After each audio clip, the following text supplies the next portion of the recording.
林雨，你要干什么？别过来，我是你师尊，请宫内。一名绝色女子面带慌张地看着向她逐渐走近的少年，言语中充满慌乱，还有一丝祈求。她的面容如羊脂玉般洁白，美眸轻轻眨动，长长的睫毛如蝴蝶翅膀般微微颤动，身姿曼妙婀娜，肌肤如雪，双眸如星，长长的秀发如瀑布般垂落，一举一动都散发着迷人的魅力。然而此刻的她却面色苍白，毫无血色，眼神中透露出一丝绝望和无助。她突破元神境失败，暂时失去了修为，身体也变得无比虚弱，衣衫在劫雷下变得破烂不堪，露出了大片雪白的肌肤，散发着令人心醉的光泽。此刻的她宛如一只受伤的小白兔，让人食指大动。少年眼眸中充满火热，咽喉吞咽着口水，同时眼底还有一丝怨恨和疯狂之色闪过。他穿书而来已经整整3年了，却一事无成。除了悟性好点之外，其他与修炼有关的全都是废柴级别。人家内门弟子都有灵动境的修为了，而他这个亲传却还在炼气中期停留。原本这样也就算了，能混迹在宗门混吃等死一辈子也不错。但这个世界非常的残酷，弱肉强食是主旋律，实力不行却占着亲传的位置，说好听点这叫做德不配位，说难听就是占着茅坑不拉稀。可以想象得到这3年中他过的是什么样的生活。即便他有7位身为封主的师尊，但没有一人管他的死活，纯粹的放养，甚至已经沦落到外门弟子都敢找他麻烦的地步。曾经他想要离开宗门，去世俗界，当一个凡人过一辈子，但没想到被眼前的这位师尊给抓回来，以叛宗未遂论处，直接放到剑崖关了，整整2个月才放出。当他出来时，已经奄奄一息，恢复半年才缓过来。今日本来是例行弟子日常礼仪，1月1次的问安，但没想到却看到了如此一幕。他穿书而来，原著中的一切他都知道得清清楚楚，知道4师尊流血近日突破元神境在即，但没想到竟是今日，而且看样子和原书中叙述的没有任何区别，破境失败，失去了抵抗能力。如果他没记错的话，今日也是书中主角天命之人叶璇的崛起之日。误打误撞之下来到刘雪的寝宫，发生了不可描述的事情，同时借助刘雪体内强大的力量觉醒了隐藏王体噬魂体，从此一飞冲天，走上了崛起的道路。也正是意识到了这件事，林雨才变得有些疯狂，有了重师的念头。因为他是反派，书中最弱小的一个反派角色，是主角崛起的第一个垫脚石。身为7位绝色仙子的唯一弟子，还是男弟子，他有幸成为第一个被主角清理掉的反派。看着平日里宛若冰雪仙子一般的4师尊流雪，此时却娇弱不堪，不愧是原书中的女主之一，还真是充满了无限的诱惑力。横竖都是死，林雨自然是要自己死的，执一回天命者又如何，还不是照样要被他给戴绿帽？这就是他此时的想法。至于师徒之情，在他心中更是不存在，能让他在床上躺半年来恢复伤势的师尊，在他眼里还不如一个路人。所以此时的他没有任何心理负担，有的只是无限的畅快。林雨，你现在收手还来得及，我就当没发生过，但你要胆敢啊！你畜生！刘雪还想威胁2句，但没想到换来的却是林雨更加的疯狂，嘴巴直接被堵上了。他眸中有着决绝和无限疯狂。身为穿越者，他是失败的，但身为反派，他要在临死前扳回一城。嘶嘶，原本就到处破洞的纱裙，更是在顷刻间被撕成碎片，漫天飞舞。林雨没有怜香惜玉的想法，怎么疯狂怎么来，甚至连床榻都没有去，直接就地解决。他要争取时间，尽量在主角来之前完事。半个时辰后，林雨眼眸中的疯狂恢复平静，他面带微笑，躺在散发着淡淡香味的地毯之上，眯着眼睛回味着刚才的场景。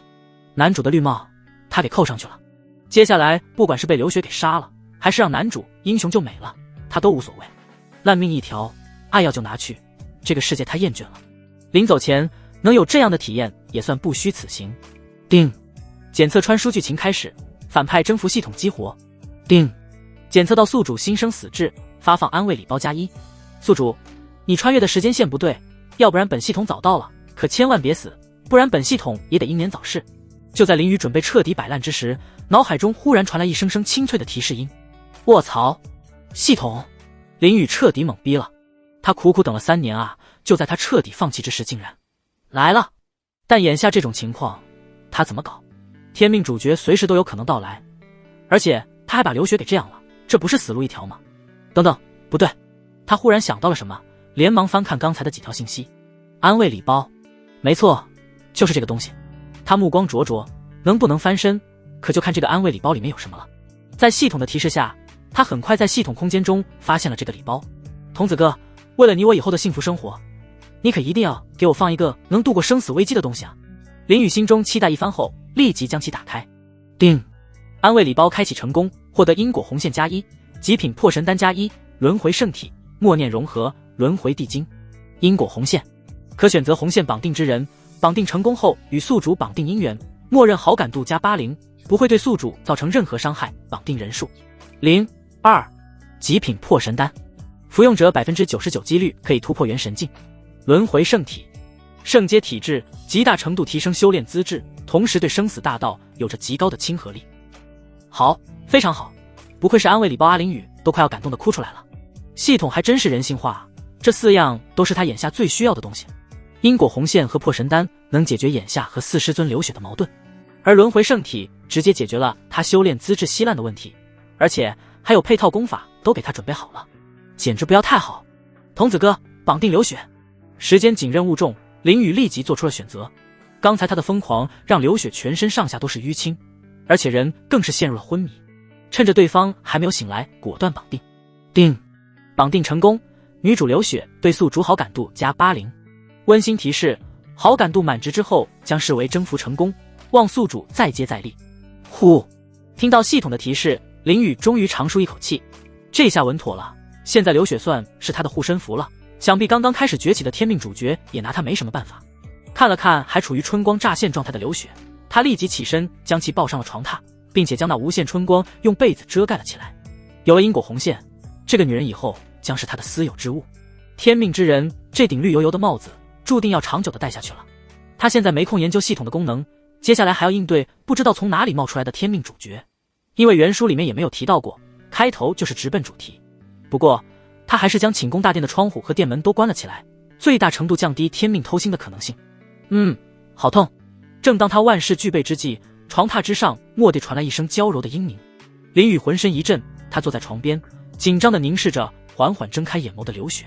那双眸子依然明亮如星，美丽动人，然而此刻却弥漫着迷茫的神色，全身犹如被拆解般的剧痛，令他的眉头微微蹙起。刹那间，刚刚所有的画面如潮水般在脑海中涌现。逆徒，你……流血下意识地想要出声呵斥，但话刚到嘴边，心底却莫名地泛起一丝抗拒。与此同时，往昔那张令他憎恶的面庞，此刻竟突然变得魅力四射，轮廓分明，棱角清晰，每一道线条都恰到好处，仿佛是大自然精心雕琢而成，散发出无与伦比的吸引力。而且他对逆徒刚刚所犯下的罪孽提不起丝毫的憎恶，甚至还隐隐有些喜欢。这一刹那，他的眼底掠过一丝慌乱。逆徒，你对我做了什么？他想不出任何缘由，自己为何会变得如此不知廉耻，唯一的可能便是眼前的逆徒对他做了什么，才让他这般失态。徒儿可没做什么啊，只是师尊有需求，徒儿自然要悉心伺候师尊喽。林雨瞥见流血的神色，在听到这句问话，心中瞬间安定了下来。系统的物品果然品质上乘，不过对于这个女人，他必须好好教训一番才行。他可忘不了在剑崖之上那痛苦难熬的2个月。虽说最后将她接了回来，但那2个月的折磨，他必须要将这个仇报了才行。刚才那顶多算是一点利息。于是他回答的同时，脸上浮现出一抹狡黠的笑容，手指还轻轻挑起那精致的下巴，活脱脱一副调戏加挑衅的模样。你这坏批，明明是你，我哪有？流血被这般轻薄，脸颊之上犹如熟透的苹果一般，瞬间绯红一片。他本欲出言制止，可话到嘴边却成了似嗔似怨的打情骂俏，这让他羞得恨不得找个地缝钻进去。说到后面更是声若蚊蝇。林雨，你这无耻之徒，竟敢调戏流血封主，看我不将你碎尸万段！就在林雨还想再轻薄几句之时，忽然一道尖锐的怒喝声从屋顶传来，紧接着一道身影如飞鸟般从天而降。来人是一个18、19岁的少年，他满脸怒容，刚落地便一掌如疾风般向着林雨攻来，而且还是直取脑门。这是赤裸裸的杀人招式，仿佛林雨得罪了他祖宗一般，含恨出手。卧槽，这主角尼玛真就跟个幽灵一般。他把所有的窗户和店门都关了起来，唯独忘了还有一道天窗。这家伙就从这唯一进来的通道钻了进来，而且一点武德不讲，上来就是致命杀招，这特么的怎么挡？他没记错的话，这个天命叶璇出场的修为是灵动境后期，虽然还没有觉醒隐藏体质，但也不是他能对付的。看着他突如其来的一掌，他面色骤变。这要是被打实了，绝对命丧当场。混账，给我滚出去！就在这紧要关头，刘雪竟然从被窝中挥出一掌，直接迎向了叶璇的那一掌。刘雪封主住手，我是来救。叶璇的脸色瞬间变得极为难看，眼眸中充满了难以置信的神色。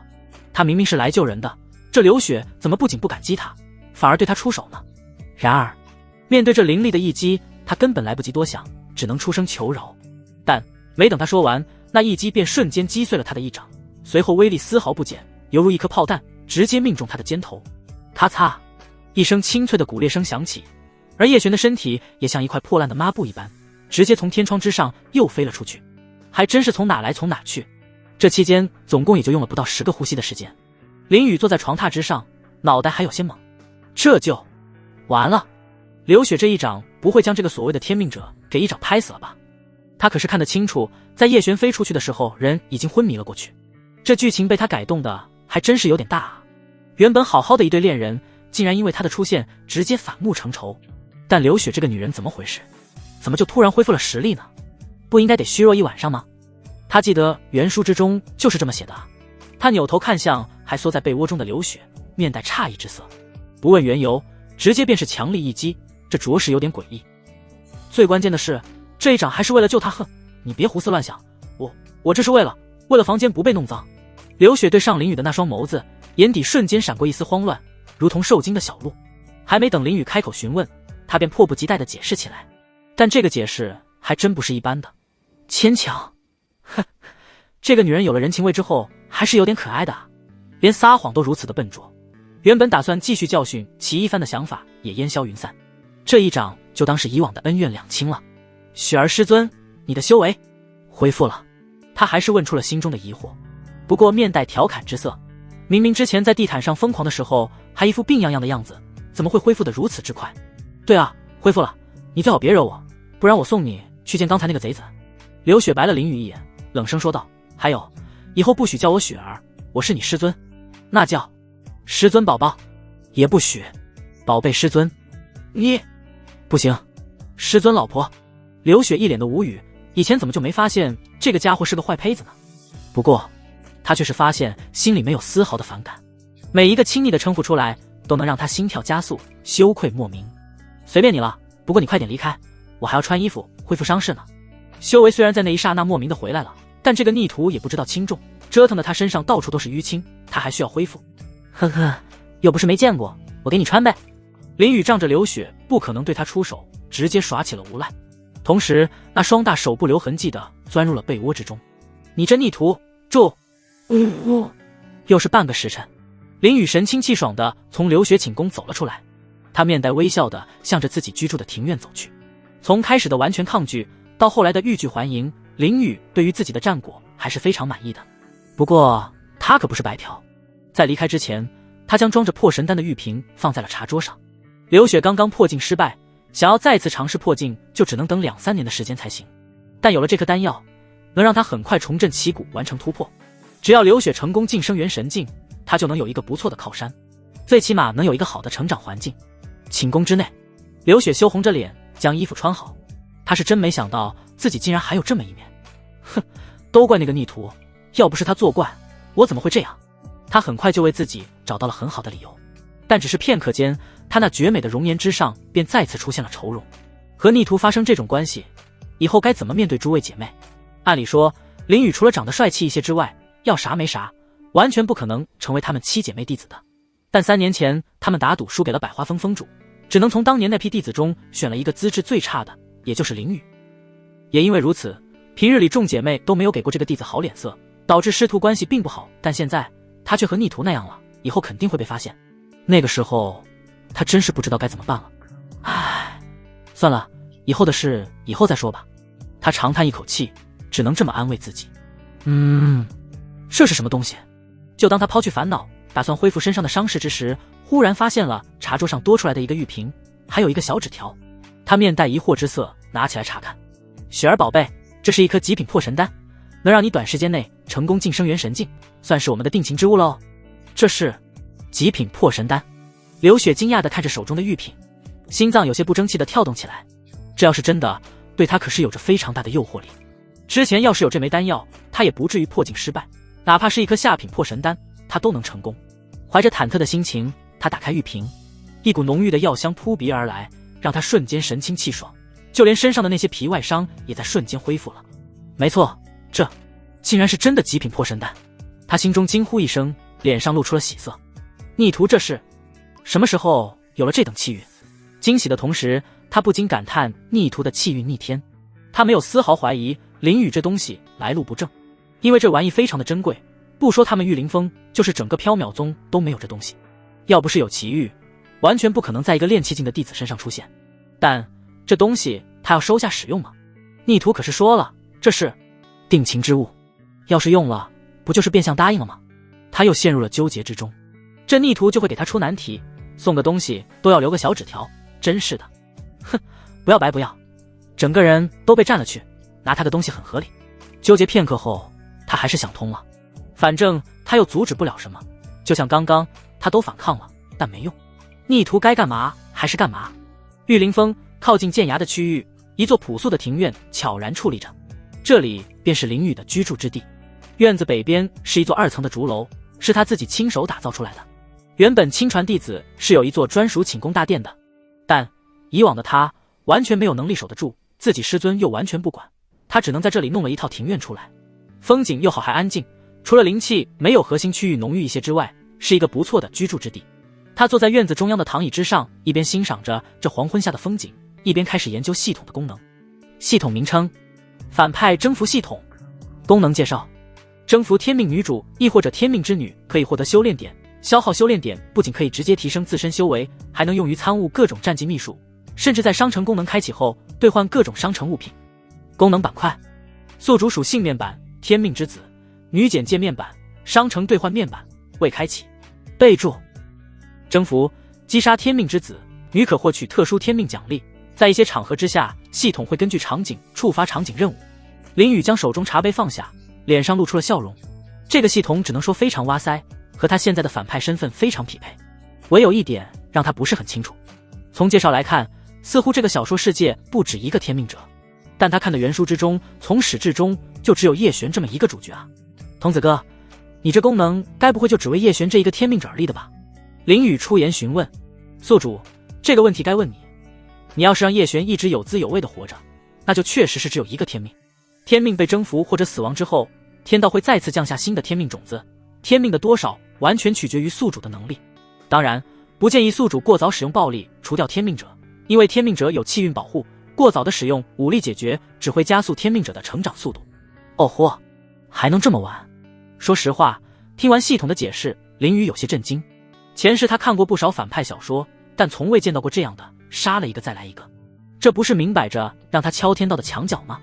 至于最后一句提醒，林雨表示不用说他也知道，主角自然有主角的光环，要是那么好杀就不叫主角了。只有一步步夺取对方的各种机缘，搞其心态，降低气运，才能在最关键的时候给予最狠的致命一击。童子，那我如何判断什么时候可以将天命者弄死？这个问题很关键，他的掌握，不然很难把握这个分寸，一个不好就能让其死灰复燃。天命者气运值降低到 5% 后，便可无视天道保护将其击杀。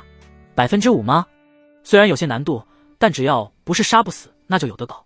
定，检测到天命女主流血，对宿主好感度加10。定，检测到天命女主流血，对宿主好感度加10。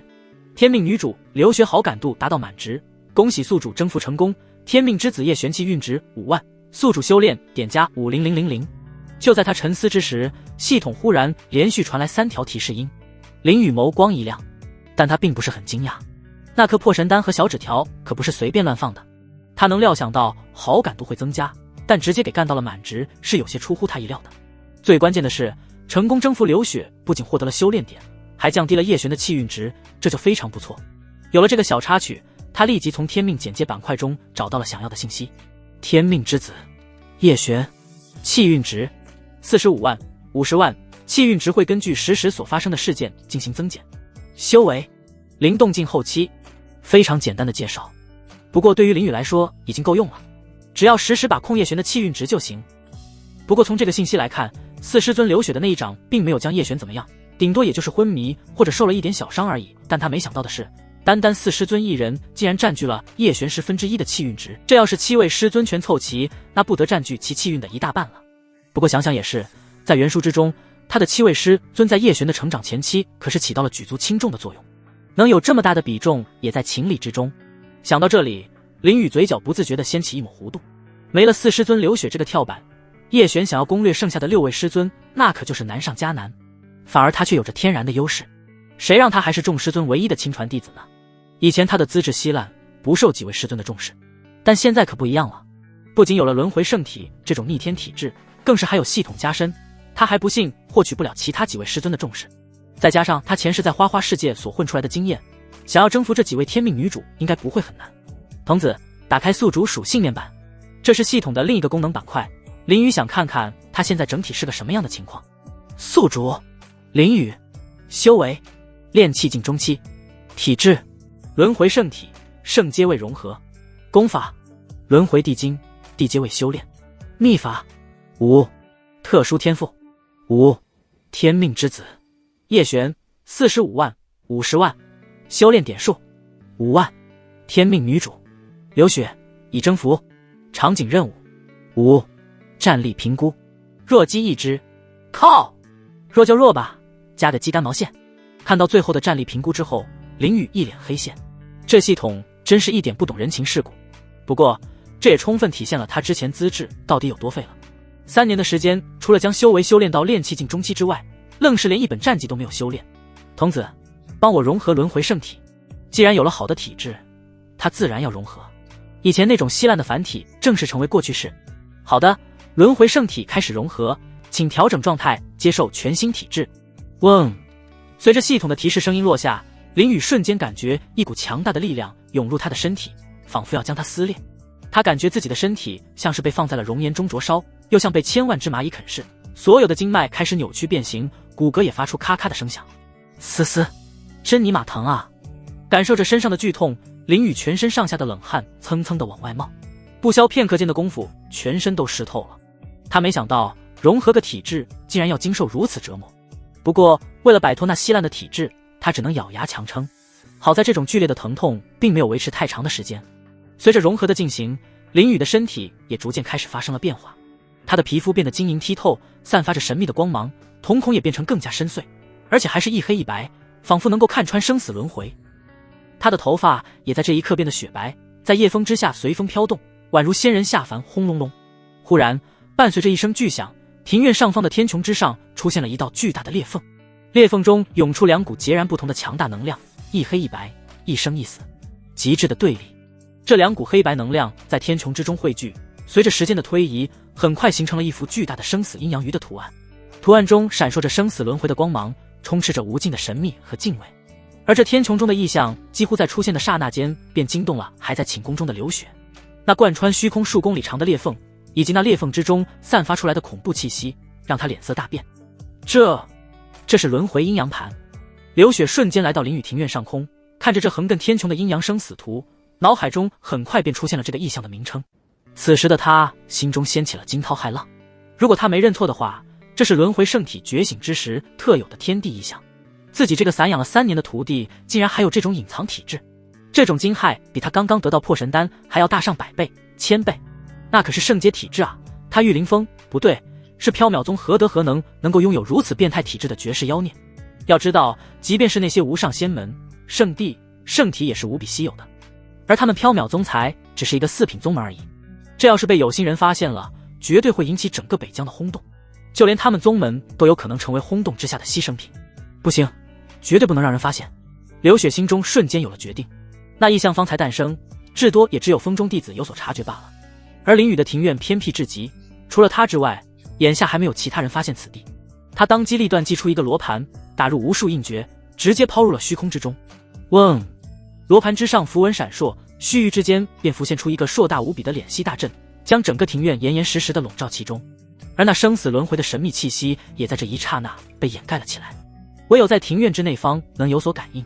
呼，刘雪长出一口气，心中暗道好险，幸亏逆途的庭院如此偏僻，而他也恰好恢复了修为，否则今晚这一幕恐怕就要传扬出去了。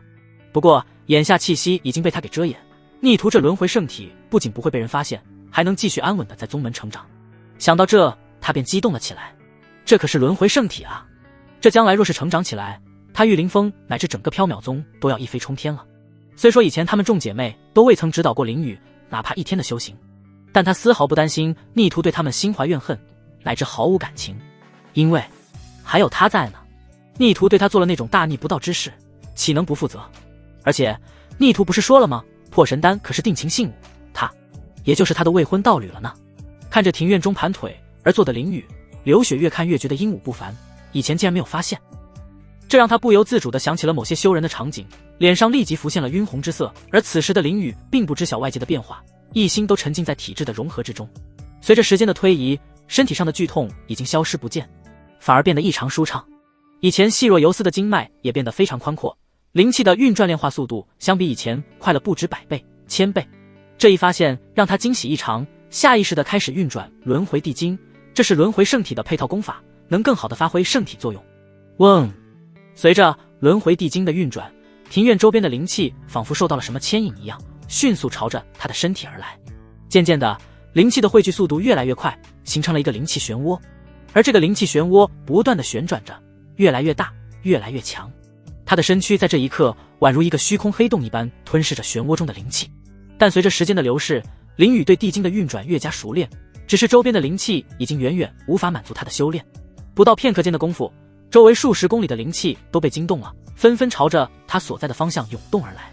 一时间，整个庭院都被浓郁的灵气所笼罩，形成一个巨大的灵气漩涡，倒灌入灵雨的体内。而他的身体也发出璀璨的光芒，如同太阳一般耀眼夺目，全身毛孔全部张开，贪婪地吸收着。随着灵气如潮水般源源不断地涌入，灵雨的气息也在节节攀升。炼气境后期，巅峰的桎梏在顷刻间被打破。然而，这仅仅只是开始。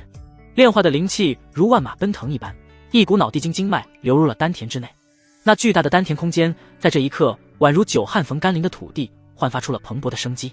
也就在此时，灵雨顺理成章地迈入了灵动境。接下来便是灵动境前期的稳步前行，中期的厚积薄发，后期的势如破竹，一直到灵动境后期，那突破的冲劲才如潮水般缓缓退去。而这缓慢下来的突破势头并不是灵雨的极限，而是灵气告罄了。即便是方圆数十公里的灵气产出速度，也已经供不上它的消耗速度了。不好，宗门的灵气完全支撑不住逆徒的修炼使用了。观察着一切的刘雪立即察觉到了这一现象。他没想到圣体的修炼竟然如此的恐怖。要知道玉灵峰平日里可是供无数弟子的修炼使用，但没想到直接让逆徒一人给干冒烟了。他不敢怠慢，立即从空间戒指中拿出上万颗下品灵石，直接扔进了灵气漩涡之中。灵脉的灵气不够用，只能用灵石来补充。而灵雨原本都准备停止修炼了，但灵气忽然再次开始疯狂涌入，他索性也就放任吸收。轮回圣体原本就极大程度地提升了他的修炼资质，现在再加上地阶功法，更是如虎添翼，直接来了一次爆发式的突破。丹田之内在不到3个时辰的时间内便充满了宛如白雾的灵气，甚至已经到了液化的边缘，而这也是灵动境巅峰的象征。只要灵气压缩液化转变为原液的那一刹那，便是踏入元海的征兆。而这一刻并没有等待太长时间，在天边泛起一抹鱼肚白之时，丹田内第一滴元液诞生，灵雨也正式踏入了元海境。1晚上的时间，从炼气中期中间跨越一个大境界，成功突破至元海境。这就是轮回圣体加上轮回地经的恐怖修炼速度。而刘雪放的那1万下品灵石也消耗殆尽，这让守护在一旁的他不禁瞠目结舌。怪不得圣体只在9品级以上宗门出现，就这种消耗，他们缥缈宗根本无力供养啊！倘若灵雨一开始修炼，方圆数十公里内的弟子就休想修炼了，而且还得用大量的灵石来辅助。即便如此，也仅仅是勉强满足日常修炼的消耗，更别提供加强修炼的天才地宝了。想要将一个圣体的优势完全发挥出来，缥缈宗着实无能为力，这让他再度陷入了两难的境地。若是将逆徒强行留在宗门，似乎真的是暴殄天物；但若是送走，此时的他又着实有些不舍。而这份不舍并非源自于对其天赋的惋惜，而是源自于情感。他也说不清为何，只要一想到逆徒即将离开自己，心中就犹如被千万只蚂蚁啃噬般难受。雪儿宝贝，你这是怎么了？我都突破到元海境了，你为何还闷闷不乐呢？随着元海境的突破，灵雨也从修炼中苏醒过来。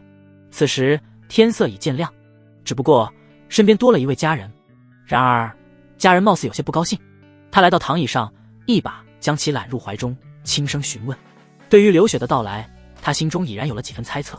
不论是体质的融合，还是刚才修炼的突破，不闹出点动静，那是绝不可能的。从那巨大的阵法天幕就能略窥一二。刘雪想必是闻声赶来，帮他掩盖了那些动静。哼，你这逆徒刚刚修为突破，不好好巩固一下，又开始乱来了。刘雪娇哼一声，表达着她的不满，但那娇柔的语气和那绯红的脸蛋，无不显示着她此时的心境。这让本就不老实的林雨直接在那绝世容颜上啵了一个。很香，很好闻。雨儿，别闹了，我问你一件正事，你要如实回答我好吗？刘雪轻轻地将头靠在林雨的胸膛之上，微微抬眸说道。她眼底闪过一抹复杂的神色。或许逆徒不知道圣体的强大，但他知道他还是不能眼睁睁地看着逆徒在缥缈宗浪费掉这么好的体质，所以他决定让其自己选择。要是逆徒选择离开，他也不会阻拦。正是。林雨闻言有些诧异，他在今天之前还只是一个没有修炼资质的废物而已，能有什么正事？他将齐怀抱在怀中，闻着那淡淡的体香，微微点头，静等下文。雨儿，你刚刚觉醒的是圣阶体质轮回圣体，在缥缈宗会限制你的发展，你要不要找一个好的宗门去？我会和你其他几位师尊解释的，你不要有顾虑。刘雪将实情说了出来，神色严肃，但心脏却不争气的跳得厉害。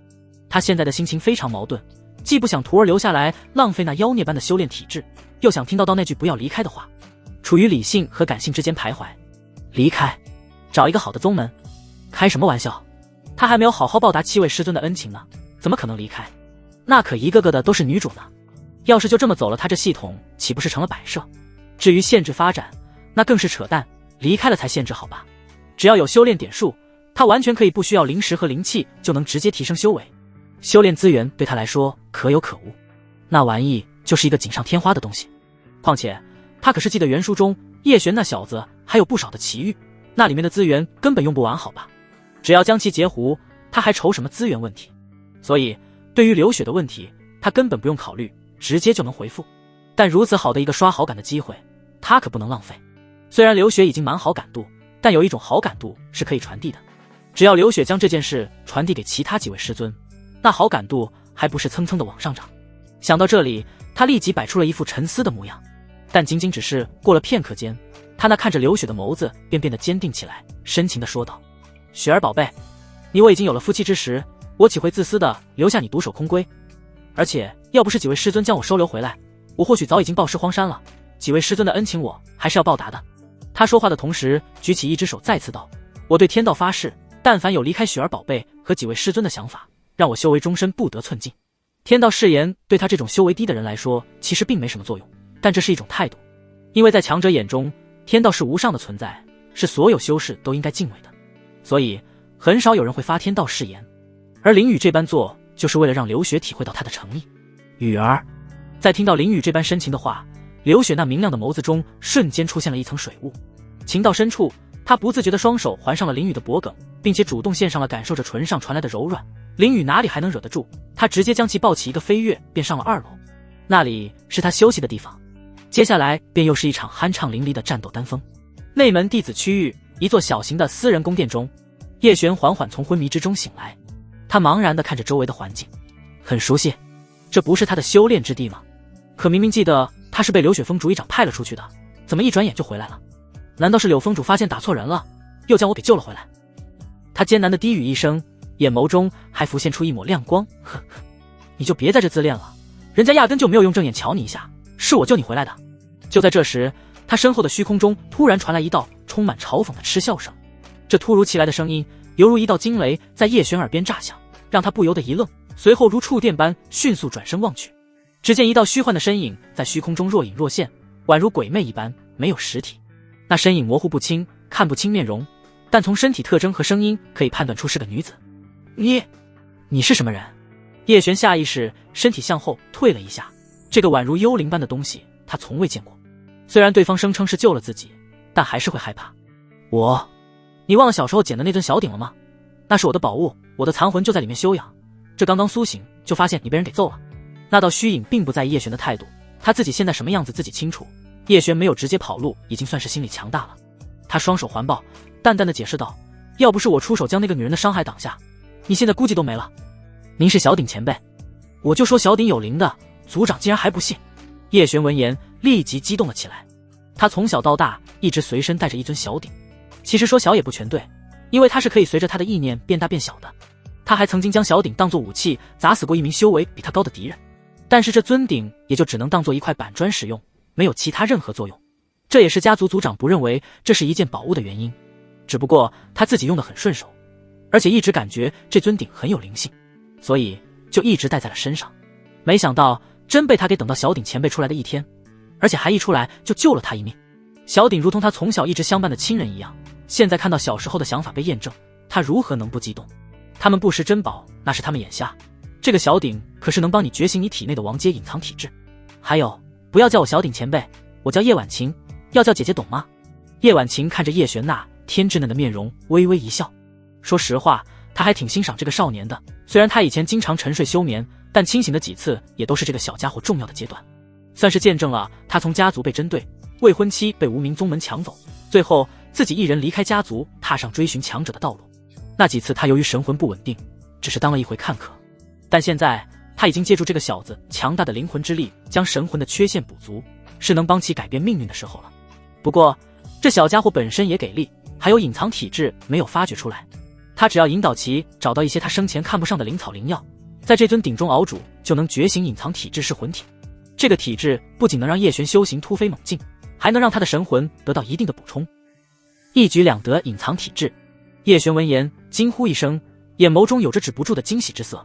他表面只是下品灵体，在家族不受待见，来到宗门除了师尊之外，也没有任何人能看得起他，一度都快让他放弃心中的那个梦想。他的梦想就是要成为一个强者，一个谁也不敢得罪他的强者。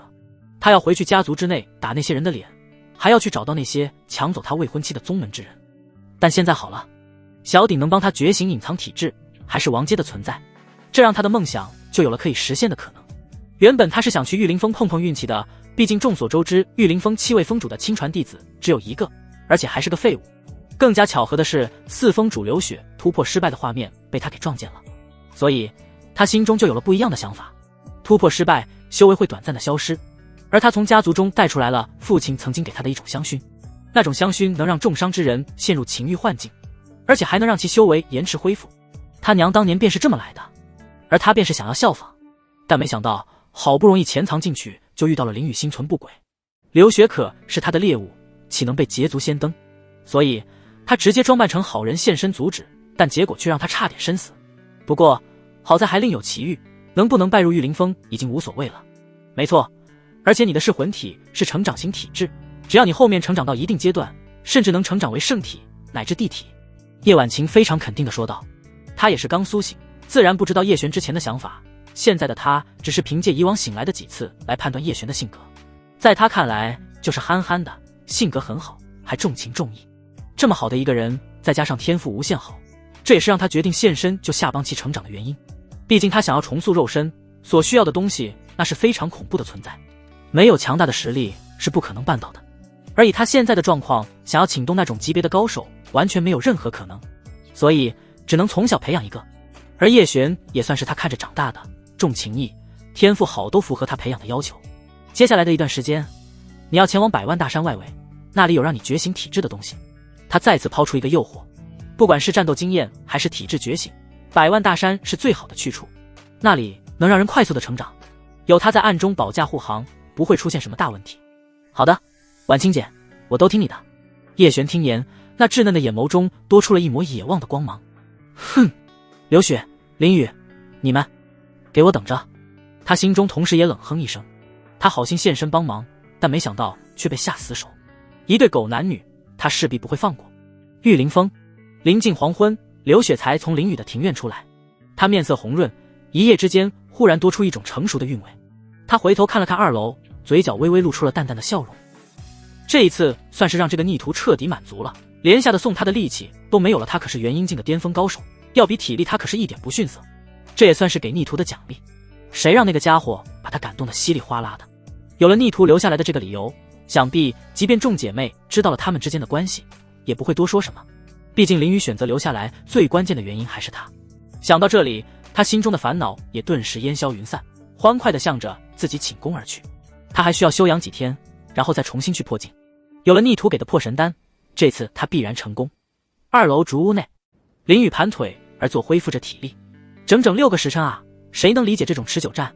从朝阳刚升起到夕阳垂落，1天的时间，他没有累趴下，已经非常不错了。他都有点后悔那么调动刘雪的情绪了，差点把他的老腰给干废了。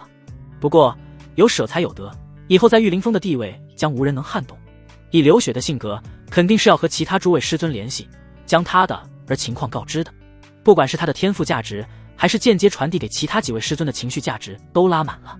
想要搞垮天命者叶璇，那就从玉凌峰做起。这里既是叶璇红颜集中地，也同时是他的大本营。先弄瘸他的一条腿，剩下的就容易多了。不过可惜的是，峰内现在除了4师尊刘雪之外，其他的几位师尊都不在。他脑海中浮现出原书这段剧情中几位师尊介绍：大师尊林诗音目前奉宗主的命令前往玉龙府参加凌霄阁组织的千府大比的赛事商谭氏仪，因为参加的宗门3品就可以参加，导致宗门多达上万，耗时会比较长，没有1-2个月是回不来的。2师尊夏子宁，修炼狂人，是7位师尊内除了大师尊之外唯一一个修为突破元神境的存在，目前在雷州的一处秘境之中探险修炼。想要让其回来，除非是宗主命令，亦或者峰内有急事，不然很少回宗门，也是林雨3年内只见过1次面的一位师尊。3师尊冷若雪，人如其名，那是真正的冷若冰雪，除了和众姐妹亲密之外，几乎面对谁都是一副冰雪女神的样子。现在被派往百万大山靠近宗门这边的一片区域清除强大的妖兽，为3个月后新弟子入门的试炼做准备。回宗门也得10天半个月。5师尊奉九哥，青鸾一族的小公主，目前在族内接受成年的传承洗礼。没看错，就是成年。青鸾一族成年是在200岁，听着年纪大，但和人族的18岁差不多。这么对比下来，甚至还不如林雨大，也是唯一一个对林雨还算不错的师尊，毕竟都是同龄人，还能说上几句话。6师尊岳灵溪前往云州为宗门收徒，为期3个月，3师尊等人清出来的场地就是给这些新弟子使用的。7师尊苏黎年纪最小，也是最特殊的存在，她是缥缈宗宗主的亲妹妹，没有待在缥缈峰，反而是和刘雪等人共同组建了玉凌峰，属于是甩手掌柜，经常在凡尘的各个帝国之间游历。不过现在这个时间阶段，应该是在离火州的大炎帝国都城。之所以这么清楚，是因为大炎帝国和百万大山相邻，主角叶璇会在不久之后和7师尊相遇。林雨揉了揉脑袋，微微皱眉，还真是有些不好搞，众师尊都不在宗内，他想要搞点事情都不好弄。不过也不用很急，他有的是时间，尤其是他将刘雪截胡，天命之子叶璇的发育还会被往后拖的。童子，打开属性面板。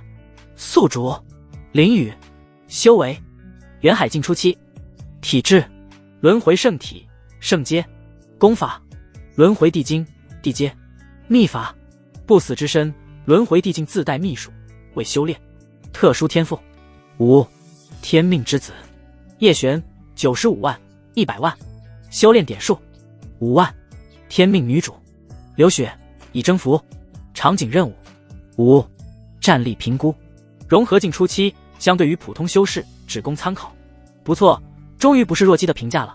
看到战力的评估，林雨忍不住点头，虽然只做参考，但也能大体了解到他的战斗力，实际战力整整比修为多出一个大境界。不过林雨也知道，这仅仅只是他的体质和功法带来的好处，等他修炼了战技和秘术，那战力还会有一个新的突破。不过让他意外的是，功法竟然还自带了一个秘法，光看名字的话确实很强大。他忍不住立即点开查看。不死之身地阶，共分4个阶段，入门即可利用轮回之力瞬间恢复所有伤势，小成可断肢重生，大成可滴血重生，圆满不死不灭。简介很简单，但也非常霸道，尤其是最终阶段的不死不灭，这可是非常变态的能力，即便是传说中的仙人都不可能做到不死不灭。林雨觉得系统的这个说辞有些太夸张了，不过即便做不到不死不灭，那也是比滴血重生还要恐怖的保命能力。对于这个秘术，林雨表示非常不错，这可是最强保命手段，但凡他能入门，都够现阶段保命用了。童子，修炼不死之身到入门需要多少修炼点数？地阶秘术想靠他阶段的悟性参悟，那无异于痴人说梦，所以只能靠系统来搞定。宿主，暂时不用想了，地阶秘术入门需要50万修炼点，你还是去找一些现阶段能用的战技秘术修炼吧。听到系统的提示，林雨顿时无语了。光是一个入门所需要的修炼点，就够叶璇这小子半条命了。对于叶璇这个天命之子突然多出来的50万气运值，他并不意外，应该是昨晚这个家伙的金手指小姐姐出现了。这都在他的预料之中。但在没有觉醒体质的情况下，即便是有了金手指在，其成长也不会太快。他最先要解决的还是体质问题。童子，这5万修炼点如果提升修为的话，能提升到什么程度？他看了看仅有的5万修炼点，不由出声询问。可以提升到元海境后期。后期吗？林宇闻言陷入沉思。现在他有2个方向的选择，要么直接提升修为，要么就是找适用的战绩用来提升参悟进度。修为是根本，但没有战斗手段也不行。而宗门之内的那些收藏，说实话他还真有点看不上。身怀圣体，修炼的是地阶功法，要是修炼一些玄阶、地阶的战绩，着实有点不匹配。而且即便是那些战绩，也是需要师门贡献度才能兑换，以他亲传弟子的免费资格，只能修炼黄阶极品的战绩，那玩意更是连内门弟子都不想修炼的垃圾玩意，他更不可能看得上。等等，好像还有一个地方可以去。沉思片刻的他忽然想到了什么，直接站了起来，眼眸中有金光闪过。玉灵峰后山剑崖，那是惩罚一些重罪但不致死的弟子所用的一个地方，里面剑气纵横，剑意肆虐，而且越往深处走，剑意便越加的狂暴，稍有不慎都有丧命的可能。之前他被流血扔进去，也只是在最外围，可即便是那样，2个月下来都濒临死亡。而他之所以突然想到这个地方，是因为袁书中叶玄在参加千府大比之前曾来到这里，而且还参悟出了一个天阶极品剑技，同时领悟出了一种属性剑意，这一度成为了他在中期的横扫一切同阶武者的强大手段。原来的他身体孱弱，修为低下，即便有一些悟性也没能力走到人家主角参悟剑技的地方。但现在不一样了，他的身躯已经让轮回圣体改造，而且体内还有轮回本源之力衍生，再加上现在实际战力已经达到了融合境初期，想要走到那个地方也不是没有可能。最关键的是他还有5万修炼点，远比单纯的自己参悟要快上千倍万倍不止。有系统这个 bug 在，要是还不如天命之子，那他也就不用混了。想到这里，他没有过多犹豫，直接向着后山剑崖飞掠而去。流血请功。他一回来就迫不及待地将林宇觉醒圣体的消息发到了众姐妹的消息群。这个好消息当然是要分享出来，这样也可以提前让姐妹们心里有个准备，改变一下对林宇的看法。然而消息发出去近半刻钟的时间，竟然没有一人回应，这让他有点不明所以。如此劲爆的消息，不应该一个个都被惊出来吗？就算有人再忙没看到传讯信息，但也不可能6人都没看到吧。我说姐妹们，你们人都哪里去了？在不在吱个声啊？他忍不住又在传讯镜中发出一句话，吱滋滋吱吱吱。几乎在一个呼吸之内，6条消息罢屏。然而这却让刘雪脸色一黑，感情这群家伙都在，就是不鸟他呗。冷若雪，四妹，你无聊说点其他的也行啊，干嘛说一些不着边际的话？凤九哥，对啊，林宇我可是最了解了，他什么样子我还能不知道？你这话也太扯了呢。苏黎，吴姐，你不是破镜失败脑子坏掉了啊？然而没等他有所回应，3条消息再次发了出来。看到这话，刘雪原本就黑的脸更加黑了，甚至是有些不爽。你们这些身在外面的娘们，岂能理解逆徒的强大？他冷哼一声，当下将林宇觉醒圣体时留影下来的小视频发进了群中。哼，一群没见过世面的女人，胆敢小瞧逆徒，那就亮瞎你们的眼。果然在片刻之后，群里顿时炸了锅。苏黎，卧槽，真的是轮回阴阳盘天地异象，那小子怎么忽然发威了？不行不行，我现在就回去。凤九哥，哇，小林子竟然也有这么一天，真是太好了，等我传承完之后一定回去让他请我吃10只烤鸡。冷若雪，是有点厉害，我收回刚才的那句话。一个个都不发信息了，全都是快速回的语音，虽然语调各不相同，但言语之中都有着惊喜之色。就连以往最看不起林宇的冷若雪也都难得语气变得柔和了许多。刘雪，呵呵，话说怎么就你们3人啊？其他几位姐妹也出来发表一下意见啊。刘雪很是神气的在群中喊话，那语气就好像是自己觉醒了圣体一般。岳灵溪，行了，吴姐你就别嘚瑟了，现在峰内就你一人，帮我们也说说好话，林宇对我们估计并没有什么好感。夏子宁，灵溪说的没错，峰内有什么资源尽可能供应，你也别忙着突破了，多多改善一下和林宇的关系。这2句话一出，群内一时之间陷入了安静之中。他们刚刚光顾着开心了，差点忘了这一茬。在此之前，他们可是从未尽过师尊的职责，现在人家觉醒圣体了，又想着献殷勤，天下哪里有这么好的事情？一个个此时竟有些无话可说。林诗音，好了，你们也别在这里讨论了，林宇来到我们门下本就是一个意外，3年来除了9哥这丫头还和林宇熟一点之外，都快要忘记还有这么一个人。现在人家觉醒圣体，那是人家的本事，与我们无关。四妹，我们这里的庙小是留不住的，你不要强留。林雨要是想离开的话，你别阻拦。最后，还是身为老大的林诗音发出了一段语音，他也很无奈。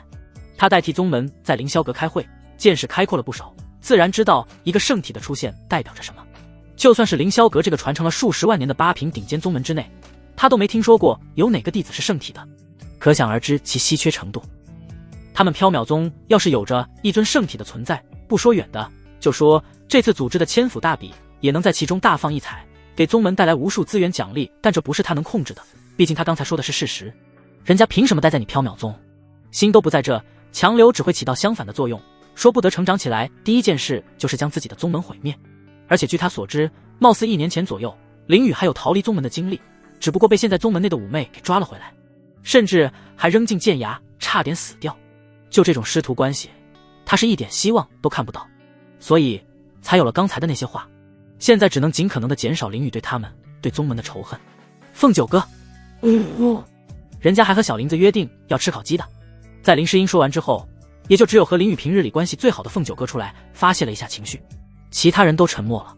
他们是真没脸说其他的，说不后悔那都是假的。但现在一切都不可挽回，大姐说的没错，人家觉醒圣体与他们没有半毛钱关系。平日里要指导没指导，要关心没关心，甚至是连个像样的功法都没给。现在修炼的应该都是内门弟子都嫌弃的烂大街玩意。其他人虽说都有愧疚，但好歹也说过2句话。但夏子宁更是只有拜师的时候见过一面之外，再没见过一次，更别说说话了。此时的他真想直接放弃这个险地的探索，直接返回去见一见这个弟子。说实话，他都快忘记自己还有一个徒弟，至于徒弟长什么样子，他也只是有一个模糊的印象了。可惜返回去也需要团队的协作，这里不是只有他一人，凭借他一人之力是回不去的。刘雪并没有着急的将林雨的那些话说出来，而是静静的让众姐妹们酝酿情绪。她们心中的愧疚越强，等她说出来之后，她们才会越加珍惜和感动。她现在可不仅仅是众姐妹中的一员，更是林雨的未婚妻。要知道她可是将定情信物都收了，说未婚妻也不为过吧。为自己的未婚夫争取到更多的好感和感动，当然是理所当然的。嘻嘻，我就知道你们会这样，你们想到的我都想到了呢。再给你们听一段小雨的语音哦。片刻之后，看群内还没有什么消息，刘雪直接开始放大招。她说完话后，直接将一段她保留好的语音发了出去，就是那段让她感动到主动现身的话。当然，前面那半句关于她自己的直接被她给去掉了，只留了后半句。而这段录音宛如一个深水炸弹，直接让群里瞬间沸腾了起来。凤九哥，好感动呢，小林子简直太好了，等我回来一定要让他摸个够。冷若雪，哎，没想到我还有流眼泪的一天，以后小雨就是我唯一的弟子了，要什么给什么。苏黎，切，你们别嘴炮了，我已经在回去的路上了。臭家伙让我哭鼻子，回去我就去姐姐那里偷一堆好东西送给雨儿当礼物。林诗音、岳灵溪、夏子宁，帮我们照顾好小雨。最后的3人都是短时间内没法回来的，虽然归心似箭，但无奈离不开身。刘雪，你们放心好了，我照顾的小雨可好了，封内最好的我都给他了。刘雪立即喜笑颜开，这就是他要的效果。而且他确实是将封内目前最好的都送给了逆徒，他自己不就是那个最好的吗？不过他怎么感觉五妹凤九哥的话怎么那么有歧义呢？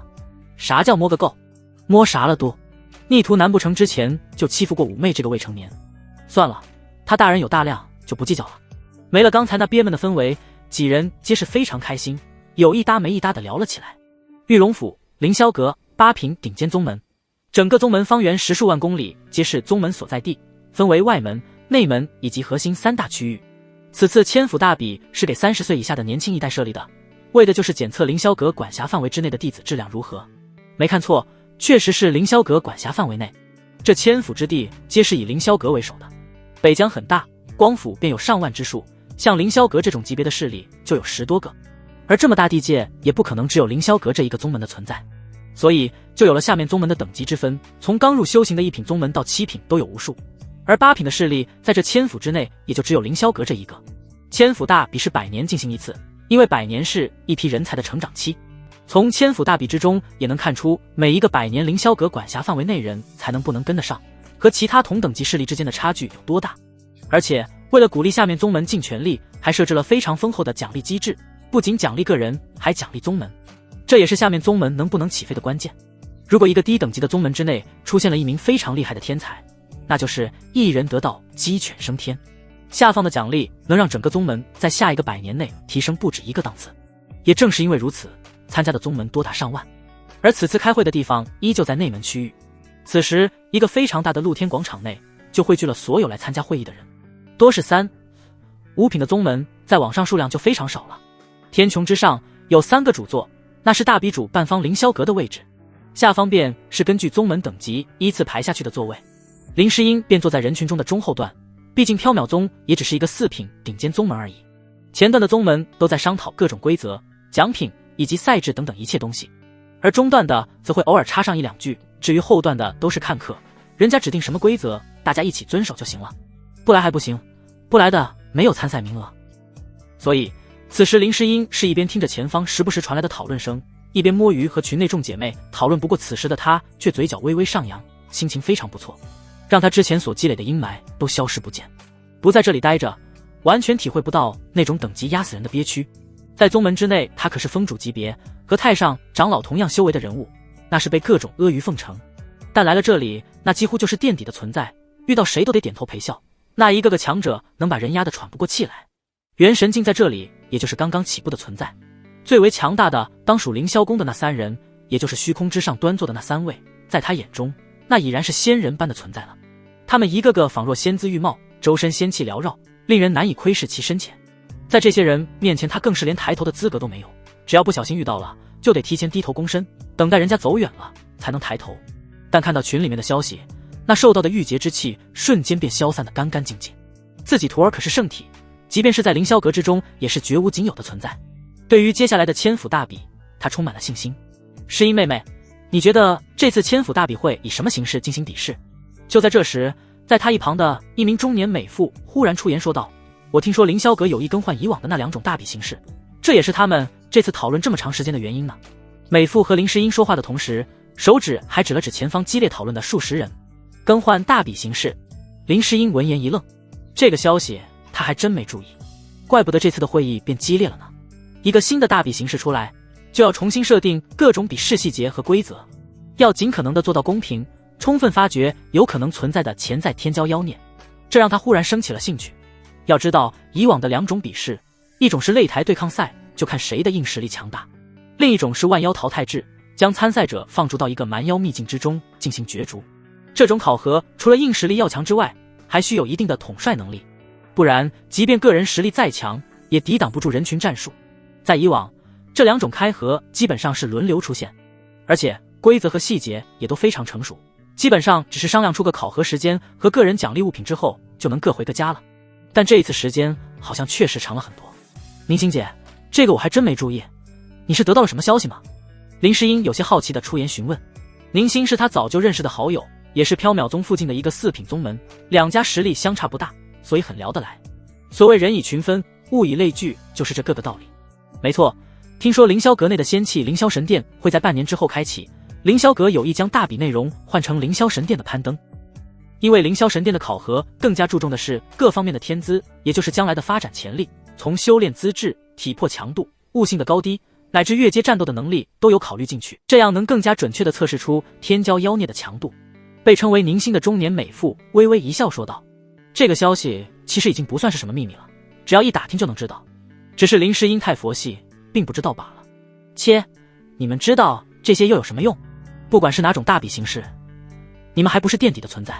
然而宁星话音刚落，在他们2人的前方，一个酒糟鼻子老头便发出了不屑一顾的声音，而且这老头说话声音不小，立即引来了不少人的目光。你酒糟头，你怎么说也是5品宗门之人，却来讨论我们4品宗门的事，你不觉得无耻吗？宁星瞬间被气得不轻。什么叫做垫底的存在？真正垫底的是那些3品宗门好吧，而且他们2人所属宗门在4品中也是最顶尖的那一批，不然也不可能和一众5品宗门的位置相邻。这个酒糟头人长得丑也就算了，还厚颜无耻的拿这种事来奚落他们，你怎么不去跟你前面的人说去？呵呵，无耻！我不觉得像你们这种宗门就压根不需要前来参加，简直就是浪费时间。你放屁，我这是……宁星姐，咱们没必要跟一只疯狗讲道理，他也就只敢在我们面前找找存在感，在他前面的人，他屁都不敢放一声。宁新本打算再次出言理论，但直接被林诗音打断，插了一句话进去。只不过这话却是字字诛心，让酒糟鼻子老头脸色瞬间涨红。他甚至能听到前面的一些宗门发出来的嗤笑声，这无疑是让他颜面扫地。林诗音，你信不信我能让你那缥缈宗灰飞烟灭？他豁然起身，怒目圆睁，死死地盯着林诗音，咬牙切齿地吼道：休要聒噪！如此庄重的大会场合，岂容尔等再次喧哗？未等林诗音回应，老者的举动如同一颗巨石投入湖中，瞬间引起了前方强者的关注。那一声怒喝犹如晴天霹雳，瞬间让场中变得鸦雀无声。酒糟鼻老者更是被吓得如筛糠一般，直接跪倒在地。他刚才也是被气昏了头，一时忽略了场合，没想到竟然惊动了如此强者。此刻就算是后悔也为时已晚，那些强者的威严犹如山岳般不可撼动，稍有冒犯，性命都可能不保。即便将他杀了，也是死有余辜。他的面色如纸般惨白，身躯颤抖不止，一个字也不敢说。林诗音那面纱之下的绝世面容，此刻也变得凝重无比。尤其是当他看到那怒喝之人后，美眸中更是闪过一丝惊惧，慌忙将头低下。那可是7品顶尖宗门合欢宗的太上长老吴邪，在外界的名声可谓是臭名昭著，或者说整个合欢宗在北疆之地的名声都不堪入耳。因为合欢宗无论男女，修行的皆是那有伤天河的财补功法，但奈何其宗主乃是一代绝世奇才，未满1000年便修炼到了渡劫境巅峰，成为了仅次于凌霄阁的最强宗门，无人能及。林诗音心中祈祷，那位可千万别看到他，他对自己的容貌可是有着清晰的认知，不然也不会常年戴一个面纱了。但他的面纱能阻碍一些同境界的武者探查，但对于那些修为通天的人物一点作用都没有。虽然这件事他占理，但在吴邪的眼里，但凡发现他是一个猎物的话，可不会管那么多。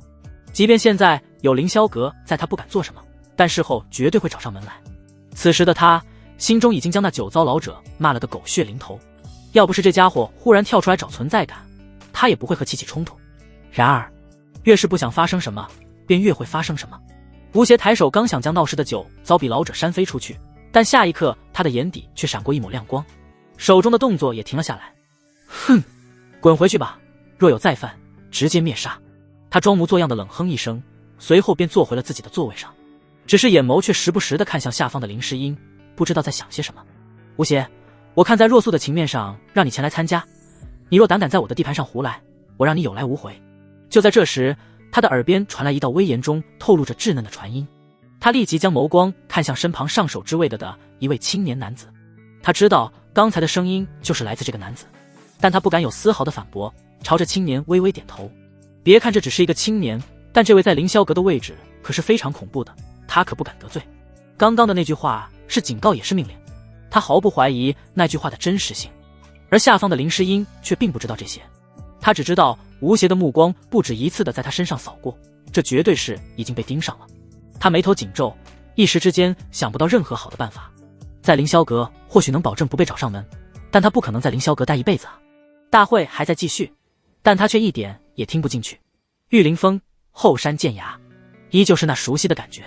然而此时的林雨已非昔日那般孱弱，剑崖外围的剑气和剑意再也无法对他造成伤害。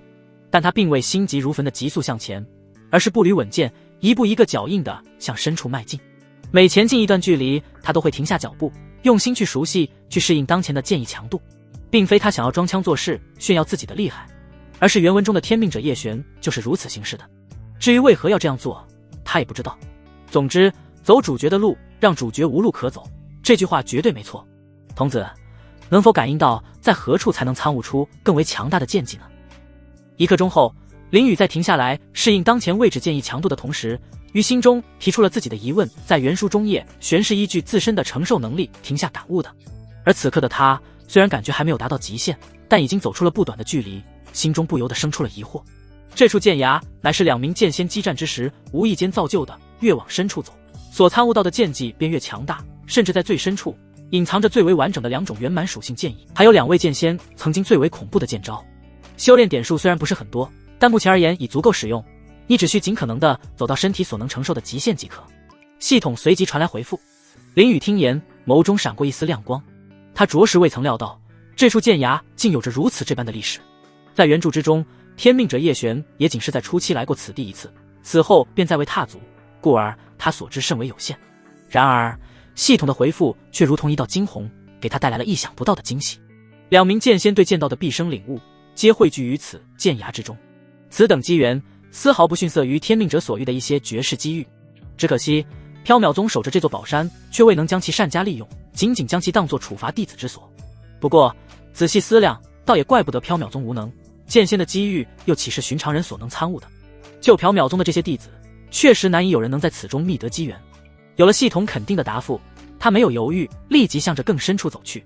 有修炼点数作为后盾，他不需要考虑太多，只要将身体的极限强度在这无处不在的剑意风暴中测试出来。随着越往里走，他感觉压力越来越大，无尽的剑气切割着他的身体，皮肤之上很快出现了一道道血痕，鲜血渗出，但他只是微微适应了一下，便继续前行。只是划破皮肤而已，和体质融合之时相比，这种疼痛根本不算什么。一刻钟，半个时辰翁。当他走出一个时辰之时，剑崖周围的剑光突然发出一阵阵剑鸣，剑意如潮水般涌来。这一刻，剑气和剑意的强度忽然增加了1倍不止，这让林宇的意识竟然出现了刹那间的模糊。他感觉自己仿佛置身于一片剑海之中，无数的剑刃向他刺来。这已经不局限于身体之上了，甚至连他的识海之中都出现了剑意风暴，肆意切割着他的神识。而身躯之上，此时更是有着一道道深可见骨的伤痕。然而此时的林宇已经顾不得身躯上的剧痛了，但同时也传来了一个好消息，这里有虚空剑意，是现阶段参悟剑意和剑技的绝佳之地。虚空剑意无影无形，无视绝大多数防御，上能碎虚空，下能斩灵魂，除非灵魂强大到可以硬抗的地步，不然皆可一剑斩之。这就是系统对虚空剑意的介绍，非常霸道。系统使用全部修炼点数参悟剑意，犹如多余再参悟剑技。他盘腿而坐，没有任何犹豫，直接压上了所有的修炼点数。原本他进来主要是想参悟1-2个厉害的剑技，但一路走来，他发现剑意才是剑道的根基。但凡剑意足够强大，领悟足够深，即便是简简单单的一剑，有剑意的加持，都能爆发出难以想象的威力。再加上系统的剑意，他直接改变了进来的初衷，以参悟剑意为主，剑技为辅。嗡嗡，随着一阵轻微的颤动声响起，林宇的心境瞬间进入到了一种极其奇妙的状态当中。这一刻，他仿佛忘却了身上的所有伤痛，整个人都完全沉浸在了对剑意的感悟之中。与此同时，修炼点数如同汹涌澎湃的泉水一般，源源不断地流入他的体内，加速着他对虚空剑意的领悟速度。时间1分1秒的过去，林宇的身上逐渐散发出一股无形的威压，这股威压越来越强烈，让人感到十分震撼。他的眼神也变得愈发深邃，仿佛能够直接看穿虚空一般。而此时，他的双手已经在不知不觉中开始舞动起来。只见他以指代剑，一道道虚无的剑光在虚空中不断划过，每一剑都带着凌厉的气势，所过之处甚至还留下了一条条细小的虚空裂缝。这些虚空裂缝虽然微小，但却蕴含着无尽的威能，看上去极为恐怖。也不知道过去了多长时间，终于林宇缓缓地睁开了双眸。刹那间，一道锐利无比的剑芒从他眼中激射而出，宛如闪电般划破虚空。虚空剑意成，而且这还没完。在虚空剑意参悟成功的刹那，脑海中瞬间涌现出一部与之相对应的剑意秘术——虚空爆杀。没错，确实是剑意秘术，并非剑技，而且还是和虚空剑意相匹配的秘术。剩余的一部分修炼点数，飞快地协助林宇对这部剑意秘术进行参悟。脑海中各种灵光乍现，这让他感受到了一种宛如进入顿悟的感觉。也不知过了多久，这种感觉才缓缓退去。林宇从参悟中退了出来，他眼眸中浮现一抹淡淡的喜色。系统打开属性面板，宿主林宇，修为元海境初期，体质轮回圣体圣阶，功法轮回地经地阶，战技秘法不死之身为修炼虚空爆杀圣阶入门，特殊天赋虚空剑意属性剑意入门，天命之子叶璇95万100万，修炼点数0，天命女主流血已征服，场景任务5，战力评估半步金丹，相对于普通修士只供参考。卧槽，恐怖啊！看到这一身属性，林宇心中激动的忍不住爆粗口。剑意秘术果然不仅仅是天阶那么简单。在他秘术入门的刹那，就感觉觉到了这个秘术的恐怖，心中就隐隐有了猜想。没想到是真的。秘术正常情况下是要比同阶战技要厉害很多的，因为参悟秘术的条件更加苛刻。就像虚空爆杀，它是和虚空剑意相适配的，只有领悟了虚空剑意之人才有参悟的资格。没错，就仅仅是资格而已，能不能参悟成功，还得看悟性的高低。虚空爆杀，增加虚空剑意攻击强度的秘术，在原有的攻击强度之上增加近8倍伤害。这还仅仅是入门阶段，随着参悟越深，提升的攻击倍数将更高。这也是他能达到圣阶秘术的原因。要知道，修士的战斗力基础来源便是自身修为，只是因为个人体质的原因，会导致这个基础各不相同。这也就是天才妖孽和普通人的区别。而想要在此基础上增强战斗力，就只能通过战技、秘术以及一些外物的帮助，比如武器之类的东西。但即便是圣阶战技，在入门阶段也就只能增加1至2倍的基础攻击，而秘术却能增加更多。最关键的是，灵语的这个增强还是2次增强，因为使用意境攻击原本就是1次增强，而且意境可以让每一击都得到强化。虚空爆杀由于是虚空剑意的适配秘术，是可以在使用出剑意之后进行2次增强的，这也是他仅凭借入门级的剑意和秘术将战斗力一跃提升至半步金丹的原因。对于此次剑崖之行，灵语还是很满意的，只不过让他奇怪的是，他所领悟的剑意和原书中天命之子叶璇所领悟的并不一样。原书中叶璇领悟的是毁灭剑意，不过想想也正常，这里是2位绝世剑仙的战斗之地留下来的，系统也说了，这里是有2种属性剑意在的，能领悟出什么完全看自身的适配度。就像他其实并不喜欢单纯的暴力，使用虚空剑意无形之中取敌人性命，这不是更爽更能装逼，所以他更加适合虚空剑意。他缓缓起身，这里的剑意攻击已经对他造不成什么伤害了，就连皮外伤都做不到。不过他也不打算继续向里面走了，没有修炼点数，即便有这里无处不在的剑意风暴为参考，参悟速度也会慢上不少。他没有必要在这里浪费时间，有这功夫多找一找叶璇的麻烦岂不是更好？更何况从时间上来看，大师尊的危险应该也差不多要遇到了，他是时候出手了，要不然这么好的攻略机会就要让叶璇那小子拿走了。想到这里，他直接反身往回走。他来剑崖已经超过7天的时间，估计4师尊流血也该担忧了。嗡嗡嗡！然而就在他刚踏出剑崖的那一刹那，腰间的传讯镜犹如被惊扰的蜂群一般，传来一阵又一阵急促的响动。这显然是大量消息如潮水般汹涌而至的征兆。这林宇一阵愕然，他没想到剑崖之内竟然还有屏蔽传讯的能力。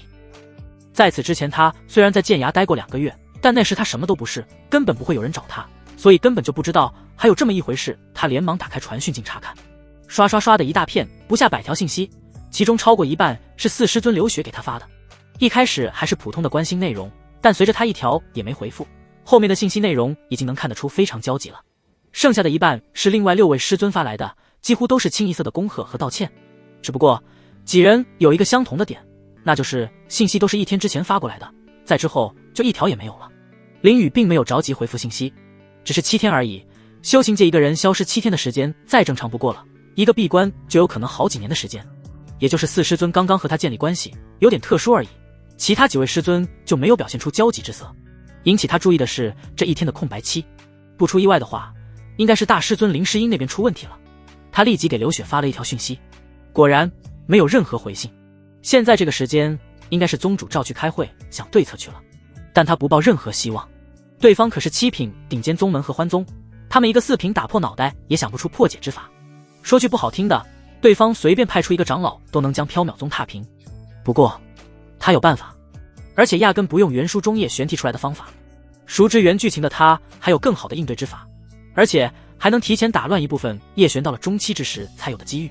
在原书中，叶璇是通过和7师尊苏黎碰面之后无意中听到的这个消息，最终的方法也是他想出来的。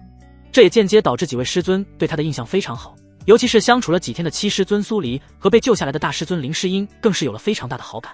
但现在他的出现直接打破这个剧情。7师尊苏黎已经提前回来了宗门，不出意外的话，现在和刘雪都在缥缈峰。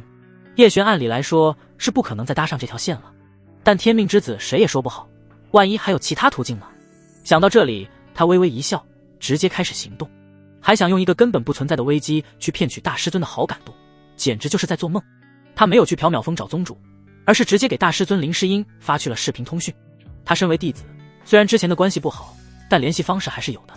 凌霄阁7天的时间，千府大比的筹备会议已经接近尾声，大比形势已经敲定，就是半年之后的凌霄神殿开启，细则也已经定得七七八八，只剩下一些细枝末节，甚至现在6品以下的宗门都可以提前离开了。但林诗音并不敢随意离开凌霄阁，他待在凌霄阁的客房之内，等待宗门给他的建议。合欢宗，尤其是吴邪那老东西，明明已经4000多岁了，在他这个修为之中也已经是垂垂老者了，却硬是弄得跟个中年成熟男子一样，仗着是宗主安若素的舅舅，可是祸害了不少宗门的女子，可谓是臭名昭彰。他现在可不敢出去冒险，那天的感知绝对不会错，他的面容一定被那个老东西看到了，现在出去极有可能被对方安排好的人手掳走。他心怀忐忑地坐在茶桌前，那绝美的脸颊之上布满愁容，柳眉微微皱起。现在最多也就能拖延3、4天的时间，要是再没有什么办法的话，他就只能被迫离开了。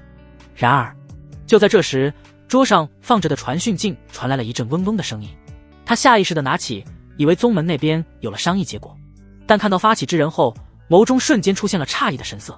林宇竟然在这个时候给他传讯，而且还是视频，不知怎的，他竟然出现了一丝紧张的感觉。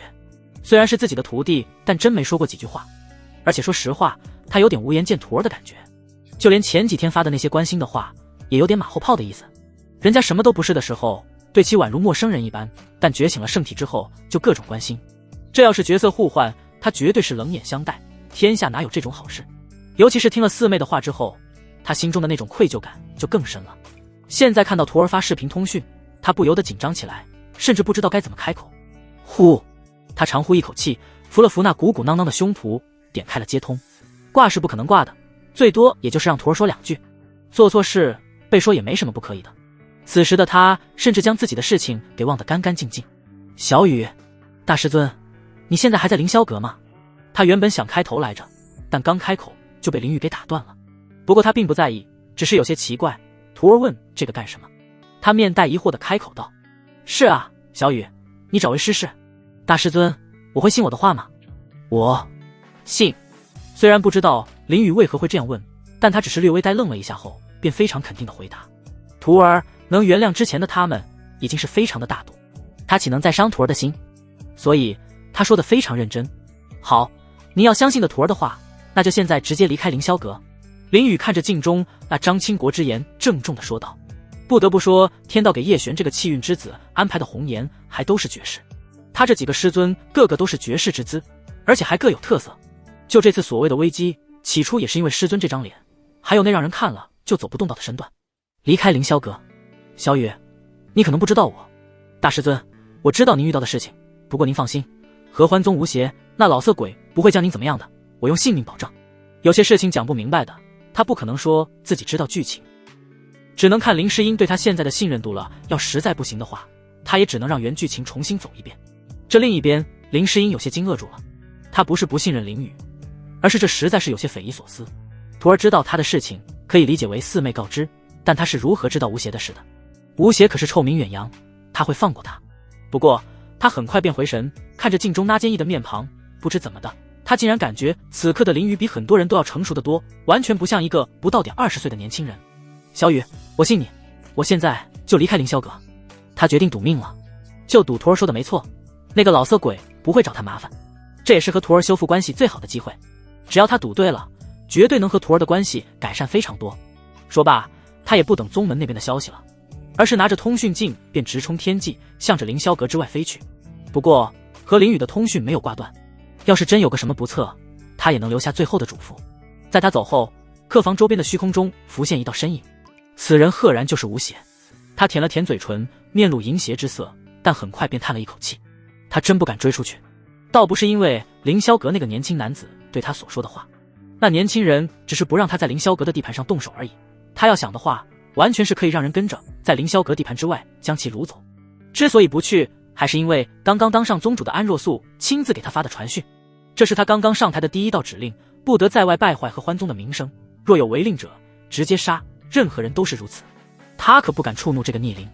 他虽然是安若素的亲舅舅，但安若素的手段他可是知晓的，要是胆敢违逆，就是亲舅舅也能杀，要不然也不能在千年之灵就以强硬的手段坐上宗主之位。对于林诗音，她是非常的垂涎，是他见过的女子之中，除了宗主安若素之外最好看的女子。可惜还是小命要紧，他摇摇头离开了这里。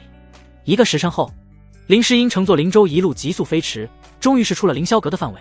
然而让他惊喜的是，真就如林雨所说，并没有出现任何异常。他时刻都在用神念感应着周围，但没有任何有人追来的动静，非常平静安全。小雨，竟然是真的呢？可是我之前也没有感应错啊，这是为何？放松下来的他不由得展颜一笑，同时询问出了他心中的疑惑。卧槽，这尼玛就是女主的魅力吗？另一边的林雨被林诗音这忽如其来的一笑，直接整个心脏都跳快了一拍。小雨，你怎么了？没事吧？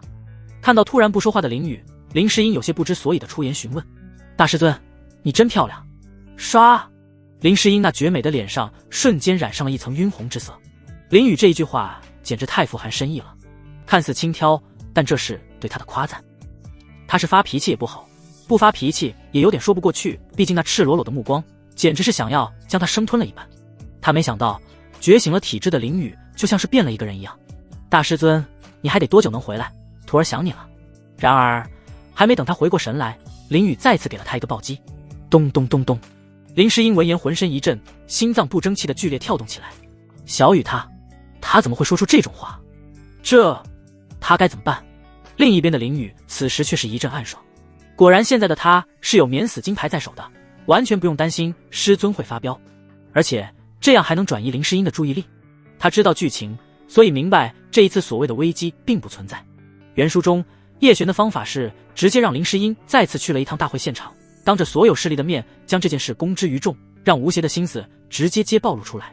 这般做法确实可以让吴邪投鼠忌器，毕竟这种事有一就会有二，属于犯众怒。但也正是因为这件事最终导致缥缈宗的覆灭，被吴邪亲手毁灭。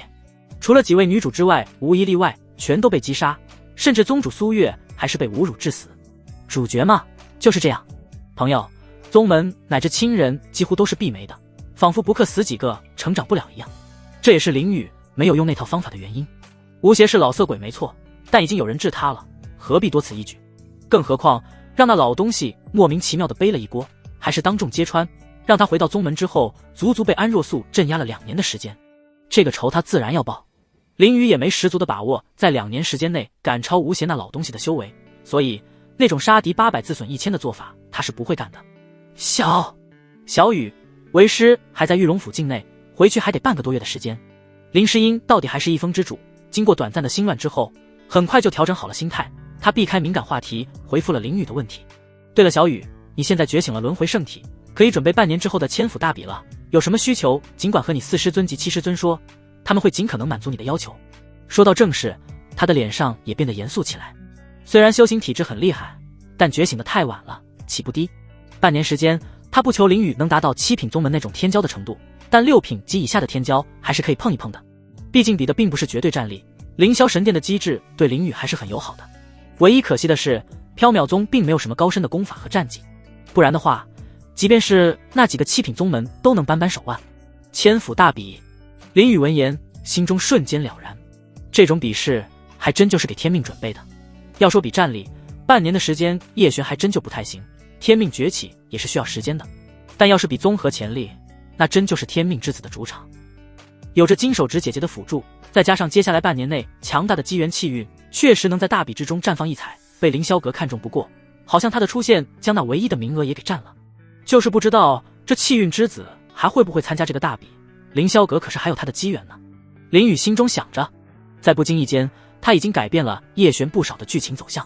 好，放心吧师尊，修行我不会落下，而且我相信雪儿师尊会满足我所有要求的。他嘴角露出一抹邪魅的笑意。7师尊苏黎他还没试过，但刘雪是100%会满足他所有要求呢。你有什么需求尽管找他们俩，我先挂喽。林诗音匆匆挂断了和林雨的视频通话，他只觉得自己仿佛着了魔一般，自己徒儿的笑容竟然如同那艳阳一般，让他的心跳不由自主的再次加速。就刚刚那一笑，着实把他给惊艳到了。那张帅气的脸庞宛如雕刻大师精心雕琢而成的艺术品，再配上那坏坏的笑容，还有刚刚对他的亲昵言语，如同一股无形的魔力，让他有种难以把控心绪的感觉。以前竟没发现小鱼长得如此俊美。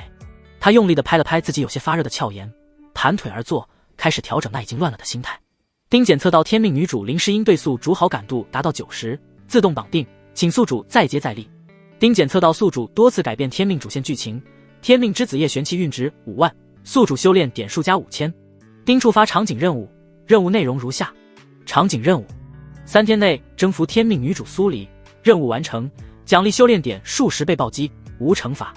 林雨看着忽然被挂断的传讯镜，还有脑海中接连传来的提示音，出现了短暂的惊愣之色。他不就是脑海中想到了和流血那些限制级的动作后笑了一下吗？怎么大师尊就突然给他挂了视频呢？他难不成还能看到他脑海中的东西？而且这也就算了，好感度瞬间飙升到90点，这是唱的哪一出？他摇摇头，还真是女人心海底针，永远猜不到他在想什么。有时候就连前世海王的经典案例也解释不了。至于改变叶璇的主线而奖励的修炼点，他并不意外。这种情况其实已经在变相的让他少了很多机缘，而且就算能凭借天道眷顾回正，那也是需要损耗气运的。最让他意想不到的是，竟然给他来了一个现实的场景任务，征服天命女主，这本就是他要做的事情，但给加了一个时限，这就是在给他上难度了。而且能触发这个任务，估计流血和苏黎应该是从缥缈峰回来了。修炼点数十倍暴击，这可不是一般的诱惑，那可是整整50万修炼点呢，都够让他将不死之身修炼入门了。3天时间，系统还真是瞧得起他啊。林雨感觉有点压力山大。苏黎的情况可是和流血不一样，流血能在1天内完成征服，因果红线是最大的功劳。但现在他可不想将另外一次机会用到诸位师尊身上。不过也不是没有机会。苏黎喜欢游历凡尘帝国，对于一些凡尘的东西非常喜欢乃至痴迷。尤其是他还知道苏黎的另一个秘密，这个秘密可是在原书的中后期才讲出来的。结，七师尊，我原本可不想用这个方法的，是系统这货勾引我的。他心中立即浮现一个想法，只不过有点邪恶，那我收回。可别啊，童子哥你可别乱来。逆徒，你果然回来了，大姐没有骗我呢。林雨刚回到自己庭院没一会儿，流血那激动的声音就远远的传来，紧接着一具散发着淡淡体香的娇躯便直接扑入了他的怀中，在其之后跟着一道绝世丽影。哼，臭逆徒，你怎么连个消息也不回，害得我找了你好多天。钻入林雨怀中的流血仿佛是忘记了跟他一起回来的苏黎，直接开始在其怀中娇哼一声，表达着不满，这让林雨一阵汗颜。流血在他的记忆中可是一个老冷美人，但没想到现在在他面前变得这般娇柔了，还动不动爱撒个娇。这本没啥事情，道侣之间的情调很正常，但是也得看场合啊。七师尊苏黎还在这呢，你是真不怕被拆穿啊？四姐，你不对劲，非常不对劲，你老实交代，在我回来之前你对小雨儿做什么了？苏黎仿佛发现了新大陆一般，连和林雨打招呼都顾不上，眼睛紧紧地盯着流血，出声质问。四姐的性格他可是知道的，即便和自家徒弟关系缓和，也不至于好到这种程度啊。这哪里是师徒该有的情感，完全就是一个小女人看到自家男人的样子。她在凡尘游历，这种场景可是见过很多的，所以她立即就怀疑起了两人的关系。啊，没做什么呀，七妹你想多了。哼，别想骗我，没吃过猪肉还没见猪跑吗？你绝对干坏事了。没有就是没有，不信你问小雨。问就问，咱们当面对质。雨儿，你告诉我四姐有没有呢？那个你老实说，要是有的话我帮你做主。卧槽，这尼玛躺着也能中枪。看着两女之间那浓浓的火药味，林雨一阵汗颜。只不过流血看着他的眼神有些躲闪，而苏黎则是一副认真的表情。这种事是能拿出来讨论的吗？不过这种场面可不会将他这个老油条给吓倒，他只是感觉这两人竟然在他面前谈论这事感到神奇。七师尊，你确实是想多了，这是我表达喜欢的一种方式，就像我也喜欢七师尊你一样。林雨脸不红心不跳，口若悬河的侃侃而谈。说完他还直接将毫无防备的苏黎一把搂进了怀中。你不是让我说吗？那我就如实说好了。他心中却是爽歪歪，竟还有这种好事找上门来。和流血那种外表冰冷内心温柔的样子不同，苏黎则是彻头彻尾的公事公办，给人一种凡间断案的严肃感。更让他感到有些好笑的是，当搂住他的瞬间，能清晰地感受到苏黎身体猛地一僵，在他怀里一动不动，仿佛一只受惊的小白兔，同时那绝美的容颜之上也染了一层粉色，粉嫩的，煞是好看。苏黎师尊，你难道不喜欢我？怎么和雪儿师尊的反应一点都不一样？林雨并没有就这么放过有些被惊吓到的苏黎，反而加大了拱火力度。他说话的同时还带着惊讶的表情，一副很不理解的样子。好不容易有这种机会，岂能放过？毕竟任务只有3天的时间，加大一些力度还是很有必要的。先让其熟悉一下这种亲密的动作，后面他再用那种方法才能起到更大的作用。啊，没有啊，我怎么会不写？欢呢？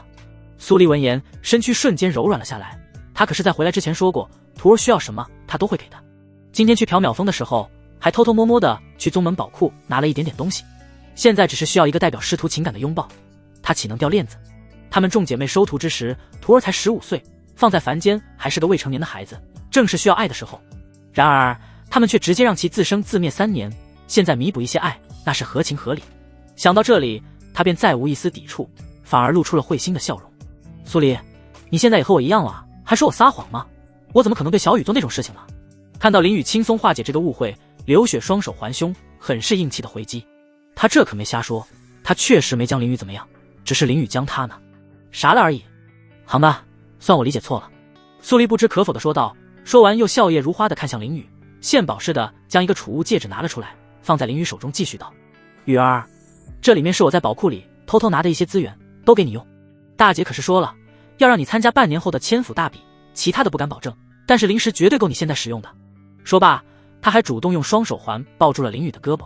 兄弟们，有些东西想写，但是不敢写，修修改改全删了。林雨闻言干咳2声，他一边感受着来自胳膊上的压迫，一边开口说道：师尊大人，那我可就收下了。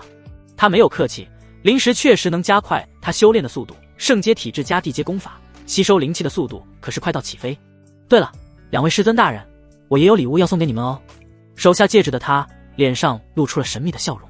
他没记错的话，1楼的一个玉质宝箱中还放着7尊栩栩如生的玉质雕像，那是他刚拜入师门，心中带着无比憧憬的心情雕刻出来的。玉是凡玉，几乎不含任何灵力，也没有任何功效，那个时候的他也就只能拥有这种东西。不过现在用来献礼，来表达他的心意，可是绝佳的东西，尤其是苏黎，这东西本就对他很有吸引力，现在再通过他的手送到其手中，还不感动得稀里哗啦的。感情就是这样一点点的循序渐进，到了一定的程度，发生一些事情就是顺其自然。礼物，2人几乎是异口同声，同时相视一眼，都从彼此的眼眸中看到了各自的期待。他们期待的不是礼物有多珍贵，而是心意。没错，跟我来吧，在房间放着呢。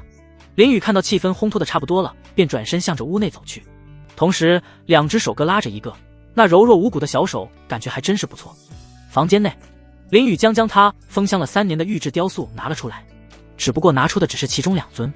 雕塑高约30厘米，由一整块上等的凡间白玉雕琢而成，玉质温润细腻，宛如凝脂。一尊面容端庄秀丽，双眸微闭，嘴角含笑，仿佛正在沉睡中做着一个甜美的梦，发丝如瀑布般垂落在双肩上，每一根都清晰可见，仿佛在微风中轻轻飘动。另一尊身体线条流畅自然，比例协调，肌肤如羊脂般洁白，散发着一种柔和的光泽，裙摆似随风飘动，宛如一朵盛开的莲花，给人一种轻盈飘逸的感觉。仔细观察的话，会发现每一尊雕塑的每一个细节都处理得非常精致，眉毛、眼睛、鼻子、嘴巴等五官都刻画得栩栩如生，仿佛是真实的女子站在你的面前。服饰也非常精美，上面的花纹和图案清晰可见，展现出了高超的雕刻工艺。林雨将各自的雕像放在其手中，嘴角微微上扬。雕像手艺可是从前世带来的，绝对精湛，再加上2位师尊本就是绝美之容，简直不要太好看。好美啊！小雨，这真的是我真的有这么好看吗？2人双手捧着雕塑，忍不住发出惊叹，眼眸中全是星光点点，那样子仿佛得到了什么稀世珍宝一般。丁检测到天命女主苏黎好感度提升至90，自动绑定，请宿主再接再厉。Nice！ 听到系统的提示，林雨心中一喜，他这玩意果然派上了用场。从这个好感度就能看出苏黎对此有多喜欢了。师尊大人，喜欢吗？他走进2人身前，随后伸出双臂将2人搂入怀中，柔声询问。这种好机会他自然不能放过。雨儿，你这是什么时候做的？好美啊，这可是我收到过最好的礼物。苏黎爱不释手的拿在手中左看看右看看，对于林雨的放肆行为完全没有察觉，亦或者察觉了但并不在意。此时他的心完全被爱徒的礼物和心意给占满了，哪里还会管这些？刘雪就更不用说了，那双明亮的眼眸完全成了林雨的形状。要不是七妹还在，说不得他又要舍身奖励一下宝贝徒弟。喜欢就好，那是我3年前雕塑好的，以前怕几位师尊不喜欢，我就没敢拿出来。林雨继续控制着情绪输出，大多数女人都是感性的生物，无关修为有多高，现在把之前的自己说的有多悲情，就能换来多少感动和自责，而这就是感情的升华剂，只要他稍加添一把火就差不多了。3年前，两人闻言，心中莫名疼痛起来。这3年他们都干了些什么？为什么会将如此优秀且爱着他们的徒弟抛弃，不管不顾？此时的两人恨不得让林雨暴打他们一顿，才能缓解一些心中的愧疚。尤其是苏黎，凡尘之气接触的时间很长，他更加理解这份情感有多深。美眸中不自觉地蒙上了一层水雾，深情地看着林雨的眸子。不知道为什么，此时的他特别想以后的每一天都和宝贝徒儿腻在一起，就像红尘中那一对相互守护一生一世的痴情男女。丁检测到天命女主苏黎对宿主好感度达到100满值，天命之子叶玄气运值5万，宿主修炼点数加50000。丁宿主完成3天内征服苏黎的任务，触发10倍暴击奖励，修炼点数加50万，这就完成了。系统的这个提示让他都有些措手不及，他完全没有想到七师尊苏黎的感情这般丰富，一个礼物，一句话，再加上一份迟来的愧疚，直接就将好感度干满值了。能被系统认可的好感度，已经说明他们之间的师徒之情已经升华。不过这样也好，他也不用特意使用另外一招，那是人家的隐藏属性，那就再隐藏一段时间吧。看着那已经被泪水朦胧了的眼眸，他抬起双手捧着那张俏颜，将泪水轻轻刮掉，随后很自然的附身情感已经升华，这种事是水到渠成。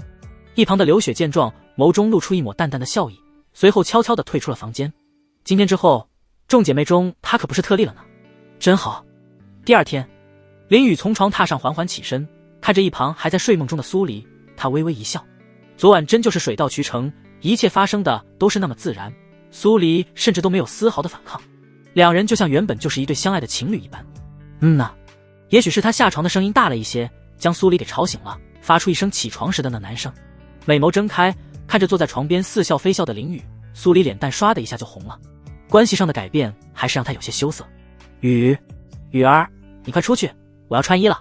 他象征性的伸手推了推林雨，有些害羞的说道。好，我这就出去，师尊宝贝好好休息哦。林雨刮了刮那精致的琼鼻，宠溺的说道。对了，我要去后山修炼，宝贝回头和四师尊说一下。说罢，他便起身向着屋外走去。他现在已经有了55万修炼点，是该修炼一番了。而且他已经有了计划，怎么用掉这些点数。雨儿好温柔好帅呢。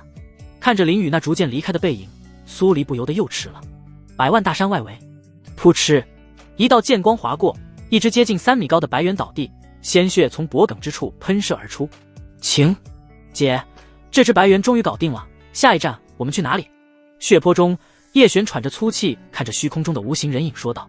将近1个月的时间，在叶婉晴的引导下，他不仅觉醒了隐藏体质，更是通过不断的在山中历练，将修为提升到了融合境巅峰的之境，差一步凝练金丹。所以此时的他对叶婉晴可算是奉若神明，将其当作恩师一般。就连他现在修炼的功法和战绩也都是叶婉晴提供的，都达到了恐怖的天阶程度。要知道，就连宗门的宗主修炼的都是地阶极品，天阶只有在5品宗门才有，而且大多数还是中低品居多。而叶婉晴传给他的都是天阶极品，同样差一步就是王阶了。暂时不用在这里历练了，想要晋升金丹并不难，难的是金丹的品质，这里已经没办法让你凝练高品质的金丹。虚空中，叶婉晴淡淡的开口说道。这1个月，他是看着叶璇的成长，不仅悟性和资质非常不错，就连韧性也很强，能吃苦。除了有点好色之外，没有什么弱点。不过好色在他眼中并不算什么缺点，每一个强者身边都不会缺少异性，这是亘古不变的道理，男女都一样。当然，好色是他无意中发现的，晚上做梦竟然会喊出玉凌峰7位峰主的名字，这也让他不禁感慨，这小子的眼光真够高的。那些稚嫩的女孩子不喜欢，偏偏喜欢天目仙府最有名的几朵精华，那是多少修士做梦都想得到佳人，就是他一个女人看了也忍不住想要多看2眼，和他当初的颜值有的一拼了。不过这也是好事，能不住的激励这小子快速成长。金丹还有品质之分，那我该怎么凝练高品质金丹？叶璇毕竟只是丹峰的一个核心弟子，对于修炼上一些核心之事知道的并不多。不过既然知道了，他当然是想要凝练出高品质的金丹。那是当然，一些天骄妖孽都选择凝练高品质金丹。叶婉晴点点头解释道，金丹一共有3种品质，普通金丹、紫霄金丹、天道金丹。凝练紫霄金丹的话，需要提前接天罚雷劫，通过天罚神雷的淬炼成为紫霄金丹。而天道金丹则需要参悟意境之力，在金丹之上印刻意境符文，并且再通过规则神雷的淬炼，让意境之力与金丹彻底相融，这样才能成就天道金丹。他一口气将金丹的品质划分都说了出来，这也是他让叶璇不及的原因。虽然这1个月的历练让叶璇成长很大，但是想要引天伐雷劫还是困难重重，就算引动了，现在都不一定能扛得过去。要知道，普通修士只有在破丹成阴之际才会渡49小天劫凝金丹引下的雷劫，可是一点不虚元阴之劫，所以需要停下来做一些准备。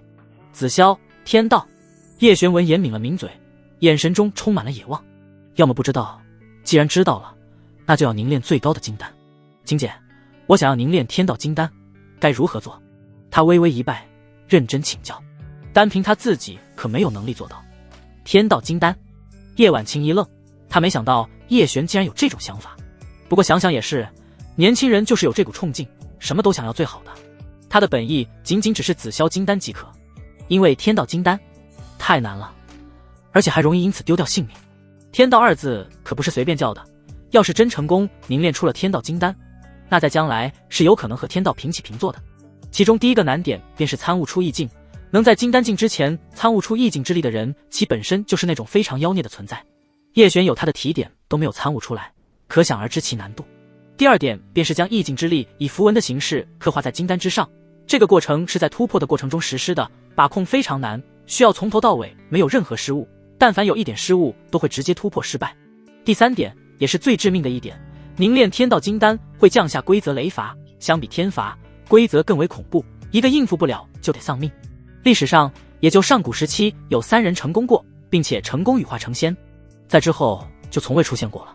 不过紫霄金丹倒是不少，毕竟只是天罚神雷的话，一些天骄妖孽还是能扛过去的。叶璇，我劝你还是不要好高骛远，天道金丹那只是传说，危险性很高。为了打消掉叶璇的这个想法，他很快将原因都讲了出来。晴姐，既然有人成功过，那就不是绝路，别人能做到，我也可以。你那是会要命的，还请晴姐教我。叶璇眸中闪过一抹狠色，这是对他自己的，他一定要做到。从描述中就能知道天道金丹的霸道之处。紫霄金丹虽然也不错，但是和天道比起来，差距不是一般的大。你好，你既然如此坚持，我可以教你，但你要是连前面的条件也做不到，那就立即放弃。叶婉晴那无形的眸子中浮现一丝恼怒。他见过非常多的妖孽，比叶璇更加厉害的大有人在，但都没有像他这般不听劝告的。他难不成还会害他不成？不过遇到这么一个一根筋的铁疙瘩，他是一点办法也没有，所以他只能在妥协中制定新的限制条件。天道金丹的前2个条件也不是一般人能做到的。好，只要晴姐你能教我，我都听你的。叶璇闻言立即露出了喜色，如果真的连先决条件也满足不了，那就是我的问题，我绝对不会再提这件事。看到叶婉清有些生气的脸色，他也急忙做出保证，那就行。天道金丹最基础的是要领悟意境之力，你最擅长的是剑道，可以从剑道之上先领悟出剑意再说。听到叶璇的保证，叶婉晴那带着愤怒的脸色才缓和了下来。他略微沉思片刻后继续道，你缥缈宗据我感应，在玉灵峰的后山有一处剑崖，你可以去那里尝试一下，应该可以提升你的领悟速度。说到正事，叶婉晴就立即严肃起来。意境之力正常情况下是在元阴境才会有所领悟，要是能提前2个境界领悟出来，那就是一步先步步先，以后的路会走得更加顺畅。所以即便是最后没能凝练天道金丹，只要参悟出意境之力也是很好的。唯一有些担忧的是，玉灵峰是叶璇心心念念的那几名仙子的修炼之所，他怕这个家伙管不住自己的脚，闯出什么祸事来。毕竟现在他的实力还不足以让在缥缈宗横行无忌。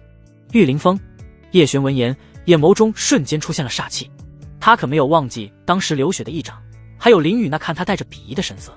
他是对玉灵峰上的几位峰主有想法，但前提条件是得顺他得意，敢一言不发就对他下死手，绝对不能放过。他要好好凌辱那个女人。剩下的6人等他有实力了也要一一拿下。不过眼下最重要的还是秦姐口中的剑意。他之所以喜欢修炼剑道，是因为他的青梅小溪从小看到剑道强者就双眼放光，认为那是天下第一道，他自然而然的就开始勤学剑之一道，以至于现在成为了他的擅长。想到这里，他严肃的点点头道，青姐，我这就回宗，定然不会让你失望。说罢就要转身原路返回。等下，有人来了，是你宗门之人，你注意点。然而他刚要动身，叶婉晴的声音便再次传来，同时那虚幻的身形一闪便消失不见，回到了小鼎之中。宗门之人，他面带疑惑看向远处的山林，也就是片刻间的功夫，果然从山林上空急速而来4道身影，并且在他前方落了下来。你是？我缥缈宗的弟子。4人中，其中一名老者出声询问。叶璇身上的衣袍很多地方虽然已经被撕破，但还是能看出个大概的轮廓。这是他丹峰弟子的服饰。回长老，弟子是缥缈宗丹峰核心弟子，来百万大山找一些灵草。叶璇如实回答。虽然不知道宗门这些长老、峰主拦下他有何用意，但想必不会无缘无故将他怎么样。更何况他还发现了其中一名他认识的人，领头之人冷若雪，玉灵峰3峰主。当然，只是他认识对方而已。这片区域在未来3个月内将会封锁，你离开这里吧。那名金丹长老听到是自家弟子，语气也放缓了一些。方圆300公里的外围之地的高级妖兽已经被他们清理的差不多了，剩下一点时间就是将里面的人清理出去，彻底成为一片新弟子的试炼区域时，弟子这就离开。站住！叶璇本要离开，但忽然被一声清冷的声音打断。他疑惑地看向冷若雪，他虽然曾经梦中对其做了一些不可描述的事情，但现实中可没有任何交集，叫住有何事？你叫叶璇。冷若雪一如既往的言语冰冷，只不过柳眉却是微微皱起，她带着疑惑的眼神看向叶璇。穿着破破烂烂，面容之上还有一些刚刚击杀妖兽后溅上的血迹，身上散发着一股子难闻的味道。不过这不是他喊住此人的原因，而是他好似在姐妹群中看到过这个人的影像，只是现在的形象有些邋遢，所以他出言确认一下。冷峰主，弟子确实是叫叶璇，您是有什么分？哼，真是你这个淫贼，胆敢闯我五妹的寝宫，简直找死！今天就为丹峰除掉你这个败类。叶璇刚回答半句话，冷若雪就听不下去了，他冷哼一声，抬手就是一掌，言语中充满杀意。群中五妹可是说过这个人的无耻行径，没想到还能被他给碰到。上次五妹的一掌没将其处理掉，那么就由他来解决掉这个无耻之徒。这一掌他没有丝毫留情，元婴之力直接贯穿叶璇的整个身躯。砰！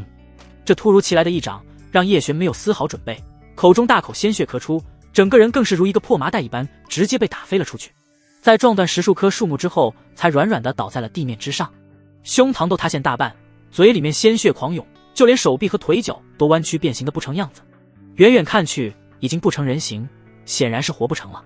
走吧，丹峰我会去说的。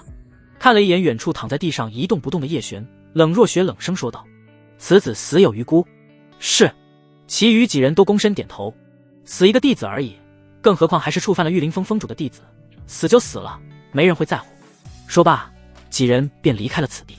待众人离去，叶婉晴从小鼎中飞出，他看着倒在地上的叶璇，忍不住摇头。这小子的运气还真不是一般的差，1个月内接连2次因为同一件事受到致命伤。第一次还好，刘雪本身就身受重伤，那一掌有他保护，并没有受太大伤势。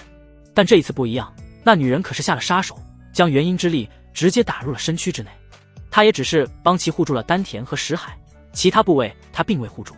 做得太明显的话，那女人绝对不会就此离去，到时候还不知道会发生什么事情呢。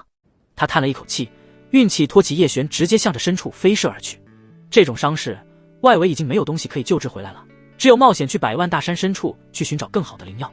玉灵峰后山剑崖，丁检测到天命之子叶璇被女主冷若雪击成重伤，延长成长时间，气运值40万，宿主修炼点数加4000000。什么意思啊？还在修炼中的林雨忽然被脑海中的提示惊醒，他睁开双眸，眼底浮现一丝惊愕之色，这对他来说还真是意外之喜。不过三师尊冷若雪怎么会对叶璇那家伙动手？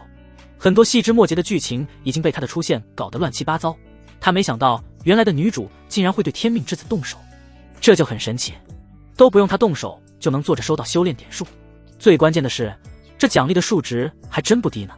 系统打开属性面板，他忍不住想要看看叶璇这个倒霉蛋气运值还有多少，只是重伤就能减40万，说不得这家伙原本的气运又涨了呢。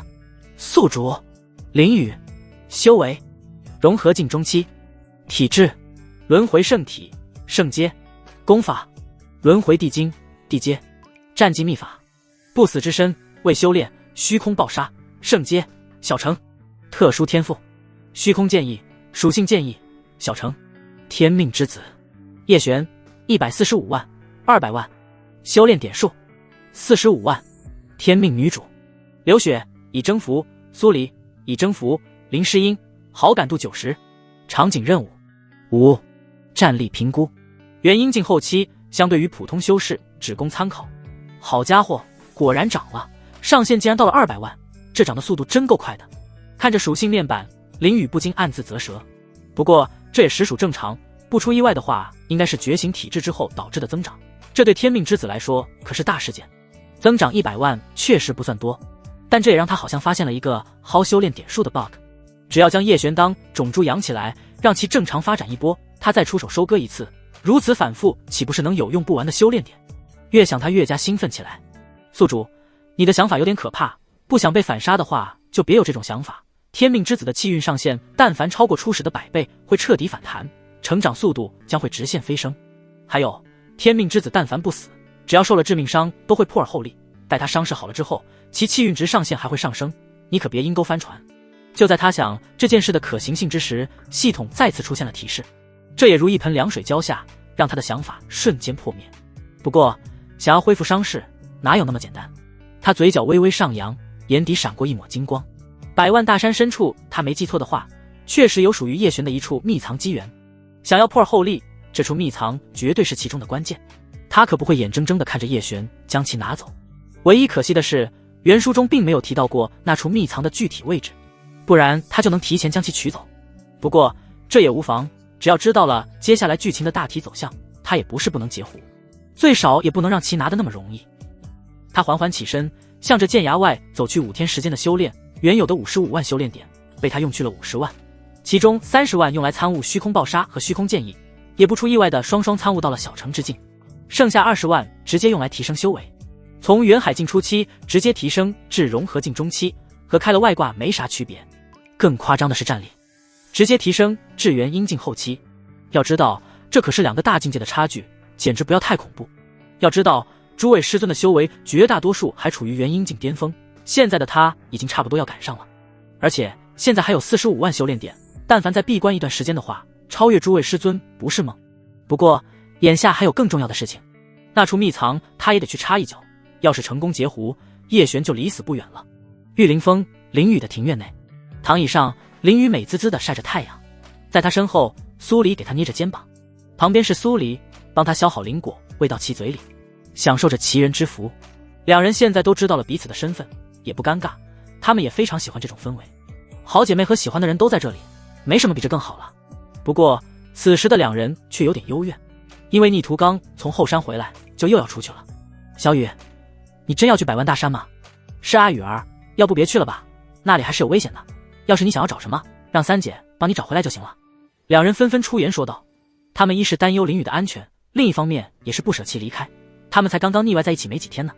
放心吧，我知道你们的担忧，不过身为你们的男人，岂能在温室中成长？历练是必须要经历的事情，等我变强了，就能保护诸位师尊了。林雨拍了拍2人的小手，就是一番豪言壮语。真实想法他自然不能说，他要去的是百万大山深处一点的地方，那里可是金丹元阴境的大妖一大堆，刘雪和苏黎要是知道了，绝对是不会让他去的。好吧，不过一定要小心，有什么问题及时找三姐帮忙。林雨都这样说，苏黎2人也没法继续阻拦。况且林雨说的没错，身怀轮回圣体，除了必要的修炼资源外，心境历练同样很重要。而在战斗和厮杀中，心境是成长最快的途径。他们虽然担心，但确实不能将其保护起来。放心，我会的。不过，嘿嘿。林雨露出一抹邪魅的笑容，随后直接起身走向2人。第2天，林雨神清气爽地从屋内出来，驾驶着灵舟直接向百万大山而去。这也是他穿越而来第一次进入百万大山。以前修为弱，他甚至连宗门都没有出去过，唯一的一次还被刘雪给抓了回去。而他不知道的是，在他离开之后，天穹中一道身着紫色纱裙的身影从虚空中缓缓浮现。他看了看下方的竹楼，还有那逐渐离去的身影，眸子中满是惊讶。这小鬼头魅力非凡，居然还能如此行事。他朱唇微张，话语中满是难以置信。苏黎可是他的亲妹妹，他又怎会不知其眼光之挑剔？历经凡尘游历的他，看遍了人间的悲欢离合，居然会做出这般行为，不顾世俗的目光也就罢了，竟然还和刘雪那丫头一同。哼，小鬼头，你可真是待遇优渥呢，竟然要我这个宗主为你护道。他愤愤地望了一眼前方已然消失的灵舟，身形一闪，便如飞鸟般跟了上去。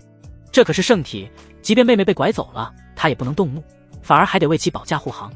其实他原本是想让一名太上长老去的，但左思右想，还是觉得不妥。圣体之事至关重要，目前也只有他和苏黎他们7人知晓，其他人都不知晓。若是让太上长老前去，就得道出缘由，如此一来还是不太稳妥。故而最终他还是决定亲自出马。然而此时的林宇却并不知道自己已经被宗主大人给盯上了，他正悠哉悠哉地向着百万大山而去。百万大山，北疆最大的群山之地，不管是纵深还是横向，都是广袤无垠，有着上百万公里，占据北疆面积的1/4，也是妖兽的领地。其中百万二字可绝不是形容，而是真有那么多山脉，山脉之间彼此相连，形成如今百万大山的样子。每一座山脉之上都有着无数妖兽，越往深处走，妖兽的实力越强，同时资源也越加丰富。很多人族都喜欢成群结队的前往冒险，尤其是一些散修。不过一到每年宗门招收弟子的时候，百万大山外围就会被宗门圈起来，不让外人进入。所以每到这个时候，外围之地就很少能看到人了，即便能看到，也是一些偷偷摸摸溜进来的亡命之徒。林宇经过1天时间的赶路，也终于来到了百万大山外围。而在他面前的空地上就倒着10多人的亡命之徒，这一片区域是他缥缈宗控制的区域，被他遇到了，索性就直接送他们去了地府报道，也正好检验一下他的战力。说实话，散修还真是普遍实力弱的可怕，10多人中有着3名金丹境中后期的修士，其他也都是融合境后期及巅峰的存在。按理来说，这种团队的实力很不弱的，不然也不敢在老虎头上动土。但结果是在他手中没有撑几个呼吸的时间就被直接杀掉了。这些散修确实是太弱了，还是得去深处一点的地方。他吐槽一句，直接跃上灵舟，再次向着深处而去。就连那些亡命之徒的家当都懒得去捡，实在是穷得要命，还是给1个多月后的新弟子试炼当做奖励好了。然而他的轻松快意却让跟在身后的苏月心中掀起了惊涛骇浪。散修就是再弱，那也是金丹境的长老级强者啊，还是3名。这些人要是弱的话，他也不会配冷若雪这种封主级别的强者。老坐镇这里，这可不是他们弱，而是林宇有点太强，而且是强的可怕。林宇那自言自语的一句吐槽，他自然也听到了。他怀疑这个家伙完全不知道自己有多强，还在吐槽人家弱。要知道像那些散修一样的战力才是修行界的普遍现象，有几个他这般变态的，一个融合境中期的家伙竟然完全碾压3个金丹长老级强者，其他那些人就更不用说了。看着已经走远的林宇，苏月感觉妹妹被拐走也不是那么难以接受。就这种战力和修炼速度，再有半年的时间，即便是那些7品级势力的天骄也能碰一碰了，甚至有可能和东道主凌霄阁的弟子碰碰手腕。他心中一下子激动了起来。以前只是在古籍之中看到圣体强大的介绍，并没有在现实中见到过，但现在他是亲眼见证了其恐怖之处。而且如果圣体不陨落的话，其最低成长都能达到大成期，而轮回圣体又是圣体之中排名前3的存在，即便是踏入散仙之境，成就最高地仙境界都是有可能的。所谓一人得道，鸡犬升天，林宇将来要真能达到那种程度，他缥缈宗的未来也是无限光明。小滑头还真是厉害呢，要不要我也？他心中忽然有了一个奇奇怪怪的想法，俏脸也是不由得通红一片。不行不行，这样太便宜这个小滑头了。很快他又将这个念头掐灭了，搭上自己的妹妹已经可以了，哪有自己推销自己的？况且他可是有着近700岁了，灵头都比小滑头大了，岂能这般为老不尊？丁检测到当前场景，触发场景任务。任务内容：征服非女主缥缈宗宗主苏月，奖励特殊物品永恒之剑。而此时坐在灵舟甲板上喝着茶，看着风景的林宇忽然脑海中出现了系统的提示，这让他猛地一愣。倒不是忽然触发任务，而是这个场景任务着实有点奇怪。场景任务不是根据当前场景来等等，不对。想到一半，他忽然意识到了什么，眸中出现一抹惊异之色。系统没出现问题的话，那就说明苏月这个宗主就在附近，而且跟在他身后，也就是说他刚刚杀那些亡命之徒也被全看了去，这让他一阵无语。本来还想再悄悄地发育一段时间呢，这一下子可就藏不住了。被苏月知道和几位师尊知道没什么区别，不过这个系统也是狗，非天命女主也要征服，还给他一个看上去很不错的奖励。最关键的是还尽都是些高难度的。苏月可是宗主半步法相近的存在，缥缈宗第1强者。原书中之所以没有成为女主，可不是颜值没到天命之子的选美标准，而是苏月从始至终压根就没有看得起过叶璇这个家伙，即便是妹妹苏黎她也是反对的。也正是因为如此，吴邪那个老色鬼欺辱苏月之时，叶璇在暗中才选择了袖手旁观，最后即便假惺惺地救下了其性命，但苏月却还是选择了自我了断。可见这个女人有多刚，现在却要她去征服，这个难度不是一般的大。不过好在没有时间限制，实在不行，不做这个任务也不是不行。对于原书中的苏月，他还是非常敬重的，单单是不给天命之子当女人这一点，他就非常敬佩。以原书的角度去看，也可以说是一个小小的女性反派角色。一切不符合天命之子意愿的角色，皆为反派，管你有没有做过伤天害理的事情。所以他并不打算玩一些虚的，一切皆看缘分。宿主，你不看看奖励再下决心？操，狗系统乱我道心。听到系统的声音，他就知道不简单。永恒之戒，特殊宝物，混沌中唯一一颗因果之石铸造而成，炼化后可屏蔽一切强者的探查，同时可绑定与自身发生因果之人，被绑定者可享受炼化者一半的因果气运，炼化者越强，被绑定者也会随之越强，无资质上限影响。备注：绑定者0、1000。好家伙，果然够特殊，完全超出了一般宝物的定律，竟然直接打破了天道束缚，被绑定之人无视资质上限，随着炼化之人的进度走。童子，你是不是搞错了？天命女主的场景奖励都没有这么变态啊！他吞咽了一口口水说道，这玩意绝对是最适合他炼化的。这样的话，他的自身因果直接被屏蔽，认识多牛逼的强者都不可能推算到他的头上，而且还能隐蔽自身的修为气息。最关键的还是那个绑定关系，只要和他产生因果便能绑定，那么几位师尊都可以成为被绑定者，他也就不需要担心诸位师尊因为资质不够被他远远地甩在后面。不过这东西放在一个非天命女主的奖励身上着实有点怪异。宿主，你想多了，场景任务的奖励都是随机，没有女主和非女主之说。随机奖励吗？那就没得说了。也不知道这算是运气好呢还是不好呢。要是看原书中对苏月的描述，那真是一块硬骨头，不好啃。算球还是不想那么多，船到桥头自然直，说不得哪天就有机会了。林雨也只是纠结了片刻间的功夫便想清楚了，这种事情不能强求，尤其是在苏月身上，更何况现在苏月就在他周围跟着，机会有的是。想清楚之后，他便向着百万大山深处而去。不过灵舟被他收了回去，改为在山林之间飞射行进。深处的大妖及妖王还是很多的，他可没有自信到可以在深处肆无忌惮。况且最关键的还是寻找叶璇踪迹，秘藏之地他不知道具体方位，还是得叶璇这个天命之人来找。咦，这小滑头还真打算进百万大山深处啊，还真是肆意妄为。苏月在后面看着林雨的举动有些惊讶，这是得有多自信才敢进去。虽然这家伙战力确实很厉害，但更深一步的地段甚至是有元神境的妖王存在。他惊讶的同时还是有些恼怒的，这个家伙真是一点不老实，进去里面他也得打起12分精神才行。不过他也没有阻止，在他可控范围内给林雨足够的自由，身形一动便消失在原地，紧随林雨而去。半个月后，阴灵谷犹如一只潜伏在百万大山外围上千公里之外的巨兽，散发着令人毛骨悚然的气息。这里阴风怒号，寒冷如冰，仿佛无数怨灵在风中哀嚎哭泣。白骨遍地，堆积如山，犹如一座座惨白的小山，散发着令人作呕的腐朽气息。这些白骨有的残缺不全，有的却还保持着生前的姿势，仿佛在默默诉说着他们的悲惨遭遇。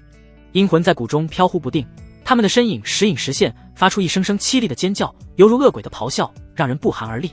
然而他们却被一股无形的力量束缚在谷内，无法逃脱。咕咚，一道身影出现在谷外，他艰难地吞咽着口水，望着谷内的景象，心中满是恐惧，仿佛被一只无形的手紧紧扼住了咽喉。这个环境实在是太恐怖了，那些皑皑白骨不仅有妖兽的，还偶尔有一具具人类的尸骨出现，宛如一座座沉默的墓碑，无声地诉说着山谷之内的重重威胁。晴姐，这里面进去真没事吗？叶璇面色苍白如纸，声音颤抖地说道。他那苍白的面容，一方面是伤势尚未完全恢复，另一方面则是被吓得。晴姐那强大的感知力发现了这处隐藏在天然大阵之下的神秘山谷，她很不想进去，但是山谷深处依稀能看见矗立着一座神秘的悬空神殿，数十道锁链将其牢牢拉住，仿佛是防止其飞走一般。晴姐也说了，这很可能是一座近100年才从地底深处出现的上古秘藏，要是真的，里面的宝藏将难以估量，甚至会有上古地仙残留下的功法宝物，乃至仙气都有可能存在。叶璇，这是你的机缘，进不进去是你的事情，我只能告诉你，外围的这些阴魂我能帮你搞定，至于那座神殿周围有没有威胁，或者神殿里面有什么危机，我并不知晓，全看你自己的决定。夜晚晴悬于虚空之中，言语中虽然没有表现出什么，但此时他的态度和之前已经有了明显的不一样。此时的他身躯相比之前更加虚幻了，这半个月下来，他可是到处奔波寻找帮其恢复的灵药。有好几种灵药是有元婴境的妖兽守护的，他不得不动用神魂之力处理，这也是他现在虚弱的原因。其实这也不算什么，他本就有预料到会这样。但是叶璇好像是被连续的致命伤打得吓住了一样，即便伤势好了之后也变得畏畏缩缩。从恢复伤势的那个山洞到这座山谷，都是他在感知和开路，叶璇一直都躲在后面，这让他很是不满意叶璇现在的表现。这和之前叫嚣着要凝练天道金丹的那个叶璇几乎判若两人。现在机缘就在眼前，要是还不拼的话，还能成就什么大事？这可是上古秘藏，机缘伴随着危险很正常，他都保证能将外围的阴魂解决掉，进入里面再说其他。要是还不敢进的话，那真就有些废了。叶璇闻听此言，脸色犹如变色龙一般，青一阵白一阵。虽说叶婉晴并未多言，但他岂能感受不到其中的不满？可他是真的不愿进去，倒不是被那连续2次的致命杀伐吓破了胆，而是此前无论如何浪都有叶婉晴兜底，可如今叶婉晴的状态明显已大不如前，他不过区区融合境巅峰的修为罢了，这座神殿显然不是他这个修为能够涉足的。晴姐大概率是指望不上，他又不是愚不可及之辈，现在绝非逞一时之勇的时候，贸然进去多半是要出事的。晴姐，这座秘藏有天然大阵遮掩，100年都没有人发现，多等一段时间也没事的。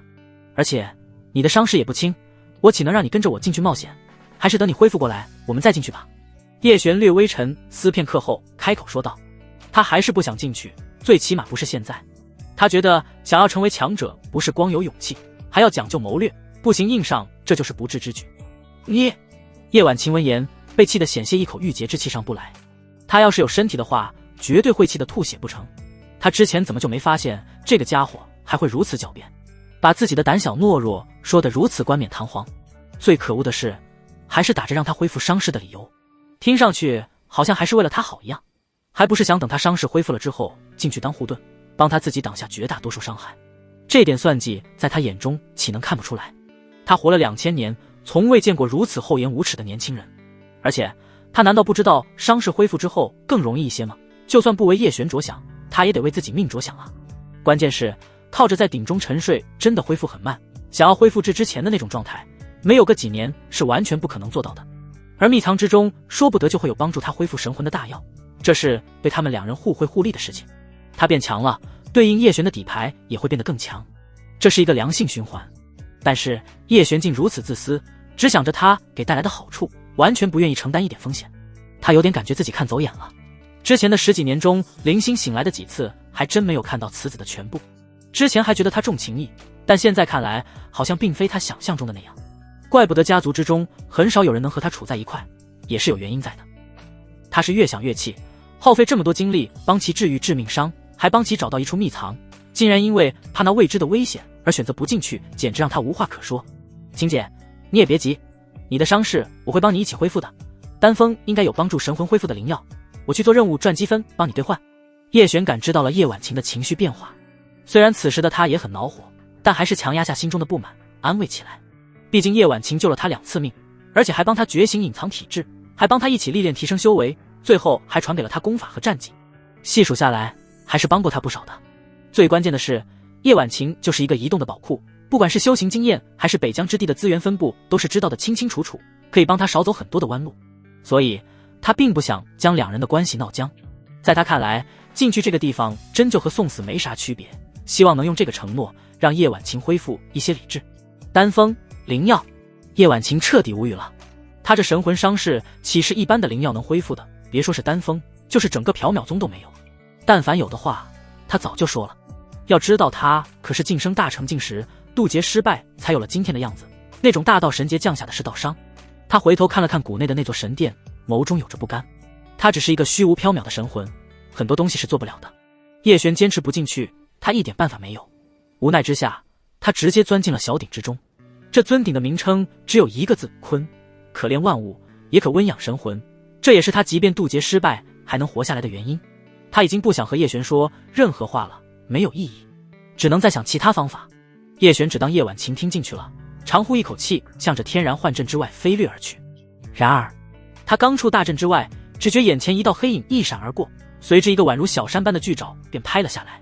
他瞬间目眦欲裂，随后拼命将小鼎扔出去，想要将这一爪防下来。这是天灾，他已经顾不得其他，但是以他的实力完全发挥出这座小鼎的实力来。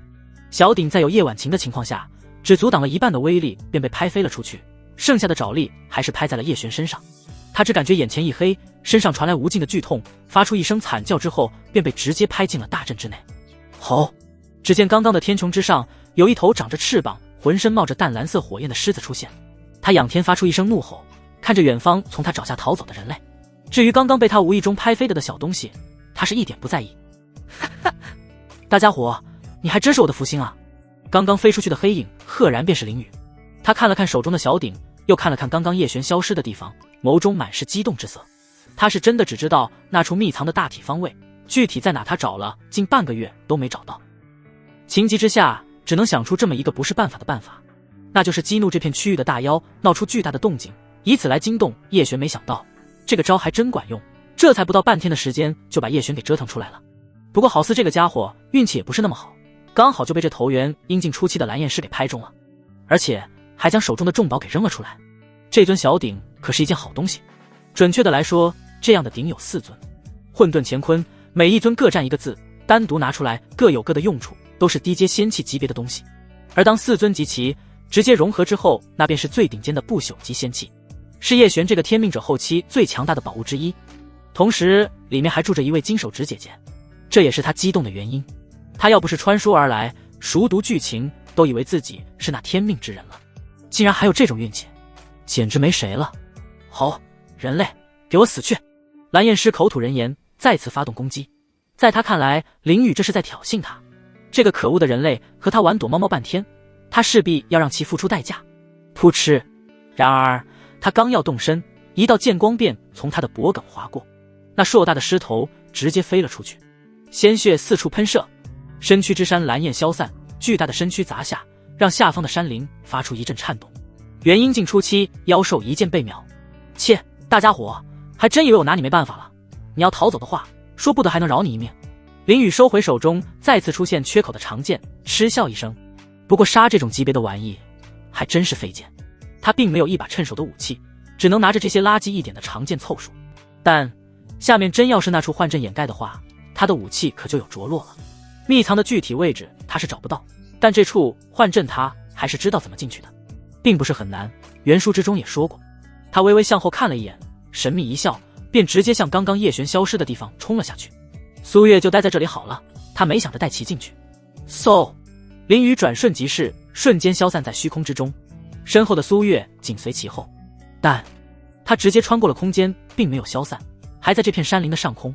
这苏月看着刚才2个大活人消失的地方呆住了，怎么别人能进去，他就进不去？怎么还整个区别对待？哼，小滑头，你给我等着，敢甩掉我，等你回去有你好看。他娇哼一声，表达着不满。对于林雨的实力，这一路上他已经有点麻木了。元阴境的大妖杀了可不止这一头，有些死脑经不给让路的大妖都被这家伙给杀了，不管是金丹境的还是元阴境的都被一剑击杀。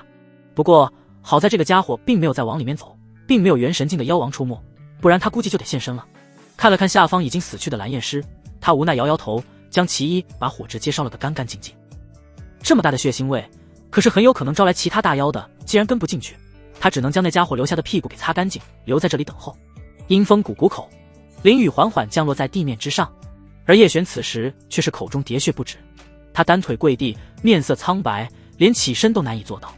丁检测到宿主抢走叶璇之线机缘之一坤地天命之子叶璇器，运值30万，宿主修炼点数加300000。丁触发场景任务，任务如下：场景任务，收服天命之子最大机缘神魂叶婉晴，奖励地仙精血1滴。地仙精血，9节散仙的1滴精血，妙用无穷，可炼化增强体质，亦可生死人肉白骨，还是重塑肉身最佳主要材料之一。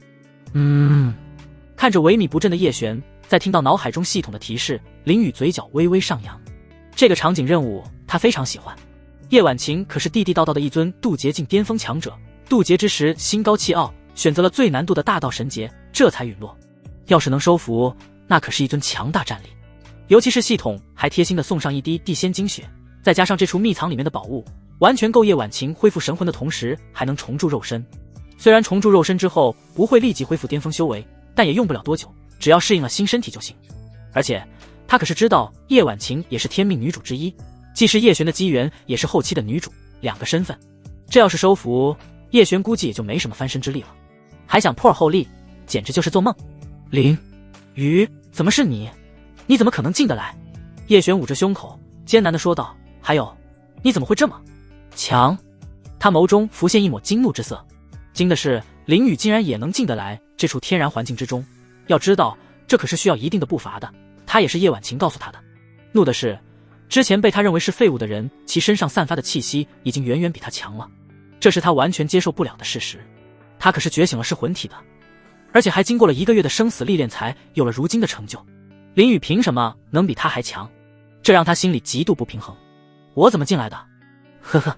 林雨走到叶璇身前，居高临下的看着他，神秘一笑，继续道：你怎么进来的？我自然是怎么进来的，这很难吗？说罢，他还拿出小鼎在其眼前挥了挥，这个意思已经很明显了。不可能，绝对不可能，晴姐不会告诉你的，她不会背叛我。叶璇听到林雨的话，原本就充满怒火的眼眸中瞬间变得赤红，脸色变得极为难看。进入幻阵的方法却是除了他就只有叶婉晴，而此时小鼎又被林雨拿走。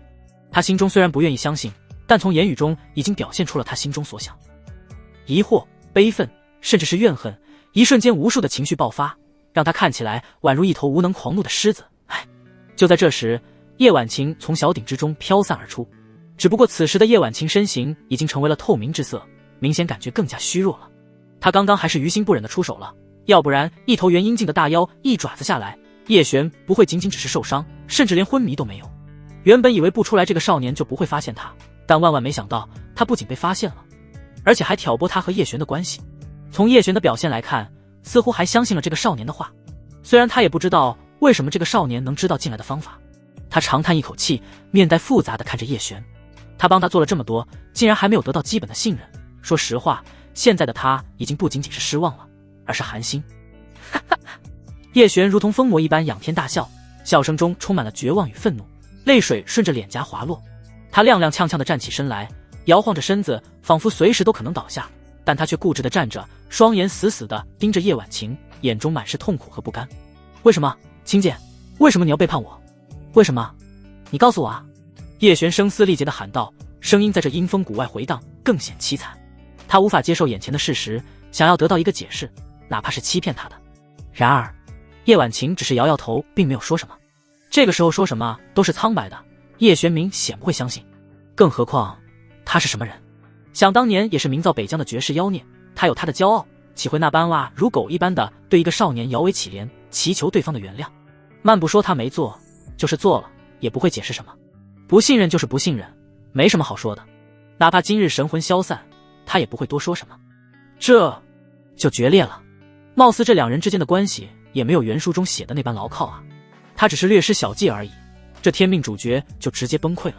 林雨双手环抱，露出一副看好戏的模样。不过他也没有放松，毕竟系统并没有给出任何提示，万一这两家伙是在给他演一出双簧呢？他也不出声，就这么津津有味地看着。他倒要看看会怎么发展下去。至于这阴风谷，看了原书的他自然知道怎么进去，不在乎这一点时间。但是他的打算却被叶璇给直接打断了。只见没有得到答复的叶璇双眸之中浮现一抹狠厉之色，随后没有任何征兆的便一头钻进了阴风谷内，只在空气中留下了一句誓言：你们给我等着，但凡我从里面活着回来，定会让你们付出惨痛的代价。吆喝，这么勇！林雨愕然，眼底浮现惊讶之色。原书中这个家伙可是在叶婉晴那丰富的认知协助下才拿到这处秘藏的，现在竟然在受伤的情况下自己一个人跑了进去，还真是想要置之死地而后生啊。不过你一个生瓜蛋子能有我快？嘿嘿。林雨也没有废话，直接飞射而入。这处神藏是上古紫雷天尊成仙之后留下来的传承宝藏，里面不仅有其一生的收藏，更还有其传承。谷底的神殿便是传承神殿，至刚至阳。之所以外围会呈现如此阴森恐怖的一幕，是因为极致的阴气可以暂时中和掉神殿无时无刻释放出来的至刚紫霄之气，这也是紫雷天尊留下来的第一道考验。只不过从地底暴露出来的这100年时间之中，曾有很多人类和妖兽误入了这里，而且连神殿的近前都没有到，就被这里的阴魂给杀了，给这里的阴森更添一分。那些皑皑白骨，其中一部分就是这100年时间之内留下的。同时，这里也是系统提到的可以让叶璇破而后立的绝世机缘，能在短时间内起飞，也就是凭借这处机缘的成长，让他在千府大比之中大放异彩。如今叶璇没有叶婉晴这个最大的金手指，在不知道如何进去的情况下，拿什么和他争这个机缘？虚空剑意，给我灭！一进入阴风谷，林雨瞬间认真了起来。杀鸡还用牛刀，更何况对手还是一天命之子。战略上他可以藐视敌人，但在行动上却不会有丝毫含糊。虚空剑意无视任何防御，直击神魂，正是这些阴魂的天生克星。这条近5公里长的阴魂道是第一步考验，其实但凡有一些至刚的手段就能进去，当然前提条件是其本身实力不得低于元婴境。而虚空剑意虽然不是至刚至阳的手段，但其能力却天生克制这些阴魂。林雨没有停留，知道这里环境的他，一路之上宛如无人之境，横冲直撞。任何胆敢冲上来的阴魂都被他周边的虚空剑意第一时间撕成粉碎，烟消云散。这一幕也让坤鼎之中的叶婉晴看得瞠目结舌。近来换阵的方法知道也就算了，竟然连通过这条阴魂道的方法也知道，而且还这么暴力，宛如在自己家后花园行走一般，丝毫在其脸上看不到任何害怕的表情。这让他都怀疑这个地方是不是这个少年早就知道了。5公里的阴魂道在不到10个呼吸的时间便走完，出现在眼前的便是一座高达1000丈的悬空神殿，非常庞大。远看或许没什么太大的感觉，但走到其下面就能感觉到自身的渺小。神殿周身闪烁着一层层电弧，让那些阴魂不敢靠近半分，也难得的出现一片真空地带。但是在神殿下方却不再是地面，而是一大池子紫色的液体，其中还咕咚咕咚冒着紫霄雷霆。雷劫神液。林雨看着这一片汪洋，眼冒金光。这玩意是第一关试炼之后的奖励，吸收炼化之后不仅可以提升修为，还是淬骨炼体的绝佳材料。最关键的是能让自身身躯富有绝佳的雷劫抵抗性，日后不管是渡哪种雷劫都是一大保障。林雨没有现场炼化，而是大手一挥，直接将这大片的雷劫液直接收了起来。收到自己手里的东西才是自己的机缘。他可是还没忘记这里还有一个天命之子叶璇。在原书中，这雷劫液的功效对叶璇日后渡劫可起到了不小的作用。他收起来回去炼化就行，况且这么多的雷劫液他一个人又用不完，还能给7位师尊使用啊！而这时身后也断断续续传来了一声声哀嚎声。林雨回眸看了一眼，阴森恐怖的阴魂道上，一团黑影在其中横冲乱撞。此时的叶璇没了叶婉晴这个金手指的指点，似乎失去主角光环一样，在第一关考验中似乎都很难熬。不过让他有些不解的是，系统仿佛宕机了一般，愣是没有发出一条提示，叶璇的气运值还是没有丝毫减下去的意思。这也让他再次提高了警惕。叶璇前期的主线剧情几乎都被他给打乱，气运没怎么降的情况下，很有可能还会触发什么别的机缘。他不能松懈，没有再管叶璇，他直接跳下了池底。雷劫液被他收了之后，露出了一个小型传送阵，这个传送阵正是通往紫霄神殿内部的。他扔进一把灵石，站了上去。嗡！随着虚空一阵晃动，林雨消失在了雷池之下。紫霄神殿是紫霄雷尊成仙之前居住之所，当他离去之后，这里便成为了他的传承之地。林雨只觉得眼前忽然一暗，下一刻他已经置身于这座古老而庄严的神殿之中。入眼望去，神殿内部空间极为广阔，穹顶高耸入云，仿佛与天地相接。几根巨大无比的石柱屹立其中，支撑起整座殿堂。柱身之上雕刻着密密麻麻的神秘符文和图案，闪烁着微弱的光芒。地面铺满了不明材质的玉石，宛如镜面一般倒映着上方的景象，使得整个神殿显得格外空灵神圣。在大殿的正中央有一座高高的石台，台上摆放着一尊巨大的神像，神像庄严肃穆，散发出无尽的威严气息。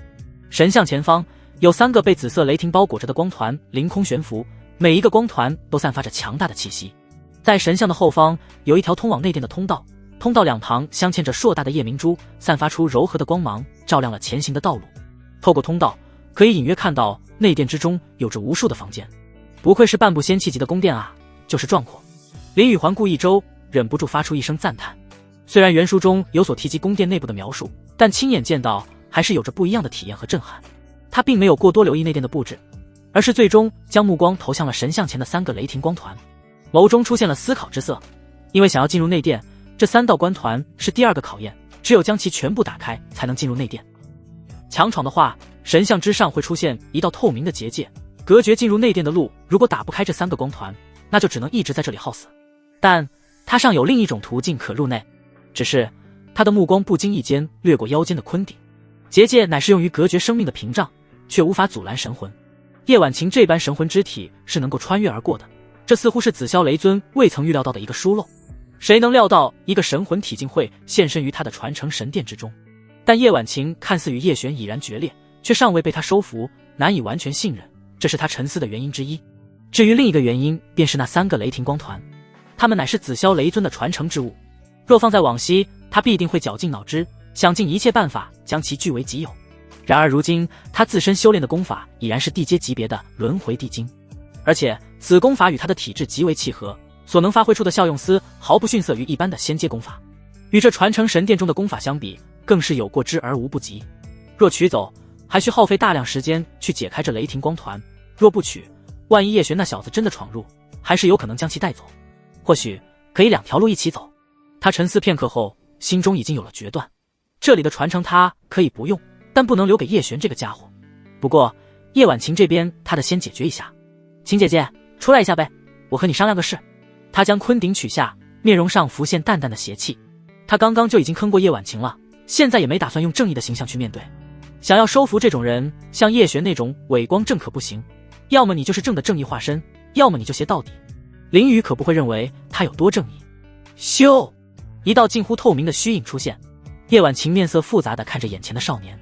从进入阴风谷到现在，林雨的表现可谓是挑不出一丝一毫的毛病，一切都是行云流水，甚至连看到如此壮阔的神殿也只是微微惊讶了一下，并未表现得太过震惊。最关键的是沉稳，看见那漂浮的光团竟然没有一时间尝试，而是在思考，有着完全不同于这个年纪该有的成熟和睿智。没有对比就没有伤害，和叶璇一对比，还真是一个天一个地。连事情都没有搞清楚，就自认为的他背叛了，思维着实太简单了。说句不好听的，就是幼稚。他看着林雨，等待下文。他现在虚弱得很，就是一个金丹境的修士，他都有可能打不过了。不知道这个少年叫出他来还有什么事情。晴姐姐，你现在神魂孱弱，稍有不慎都会重新进入沉睡，我有办法将你的神魂恢复到巅峰状态，而且我还有一滴地仙精血。林雨没有丝毫废话，直接抛出了橄榄枝。说到最后几个字，几乎是一个字一个字说出了的。虽然没有明说，但那种条件一出，相信他能听得明白。地仙精血他现在只是空头支票，但只要成功收服叶婉晴，这就能成为现实。什么？认识叶婉晴心境极佳，此时也忍不住惊呼出声。神魂恢复到巅峰状态，还不足以让他如此失态。最关键的还是那滴地仙精血，能被称为地仙的，可都是大陆之上9节散仙种最强的存在。因为太过强大，又没有真正的成仙，所以被称为地仙。其中一滴精血可是大陆之上重塑肉身最完美的主材料，没有之一。他神色动容，就连呼吸都急促了几分。他是活了几千年的人物，林雨的意思他自然明白。不过他好像没什么利用价值了，为什么要招揽他？一滴地仙精血即便是在外面也能招揽一名散仙，为其效命100年以上了。而他巅峰境界也仅仅只是渡劫境，即便渡劫成功了，也才是大成而已。这让他有点想不通。我能知道你招揽我的原因吗？他将心中的疑问说了出来。呵呵，晴姐姐，这你就有点小瞧你自己了。敢渡大道神劫之人，可不应该有这种不自信啊。林雨双手环抱，笑呵呵地说道。也就是叶璇那个傻子才会怀疑你。他一语双关，既表达了他的诚意，还贬低了叶璇之前的做法。而且他这并非无中生事，而是就在之前刚刚发生的事情。大道神劫。是啊，当初的他是多么的妖孽，仅仅只是渡劫境就已经可以和大成修士扳手腕了，而且名噪整个北疆。没想到死了一回，变得确实有点不自信了。现在反过来被一个少年拿来教育，这让他有一种醍醐灌顶的感觉。晴姐姐，其实这也不怪你，遇上叶璇这种废柴，确实能把一个人拖垮。其实他一直没有明白一个道理，你的存在才是他这辈子最大的机缘，要不是你，他能发现这处上古秘藏吗？就在他扪心自问之际，林雨接下来的这2句话让他彻底清醒了过来，眼眸中也重新燃起了希望的亮光。他不知道眼前这个少年为何会知道的那么多，但这已经不重要了。他已经彻底醒悟，这个少年的目的无非就一个，用帮他重塑极品肉身为代价买他的一生。这是一个交易，看重的是他的未来，没有那么多虚的东西，更没有给他画大饼。因为现在的他没有任何画大饼的价值，但凡重塑不了肉身，他屁用没有。这是事实，很伤人，但很现实。这个少年的用词已经很委婉了，唯一的忌惮或许就是他之前是在叶璇身边做事，3句话不离叶璇的无能，就是为了让他和叶璇脱离关系。他能听得懂，况且这并不是胡乱说话。和眼前的少年比起来，叶璇确实要差上不少。然而就在他想要答应下来的时候，一道狼狈的身影出现在大殿之中。他脸上满是尘土和血迹，嘴角还在不断的渗出血液，让他的面容显得异常凄惨，头发乱蓬蓬的，像是被狂风肆虐过一般，遮住了他的眼睛，衣服也是破烂不堪，上面沾满了泥土和血迹，几乎看不出原来的颜色。眼神中透露出一丝迷茫和恐惧，仿佛还没有从刚才的环境中完全清醒过来。此人赫然便是叶璇。操蛋玩意，这都能进来！看到来人的样子，林雨一阵无语，怪不得系统一丁点提示没有，感情这玩意竟然能凭借自身的气运走进来。虽然样子是有些狼狈，但也算是成功进来了不是？而且这个进来的时机把握的还真是恰到好处。眼看叶婉晴就要松口了，直接跑了进来，这是诚心要给叶婉晴增加选择难度呢。真不愧是天命之子，这个运道不是一般的好。不过他并没有多说什么，只是将身子微微靠前了一些。紫霄雷尊的传承是不可能让这个解惑拿走的，他已经做好了的最坏的打算。即便是叶婉晴这个女人再次选择了叶璇，她也有能力瞬间来到雷电光团的前面。传承之时是不会受到外界干扰的，而且传承只能一个人来，叶璇不可能快得过他。林雨，你竟然也进来了！叶璇第一眼就看到了不远处的林雨，他恨得咬牙切齿。他进来是下了狠心，想要用命拼出一条路，不然待在外面极有可能被眼前的林雨给杀掉。但没想到林雨竟然也跟着进来了。等等，不对啊，他怎么会一点伤都没有？回过神来的他忽然意识到了什么，这5公里的阴魂道他是知道有多危险的，要不是他还有点底牌，肯定是不会过来的。就这还受了不轻的伤，把自己的弄得浑身狼狈。而林雨不仅没有受伤，竟然连一点泥土都没有沾染上，这简直就是天方夜谭。他不相信林雨已经强到了这样的程度，绝无可能，除非他瞬间转头看向漂浮在虚空中的叶婉晴。叶婉晴，又是你对吗？是你帮他无伤进来的这座神殿。他声音低沉，眼眸刹那间变得赤红，整个面容都变得狰狞起来。他可是记得这个女人曾跟他说过能帮他处理那些阴魂，没想到转眼间就帮了别人，而他却耗费了自己得底牌才进来。两相对比之下，让他心中充满了无尽的愤怒和恨意，就感觉自己的女人被别人拐跑了一般。他恨林雨，更恨叶婉晴，恨他的不忠，恨他的背叛。你还想要解释什么吗？事实摆在眼前，你说什么我都不会再相信的。你就是一个水姓杨花的女人。看到叶婉晴还想说什么，愤怒的他直接将其打断，发泄着心中的怒火，还想让他原谅，简直痴心妄想。嗖砰！然而他话音刚落，一道黑影便急速来到他身前。他只感觉胸口一阵剧痛，整个人便直接飞了出去，直至撞到大殿后方的壁柱之上才停了下来，身子更是直接瘫软在地。叶璇，谁给的你胆子，胆敢咒骂我的女人？林雨的身影出现在了刚才叶璇的位置上，他言语冰冷，眸中带着寒芒和杀意。他原本都做好了最坏的打算，但没想到这个家伙还会脑补剧情，直接堵死了叶婉晴变卦的可能性。不过为了能够彻底收服他，还是演了这么一出。只有强烈的对比才能更加深入叶婉晴的心，这种冲击是很大的。当然刚刚踢出去的那一脚他很有分寸，看似很重，但也就是表面功夫而已，气运值还有一大半，他可不会轻易置其于死地。万一现场来个爆种，那就是在加速对方的成长了。做个面子功夫就行，只是为了表演给叶婉晴看而已。林雨，我答应你了。叶婉晴这次没有任何犹豫，来到林雨身边，斩钉截铁地说道。他已经彻底对叶璇失望了，也是从本质上看透了叶璇的为人，之前还真是了解的太片面了。果然，你们这对狗男女果然已经勾搭到了一起。叶璇缓缓起身，吐出口中的淤血，仰天长啸一声，眼眸中的怨恨几乎都要化为实质了。要是眼神能杀人，林雨两人都得被他千刀万剐。听到林雨和叶婉晴的话，他是彻底破防了。在他看来，就是叶婉晴这个贱女人答应了林雨要做他的女人，一对奸夫淫妇就这样在他面前开始秀起了恩爱。尤其是看到两人站在一边，而他反而成了孤零零的一人，让他更是有一种被绿的感觉。啧，叶璇，你就别吃不到葡萄说葡萄酸了。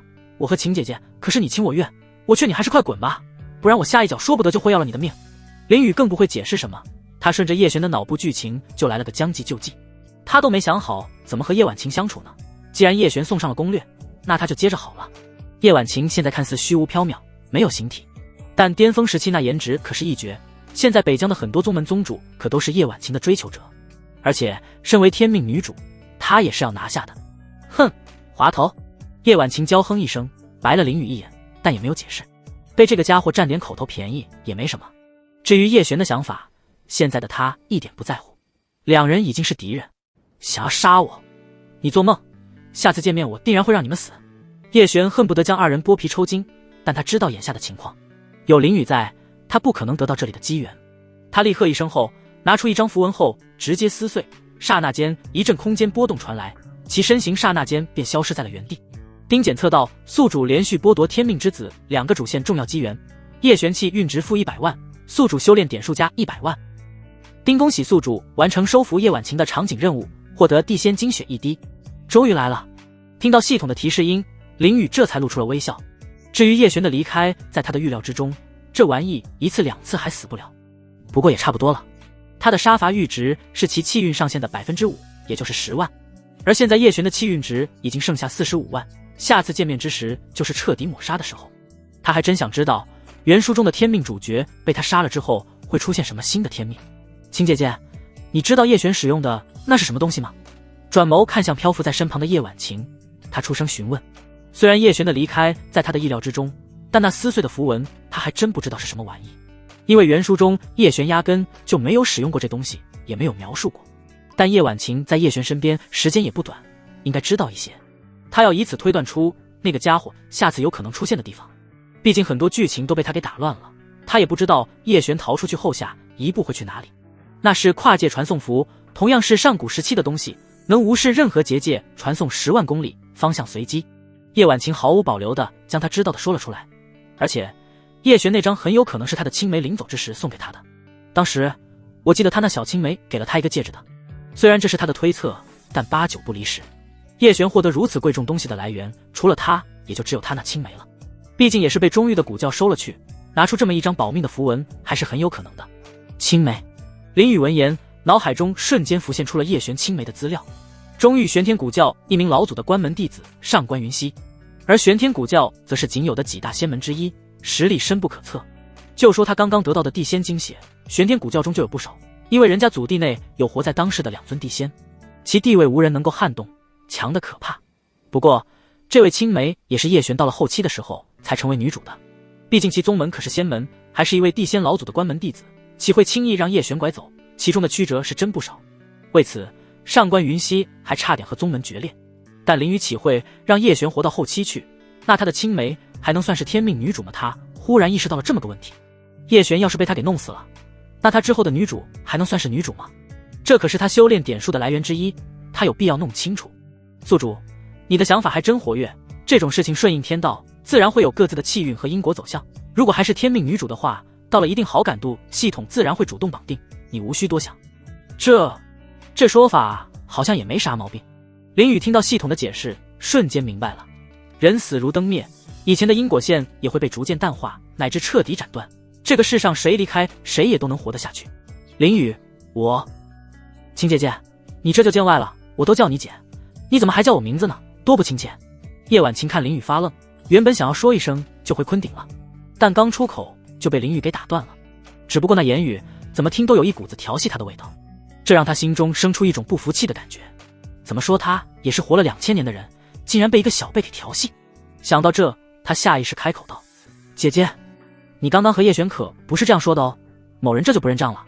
只不过说完他就后悔了，那无形中的脸上通红一片。原本只是想反过来调戏一番，找回面子，但这话说出来怎么都像是打情骂俏。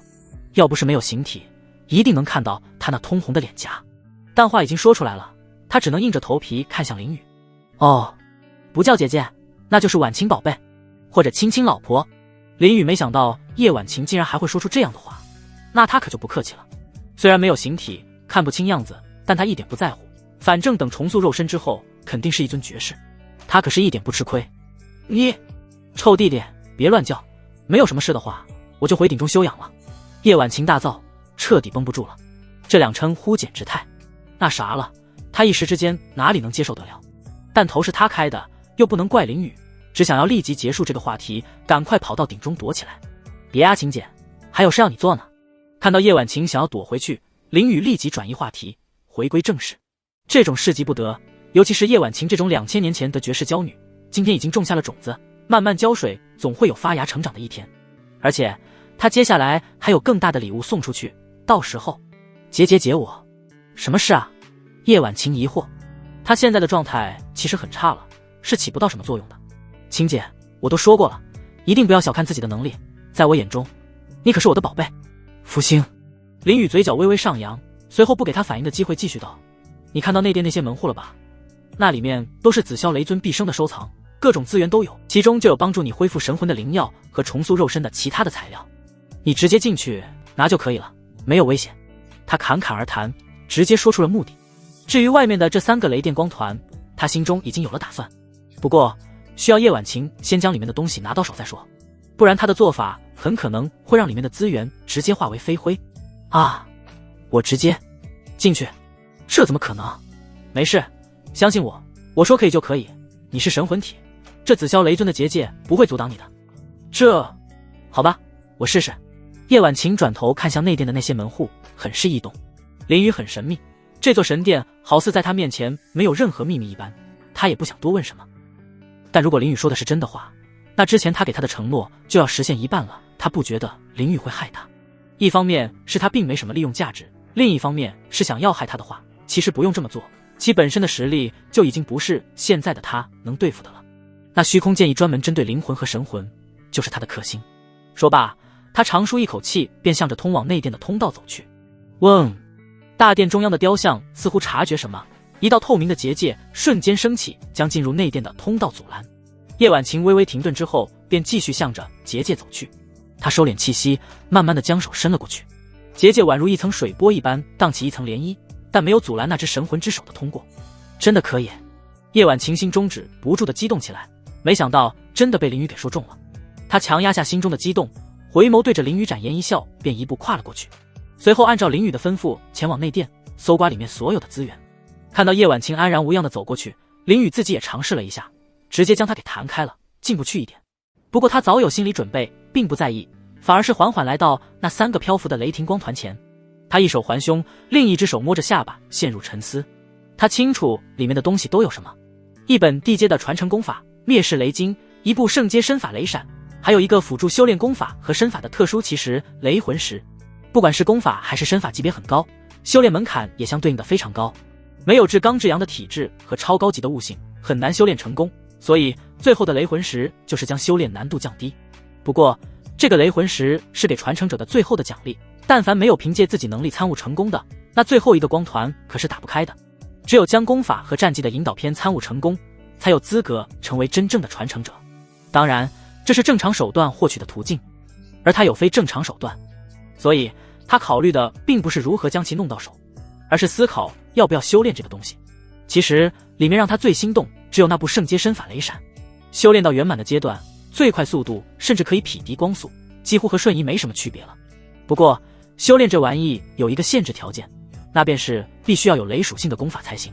这是灭世雷经的衍生身法，从名称上就能看得出来，要达到雷电般的那种光速，那就必须要自身有雷电的属性，操蛋得很。而他自身是轮回圣体，修炼的也是轮回地经，属于生死属性，完全不适合修炼这个玩意。但他又很喜欢这个速度，真的是很难搞。童子，这玩意就真没办法修炼吗？沉思片刻后，他还是想看看系统有什么意见没有。他现在功法秘术都不缺，战力也是超变态，唯独缺一部身法。谁说没办法？还有修炼点数办不成的事情。这玩意讲究的是借助自身雷属性性质达到急速穿越的效果，而雷属性本就是天地五行之中的一个衍生属性，游离在天地大道之间，只要修炼成功，根本不用借助自身属性，直接借助于天地之间的雷属性就能达到同样的效果。那破玩意介绍的之所以那般严苛，是因为修炼难度问题，没有雷属性功法或者体质的话，几乎是不可能修炼成功的。但你会存在修炼不成功了的问题吗？卧槽，还有这种说法。听到系统的解释，林雨脑海中豁然开朗。他拥有系统，确实不存在修炼不成功的东西，只要有足够的修炼点数，这天地间就没有他修炼不成的功法和秘术。他之前担心的便是不能使用，但现在完全没有了这个顾虑。紫霄泪尊给的介绍其实也没错，但谁让他比较特殊呢？没有了顾虑之后，他直接原地盘腿而坐，开始等待叶婉晴的归来。这3个玩意按紫霄雷尊的设定是需要一个一个来解开的。功法的引导篇参悟之后，才有可能参悟身法，最后才能得到雷魂石。而他并没有这个想法，按照正常的流程走，不仅要消耗大量时间，还会浪费修炼点数。有捷径不走，那是愚蠢。1个时辰后，叶婉晴手中拿着一个空间戒指，眉飞色舞地从内殿走出。他将里面10几个密室中的东西都搜刮了个干干净净，一丁点的危险没有遇到，非常顺利。在里面，他见到了即便是巅峰时期都没有见到过的财富，不能说是富有，简直就是豪横。最关键的是，其中就包含了林雨所说的所有东西。恢复神魂的灵药很多，也足够高级，完全够他恢复到巅峰。而且里面还有数十种重塑肉身的高级材料，要是真的有地仙精血的话，他能在短时间内恢复到巅峰状态。而且重塑肉身后的资质将会比之前更强，他度过大道雷劫的信心将更足。然而当他试图踏出结界时，却如遭雷击，瞬间懵了。只因手中的空间戒指竟然无法穿越结界，唯有他的神魂之体方可穿过，而戒指却被拒之门外。这他满心欢喜了半天，到头来竟然无法带走，这无疑是在他心花怒放之际，当头浇下一盆冰水。这拿不出去又有何用？与没有又有何异？眼前虽有一座宝山，却只能望洋兴叹，无法据为己有，这无疑是对他最大的折磨与打击。好在他的心境坚如磐石，并未让道心出现裂痕，但即便如此，心情也变得无比糟糕。这可是足以影响他一生的至宝，就这么放弃，实在是心有不甘。啧，婉晴宝贝，你这是怎么了？怎么独自在这生闷气呢？林雨缓缓睁开眼眸，结束打坐，一脸笑意地看向叶婉晴，言语中还带着调侃之色。你还高兴呢？东西是拿到了，但是带不出来。叶婉晴白了林雨一眼，声音低迷，连林雨对他的称呼都不在意了，一个人气呼呼地坐在结界对面生闷气。你还真是可爱呢。看到叶婉晴的样子，林雨忍不住笑出了声。这个女人都活了2000多岁了，竟然还会有这种幼稚的情绪出现，那个样子就像是自己心爱的玩具被坏人给抢走了一般，真是有趣的很。哼，懒得理你。叶婉晴娇哼一声，直接扭头不再搭理林雨。他还悲伤着呢，这家伙竟然还笑话他，而且宝物都拿不出去了，还有心情笑，不是一般的心大。可那个其实呢，我是有办法将其拿出来的，只不过……林雨嘴角微微上扬，露出一抹坏笑，说到一半直接停了下来。这可是一个刷好感度、拉近2人关系的好机会，他岂会放过？有就有呗，关我。等等，你刚刚说什么？叶婉晴话刚说一半，忽然意识到了什么，声音直接提高了不止1个度。他直接起身，眸子中满是激动的神色。他一点不怀疑林雨的话，因为之前说的话都应验了。既然说有办法，那就肯定有，但似乎有什么条件。他面带期待地看向林雨，眼底深处甚至流露出了一抹祈求之色。空间戒指中的东西对他非常重要，说是决定他的未来都不为过。林雨，有什么条件你说，只要我能办到的都行。他立即开口说道，这种机会绝对不能错过。林雨，这个称呼我可不是很喜欢，婉晴宝贝，换个称呼我听听。啊，那叫什么啊？你自己想哦。弟弟。不行，叫好哥哥。好，弟弟，你就别为难我了，我真叫不出口，你就告诉我嘛。叶婉晴话到口边，但就是说不出来，只是勉强叫了一声弟弟。他只觉得整个人都羞得不行了，要不是林雨看不清他现在的样子，他都想直接找个地缝钻进去了。被一个小辈这般调戏，关键他竟然没有丝毫反感，这让他羞愧难当。只不过那戒指中的东西实在是诱惑力太大了，让他不得不喊出一个他还能接受的称呼。之前2000年的生活，他可从未经有过这种经历，着实是大姑娘做花轿头一回。只不过他没有察觉到的是，说出去的语气竟有一丝撒娇的成分在内，这是女人天生拥有的一种属性，在特定条件之下会被激发出来。好吧，那你可记得以后不准叫我名字哦。林雨故意板起脸来，看上去只是勉强答应了下来，只不过心中也是乐开了花。没有经过情爱洗礼的女人，不管她活了多少年，在这方面都得被打回原形，这就是她要的效果。至于称呼什么的，慢慢改，一点不着急。没问题。叶婉晴闻言立即点头，有些急不可待的想要得到拿出戒指的方法。方法其实简单的很，你看到那尊雕像了吧？从你那边直接将其击碎就成。林雨见时机已到，不再犹豫，直截了当的将方法和盘托出。这便是他读过原书后知晓的另一种方法。东西拿不出来，他早有预料。然而整个传承的关键实则在于那紫霄雷尊的雕像，只要将其打碎，一切问题便都能迎刃而解。而且他还知道，紫霄雷尊并没有用特殊材料铸造他的雕像，他坚信不会有人在不接受传承的情况下进去内殿，而这就给他留下了可以钻的漏洞。就连那3个雷霆光团也是受雕像的影响，虽说如此做法多少有些对前辈不敬的意味，但是那又与他何干？反正又不是他来砸，那结界可是将整个雕像都严密地包裹在其中，他就算有心去砸也是无能为力。这也是他在此处等待的缘由。叶婉晴简直就是一个超级 bug 的存在，身为天命之子的金手指，许多事情在天命之子束手无策的时候他都能轻松搞定，此刻也不例外。所谓大道50，天眼49，遁去其一，而身为金手指的他便是那遁去的一，也唯有这个一才能助力天命之子成长为足以与天道抗衡，甚至超越天道的存在，就如同他自己的系统一般，只不过他的系统更为高级罢了。击碎雕像，这可是紫霞雷尊的雕像啊，这怎能如此？那你究竟还要不要戒指里的东西了？好吧，我试试看。林宇闻听微微一笑，真香定律果然是永远不会过时的。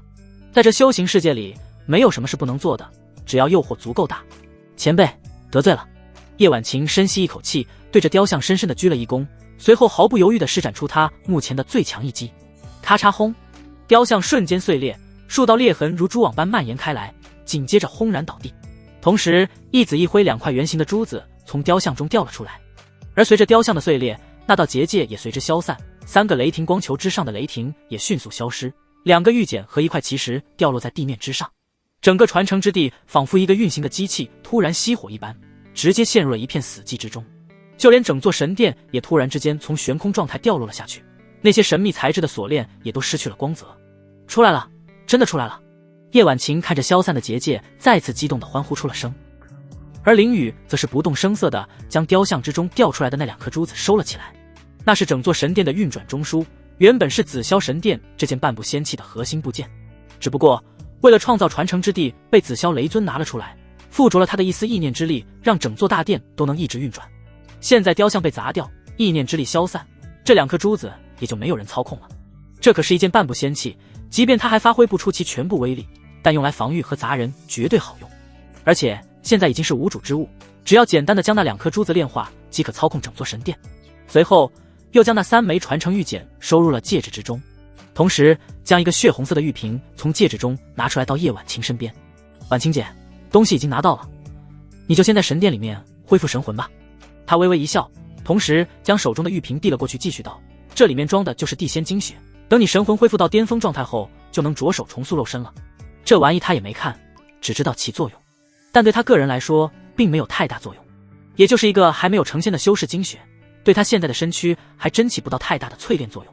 但对于叶婉晴来说，这可是重塑人生的绝世宝贝，用一个对自己没什么太大作用的宝物换取天命女主的好感和忠诚，这是非常划算的。这是地仙精血。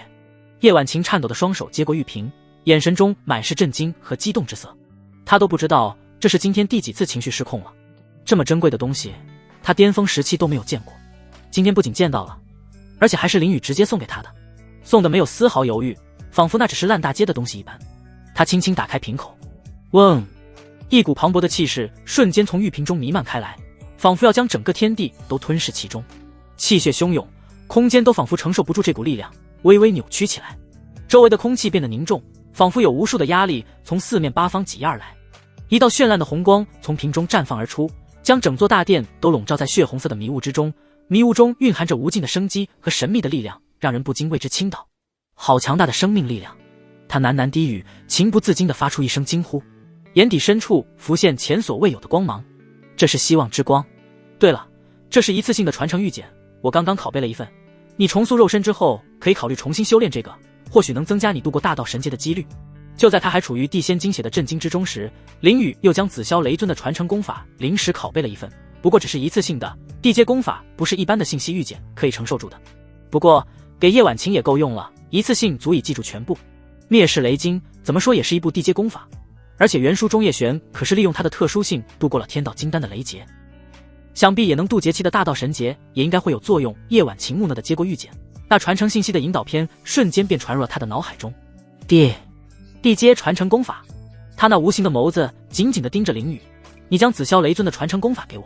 原本还未从地仙精血回过神来的他再次被吓住了，没错，就是被吓懵了。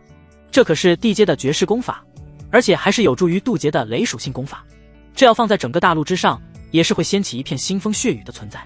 即便是渡劫期的修士，都只会是炮灰，绝大多数出手抢夺的都会是大成乃至散仙级别的强者。尤其是散仙有9劫，1000年一劫，每一劫都会有恐怖的雷劫降下，渡过了势力暴涨，渡不过就要生死道消。可想而知，这部功法将会对他们有多大的吸引力。然而林雨就这么水灵灵地扔给了他，这简直，如果之前他还觉得两人之间这是一场交易，林雨用重塑肉身来换取他的将来成就，但现在的他感觉不了一点。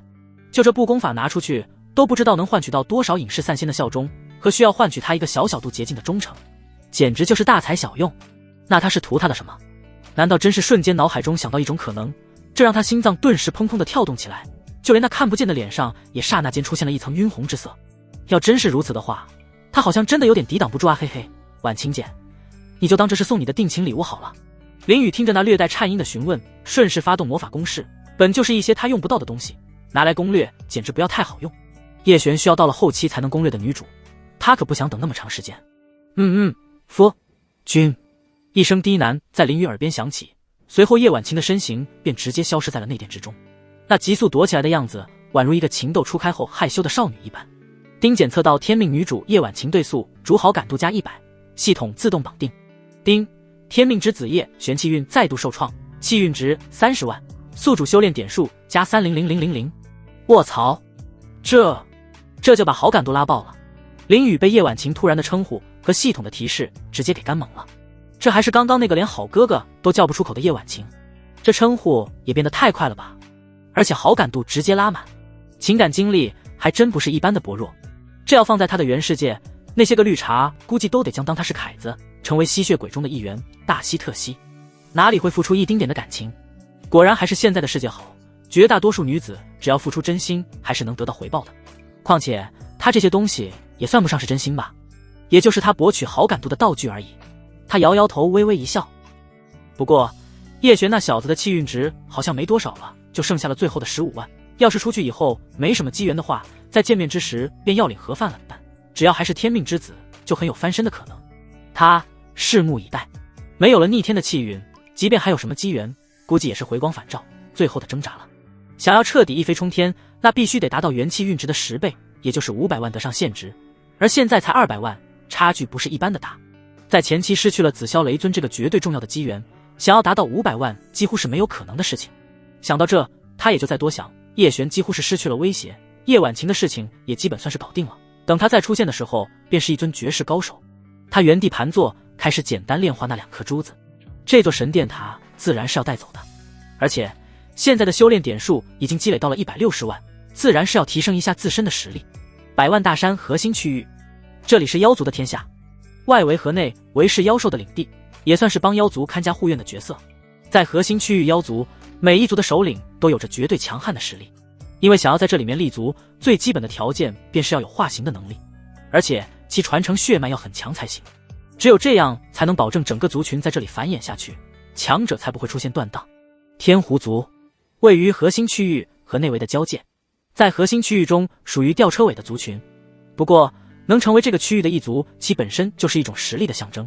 天狐城一座私人庄园内，数名小狐妖叽叽喳喳地讨论作一团，而他们身前则是一名浑身血迹、略显狼狈的人族少年。他们显然对于眼前的人类很好奇，对着他指指点点。而这个人族少年赫然便是随机送走的叶璇。他精神紧绷地看着眼前的场景，但越看心情越差，整颗心都忍不住沉了下去。人的容貌，但却每一人身后都长着一条长长的尾巴，这种外貌特征很明显是传说中的妖族。100万大山深处核心区域的化形妖族，他万万没想到4个随机传送方向偏偏把他传送到了他最不想去的方向。他一个人类跑到妖族，这简直就是找死的节奏。宗门古籍记载中，妖族可对人族不是很待见，虽然没有达到那种见到就杀的地步，但也是天生带着种族歧视。他现在的战力又是10不存1，对付眼前这几个看似丫鬟的小狐女都费劲，更不用说这个庄园的主人了。阿离，这就是你们刚才汇报上来的那个人族。就在这时，一道娇媚的声音从几名小狐女身后传来，紧接着一名无尾狐女缓缓走上前来。这名狐女身姿婀娜，一袭浅粉色的纱衣随风飘动，若隐若现地透露出她白皙的肌肤。他的脸上挂着一抹迷人的笑容，眼角微微上扬，透露出一丝媚态。头发如瀑布般垂落在双肩，轻轻拂过他高耸的胸脯，他的5条尾巴在身后轻轻摆动，闪烁着淡淡的光芒，迈着轻盈的步伐走到叶璇面前，上下打量着他。还真是一个帅气的人类少年呢，白白嫩嫩，看着非常可口的样子。相比之前抓回来的那些人类，简直就是极品啊！白仙儿心中暗自评价，眼神中闪过一丝贪婪。小姐，这个人类不知为何忽然就出现在了您的偏殿院落之中，很是奇怪。被称为阿离的小狐女立即欠身汇报。还有，这个人类的修为很弱的，骨龄也很小，很符合您的口味，所以我们就没有将他杀掉。他说话的同时，还连同一旁的同伴一起将叶璇架了起来，让小姐看得更仔细一些。你们做得不错，下去领赏吧。白仙儿闻言，直接打发走了几位侍女，同时他自己亲自上前将叶璇扶到了一把躺椅上，坐躺而下。人类，说出你的名字，是如何来到这里的，有何目的？他站在椅子前俯瞰下，虽然看上去很可口的样子，但现在还不到享用的时候，还需要知道其来历和目的。这位仙子，你叫我叶璇就行，我是躲避仇家追杀才无意中来到这里。你看我这身伤势就知道，我无意冒犯贵族的。叶璇见眼前这狐女并无立刻取他性命之举，眼眸中瞬间泛起希望的曙光，旋即赶忙解释自己到此的缘由，试图降低自身的危险性。此时此刻，但凡能让他于这凶险之境中存活下来，他甘愿付出任何代价。然而此时的他正躺在躺椅之上，自下而上望去，透过那异常暴露的着装，一些不该看的事物瞬间映入眼帘，这令他不由自主地产生了某种反应，脸颊瞬间如火烧般滚烫，更显几分尴尬。毕竟危险尚未解除，便如此本性毕露，着实有些狼狈不堪。哥哥喽，还真是不老实呢。不过姐姐偏偏就喜欢你这副模样，真是诱人的紧呢。白仙儿贵为天狐一族当今圣女，已然真至元神境的她，自然轻而易举地洞悉了叶璇的反应。不过她非但不收敛媚态，反而微微向前踏出一步，让其看得愈发真切。既然已然确定对她天狐一族毫无威胁，她亦有些迫不及待地想要品尝眼前这道美味佳肴了。仅凭叶璇的言辞和那毫无自控之力的神态，他便果断地做出了决断。刚才他可是有意为之，而叶璇的反应着实令他心满意足。如此美味，若不能大快朵颐，岂不是暴殄天物？仙子，嘘，不要说话，姐姐让你尝尝极致的快乐。叶璇本想挣扎着起身解释什么，但直接被忽然俯下身的白仙儿给压在了身下。感受着眼前的雄伟，他立即双目变得赤红，再加上白仙儿肆无忌惮的挑逗，身体的反应甚至已经能用肉眼看得出来了。哥，资本还可以哦，姐姐来喽。白仙儿眼眸一亮，直接抓起躺椅上的叶璇，急速飞向自己的闺房。如此娇嫩的美味，在他的男宠团之中可是从未出现过的。砰！闺房门应声而关，很快屋内便出现了一些莫名的声音。1个月的时间一晃而过，紫霄神殿，林雨从修炼中退了出来，不过他的眉头却是微微皱起，似乎是遇到了什么麻烦的事情。系统，你是说天道金丹并不是最强金丹？他心中询问，这也是他停下修炼的原因。原本他是要直接凝练天道金丹的，意境之力他早已经领悟，而且在这1个月之内，利用修炼点数将虚空剑意已经领悟到了大成境界，已经到了目前所能领悟的极限。他的修为也到了融合境巅峰，再进一步就是金丹。但就在他想要开始凝练之时，系统将他打断了，并且给出了一些提示。那是当然，凝练天道金丹将来都不见得能突破这方天地的束缚，成就仙位，因为这方天地有缺，被人拿走了一缕仙道。况且有着更强的金丹之道，为何要选择那天道金丹？哦，天道有缺。凌云闻言，眸中出现一抹诧异，这还是他第一次听到这种说法。不过貌似永恒大陆确实有很多万年没有出现成仙之人了，最强的也就是地仙之境，这难道就是天地有缺的原因？他摇摇头，没想到从系统这里还能知晓这等心秘，但这与他无关，系统既然已经提醒了，他就没有继续凝练天道金丹的道理。原书中叶璇后期成仙之时确实很难，在大陆之上整整等了近1000年才突破，这才进入星空之中，他可不会重走这条路。童子，你就别卖关子了，最强金丹是什么？他出口询问。原先的3种成丹方式已经深入人心，他也很好奇到底是什么的金丹能超越天道金丹。嘿嘿，是不朽金丹，化丹田为寰宇，映照星河，凝练永恒不灭的不朽金丹。不朽吗？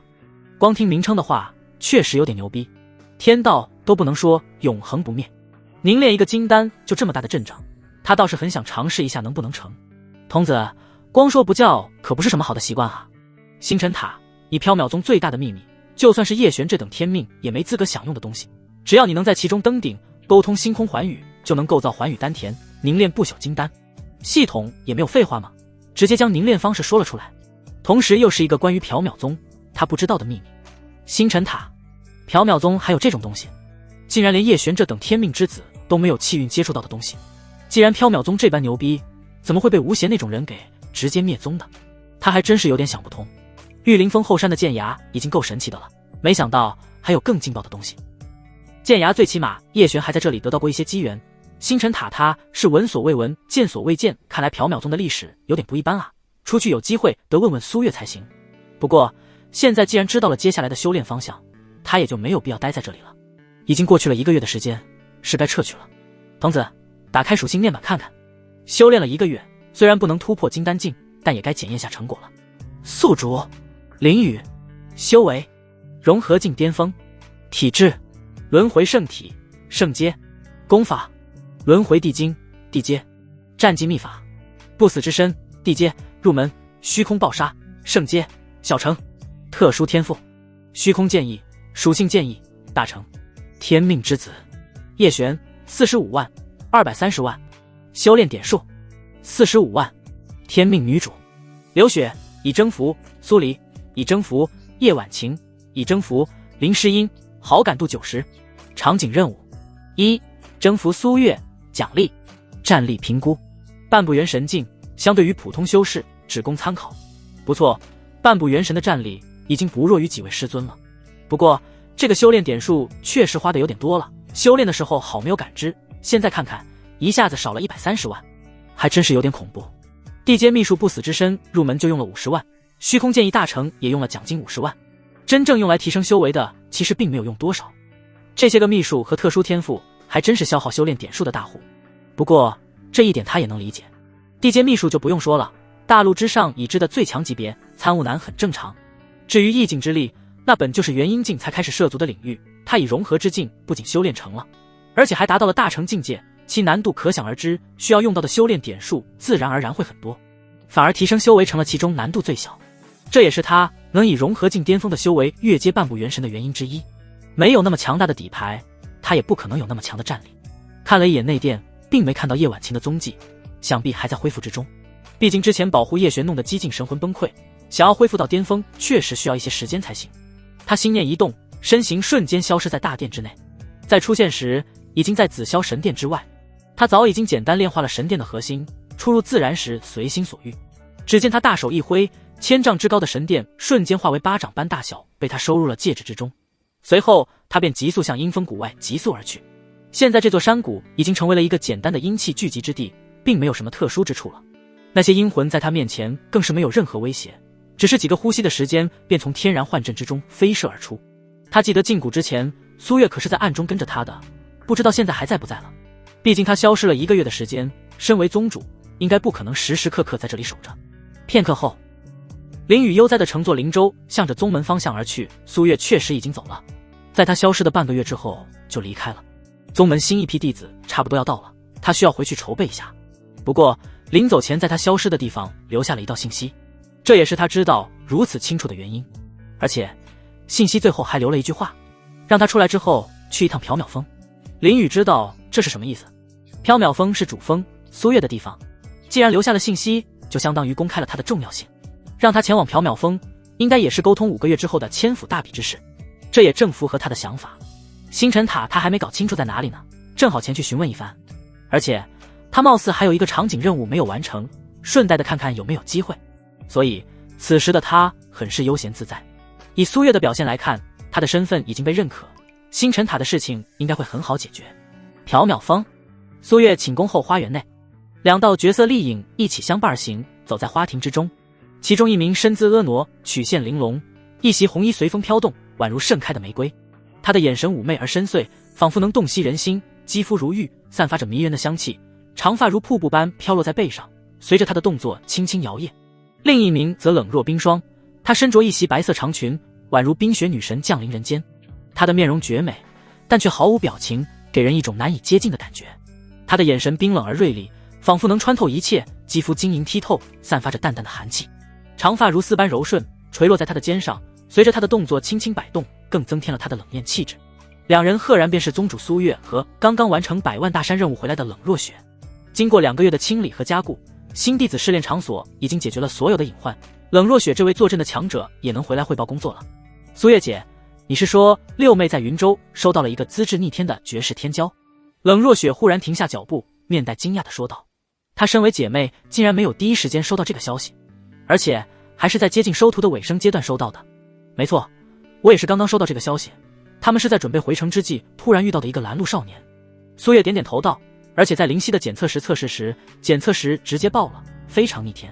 他刚听到这个消息之时也是非常震惊的。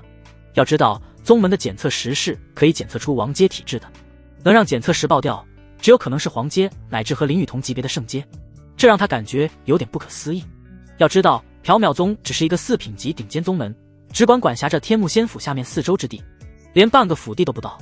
按理来说，出现如此强大体质的苗子是不太可能的事情，但现在不仅出现了，还是接二连三的出现。先有林雨，这紧接着又出现一名。说实话，这让他这个宗主的压力都有些大。要知道这种级别的苗子可不是他们能把握得住的，林雨还好一些，毕竟没有暴露出去，但岳灵溪这次收的可是有不止1名长老和封主在一起的，他们都是见证者。虽然都是自家人，但谁又能保证不会有人将消息泄露出去？毕竟利益驱使之下，很多事情都可能发生。苏月姐，那我们……冷若雪眉头微皱，她自然也知道这件事比较棘手。一个宗门没有好资质的弟子会发愁，但资质过好也不是好事。而且从情感角度来讲，他其实并不希望这个有可能将他们宗门暴露在大势力眼中的所谓好苗子收进来。但貌似六妹当时并没有想太多，直接将其收入了门下，给林雨找了一个师弟。不过决定权还是在苏月这里，他想要看看苏月的看法。若雪，这个叫洛星辰不简单，曾经是云州第一世家洛家的第一天才，但中间有3年的时间修为，不但未有丝毫寸进，反而倒退了。苏月微微沉思，组织了一下语言继续道，也就是因此被家族直接放弃，任其自生自灭。不过就在今年忽然崛起，修为一跃至融合境，差一步结金丹，完全超越了新收的所有弟子。说到这里，他停了下来，不过意思已经很明显了。一个16岁出头的弟子，修为更是到了融合境巅峰，这个修行速度简直闻所未闻，见所未见，就连林雨的表面修为都有所不如。最夸张的是，中间有3年的时间修为还倒退过，可想而知其天赋有多恐怖。这种弟子他自然是想要留下来的，最起码也要尝试一下，如果有人将其事迹说出去了，再交出去也不迟。而且他还有更深一层的想法，如果将这个洛星辰放在明面之上，能更加有效地保护好林雨这个底牌。万一暴露出去，所有人的目光定然会如聚光灯般集中在洛星辰身上，林雨则会被忽视。这正是他想要看到的，他可是亲眼目睹了林雨的强大。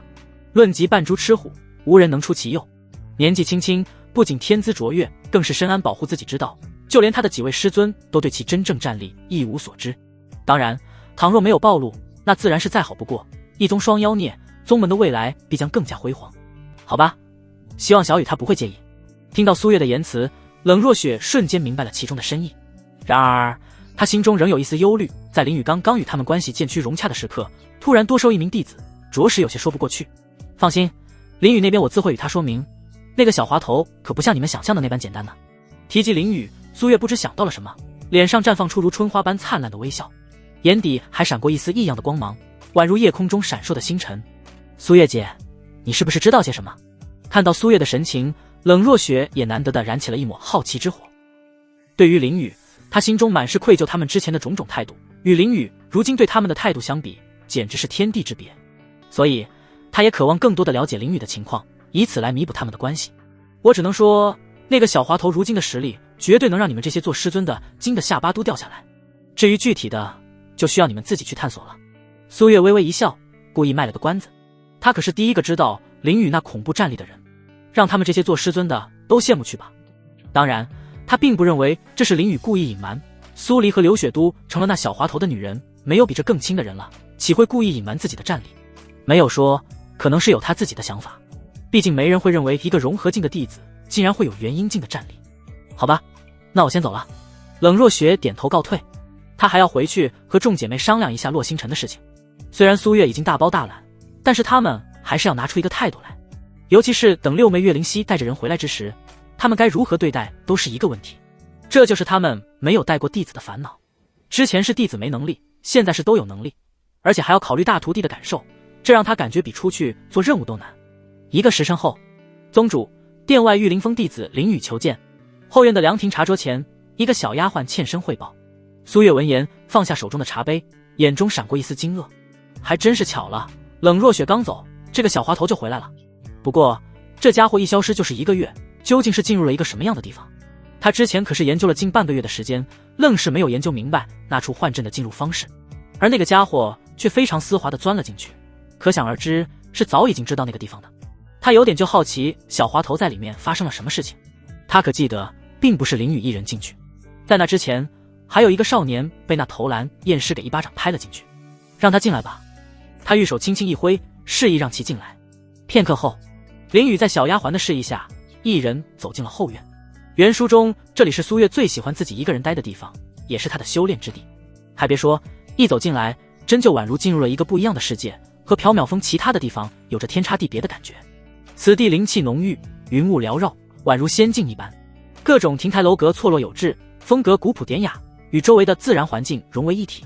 楼阁之间有清澈的溪流潺潺流过，水中鱼儿嬉戏，增添了几分生机与活力。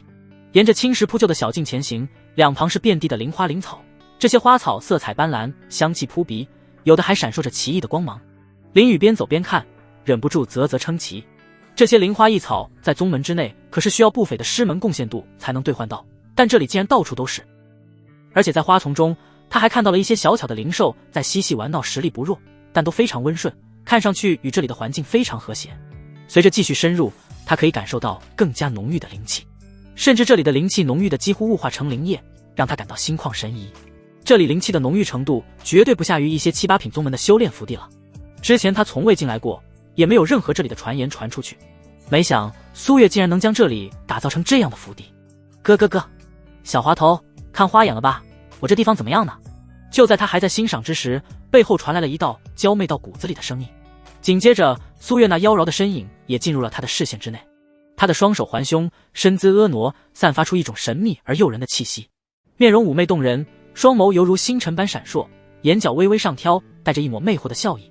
红唇轻启，带着无尽的妩媚，红色的衣裙贴身而裁，将她的身材曲线完美地展现出来。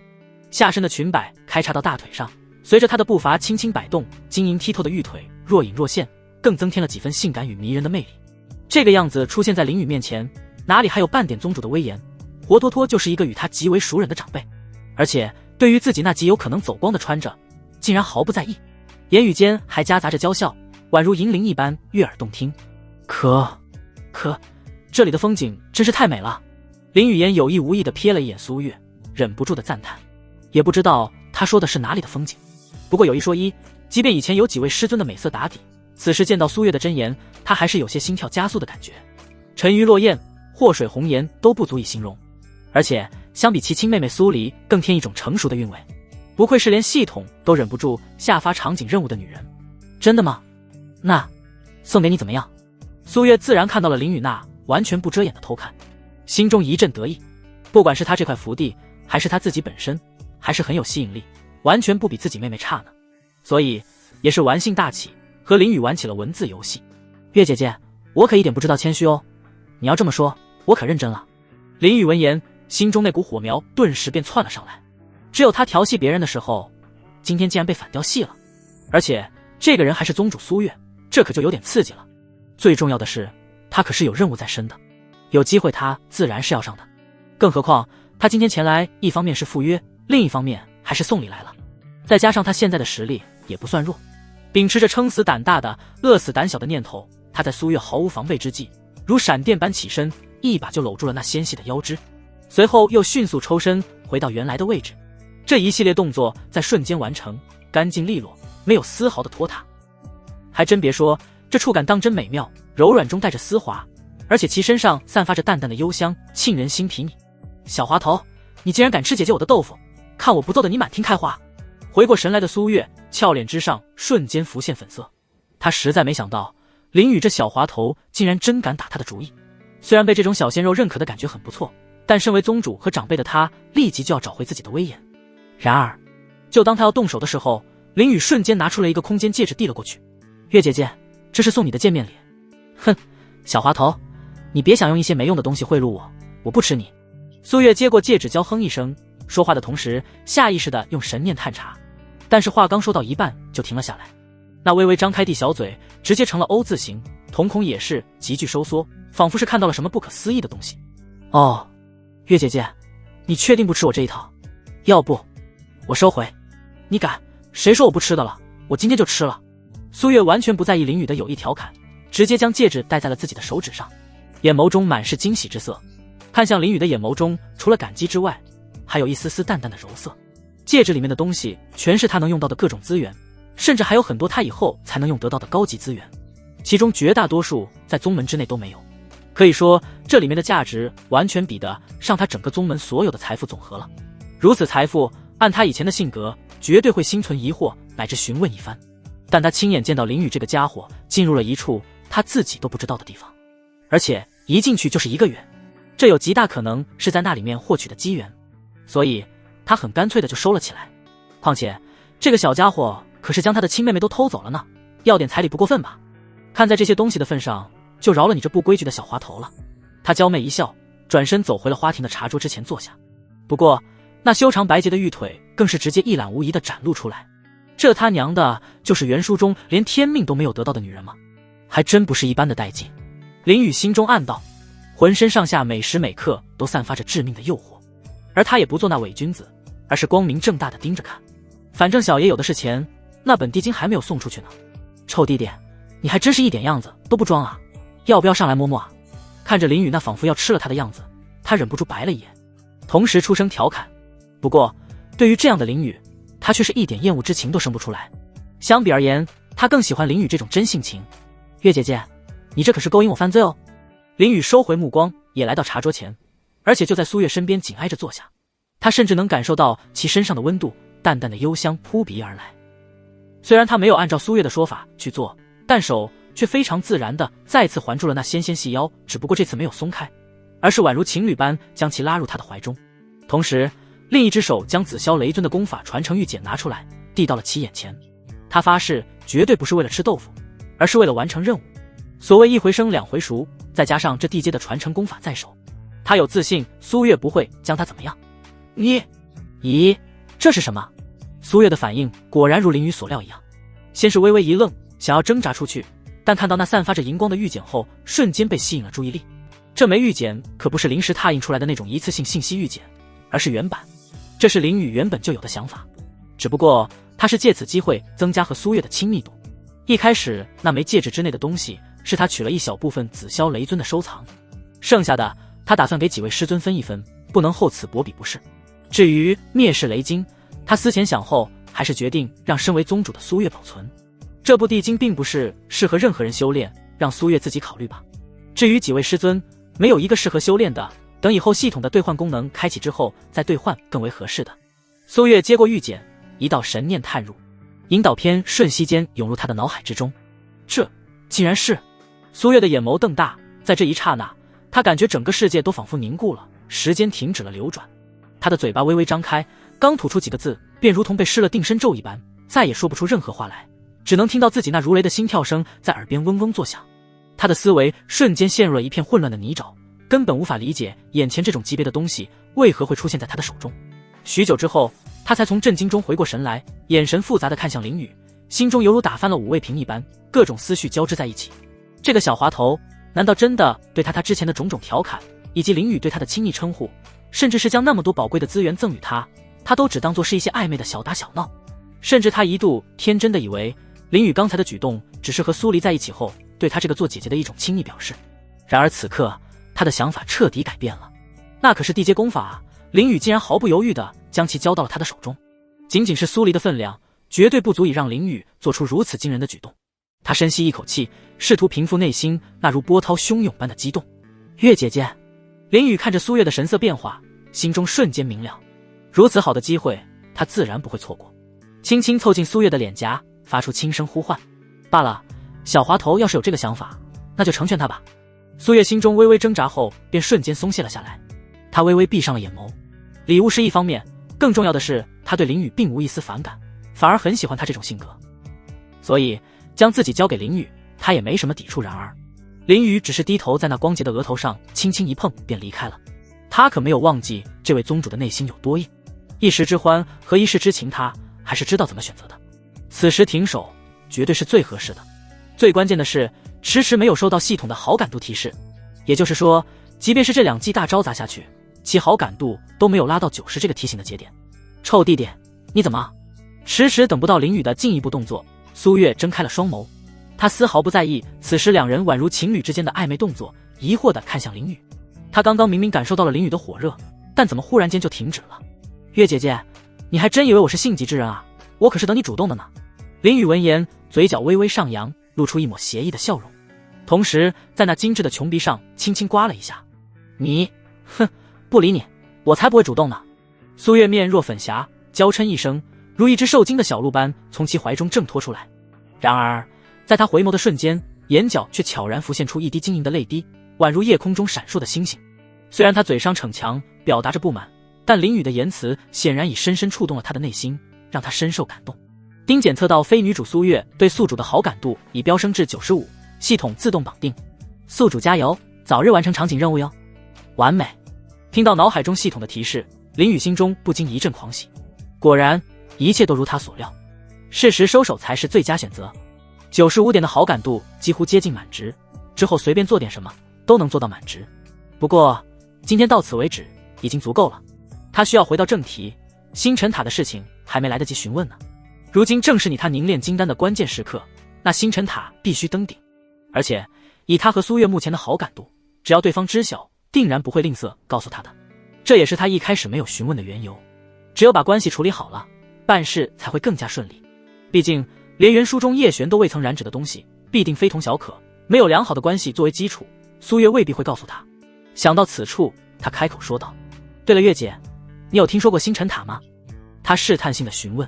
虽然系统已经表明星辰塔就在缥缈宗，但他现在还不确定苏月是否知晓，所以还是微微试探一下为好。万一连他也不知道，那就需要他自己寻找了。星辰塔，你怎么会知道这个名字？苏月听言立即回眸，满是惊讶地看着林宇。这个臭弟弟越来越让他看不懂了。星辰塔他自然知道，但这并不是他的东西。而且星辰塔涉及到了中域的事情，不仅珍贵，而且非常神秘，一个不小心泄露消息都有可能引来杀身之祸。要不是当年好友走投无路，他也不可能代为保管，所以他从未和任何人说起过，包括他的亲妹妹苏黎都不知道。但他万万没想到林宇竟会知晓，这让他瞬间警觉起来，眉头也微微皱了起来。倒不是对林宇有什么怀疑，而是担忧星辰塔在缥缈宗的事情被暴露出去。毕竟林宇能知道，或许别人也有可能知道。稳了，苏月果然知道。看到苏月的反应，林宇心中的不确定瞬间落地了，这样就省去了他寻找的时间。月姐，你放心，我可以保证星辰塔之事只有我自己知道，而且我也不是很确定是不是在咱们缥缈宗，这才出言询问。既然已经确定，他立即解释了起来。从苏月那凝眉的表情中，他就知道这星辰塔绝不简单，还是需要让其放下心来。好吧，我不管你从哪里知道的，但绝对不能说出去，不然整个宗门都有可能瞬间飞灰烟灭。苏月听言，心中的警觉才稍稍放松了下来，不过还是提醒了一句：还有，你找星辰塔是有什么事吗？对于这个问题，他还是挺疑惑的。既然林宇问出来了，应该不是无的放矢。放心，我知道分寸。林宇点头回复，随后略微沉思后继续道：月姐，我需要登上星辰塔，事关修炼之事，里面要是有什么东西的话，我绝不会动。他没有隐瞒什么，凝练不朽金丹必须要在星辰塔进行，这是事实，而且他确实不需要里面的任何东西，他只是需要登顶之后能沟通天外星辰就行。登星辰塔修炼，你确定？苏月有些惊愕，看向林宇的表情中带着狐疑之色。他原本以为林宇知道星辰塔就应该会知道他的一些信息，但看样子他似乎真的只是知道星辰塔的名字而已。月姐，你这是啥表情？难不成里面不等攀登？林宇也有些纳闷。苏月那看看傻子一样的表情让他感觉系统在忽悠他。既然是他，总不可能只有一层吧，而且系统明确说明要登顶，他应该没有说错才对。倒不是不能攀登，而是星辰塔第2层的入口根本进不去，被一种神秘力量封印了。苏月也没有隐瞒，直接将他知道的说了出来。这不仅仅是他实验后的结果，更是那位好友曾经告诉他的。古往今来，凡是得到星辰塔之人都没有进入过第二层，入口是有，但就是进不去，即便是那些只差一步踏入仙门的地仙来了也是一样。他略微沉思后便再次说道：小雨，你要真想看一下的话，跟我来吧。说罢，他便从长椅上起身，率先向着深处走去。林雨紧随其后。既然可以，他就没什么好犹豫的。至于那什么神秘的力量，只有尝试了之后才能知道。不过这星辰塔似乎并不像他想象中的那样在苏月身上，这种东西一般情况下和紫霄神殿是一样的，应该是属于一件宝物才对。而且缥缈宗也从未见到过塔形的地标建筑，但这个东西似乎是在苏月这处修炼之地的深处藏着。一刻钟后，苏月终于停了下来，但林雨却有些懵。从苏月寝宫之外也没察觉到他的后院会有这么大啊，整整走了一刻钟的时间才到，这都有10多公里之地了。而且最让他惊讶的是，越往里面灵气竟然越加浓郁，他甚至看到了一个灵气完全液化的灵液池。这已经不能称之为修炼场所了，而是修炼福地。他敢打赌，就是玉龙府的8品宗门凌霄阁都不见得有这种福地，而苏月竟然会有，而且没有任何人知道，还真是神秘的。这也越加让他郑重起来。这种地方要是他一开始就询问的话，苏月100%不会带他进来，更不会告诉他星辰塔的事情。也就是好感度达到95后才会有这样的效果。小雨，你稍等一下。苏月没有看到背后林雨的惊讶，而是轻声安顿了一下，随便见他迅速凝结数10道手印，直接打向了天穹之中。嗡！天穹之中忽地出现一道道犹如水波般的涟漪，而那些印诀也如同鱼儿入水一般直接融了进去。林雨见此，眸光一动，只见原本普通的天空发生了翻天覆地的变化，只是在转瞬间便化作了一片璀璨的星空，无数星辰闪烁着耀眼的光芒，宛如梦幻般的景象。而在星空的一角，一道闪耀着光芒的阶梯缓缓浮现，延伸至地面。这看着这般变化，林雨内心极具震撼，惊骇之色溢于言表。他一直认为的修炼福地，竟根本不是什么寝宫后院，而是一个无比庞大的内部空间。那和正常天空没什么两样的天穹，竟然是一道幻阵所幻化出来的。如果他没猜错的话，这里就是星辰塔的第1层。也只有这个说法才能解释得通为何会出现一个灵气如此浓郁的修炼福地。而且苏月还没有告知任何人，简直和真的没有任何区别。要不是苏月将其恢复原本的样子，他愣是没有感知到任何异样。咯，臭弟弟，没想到能毫不犹豫将地阶功法送人的你，竟然也会出现这种表情啊！苏月回头看着林雨那夸张的表情，顿时忍不住笑了出来。之前可都是他在一直惊讶了，现在也轮到这个家伙了。咕咚，林雨狠狠咽下一口唾沫，这才微微回神。这可不怪他没见过世面，紫霄雷尊留下的很多东西都异常珍贵，他都已经见识过了。但这沉塔的场景变换着实有点匪夷所思。他寻找了半天的星辰塔，竟然就在他脚下。而且最让他难以理解的是，从苏月寝宫大殿到后院的星辰塔1层空间，竟然能做到毫无异常的无缝衔接。这种手段绝对不是苏月这个半步法相近能做到的。这一刻，他忽然觉得苏月绝对还有了不得的秘密藏在心里。月姐，不得不说，还是你厉害啊！我那些小玩意在你这面前好像也显得微不足道了。他心中虽然有疑惑，但没有询问，而是说出了他心中的一句大实话。每个人都会有秘密，能说的时候自然会说。能将星辰塔毫无保留地展露在他面前，已经是对他的无比信任了。他直觉告诉他，这个星辰塔的珍贵程度绝对超越了那所谓的地阶功法。哼，你知道就好。苏月娇哼一声，脸上露出了傲娇的神色。这塔虽然不是他的，但能让林雨发出赞叹，他还是异常开心的。不过很快那俏脸便又浮现了失望之色，继续道：小雨，这塔确实很强的，但就是只能在第1层，第2层的阶梯被封印了。说话的同时，他玉手指了指那散发真神秘光芒的阶梯，阶梯之上有着密密麻麻的符文，在阶梯的尽头则是一个星空漩涡，显然那里便是进入第2层的入口。你可以去尝试一下，但不要过于执着哦。要是不行的话，就在这第1层修炼就好了，这里的修炼环境绝对能满足你的圣体修炼。苏月看林雨看得入迷，便继续说道：尝试一下也可以，只要尝试之后才能知道这封印之力有多强，也就死心了。他真正领林雨来到这里的目的，还是第1层深处的修炼环境，这是他早已经想好的。圣阶体质，说实话，一般的修炼之地可满足不了，要是使用灵石的话，那将是一笔非常恐怖的开支。虽然这个家伙似乎发了一笔横财，但能省就省，这个修炼环境是能帮其省下很多修炼资源的。好，我不会胡来，林雨点点头，不管怎么样，他都是要尝试的。他长舒一口气，直接向着那布满符文的阶梯走去。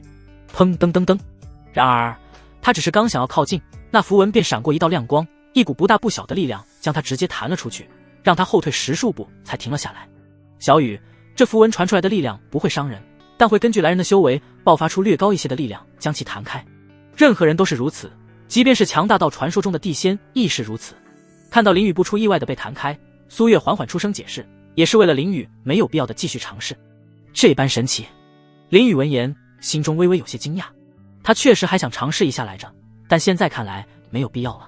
系统，这破阶梯有点难搞啊，有没有办法？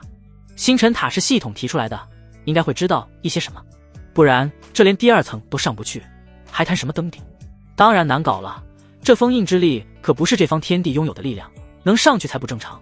还有这种秘辛，竟已经超出了这片大陆的极限力量了吗？怪不得苏月那般笃定。不过他并没有继续询问，而是静等下文。系统既然知道，应该会有解决方法。不过想要破除也不是没有办法，而且不止一种。果然，系统继续传来了提示声。这些符文是天仙之力所化，第一种破解之法就是那紫霄神殿，因为是紫霄雷尊的宝物，已经沾染了一些天仙之气，本系统只要稍微帮着引导一下，就能吸收符文之中的天仙之力，正式让其转化成为一件天仙器。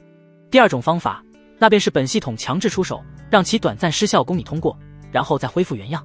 说完第2种方式，系统的声音便消失了，而林雨却眉头微皱。他知道这是系统让他选择，但很明显，里面对他最有利的肯定是第1种选择。按道理来说，系统压根没有必要将第2种方法说出来，费力不说还没有好处，这是他皱眉的原因。他感觉有猫腻。童子，你不会是在给我挖坑吧？有啥问题你直接说就是，干嘛整得这么奇奇怪怪的？宿主，这可不能怪我，本系统出手是要有代价的，这个代价就是你要为自己的选择买单，至于这2种方法的后果我可说不了一点，这是系统规则。卧槽，还能这么晚？林雨微微一愣，心中忍不住吐槽一句，不过这难不倒他，他一向不相信天下有白吃的午餐，人与人相处尚且如此，这狗系统怎么可能无缘无故给他那么大的好处？那可是一件仙器，虽然不知道有多强大，但单凭永恒大陆之上现在没有仙人，就能说明一些问题了。所以他心中有了决断。童子，选第2种，你就多出点力吧。他毫不迟疑地说道。你要不再考虑考虑？滚蛋，快点的，麻溜点。听到系统那渐渐的声音，他非常的肯定了心中的选择。切，胆小鬼，不就是被一尊仙王惦记上吗？这么小心翼翼，他又不会这么快找过来。靠，尼玛，果然有鬼，这狗系统竟然坑他。虽然只是招惹一个强者，不至于要命，但那可是仙王，既有仙还带王，绝对不是什么普通货色。好在他够谨慎，不然真被坑了。结，宿主，你这不是没有选择吗？本系统还是很好的，你的选择可没有任何隐患，完全免费帮忙。而且即便是另一个选择，也不见得会有威胁。那家伙想要赶来永恒大陆，没有个10来8年不可能的。呵呵，我谢谢你。林雨忍不住翻了一记白眼，还10来8年，怎么不来个10来8天，直接把他送上刑场得了？真是看得起他，10来8年就想让他打破永恒大陆的禁锢，成就仙人之位，迈入星空。就算真做到了，那人家还是仙中的王呢。然而吐槽归吐槽，这密密麻麻的符文还是得先让其失效才行。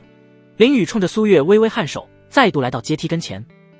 系统负责处理这些符文上的封印力量，他则需要在一旁守着，否则就显得太假了。而且这些符文只是暂时失效，他必须精准把控好时间，尽快冲上去。嗡！忽地，天穹之上的璀璨星辰开始闪烁。与此同时，阶梯上那散发着神秘光芒的符文，宛如老旧房间内的灯光一般，忽明忽暗。林雨见此，面色瞬间变得凝重如铁。他知道这是系统出手了。宿主，封印之力将在10个呼吸后破除，若想不被设置封印之人察觉，你必须在1个呼吸间登上第2层。恰在此时，系统的提示音再度在他的脑海中响起。林雨不动声色地点点头，目光如炬，紧紧盯着阶梯上的符文。呼呼，时间如沙漏中的细沙，一点点流逝。这短短10个呼吸的时间，却好似过去了数年之久。毕竟他只有1个呼吸的时间冲入2层，稍有不慎都可能将宝贵的时间浪费掉。下一刻，符文上的光芒仿佛失去了某种能量的支撑，刹那间变得暗淡无光。嗖！林雨没有丝毫迟疑，犹如一支离弦之箭，以迅雷不及掩耳之势冲上了阶梯。而这一次，那神秘的反弹之力已然消失无踪，阶梯仿佛变成了一个普通的台阶。林雨的身影在眨眼间便没入了进入2层的漩涡之中，而那上一瞬还暗淡无光的符文，竟然在转瞬间恢复了原有的光芒，璀璨夺目，熠熠生辉。若不是林雨的消失，仿佛这一切都未曾发生过一般。他就这么上去了，这一切发生的太快了，快到苏月都以为自己出现了幻觉，但林雨却是消失不见了。他不得不相信林雨确实是上去了这个连地仙都不可能上的第2层。他一脸的愕然，看看散发着光芒的阶梯，再看看2层入口的漩涡，一切都显得那么不真实。刚刚林雨到底做了什么？怎么会让那些符文出现刹那间的失效？要知道，这些符文连他那位曾经的好友都无可奈何的。哼，臭家伙神神秘秘的，亏我还担心你上不去好心安慰你呢，感情你早有准备。他娇哼一声，干脆就找了一个地方盘腿坐了下来，一边等候林雨的出来，一边研究刚刚收到的地阶功法。他也不再纠结林雨是怎么上去的，对他来说这是好事。星辰塔在他手中已经上百年的时间，除了第1层的这处修炼福地之外，也没有得到其他的任何好处。这个家伙上去说不定还能获得其他的机缘，也算是物尽其用。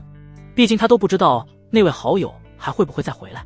然而两人浑然不知的是，就在林雨踏入星辰塔第2层的刹那，遥远的星空之中蓦然有一颗星辰迸发出了璀璨至极的金光，在他的周遭还有9颗大小各异的紫星，宛如众星捧月般极有规律地围绕着他旋转。但这一切，无论是已经进入星辰塔2层的林雨，还是已经开始钻研地经的苏月，他们都无法目睹，没有那震撼天地的修为，是绝无可能感知到的。但是这一异象的出现，却让大陆之上的一些禁忌势力纷纷生出了感应。中域靠近南域有着一片茫茫仙山，仙山连绵起伏，磅礴之势令人望而生畏。那一座座仙山高耸入云，仿佛是擎天巨柱，撑起了一方神秘的天地。云雾缭绕其间，宛如轻纱舞动，为仙山增添了几分空灵与神秘。这里便是无望仙宗的立宗之地，整个大陆唯一以仙命名的势力，全因为宗门之内在上古时期出现过真正的仙，而且不止一位走出了这片天地。从远处望去，仙门的建筑群宏伟宏大，宛如一座璀璨的仙宫。在那仙山的中央矗立着2座巨大的雕像，那便是无望仙宗唯2成仙的2位始祖。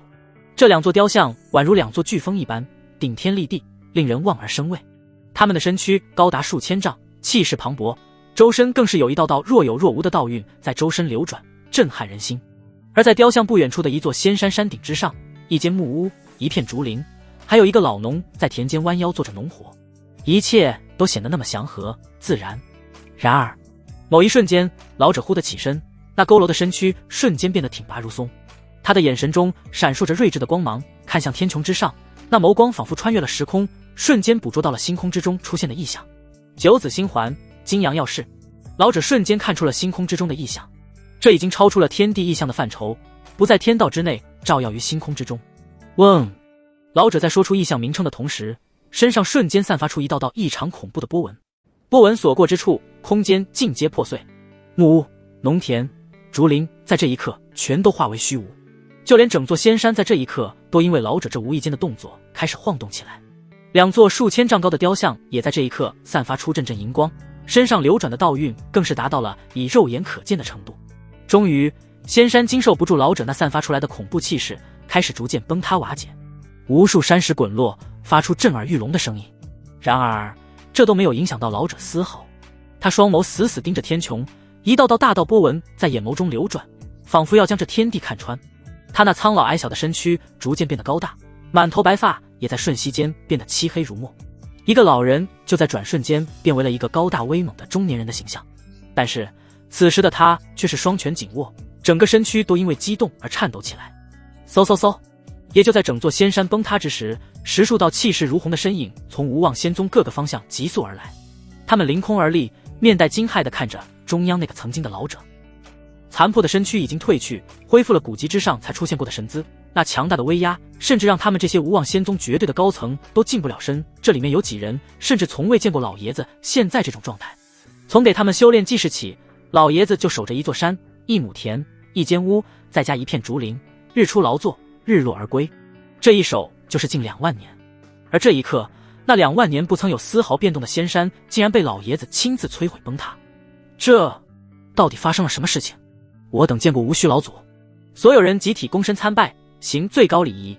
他们虽然震惊于老祖的变化，但没有人敢询问，只是静静地等待老祖自己开口。半晌后，整座仙山已然消失不见，而无须老祖身上的气息也慢慢收敛了回去。不过身形没有再变回老者的形象，只见他淡淡的开口道：星空时隔4万年再现金阳耀世仙道异象，而且还有最高级的九子星环半生出现，100年内永恒大陆将仙人再现，仙魂回归。也许是心中的激动缓缓平复了下来，他言语淡然，但眼眸中却闪过了道道金光。2万年的沉寂啊，他原本以为这一世就要作化了，没想到终究是被他等到了。天道仙魂回归之时，便是他踏入仙门之日。100年时间，2万年都等了，100年时间他还等得起？轰！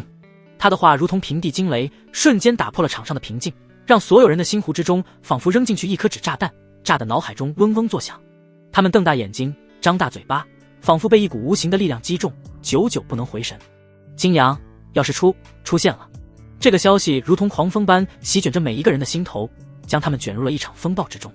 金阳要是，那可是传说中仙道降临的异象。金阳一出，就代表着有人不再受天道约束，将修出一条独属于自己的仙道。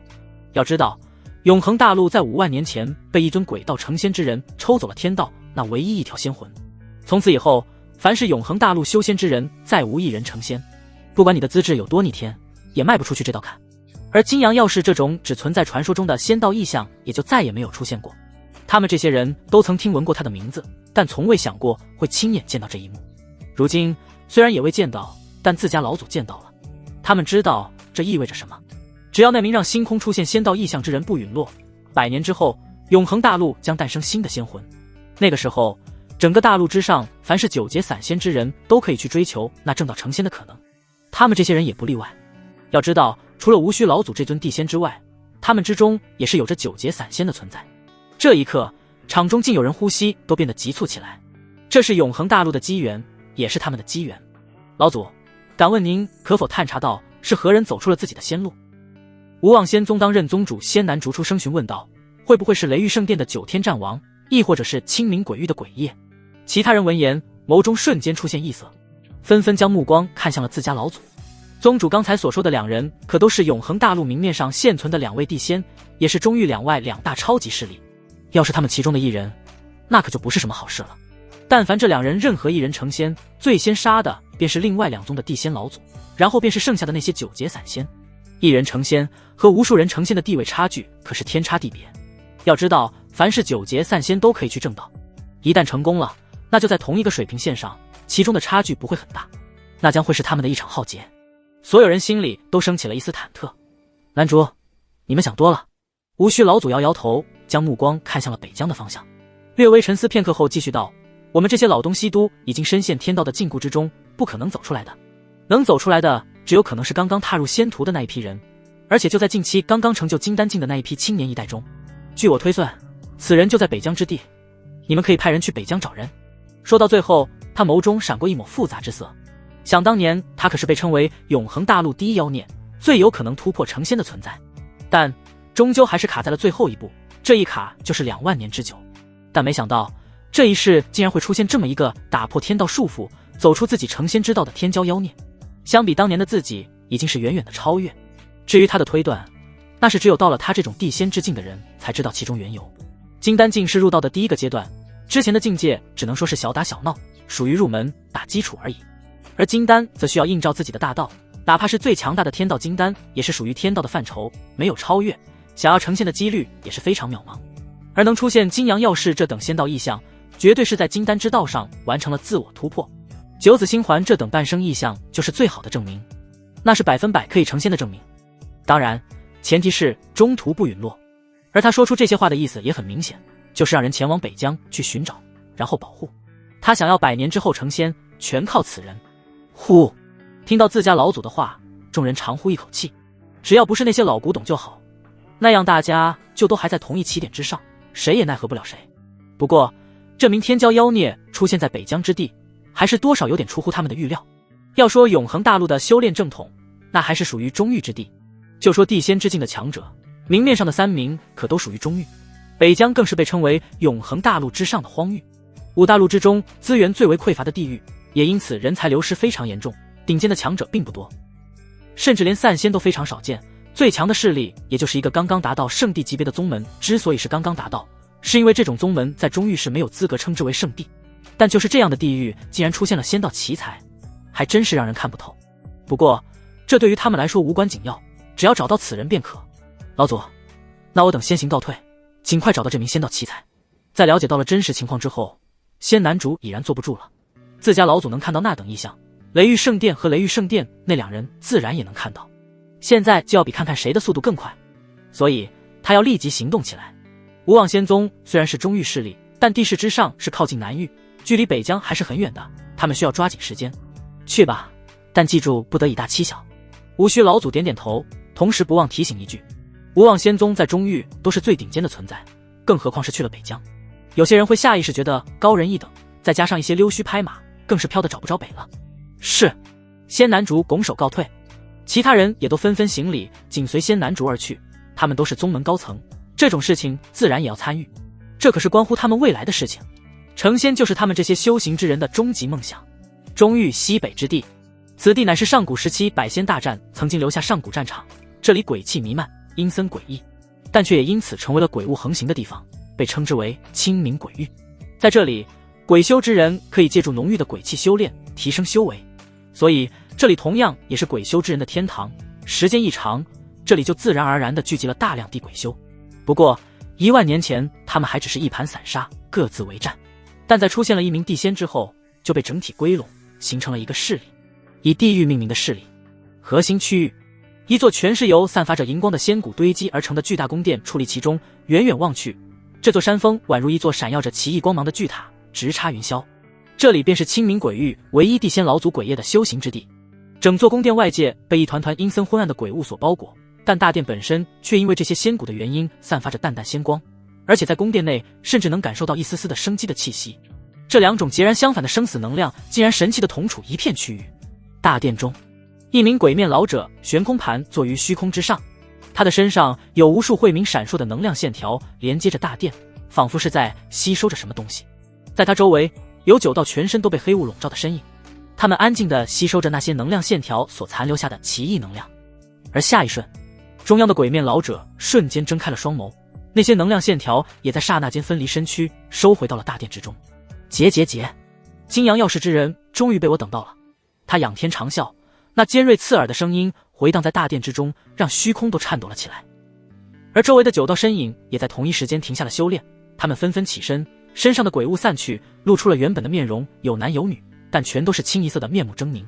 常年吸收鬼气，只要不是注重容貌之人，都会逐渐被同化成那些恶鬼、怨鬼的形象。主人，9人齐声高呼，然后齐刷刷地跪伏在地，脸上满是崇敬之情。尽管他们拥有各自独立的思考能力，但神魂早在多年前就已献给了眼前这个人。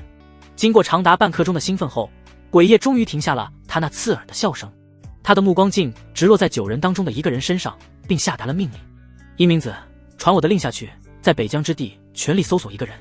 说完这句话，他的眼眸中闪烁着极致的阴冷与贪婪之光，接着说道：此人在星空之外引发了金阳耀世的仙道异象，拥有成仙的天资，只要把他找到并带回，我就能借助仙道神殿的力量，将他成仙的天资剥离开来并炼化。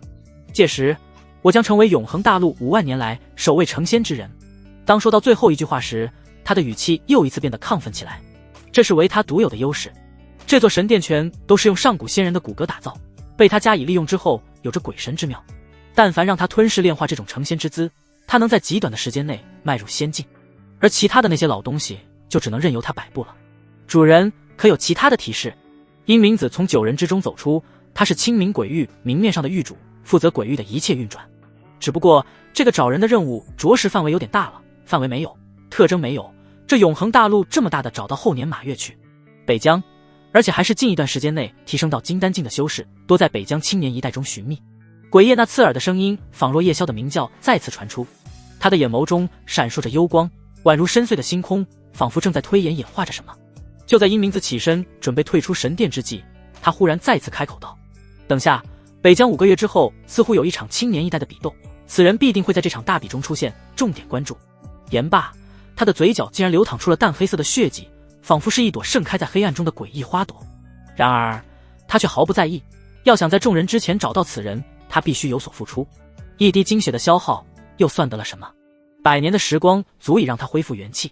是，主人，我这就去安排。殷明子微微躬身，随后便如同鬼魅一般化为一道黑雾，飘然离去。哼，无需老道，9天玄女，你们就等着吧。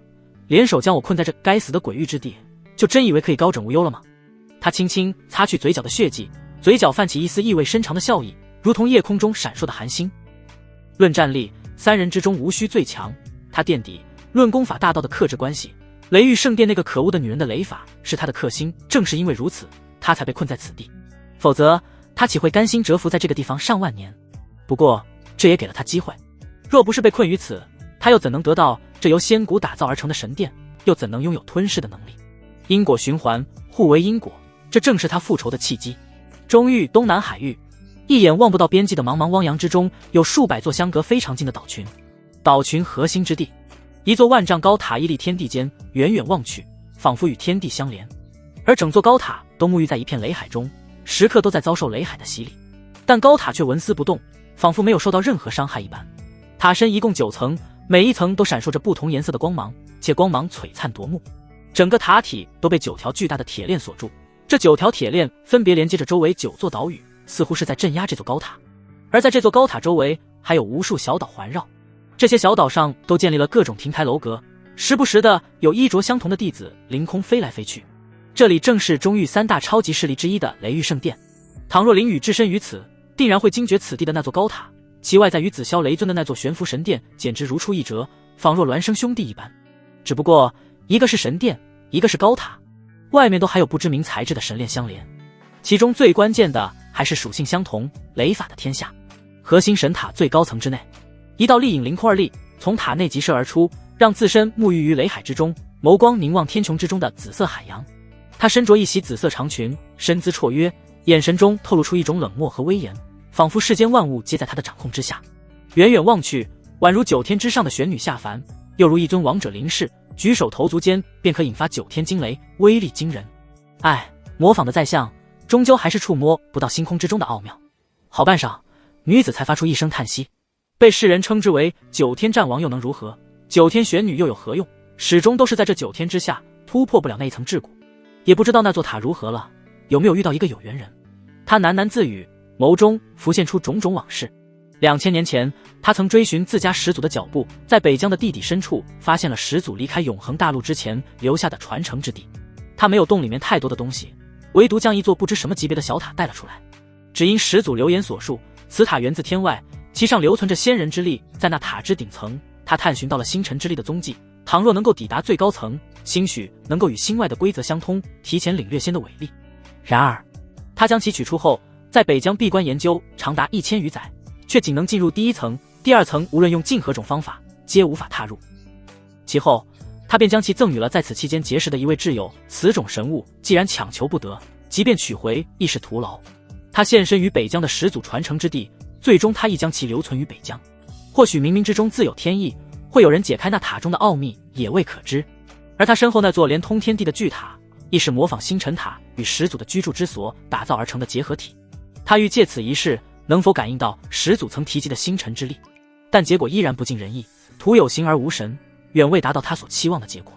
然而，正当他追忆往昔之际，忽地神念一动，似是有所感应，眸光仿若穿透苍穹，即刻望向天外之境。金阳要事，他轻声呢喃，那轻视的面容之上浮现出难以置信的惊色。上一刻还在慨叹仙道之间，下一刻便惊现仙道异象。但紧接着更令他惊骇之事再度上演。只见那仿制的星辰塔骤然发出一阵颤动，与此同时，塔顶放置的一颗半仙器级别的紫色灵珠，恰似一支离弦之箭，急速破空而去。其速度之快，直接撞破虚空，转瞬间便消失得无影无踪。这一切发生得如此迅猛，快到连地仙之境的龙青岩都来不及做出反应。他眉头微凝，深邃的目光看向北疆，陷入了沉思。他这件仿制品虽然感应不到星空中的那种力量，但似乎感应到了那突然出现的仙道异象。在异象出现的刹那间，便产生了颤抖。核心部件9天雷珠更是像是受到什么召唤，直接破空离去。不过他倒是不担心灵珠会丢，因为那上面拥有他炼化过的气息，也就是说那是有主之物，只不过他并没有刻意去使用过而已。他能清晰地感受到那颗珠子飞往的方向就是北疆之地。而仙道异象所显示的地域也是北疆。巧合的是，星辰塔也是被他留在了北疆。更巧合的是，仙道异象的出现竟然引动了星辰塔仿制体的颤抖。一个两个可以说是巧合，但这世间怎么会有如此多的巧合撞在一起？星辰塔必定是星辰塔出现了异常。想到此处，他的眼眸中瞬间迸射出激动的光芒。没有丝毫犹豫，他如同一道闪电般向着北疆疾驰而去，第一时间便沿着9天雷珠的气息奋力追赶。这可是至关重要的线索。从永恒大陆的东南角到北疆，路途漫长如星河，数以千万亿公里的距离，即便是他这尊地仙全力赶路，也需将近半个月的时间。这还得时而在虚空深处全速前行才行，否则仅靠法器飞行，1个月都未必能够抵达。他无法确定数百年前结识的那位好友是否还在原地，只能凭借这颗9天雷珠去寻觅。这颗珠子被谁召唤走，就极有可能是谁引发了星空仙道的异象。而且不出所料的话，星辰塔极有可能就在附近。他的内心激动万分，如同汹涌澎湃的海浪。这可是他距离仙道最近的时刻，必须要在第一时间找到这个人。无论是无望仙宗的那尊老道，还是清明鬼域那非人非鬼的怪物，都没有他占据先机。他们至多只能感应到北疆的方位，而他有9天雷珠作为指引，极有可能迅速找到目标人物，而且速度会非常快。成仙知道他势在必得，不管是那个引发仙道异象的天之骄子，还是星辰塔，他都要找到，并且重新带回自己身旁。缥缈宗星辰塔2层，林宇望着眼前极其空旷空间，直接傻了眼。相比第1层，这第2层的空间简直大了2倍有余。然而修炼环境却是天差地别，他竟然丝毫感应不到半点灵气的存在。丹田内的灵气就像是沙漠中的一个湖泊，用一点就少一点，就算是恢复，也只能依靠灵丹和灵石。最让他无语的是，这个空间空荡荡的，没有任何东西，仿佛是一个被无限放大的小黑屋一般。他甚至连进入第3层的通道都没有感应到。童子，这玩意不会就只有2层吧？他满心狐疑地问道。他的目标可是顶层，但具体有几层他还真不清楚。哪有这么容易？星辰塔共有9层，除了第9层和第1层，第2层到第8层几乎如出一辙，里面蕴含着浓度各异的星辰之力，也就是永恒大陆之人所称的仙道之力。想要进入下一层，就必须将本层的星辰之力感应出来，只有这样，到了最顶层才有可能直接沟通星空中最本源的星辰之力。我的个乖乖，玩得这么大吗？林宇听言，心中有些震惊。他才融合境巅峰啊，就只是想要凝练个金丹而已，竟然直接跑出来了仙道之力，这尼玛的就不是一个层级的东西好吧？结，宿主，正常情况下，这确实不是你能参悟的，这是留给拥有特定机缘的天命之子去感悟的。你不过是抢先一步感受到了天命之子的机缘罢了。不过你虽然没有特定机缘，但你有修炼点数啊。好吧，怪不得他感应不到任何东西，只是空荡荡的。感情这玩意就不是给他感应的。等等，不对啊！他忽然意识到了什么。原书中貌似叶璇这个天命之子也没有得到星辰塔的机缘啊，怎么就是留给天命去感应的呢？难不成已经有了新的天命？但叶璇那家伙应该还没死吧？嘿嘿，宿主，你这嗅觉还是灵敏啊！叶璇确实没死，但已经被你搞得差不多了。天道自然已经开始为下一个天命铺路了。很快，脑海中便传来了系统的解释。卧槽，这尼玛还能无缝衔接！林宇不由自主地吐槽出声。不过吐槽的同时，心中也是一喜。第一任天命之子还没死呢，第2任的机缘就被他给截胡了，想想就爽。而且他还有45万修炼点数，感应着星辰之力，完全可以作弊。想到这里，他不由得嘴角微微上扬。这次出塔之后，他就要想办法找到叶璇，将这个家伙彻底搞死，看看下一个天命之子会是谁。他眸中出现了一抹期待之色，随后便直接原地盘腿而坐，利用修炼点数来参悟感应这里得星辰之力。经过系统的介绍，他已经理解了星辰塔的作用，只不过能将星辰之力分成浓度不同的等级，依次放入每一层塔中，依次递增，这种操控能力或许也只有传说中的仙人能做到了。怪不得系统之前说，要是破坏了封印之力会招来一尊仙王的窥伺，确实是有逻辑可循的。天幕府、凤灵州和云州交界的一处山谷之内，天色已经渐晚，数千名少年少女在山谷内安营扎寨，其中还有数十名长者穿插其中。他们赫然便是从云州收徒归来的岳灵溪等人众人。新收的弟子们修为低下，甚至还有年龄很小的没有修为之人，不能夜间赶路，只能在傍晚之时安营扎寨休息，等待第2天再行出发。这也是来回赶路缓慢的原因。此时一个帐篷之中，一名15、16岁的少年正在盘坐吐息灵气进行修炼。此地灵气虽然稀薄，起不到多大的作用，但这已经成了他的习惯，只要有空就会日夜不停的修炼，要不然他不会有今天。母亲临走之时留给他的玉佩，整整稀释了他3年辛苦修炼所得的灵气。要不是他的坚持，现在的他或许还在哪个犄角旮旯里面当乞丐呢。帐篷之外，人声鼎沸，欢声笑语，而帐篷之内则异常安静，这他都习惯了。以前的他没人看得起，所以没有朋友，而现在的他则是修为太强，异常冰冷，没有人敢来搭讪。3年时间的孤独已经让他成为了一个习惯孤独的人。他唯一的精神支柱便是修成至强者，找到自己那消失的母亲，那是家族之内唯一让他感受到过温暖的人。他便是最后拦截下缥缈宗收徒团队的那名少年洛星辰。然而就在这时，在他前方不足半米的虚空之中，忽然一个虚空通道没有任何征兆的被打开，里面冲出一个散发着紫色雷霆的珠子，而他胸前的那个玉佩在这一刻也自动浮空，散发出淡淡的光芒。玉佩的异动让洛星辰瞬间察觉，他立即睁开双眸查看。当看到眼前突然多出了的一个珠子之时，他下意识地摆出了防守的架势。不过那枚珠子却没有做出任何伤害他的举动，反而和玉佩在虚空之中相互缠绕，像是一对许久未见到的友人一般。9天雷珠。略微观察片刻后，他仿佛像是想到了什么，忽然低声说出了灵珠的名字，言语之中还有着惊喜之色。那常年冷若冰霜的脸上也出现了笑容。这枚玉佩稀释了他3年的灵气之后，早已经激活。玉佩叫时空界杯，一件仙王器的一部分，里面有一个可以控制时空流速的空间，最重要的是里面还有充足的灵气，是一个修炼的绝佳之地。但这个空间却需要一个钥匙来打开，而这个钥匙便是9天雷珠。这是他从时空杯之中了解到的信息，而刚才看到这颗珠子的外形以及和玉佩亲密的样子，才有所推断。这也是他兴奋的原因。只要能打开这个空间，他就能随时进入里面修炼。那可是可以调控时间流速的空间，别人在外界修炼1年，他甚至能在里面修炼10年、100年，甚至更多。想想就恐怖，这将是他最逆天的机缘。等等，不对啊！然而，就当他兴奋之时，忽然察觉到了哪里不对劲。9天雷珠是时空界杯的钥匙没错，但它的现身需要满足一个苛刻的条件，那就是仙王器星界时空塔的2个部件必须处于一定距离之内，如此才能形成强大的召唤之力，将其召唤而来。然而，此刻的他仅拥有其中一部分时空界杯，至于另一部分星辰塔，他也仅仅是知晓其名而已。按理来说，9天雷珠是不可能自己跑过来的才对，但事实摆在眼前，那就只能说明星辰塔距离他不是很远。想到此处，他的心脏犹如脱缰的野马，开始疯狂地跳动起来。要真是如此的话，那要知道星界时空塔可是仙王器，集防御和辅助修炼功能为一体，完全体的仙王器是可以在塔内控制1000倍以内的时间流速。还有塔的顶层能够源源不断地吸收来自星空之外的星辰之力，滋养主人的修炼。从金丹境开始，就可以借助星辰之力淬炼身躯和灵力，一路高歌猛进，直至大成境。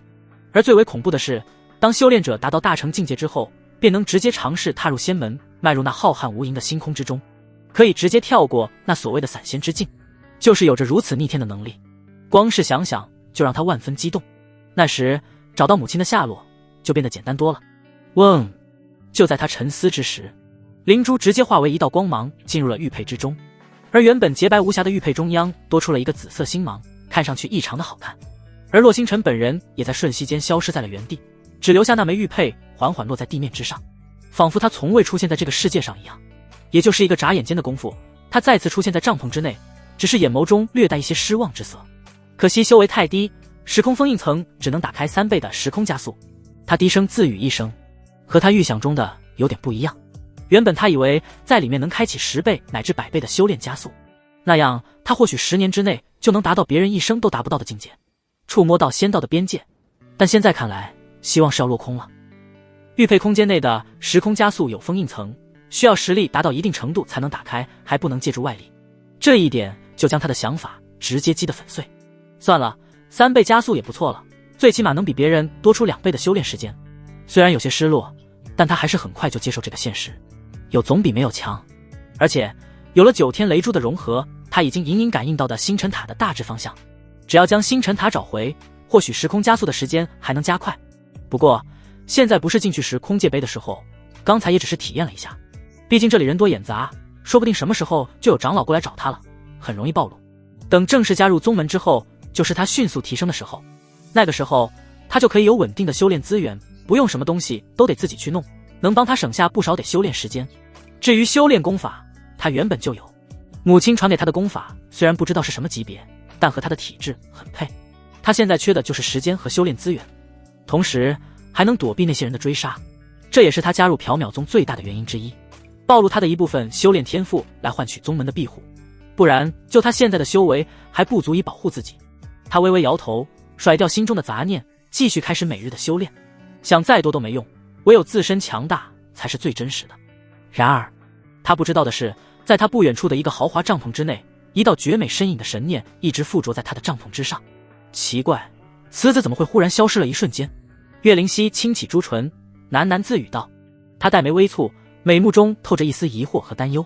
原本他正在观察洛星辰的情况，这已经成为来了他这一路之上的常态。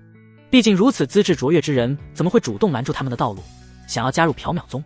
最关键的是，其起步修为并不弱，一点不弱于加入宗门3-4年的弟子，说明其原本的修炼功法就不弱。这样一个要啥有啥的人，按理来说不应该会想要加入他们一个五品宗门才对，因为他们并不能给他提供太大的帮助，就像自家现在的宝贝徒弟一样，完全就没用他们帮什么忙。所以一路上他都在观察着对方的一举一动，前大半行程没有任何问题，却不曾想到这眼看快要到宗门了，出现异常。刚才洛星辰毫无征兆的消失，他都要下意识前去寻找了，但眨眼间便又出现了，这让他惊讶的同时也警惕起来。看来此子有一些不可告人的秘密，他绝不相信刚才是自己的感知出现了偏差，前几日的感知还都一切正常呢。不过他暂且不打算贸然前去追问，还是等返回宗门后，与姐妹们以及宗主一同商议，再做定夺。毕竟每个人都有属于自己的秘密，这并非什么大不了的事情，只要这些秘密不会对宗门构成威胁，便无需大惊小怪。所以他并不会轻率地妄下结论，只是刚才那惊心动魄的一瞬，着实将他吓得不轻。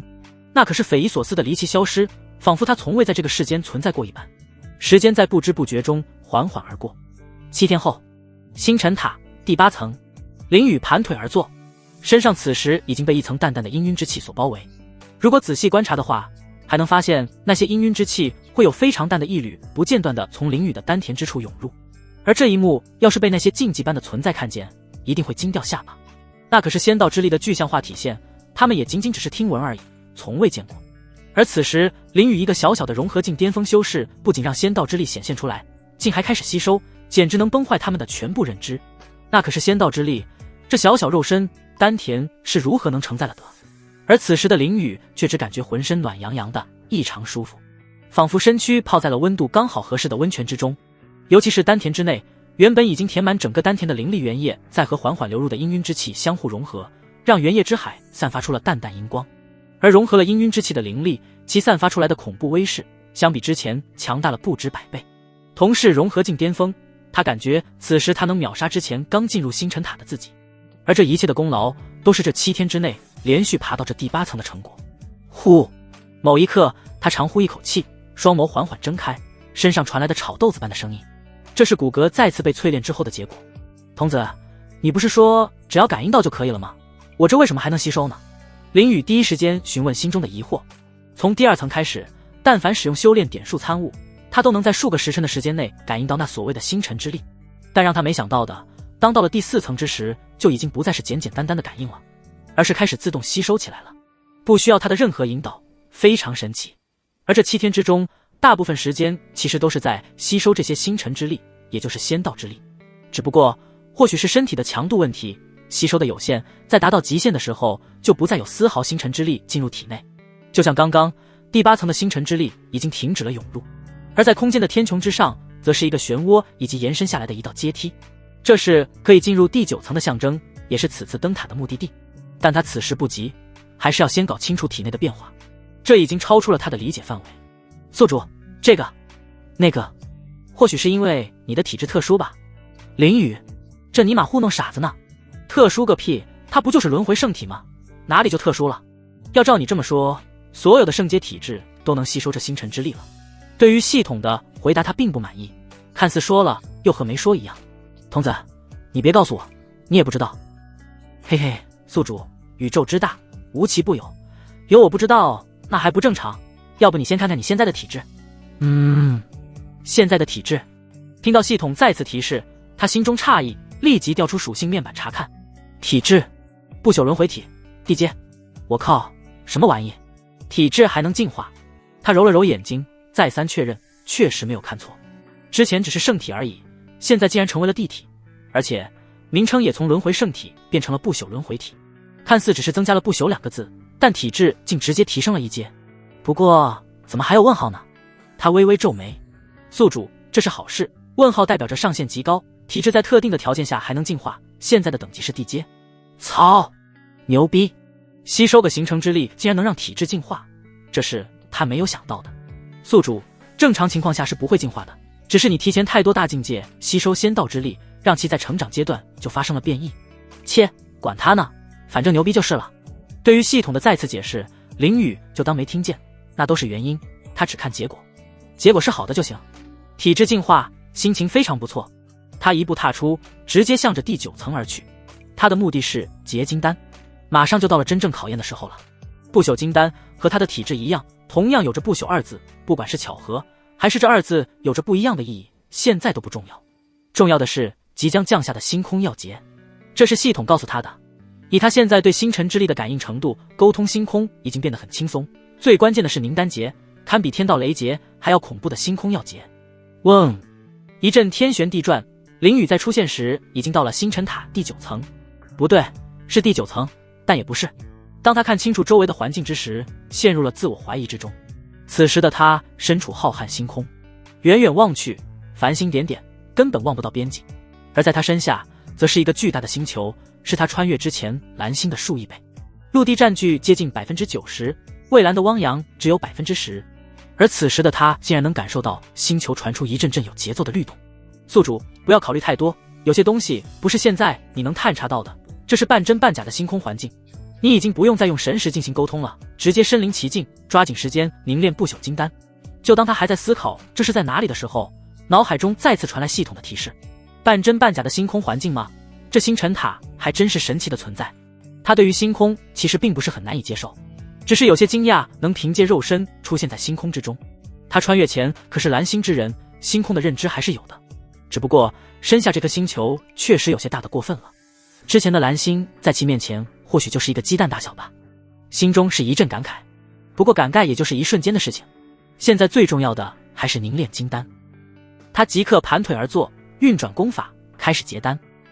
正常凝丹，丹田需要化掉，将丹田内元液固化，凝练成一颗蕴含自己大道的金丹。而林雨的不朽金丹，丹田会转化为一方寰宇，形成以不朽金丹为核心的星空宇宙。这就是不朽的含义。星空永恒存在，永恒即为不朽。轰隆隆，随着功法的运转，那与星辰之力完美融合的原液，就像是被点燃了导火线一般，瞬间沸腾起来。这股力量的涌动，使得原本平静的丹田宛如一锅滚烫的开水，开始剧烈的翻滚着。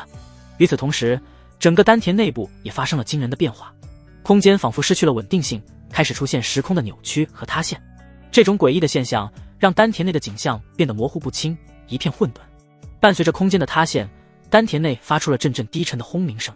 然而更让人惊讶的是，这些塌陷的空间并没有停止他们的行动，相反，他们正在以一种肉眼可见的速度迅速扩张。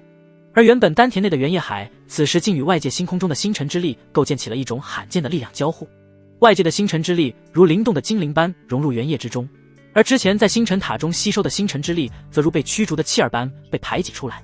总量虽未改变，但原野中的星辰之力却宛如凤凰涅槃，焕然一新。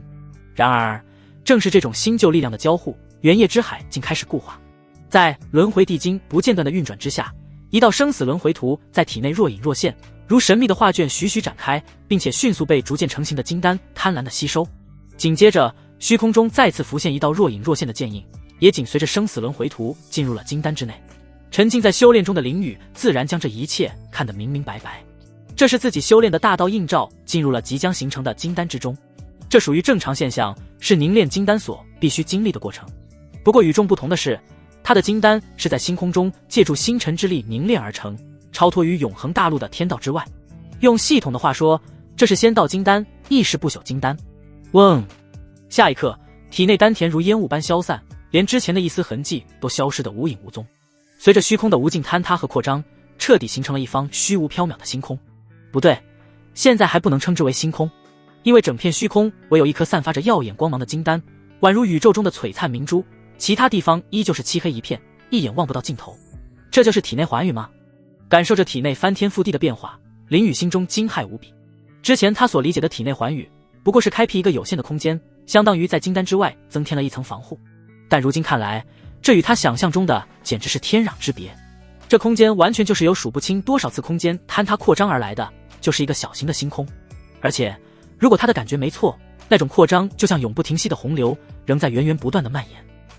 最为惊人的是，那颗金丹竟然有着数公里直径般的庞大规模。要知道，普通的金丹强者，金丹所占原本丹田的位置，至多也不过拳头大小，这还是在达到金丹境巅峰之后的情形。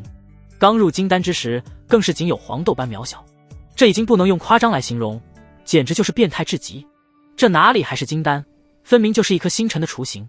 更令他震撼的是，他才刚刚凝结金丹，体内空间竟然就能孕育出让无数强者都梦寐以求的仙道之力。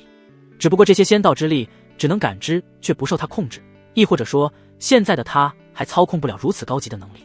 但这也已经非常恐怖了。童子，这不朽金丹的凝练也太逆天了吧！我现在的战力岂不是要一飞冲天了？望着已然成型的体内空间，以及那颗堪称巨无霸的金丹，他不禁发出惊叹。不知是否是错觉，他感觉此刻的自己强大的令人心悸。宿主，实力强不强之后再说，星空耀劫马上就要来了，你做好准备，别阴沟里翻船。还有，你的不朽金丹还会有9颗紫星伴生，号称是最强不朽的9紫星环，一共9道要劫，一劫一环，渡劫完毕之后，9颗紫星环绕主星，那时才是你金丹境的最巅峰战力。就在他想要嘚瑟的时候，脑海中系统的提醒瞬间让他清醒了过来。刚想着境界突破了，差点忘记了还有恐怖的星空雷劫。恐怖的实力提升，就对应着要承受恐怖的雷劫。所谓的星空耀劫，他并没有听过，但想来也不是什么好东西。不过有了系统的提示，他立即便调整好了状态，准备迎接耀劫的到来。轰隆隆，下一刻，在他身外，星空中的满天繁星中，忽然有9颗星辰瞬息间散发出了堪比烈日一般耀眼的金光，它们彼此交缠碰撞，在星空中发出一阵阵只有他能听到的轰鸣声。远远看去，仿佛有什么恐怖的东西在其中将要苏醒一般。嗡，也不知过了多久，那东西似乎已经积蓄了足够的力量，彻底苏醒，朝着林宇所在的区域就是一道恐怖的金色光柱。卧槽，这尼玛真能承受得住！看着那散发着恐怖能量的金色光柱，林宇心中一阵 MMP， 他下意识地想要躲开，但发现身形已经被锁定，不管怎么躲闪都无济于事。哼，既然无法躲避，那就看看你有多强。林宇冷哼一声，他的脾气也上来了。此时的他正想要测试一下自身战力呢，躲不开就正面硬刚。不过星空耀劫共有9道，第1道是最弱的，他没打算直接用出秘术杀招，而是选择用身躯硬扛。他的躯体可是经过生死轮回之力重塑，还有星辰之力的淬炼，这2种力量可都是极道力量，身躯自然不会弱。更何况他的不死之躯已经入门，只要不是致命伤都能快速恢复。轰，金色光柱速度很快，就在他做出决策的瞬间便直接轰在了他的身躯之上，伴随着一声轰鸣，金色光柱骤然炸裂开来，里面是由某种神秘能量汇聚而成的金色闪电，这些闪电宛如一条条凶猛的毒蛇，紧紧地缠绕在林宇的身躯之上，瞬间便让他那如钢铁般坚硬的身躯变得皮开肉绽。我尼玛，果然变态，光是这一击都有着元婴境巅峰的攻击力了。感受着身上电弧如毒蛇般的侵蚀，林宇再也忍不住爆了一句粗口。要知道这才仅仅是第1道攻击啊，不过好在这样的强度还不至于致命，虽然看似惨烈，但也只是些皮外伤罢了。很快，在不死之身那源源不断的发力下，所有的伤势就如被春风拂过的大地一般迅速恢复。轰轰轰，不等他彻底缓过来，那金色光柱再次从星空深处而来，而且这一次直接便是接连的3道光柱。这一次林宇不敢太过拖大，他直接联合3瓶雷结液，这东西不仅能加速恢复雷电伤势，还能有效提升雷电抗性，而结果比他想象的更加严重。尽管有雷结液的庇护，他身上的皮肉也还是大面积坏死脱落，骨骼之上更是出现了一道道触目惊心的裂纹，整个人看上去就像是一只摇摇欲坠，随时都可能裂开的瓷器。这3道光柱的威力已经达到了出入元神的境界，也就是说他的身躯承受极限就是在元神境，但也仅仅只是身躯，这并不包括他的攻击手段。雷结液一瓶又一瓶的被他倒入嘴里，迅速的恢复着肉身的伤势，同时这些金色雷结也有一部分钻入了皮肉之中，持续淬炼着他的肉身，同时提升着他的肉身强度。而这时，他体内金丹的周边也已经出现了4颗紫色星辰，相比金丹的大小小了不止1倍，但即便是这样，看上去也是一个小型的星辰。而且他还能感受到来自这些紫色星辰之中的力量，这些星辰源源不断地吸收虚空之中的力量，同时还会将自身的力量反哺回到那虚无地星空之中，就像是一个循环一样。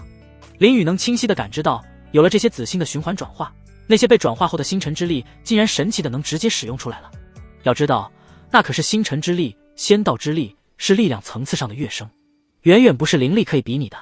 这一发现让他心中一喜，怪不得系统说有了9紫星环之后才是最强状态。不过就在他开心之际，剩下的金色光柱也持续的轰击而来，肉身几乎已经到了极限，林没有再浪费时间，一道道剑光迎着光柱而去。第5、6道光柱全都被他一剑击溃。这一剑他并未使用虚空剑意，雷劫并不是生灵，虚空剑意不起作用，但单单是蕴含经过星辰之力强化后的金丹之力便将其击溃。不过这2道攻击已经具备了元神境后期的战力，紧接着第7道、第8道轰击而来。圣阶秘术虚空爆杀运转，攻击力再次提升一个档次，也成功挡了下来。这2道攻击的力量也已经强到半步法相的境界。随着最后一道金光，林宇更是直接使用出了刚刚掌握的星辰之力，加持到了剑道攻击之上。轰！2种力量只是僵持片刻，便轰然爆开，各自消散。而随着最后一道劫雷落下，星空中那宛如烈阳般的星辰也逐渐暗淡了下来，直至最后沉寂，仿佛彻底成了一颗死星一般。而林宇身上的气息也迎来了新一轮的疯长。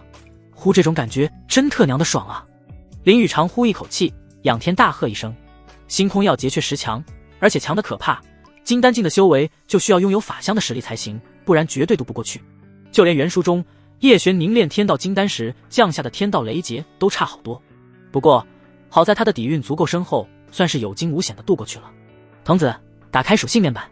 他有些迫不及待想要看看9紫星环环绕着不朽金丹的实力。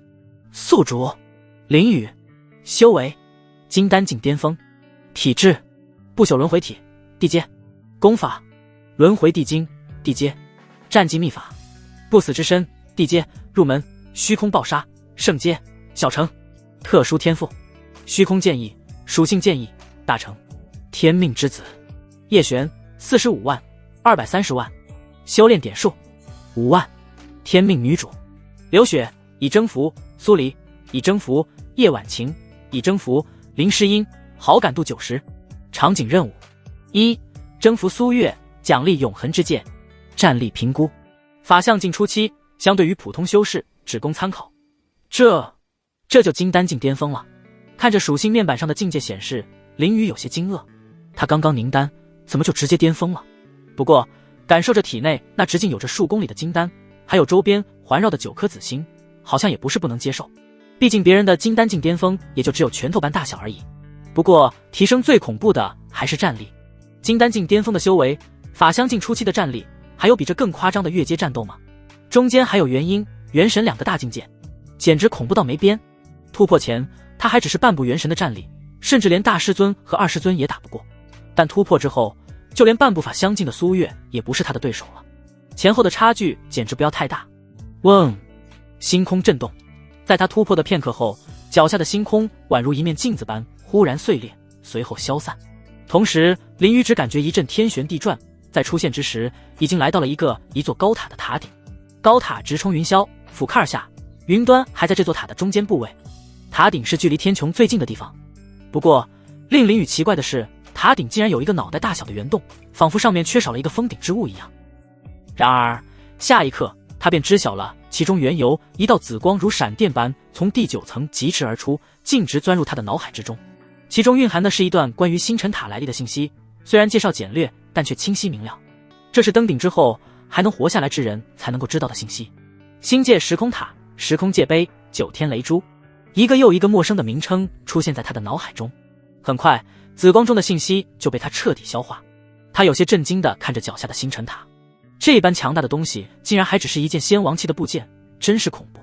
不过貌似他可以简单炼化这座星辰塔，就和紫霄神殿是一样的。但他没打算这么做，这玩意是给天命之子准备的，他还需要用它来吸引那还未见面的天命前来。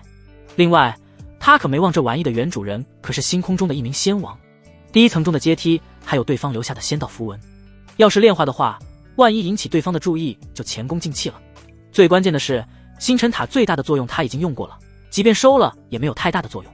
丁检测到下一任天命之子出现在缥缈宗之内，天命面板已生成，请宿主自行查看。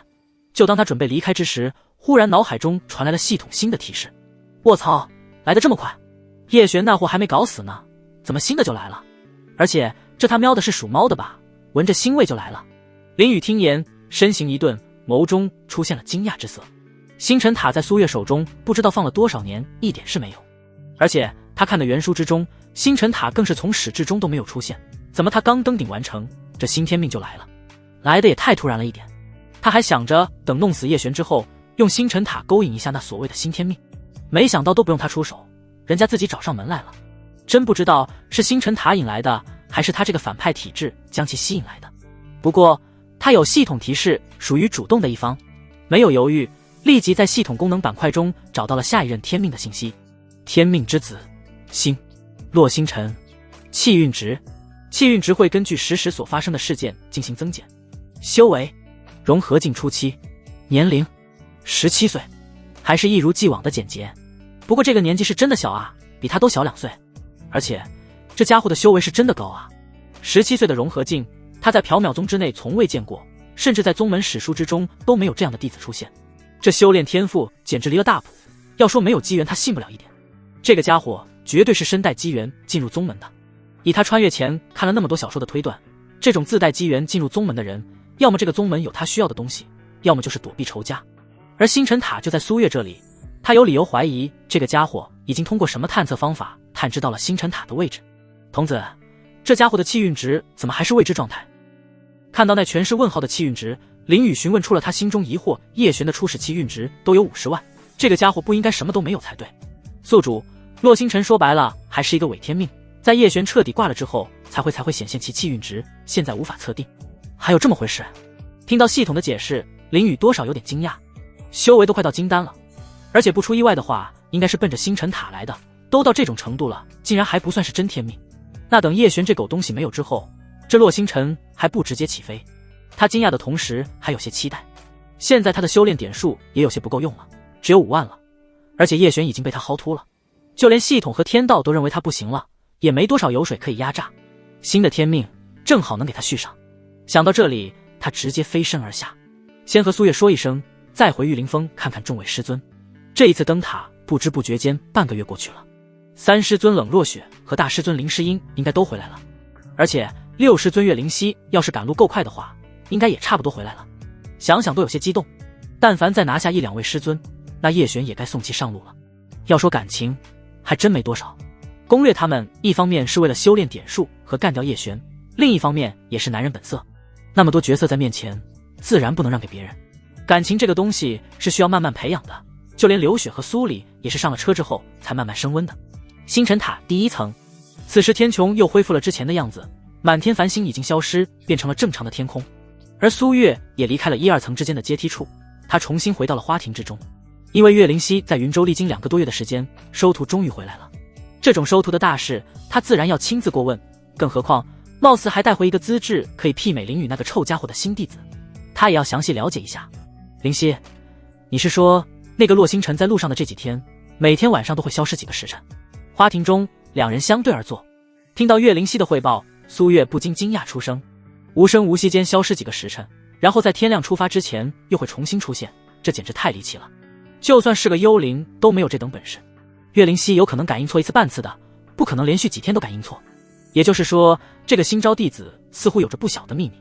没错，而且我已经在半路的时候就让2名长老重新回云州调查这洛星辰的全部底细。岳灵溪郑重的点点头。刚回来的他还没得及回峰内和众姐妹相聚，就来缥缈峰汇报工作，身上还有些风尘仆仆的感觉，不过一身淡蓝色的长裙配上他那清新脱俗的气质，让人感觉十分舒服。好，此事做得不错，如果这洛星辰真有什么问题，我们也能提前应对。苏月微微点头，赞赏地看了一眼岳灵溪，接着问道，对了，他回来宗门之后有没有什么异常举动？好像没。等等，不对，我在安排长老带他前往玉灵峰的时候，他问了我一句话。岳灵溪刚要说没有，但忽然想到了什么，立即改口，那美眸中带着一丝不解。哦，什么话？苏月疑惑，他专门指着月姐，你这边的主峰询问这是什么地方，其他地方并没有询问。岳灵溪立即将刚刚的经过说了出来，一开始还没觉得有什么问题，但现在忽然感觉对方好像有点太刻意了。新弟子刚入门，好奇是很正常的事情，但只好奇一个地方，这就有点不对了。要不是在路上就发觉洛星辰有问题，这个细节他还真就略过了。我的主峰。苏月闻言一愣，他的主峰之上能有什么？除了应该不会吧，星辰塔之上可是有他那位好友设下的结界，不用说发现了，就连感知都不可能感知得到。而且星辰塔的事情也就他和那个臭家伙知道，一个少年怎么会知道？他很快便将心中的那个想法排除了。对了，月姐，此子的修炼有点诡异，半个月前他才是元海境中期的修为，但现在就已经突破到了融合境。就在苏月还在奇怪之时，岳灵溪将他心中最惊讶的事情说了出来。半个月的时间，而且还是在只有晚上可以修炼的情况下，就硬生生的提升了近一个大境界，怎么说都有点匪夷所思。这种修炼速度快得有些离谱了，还有这种事，这怎么可能？苏月闻言心中巨震，就连面容之上都浮现出了惊讶之色。这种速度甚至超越了林宇那个家伙，他可是亲眼见到林宇进入那神秘秘境之前是融合境初期，1个月出来之后是融合境巅峰，1个月的时间还是在一个貌似资源很多的秘境之中，这才突破了3个小境界。但这个叫洛星辰的竟然直接突破了一个大境界，而且修炼时间还短，这难不成其修炼体质比圣体还强吗？要真是如此，那不就是他有些不敢往下想了。那种体质只存在于上古传闻，近数万年之中从未出现过，他一个小小缥缈宗怎么可能放得下这么一尊大佛？灵溪，你一会儿回去的时候把我宫中的那块测试石拿上，回去重新。苏月姐，不用了，我知道他修炼快的原因。就当苏月想要让岳灵溪重新回去测试一下的时候，忽然传来了一道让他熟悉的声音。林雨，小雨。两人同时回眸，眼神中出现亮光。岳灵溪没想到会在缥缈峰上见到自家徒弟，他直接从椅子上起身，想要过来仔细看看这个让他们众姐妹感动得稀里哗啦的乖徒，但只是起身就有些迟疑了。那种陌生的感觉不是1-2个小视频能彻底消除的。他有些不敢和林雨互动，害怕被嫌弃。视频终究是视频，他不敢确定徒儿真的能原谅他们的过往，一时之间都不知道接下来干什么了。他甚至连林雨刚才所说的话都没注意听，而苏月则是除了眸中如星辰般闪烁的惊讶之外，面容上更是如春花绽放般浮现出了喜悦之色。他可是知道林雨干什么去了，消失了整整半个月之久，突然回来，而且还是从外面回来，并非塔中。这说明这个家伙一定是登顶了。他可是曾经从外面去过塔顶，知道上面有一个不小的孔洞，只不过那位曾经说过，那个孔洞只能从里面出来，从外面进不去。最关键的是其修为，他竟然看不透了，就连刚刚这家伙进来之时他都没有感应到。这说明要不就是在里面修炼了什么高级的敛息功法，要么就是实力已经超越了他。但不管是哪一种，这都是好事，说明在里面确确实实获得了好处。当然他更加倾向于前者，想要实力超越他很难。要知道他可是半步法相的实力，这个家伙就算是在变态里面的机遇再好，也不可能一下子从元婴境的实战能力提升至法相。这种事情比那洛星辰忽然消失也让人难以理解。六师尊，好久不见，徒儿很是想你呢。看到两女各自不同的表情，林雨心中瞬间了然，尤其是岳灵溪拘紧的2只小手的手指都勾在了一起，这是一种熟悉的陌生人见面之后的样子，就像是前世异地恋的男女3-4年不见之后再次相见时的样子，好像有很多话要说，但又不知道该从何说起。这种情况林雨自然有应对之法，自来熟是最好化解尴尬场面的方法，而且再加上一些师徒间的温情，绝对是最有效的。说话的同时，他已经走到了岳灵溪的面前，淡蓝色长裙如同一朵盛开的莲花，清新脱俗，却又不失高贵典雅。长长的秀发如瀑布般垂落在肩上，在微风吹拂下散发出一股淡淡的清香。那绝美的面容上有着一丝丝的紧张，还别说，真是每位师尊都是各有千秋，除了容貌之外，个性都各有特色。4师尊刘雪外表冷若冰雪，但认可了一个人之后，便仿佛换了人一样，变得极度热情。从对待他的态度前后差距就能看得出来。而苏黎则是游离红尘之中时间久了，形成了一个感情非常丰富的女子，被他一套组合拳感动的直接现身了。而6师尊岳灵溪则是一个高贵典雅而又较为严肃之人，再加上其做事认真负责，这也是能担任此次收徒负责人的原因。看得林雨还是赏心悦目，那发丝上的清香宛如清晨的第一缕阳光，轻柔地洒在他的鼻尖，而身上淡淡的体香则如同一股清泉，潺潺地流淌进他的鼻中，让他心中涌起一股想要将其紧紧拥入怀中，贪婪地吸食一番的冲动。不过他并没有付诸实施，毕竟苏月还在这里呢，但看向岳灵溪的目光中却充满温情和激动之色。与此同时，他犹如捧起稀世珍宝般，轻轻拿起岳灵溪的一只小手，紧紧握在手中，那模样恰似久别重逢的亲人，激动之情溢于言表。而他这一连串的举动犹如春风拂面，瞬间驱散了岳灵溪那原本有些紧张的情绪。望着徒儿这般神情，他心中的愧疚如潮水般汹涌，眼眶也变得红红的。下意识的，他便将林雨拥入怀中安慰，毕竟自家徒儿也才是一个19岁出头的孩子。没错，就是孩子。在他眼中，林雨还小，不到20岁，能有什么坏心思呢？而林雨则差点鼻血都流出来了，没来由的脑袋就直接撞入了2团柔软之中，简直要了他的命。这可不是他预想中的画面，他可是一个男人，堂堂正正的男人，竟然被一个女人给抱在怀中，简直是奇耻大辱。他决定就这么着了，师尊的意愿，做徒弟也不好拒绝不是？他可是一个尊师重道的好徒弟呢。现在4师尊和7师尊都说好，再增加1个也不错啊。好了，别胡闹了，你刚刚不是说知道那洛星辰修炼快的原因吗？说来听听。一旁的苏月一把将林雨从岳灵溪的怀中揪出来，没好气的白了他一眼。要不是知道这个家伙和刘雪以及苏黎那2妮子的事情，他都差点相信了这个家伙是在真的表达师徒情深。对啊，小雨，这到底是怎么回事？感受到胸前一阵凉意，岳灵溪也微微回神，那绝美的俏脸上微微浮现一抹晕红。不过他很快就接过苏月的话茬，掩饰了的过去。小雨这么乖，应该不会往那方面想吧？他心中安慰着自己。林雨被苏月从那柔软而又温暖的胸怀中拉出来，心中一阵不爽。这个女人敢破坏他的好事，那就要做好接受惩罚的准备。他嘴角微微上扬，露出一抹不易察觉的微笑，同时避开岳灵溪的视线，在苏月身后狠狠地捏了一把。感受着后面传来的温热和疼痛感，苏月深吸了一口气，身子差点没站稳，倒进那个混蛋的怀中。当着灵溪的面，这个家伙是怎么敢的？就不怕被看到吗？要不是岳灵溪还在，他一定要好好的在这个家伙身上咬几口，差点害得他出丑，简直太可恶了。那啥，咱们说正事，那洛星辰最多也就是圣阶体质，没有你们想象中的那么恐怖。看着苏月暗中丢过来的白眼，林雨干咳2声，就当没看见。随后面色变得略微严肃了起来，然后继续道，他修为增长快的原因是因为一个时空修炼空间，那个空间之中可以一定程度调控和外界时间的流速比例。塔顶那道紫光既然提到了时空界碑，林雨自然也就知道它的作用。而且地级体质他是知道有多难得，他之前还是圣体而已，要不是提前吸收了仙道之力，是绝对不可能成就不朽轮回体的。所以他很确定这个洛星辰最多也就是圣体，甚至连圣体都不是。要真是地级体质，半个月的时间再加上时空界碑的辅助，其修为有可能都要接近金丹了。这可不是他的臆测，他现在的体质就是地级，他知道其修炼速度有多快，他最有发言权。至于时空界碑的事，他完全没有必要和苏月以及师尊隐瞒，知道了反而更好，这样也不会让他们对其产生好奇之心，因为好奇往往就是沦陷的前兆。他读过那么多的小说，这一点还是知道的。什么？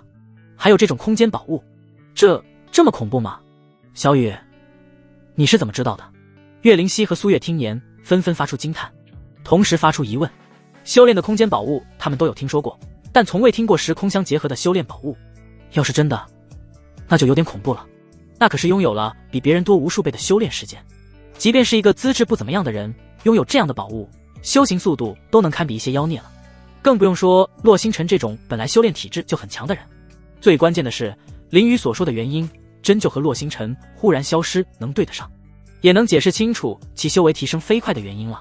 不过这种涉及到别人秘密的事情，林雨是如何知道的？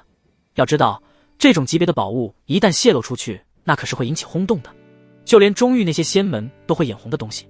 这一刻的岳灵溪忽然感觉自己好像给宗门弄回来一个定时炸弹，说不定什么时候就爆炸了的那种，脸上也不自觉地浮现一抹忧愁之色。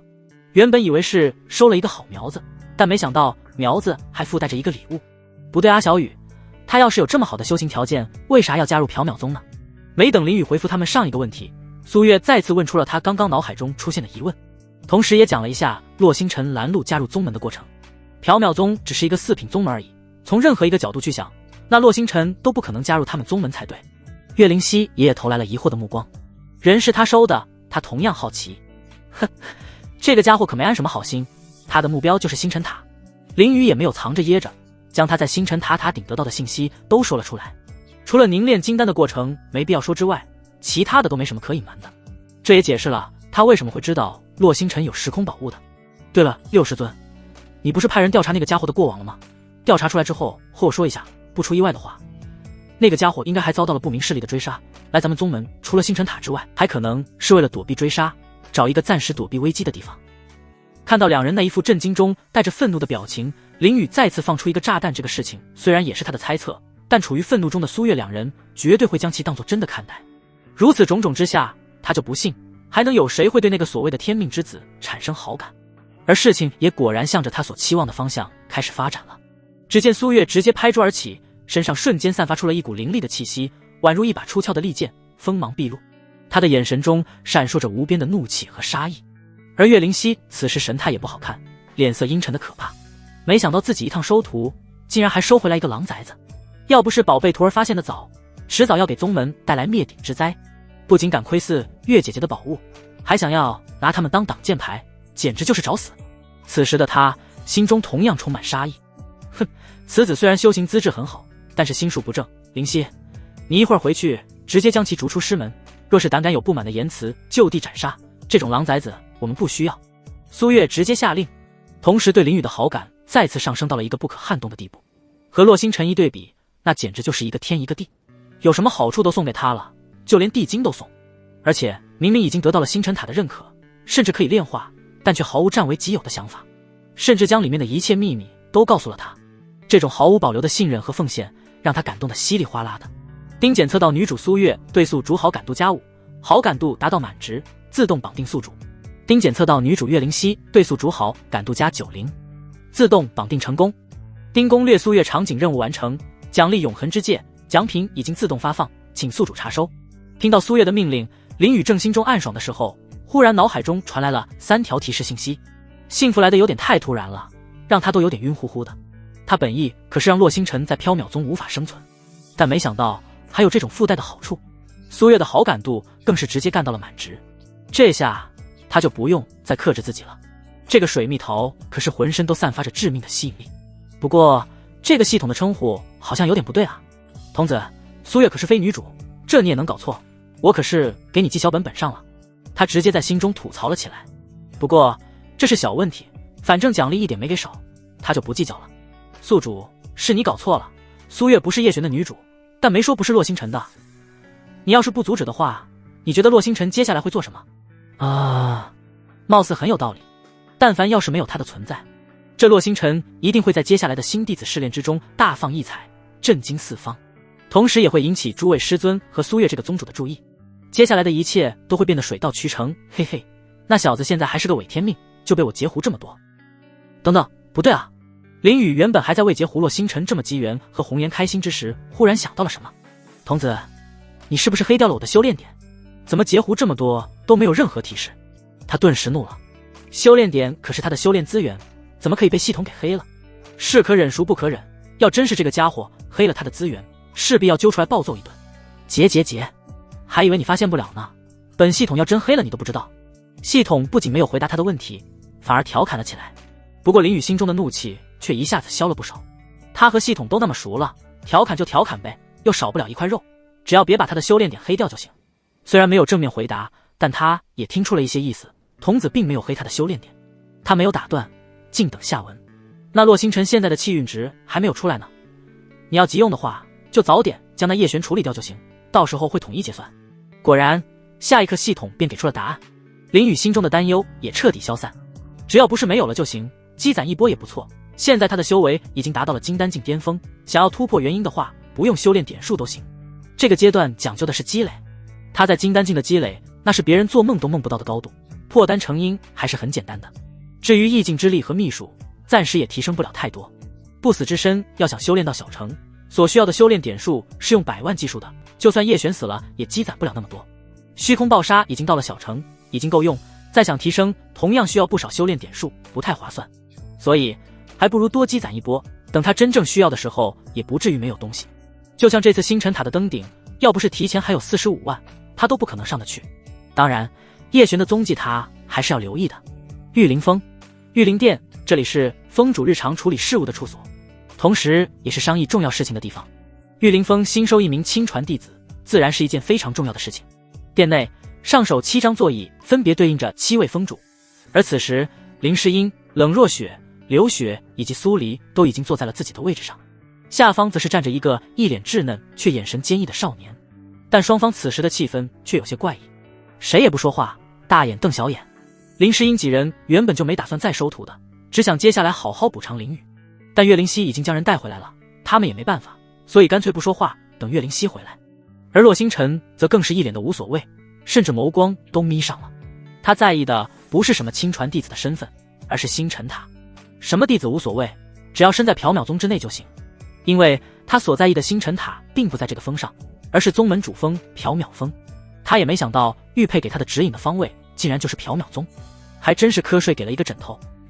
如此的话，他也就不用浪费太多的时间，还不用出宗门，可以很好的躲避那些人的追杀。反正过几天还有宗门新弟子试炼，他只要在试炼之中表现突出，然后毛遂自荐给宗主当弟子，那时他就能更加靠近星辰塔。所以对于眼前这几人会不会收他为弟子，他一点不在意，最好是不用收，也省得他到时候落个攀龙附凤的名声。双方都没有什么想法，也就出现了这一幕诡异的氛围。尤其是刘雪和苏黎两人更是看都不看洛星辰一眼，反而开始相互传音讨论起了林雨的事情。四姐，小雨那个臭家伙也不知道跑哪里去了，3姐都没见着他，这都1个月也不知道回来看看我们。苏黎声音中透露着些许委屈，臭家伙刚刚把他弄上床就跑出去历练了，关键的是历练也就算了，连个信息都不回，没有一点音信，他是既担忧又想念。放心吧，雨儿他一定是进入了什么结界之中，看不到消息也是正常的。听到苏黎的担忧，刘雪立即安慰了起来。不过转瞬间，她的眸光中就露出了调侃之色，继续传音道：才短短1个多月不见，你就这么迫不及待的想你夫君哥哥了？哼，你还说我之前咱们俩谁说的最多？而且你昨晚睡觉都在喊小雨的名字呢。没有，你胡说，我才没有。两人全然不管其他人是什么状态，已经就林雨的问题展开了激烈的讨论。咯吱，就在这时，玉灵殿的殿门被缓缓推开，林雨和岳灵溪携手走了进来。没错，就是携手。好感度都90了，林雨自然要趁热打铁培养情感，再加上几位师尊对他的愧疚，根本不会拒绝他的要求。所以回来的一路上，他都是很亲昵的拉着岳灵溪的小手，甚至在天穹上飞行的时候，他还一手搂着岳灵溪那纤细的腰身。也就是两人进来的动静，犹如一颗投入平静湖面的石子，瞬间吸引了殿内所有人的目光。岳灵溪那俏脸瞬间如熟透的苹果一般，直接将手像触电般抽了出来。一路上都习惯了，差点忘记了殿内还有其他几位姐妹呢。雨儿，哼，臭小雨，你还知道回来呢？一走就是1个多月，连消息都不回。刘雪和苏黎几乎是瞬间起身，如同2只轻盈的蝴蝶，直接飞到了林雨身边。只不过刘雪碍于其他几位姐妹在，只是深情的轻轻呼喊了一声，那声音宛如黄莺出谷，清脆悦耳。反而是排行最小的苏黎情绪没有控制住，娇哼声中还两眼泪汪汪的，仿佛2颗晶莹的珍珠挂在那粉嫩的脸颊上，嘴上说着生气的话，但2只小手却像磁铁一样紧紧抱住了林雨的一只手臂，甚至那扁直的唇角都微微上扬，如同弯弯的月牙，显示着此时的心情很是不错。刚刚还和4姐讨论来着，转眼间就见到了心心念念的人，自然开心的很，就连刘雪在身旁悄悄拉他衣角，让他注意点形象的暗示，他都没有理会。在他看来，这种事怎么可能瞒得住自家姐妹，知道就知道了，无所谓，反正他不在乎。在红尘之中，他还见到过为爱私奔的青年男女，他这自由恋爱又有什么丢人的？不外乎就是挂了个师徒的名分而已，他才不会那么迂腐。这林诗音、冷若雪，包括和林雨一起回来的岳灵溪，在看到林雨和好姐妹苏黎那暧昧的样子后，都是一脸的错愕。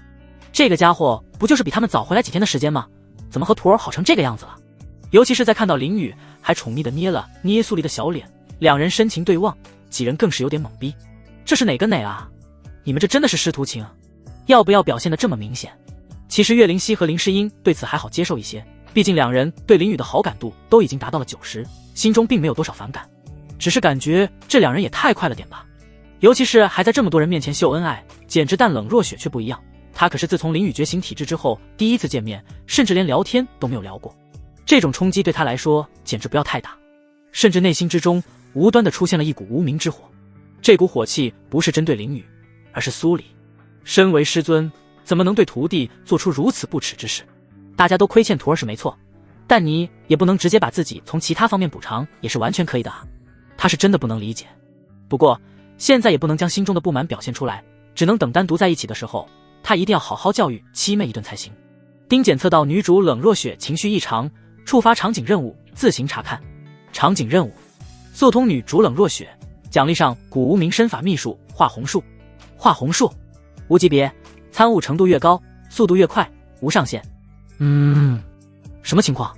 还在和苏黎逗弄的林雨忽然间就收到了系统的提示，还是场景任务。他下意识地看向殿上坐着的两位师尊，林诗音只是嗔怪地看着他，眼眸中都是邻家姐姐看待弟弟一般的温柔之色，而冷若雪却是面色冰冷，用一种奇怪的眼神看着他怀中的苏黎。林雨心中瞬间明了，冷若雪的性格在原书中描写的可是非常清楚，是天命在七人中最难攻略的人，真就是一枚寒冰仙子。不同于流雪的外冷内热，她是从外冷到内，除了众姐妹之外，从未对任何人露出过一丝丝的笑意。这种性格原本是并不招人喜欢的，但奈何人家资本足够，那张绝世容颜和傲人的身材让无数天幕仙府的男子所倾倒，也是众师尊之中追求者最多的。所谓越得不到反而越想得到，就是这个道理。同时也是思想和性格最为固执保守的一个人，所以此时他和苏黎如此明目张胆的暧昧动作，自然是让其有些不满了，这很正常，非常符合他的性格。没有当众发火已经非常难得了，不过系统也真是狗，竟然直接给他下达了这个一个任务，对一个思想保守而且性子冰冷之人进行速通，还真是给他上难度啊。但凡换一个场中任何一位其他的师尊，哪怕是大师尊林诗音，他都有一定的把握，毕竟他前不久才刚刚救了其一命，再加上林诗音那种温柔如水的性格，还是比较容易的。但速通冷若雪，真是童子，你这个速通是多久啊？他真的不想玩这个任务，但狗系统这个奖励仿佛就是奔着他的软肋下的。5等级上限的身法，这可是非常恐怖的。据他所知，大成修士可以短距离实现瞬移，而这玩意可不是短距离，但凡参悟到高深之处，可不是短距离那么简单，而且还不用等到他修行到大成境界。这个奖励是真的很香，对他的吸引力很大，所以他还是询问出了这个速通的时间。速通当然就是今晚啊，宿主，奖励就在眼前，可要把握好哦。今晚。听到系统的解释，林雨有些无语，童子还真是什么都敢想，这个速通还真不是一般的快啊！妈蛋的，人死鸟朝天，谁还没有个疯狂的一天呢？干了，大不了也就是被轰出门而已。林雨心中瞬间有了决定，当然这还是建立在他的实力基础上，最不济也不会被寒怒拍死。他有着法相近的战力，对上元阴境巅峰的冷若雪还是轻松拿捏。那么好的奖励就在眼前，怎么说也得拼一下不是？小雨，快过来，坐大师尊这里。这时林诗音拍了拍他身下的座位，望着林雨柔声说道。对于自家徒儿和小七的关系，他并不反对，反正小七也是年纪最小的那个，无所谓。反而对于林雨救了自己一命，他可没有忘记，所以他很自然地邀请自家弟子过来和他坐在同一个座位上，既能提升两人之间的情感，还能彰显出林雨的地位。尤其是殿下还有一个被他们所有人都忽略的新弟子，即便是将其收入门下，那也必须让其认清楚自己的地位，林雨才是他们最疼爱的弟子。好的，师尊。林雨闻言，脸上立即露出了淡淡的笑意，同时轻轻在苏黎琼鼻上刮了一下，这才走向殿上林诗音的位置。封主的座位都很宽敞，坐两个人绰绰有余，而且对于其用意他也很清楚，所以在路过洛星辰的身边时，他还很嚣张的故意用出半成力道，用肩头碰了一下其肩膀，随即便坐在了林诗音的身边，而且一只手很隐晦地搭在了林诗音的后腰上。90的好感度就是这么的肆无忌惮，而且以他对大师尊林诗音的了解，绝对不会戳穿他。香气扑鼻，非常好闻，发丝上的清香夹杂着淡淡的体香，让他心旷神怡，再加上手上传来温热的感觉，说不出的舒爽。而苏黎几人也纷纷回到了自己的座位上，但几人的目光却都若有若无地看向他。至于洛星辰，貌似他们都给忘记了。而林诗音也如林雨所想，只是眸中闪过一丝羞意，便没有任何动作，容许了林雨那不规矩的动作。而此时殿下的洛星辰也睁开了他的双眸，只不过额头之上却渗出了冷汗。他这个高冷是真装不下去了。先不说大殿内所有人将他无视，就说最后林宇那一肘子差点让他当场跌血，那是真的疼啊，整条手臂都仿佛没了知觉。要不是能看见手臂还在肩上，他都以为被斩掉了。他万万没想到，那个看似没比他大多少岁的少年竟然有如此实力。他自问在天目仙府这片区域内，其天赋绝对甩所有人一条街，不是大多数，而是所有人，尤其是青年一代，绝不会有人比他更强。圣阶的苍天霸体，再加上圣阶功法霸天诀，还有时空界杯3大超级 buff 加持，谁还能比他更强？最关键的是，他修炼所下的苦功绝对是最狠的，一天到晚但凡有哪怕一丁点的空闲都会用来修炼。然而那个一脸轻浮吊儿郎当一看就不是什么好人的公子哥竟真就比他强。虽然只是对了他一肘子，但这点他还是能感知到的。他不会自己欺骗自己，不如别人就是不如。不过他却是一点不慌，对方怎么也比他1-2岁，有这个时间他自信都能修炼至元神境乃至更高。他坚信同龄之中他是无敌的，心中虽是如此想，但眼下不是谁强谁弱的问题，而是面子。无缘无故将他暗中击伤，他要是没有任何表示，那还是他吗？他要是能忍，也不会被那些人追杀。林宇是吧？你我无冤无仇，只是第一次见面，为何对我下暗手？如此行径岂是君子所为？想到就做，他没有任何犹豫，面色淡然地看着林宇说道。洛星辰的发言顿时让林诗音等人的目光转移了过去。刚才他们的注意力都在林宇身上，差点忘了还有这么一个家伙的事情没有处理掉。不过苏黎却是一点不在意他此时的身份，只见他一拍椅子上的扶手，立即站了起来，冷声道：哼，你是个什么东西？小雨什么人？岂是你能评价的？慢不说小雨只是碰了你一下，就算杀了你那也是你的荣幸。小雨只有他可以说，别人都不行。刚才看这个家伙还只是无感而已，现在是越看越愤怒。至于收徒什么的，他更是一点想法都没有，谁爱收谁收，反正他是不收。他有林宇就够了，天天腻歪在一起多好。你什么你？不服气就滚蛋，我玉凌风一点不欢迎你。洛星辰刚想解释什么，但苏黎一点不给他机会，直接对了回去说小雨就是不行，不管对错，他的小雨拳是对的。呼哧呼哧，洛星辰犹如被重锤击中，背对的顿时哑口无言，脸上写满了愤懑与不甘。他的鼻孔仿佛风箱一般，呼呼地喘着粗气。他生平第一次体验到心境如此不稳的感受。要知道，即便是面对强敌的追杀，他都能心如止水，坦然处之。但此时此刻却被苏黎的言语如利剑般击中，气得浑身颤抖。他从未见过如此蛮不讲理之人，这哪是一封之主该说的话？他好歹也是这些人的候选弟子，就算有所偏爱，也不该表现得如此过分吧。而林宇听到苏黎的话，却是差点笑破肚皮。这简直就是那种典型的无脑守护反派的台词啊！若是按照正常剧情发展，这天命岂不是要暗中折服，然后在试炼中大放异彩，接着各种打脸他这个反派，让在座的所有人都追悔莫及。这可不就是典型的打脸和后悔留天命主角的套路吗？只可惜注定不会有这个剧情出现，就连缥缈宗宗主苏月都已经成为了他的人，又怎会给洛星辰这样的机会？林宇嘴角微扬，露出一抹意味深长的笑容。这种场面根本无需他出手，他可是清楚地记得苏月是要让岳灵溪将其逐出师门的。他倒是要看看这个伪天命会如何应对这棘手的局面。七妹，你别激动，先坐下。果然下一刻岳灵溪缓缓站起了身。六姐，好吧，不过我可不会收她为徒的。洛星辰是六姐带回来的，苏黎也不好再说什么，只能乖乖坐下。不过最后还是发表了他最后的看法。林诗音几人也都看向起身的岳灵溪，他们的想法都一样，不愿意收这个洛星辰为徒。尤其是看到洛星辰对林宇有意见之后，更是如此。他们才刚刚和宝贝徒儿搞好关系，怎么会因为一个陌生人让徒儿不高兴？岳峰主，我是您收到门下的，我的为人您最清楚，我希望您能说句公道话。看到起身之人，洛星辰脸色顿时好看了许多。他能半路拦路成功，还多亏岳灵溪的通融，对于他的公道性，他还是非常认可的。既然岳峰主都站出来了，绝对会帮他讨回一个公道。对他来说，能不能当几人的亲传一点不重要，但他要一个公正的对待。他最痛恨的便是别人对他的歧视，还有失偏颇的判断。之前在家族的那几年，他已经受够了那种待遇，所以一句对他肯定和认可的话，要远远比给他一些资源都要重要。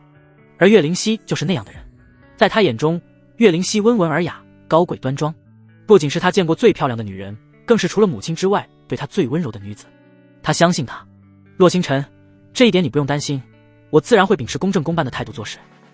岳灵溪面带着严肃的缓缓开口说到这，他微微停顿一下，将目光看向了上手大姐座位上的林雨。不过这一看不要紧，瞬间给他弄了一个大红脸。在他这个角度，正好能看到林雨那非常不规矩的手在干什么，简直大胆到没边了，竟然当着这么多师尊的面搞这种小动作。最离谱的是，大姐竟然没有任何抗拒，反而将自己的衣衫微微向后拉扯，堵住了其他所有人的视线，方便那个坏家伙行动。他也是站起身来之后才发现，这让他心中一阵无语。之前竟没看出来自家这徒儿还色色的呢。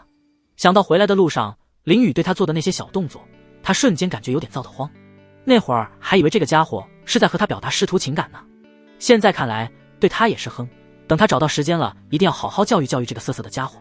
不过眼下还是先处理好洛星辰的事情再说。想到这里，他一本正经地开口说道：洛星辰，小雨他是我们玉灵峰第一个亲传，也是现在唯一的亲传弟子，他的人性我们是最清楚的。至于你所说的他暗伤你，这肯定是污蔑，你的修为我还是知道的，这完全是不可能的事情。人的资质差一点没关系，但人品绝对不能不正。对于你的污蔑，我决定将你逐出宗门，永不再用。说罢，他还露出了一抹失望的表情，不过嘴角却是微微掀起了一抹不易察觉的弧度。什么理由重要吗？一点不重要，只要完成苏姐姐给他的任务就行。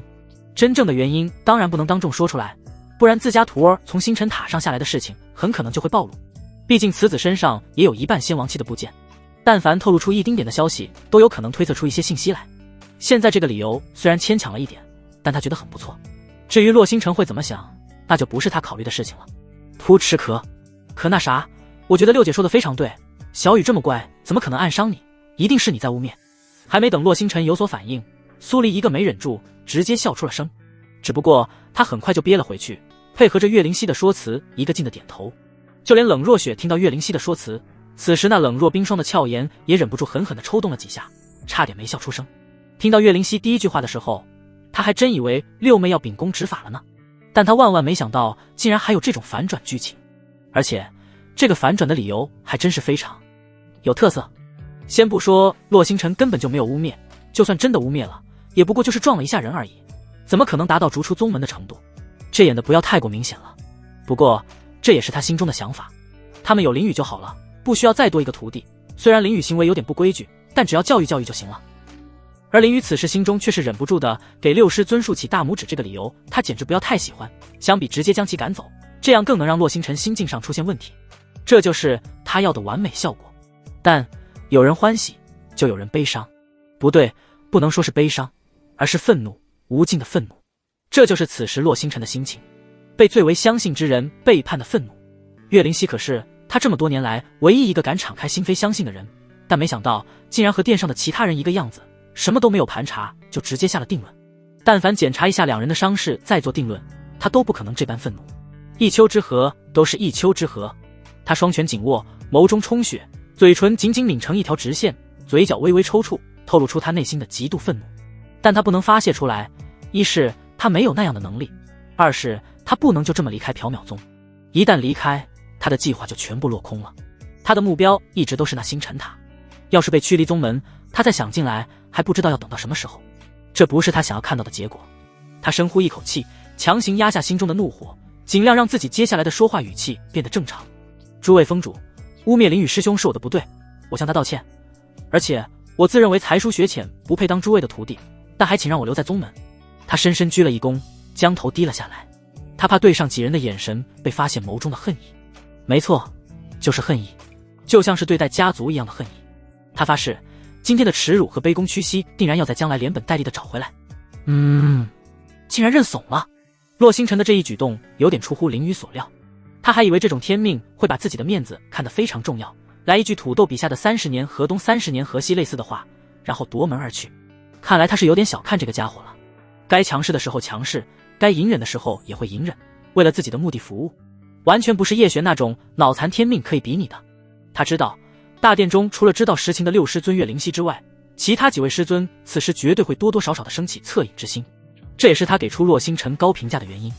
而实际情况也确实如他所料，除了岳灵溪没有丝毫变化之外，其他几人面容之上或多或少都出现了一抹动容之色。他们并不知道洛星辰来缥缈宗的真正原因，这样做确实是有点过分了。而且现在对方又非常低三下四地说出了祈求之言，这让他们心中起了不忍之心。洛星辰是吧？既然如此，我们……小子你倒是挺会说话啊，卖惨就以为能蒙混过关了？我六师尊说了让你滚，你滚就是了，哪来那么大的怨念？冷若雪是几人中最注重理性之人，他看到洛星辰如此情况，原本想着退一步将其留在宗门之中，但话刚说到一半便被林雨给打断了。他一个飞身便来到了罗星辰身前，居高临下的说出了刚才的言语，不过说到最后怨念2个字，他几乎是一个字一个字沉声念出来的。而且在说话的同时，他一把抓住洛星辰的头发，直接将那低下的头颅给揪了起来，让洛星辰那张近乎狰狞的面容直接展露在了所有人的面前。他的速度极快，几乎是在瞬间完成，快到洛星辰完全没有任何反应的时间。以他如今的修为，可以碾压包括大师尊林诗音在内的所有人，能做到这一点一点都不难。做完这一系列动作，他面色冰冷地看了一眼刚刚起身发言的冷若雪，虽然知道他的性格如此，但心中还是不爽。况且洛星辰被逐出宗门是他的第一步棋，岂能被破坏？洛星辰有自己留下来的方法，他同样也有让其滚出去的方式。那狰狞的面容已经说明什么了。他记得大师尊林诗音最恨的就是表面一套背地一套的人，洛星辰此时这种表面谦虚心中狠辣之人自然是这种人，而封内一锤定音的决策终究还是林诗音来做的，这也是他直接打断冷如雪说话的原因。咯噔，看到林雨那冰冷的眼眸，冷若雪心中瞬间仿佛被重锤锤击了一般，揪心的疼。他完全不在意林雨为何会打断他的话，此时的他全都被那个眼神所吸引了。他没来由的非常心慌，就像失去了什么非常重要的东西一般，脑海中一幕幕之前的画面开始闪烁，和七妹的暧昧搞怪，和四妹的深情对视，还有和六妹手挽手的走进大殿，甚至最后和大姐亲昵柔情的坐在一起。这每一幕的浮现都是对他最大最沉重的打击。貌似除了他之外，林雨和在座的其他几位姐妹情感培养的都非常好。从进门到现在，他的高冷似乎让他没有和徒儿有任何交流，不管是言语之上还是眼神之中。这也就算了，他竟然还蠢笨的去帮助明显和徒儿有意见的洛星辰说话。此时的他恨不得抽自己一个嘴巴子。其他几位姐妹什么都没说，他说个什么劲？但现在说什么都已经晚了。徒儿那个眼神明显是对他有很大的意见，这让他彻底慌了。他此次从百万大山回来的第一目的不就是和徒儿把关系缓和吗？但现在不仅没有缓和，反而让其对他的感官更差了。他只想快点结束，然后私下去找徒儿解释清楚。他的本意不是这样的。就在他胡思乱想之时，其他几人却是瞬间露出了愤怒的眼神。亏他们刚刚还升起了一丝同情之心，此子竟然包藏祸心，面带歹毒之色。尤其是林诗音、洛星辰这种行径，简直让他深恶痛绝。给我滚出缥缈宗！他没有丝毫犹豫，非常简洁的一句话脱口而出，随后直接一掌挥出，在洛星辰没有任何反应的情况下，瞬间被拍了出去。哐当，殿门自动开启，洛星辰宛如一只断了线的风筝，直接飞了出去。直至从天际消失那一掌，他是含怒出手，几乎是全力，力道自然是非常大。至于会不会被打死，并不在他的考虑范围之内。这种人死了也是死有余辜，要不是徒儿将其真正的面容揭露，他们都要被这个家伙给蒙混过去。雨儿，还多亏你机灵，要不然我们就要这个家伙给骗了呢。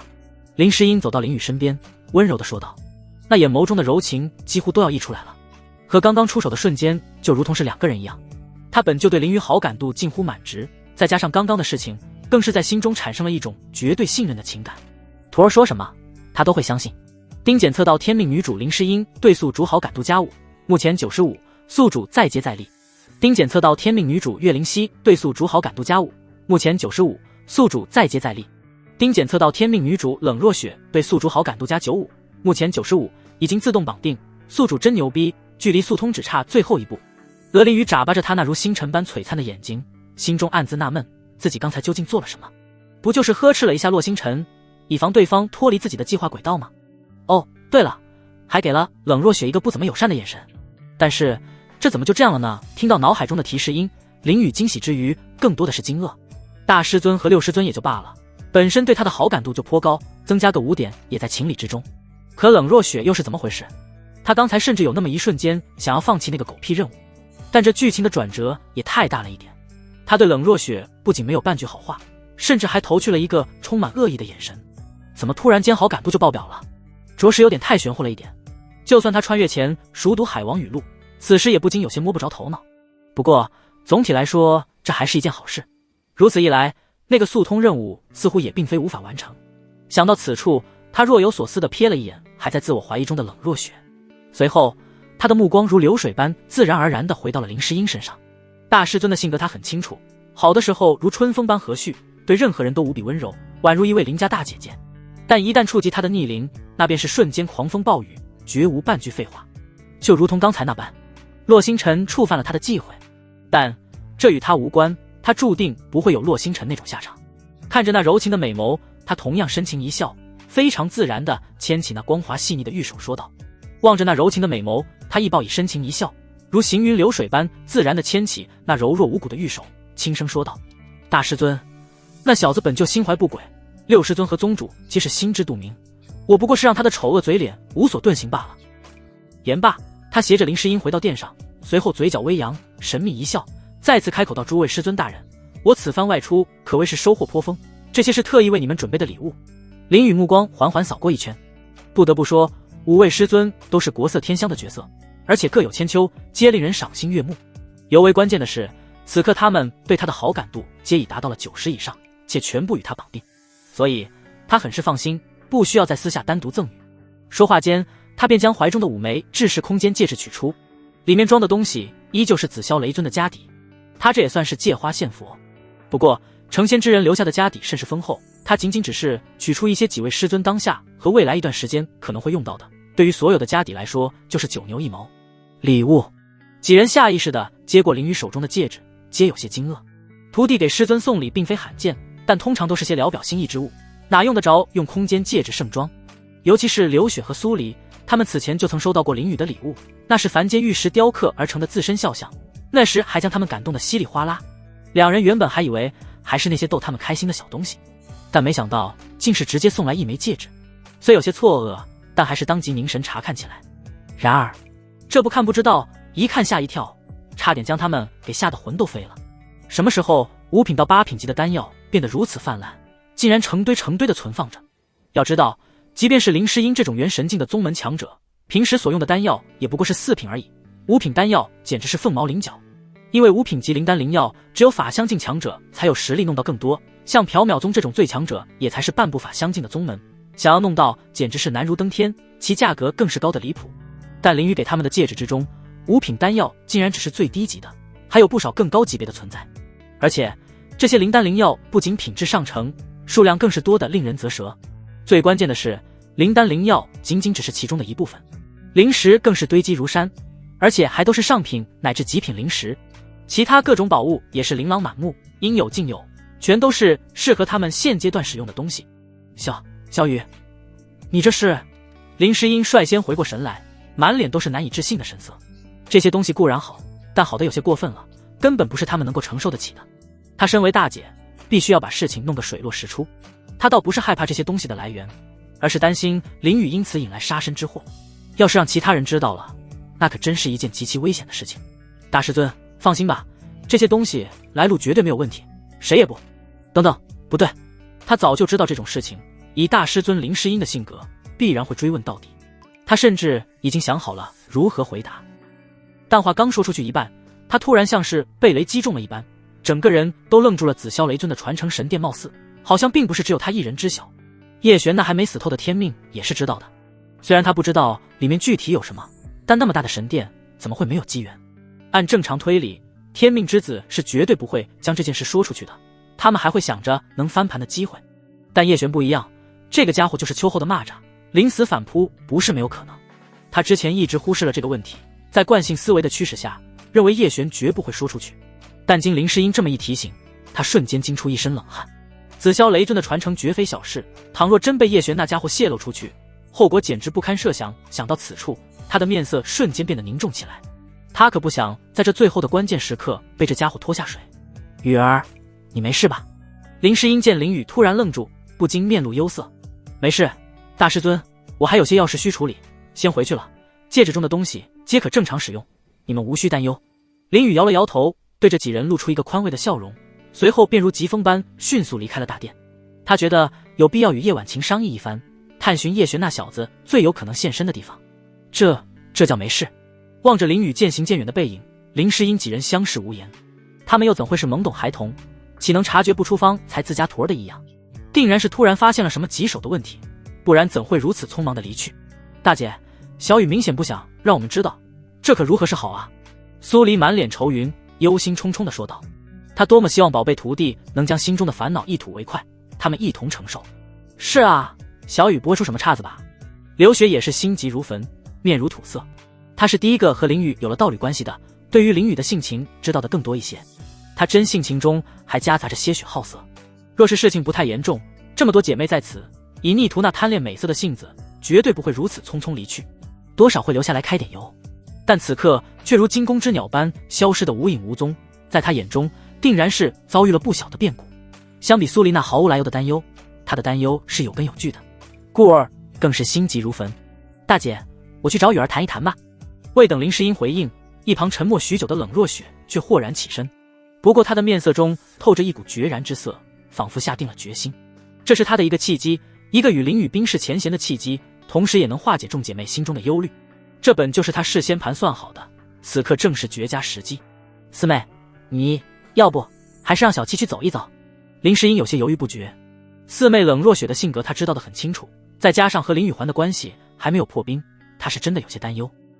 而小七明显和林雨的关系非常暧昧，明眼人都能看得出来，要是小七去的话还更稳妥一些。放心大姐，我知道分寸的，定然会将雨儿遇到的问题询问清楚的。冷若雪异常坚定地说道。她自然知道七妹去最合适，但这一步迟早要迈出去，现在她脑海中还在浮现刚刚林雨给她投来的那个眼神。好吧，你注意点你的态度，还有那个小家伙有点毛手毛脚，你别太在意。看到冷若雪态度这么坚决，林诗音还是同意了。都是姐妹，她能感觉得出来四妹的用意。不过有些事情该提醒还是得提醒一下，刚才她可没少被揩油，只不过当着众姐妹说出来，还是脸上有些发烫。我知道。冷若雪点点头。她虽然没看见大姐被揩油，但小七和六妹她都是亲眼所见。不过为了能关系破冰，她决定说罢，她便怀着忐忑的心情离开了大殿。竹轩小院，林雨的独栋修炼庭院中，林雨回来的第一件事便是将神识探入了紫霄神殿之中，联系叶婉晴。叶婉晴是跟随叶璇最久的人，多少应该知道一些对方的习性。这都1个多月了，那小子应该是去了自认为安全的地方苟起来发育才对，所以他想从叶婉晴这里碰碰运气。神殿中，正在恢复神魂的叶婉晴被惊醒，他立即来到了前殿之内。林雨本身并没有进入神殿，但他知道对方的神识已经进来了，刚才的召唤他不会听错。晴姐，你这恢复的不错啊，原本的形体都显露出来了，这身材和颜值真就是仙子级别的。虚空中林雨的声音传来，只不过那言语中却带着一丝赞叹和调侃。林雨虽然知道叶婉晴原来的面容很美，但那也只局限于原书中的描述，真正见到还是有些震撼的。面容如梦幻般美丽，五官精致的如同上天精心雕琢的艺术品，眉如远黛，微微弯曲，透着一股灵动的气息，眼眸明亮如星，深邃而又神秘，仿佛能洞悉一切。鼻梁挺直，线条优美，嘴唇红润如樱桃，微微上扬的嘴角带着一抹迷人的微笑。身材更是绝美无比，修长而又匀称，身姿婀娜多姿，曲线玲珑有致，每一个动作都散发出一种优雅的气质。肌肤如羊脂玉般洁白细腻，散发着淡淡的光泽，仿佛是由最纯净的能量凝聚而成。以前修复神魂的灵药不足，只靠时间的堆积，压根就没有过多的恢复，神魂一直都是透明之色。现在有了自消雷尊的家底，再加上经过这段时间的恢复，整个人看上去凝实了很多，原本的面容也都显露了出来。哼，你少油嘴滑舌，找我何事？叶婉晴娇哼一声，瞪了林雨一眼。对于林雨的夸赞，她内心还是非常喜悦的。不过她正在恢复阶段，没什么大事的话，林雨应该不会想到吵醒她的。所以她打断了林雨的调侃，询问正是林雨闻言，也没有过多的浪费时间，将她担忧的事情说了一遍。现在她虽然收服了叶婉晴，但对方没有肉身，她就是想干点什么都干不成。叶璇的藏身之地吗？听到林雨的担忧，叶婉晴低语一声，眉头也是微微皱了起来。她是跟了叶璇不短的年月，但清醒的次数有限，要说非常了解那是不可能的，要不然也不会看错了人。不过脑海中还是开始搜索一些可能的地方。林雨也不着急，静静的等着。要是从叶婉晴这里都找不到线索的话，那就只能等那个家伙露头了。他将整个原著剧情都打乱了，叶璇的去向他是一点也估摸不到。林雨，你或许可以去龙腾王国境内的古月城一趟，叶璇或许有可能在那里。片刻之后，叶婉晴突然开口说道：“古月城上官家族的后山竹林，那里是叶璇那个小青梅上官云溪最喜欢的地方。”他想了半天，最终也就只想到了这么一个地方。叶璇身上有伤，再加上心境受到打击之下，最有可能去的地方就是那里。那里不仅没有人打扰，还能睹物思人，进行调养心境。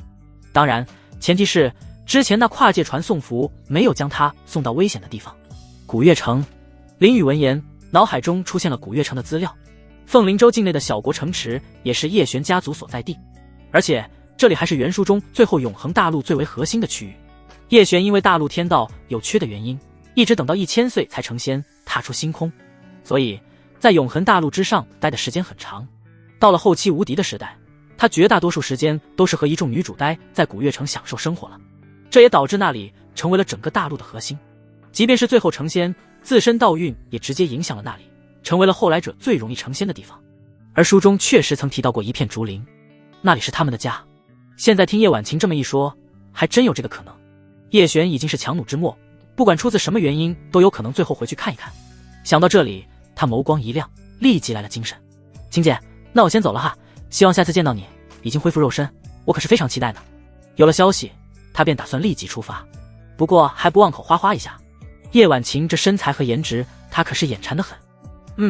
不过你小心一些，说不定他拿青梅还给他留下什么底牌呢。要是有突发事情，记得让我出去。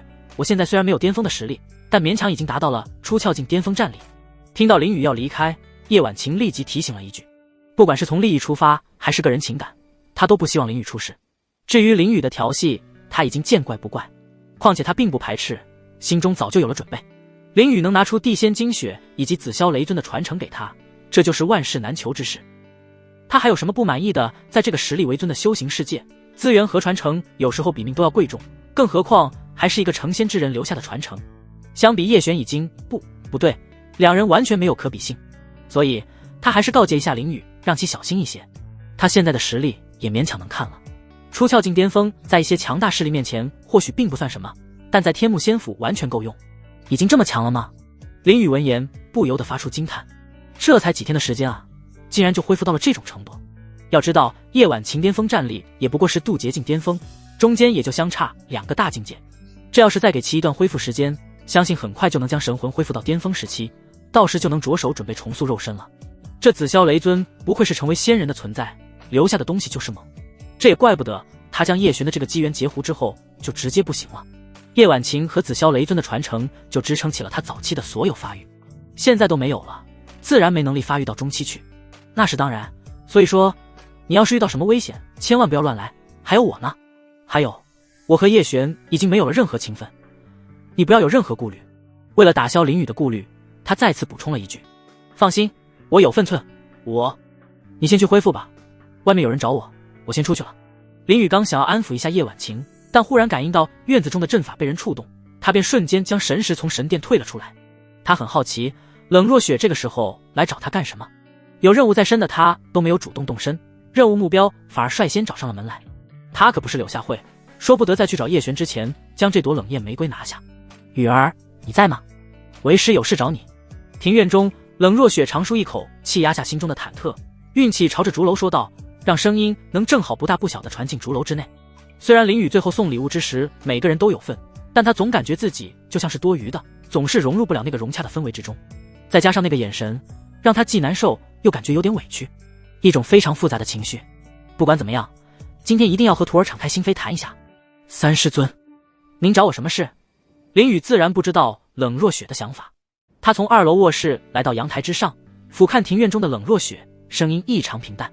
他的想法很粗暴，也很直接，那就是为了场景任务服务，完全有别于刘雪以及苏黎当时的感觉。那个时候不管是氛围还是情感都非常到位，发生那种事情都是水到渠成的事。但面对冷若雪的时候，他没有那种感觉。或许这就是先入为主的下意识反应。第一印象还是非常重要的。之前在玉灵殿，其他几位师尊都没啥反应，唯独冷若雪起身想要维护那落星辰，要不是他反应及时，或许那句话就说出来了。所以冷若雪不管是其本身的性格还是刚刚的举动，都让他提不起那种最原始的冲动，这也是他对场景任务都不是很热衷的原因。雨儿，你对师尊有什么不满劲可以说出来，你这样我很难受。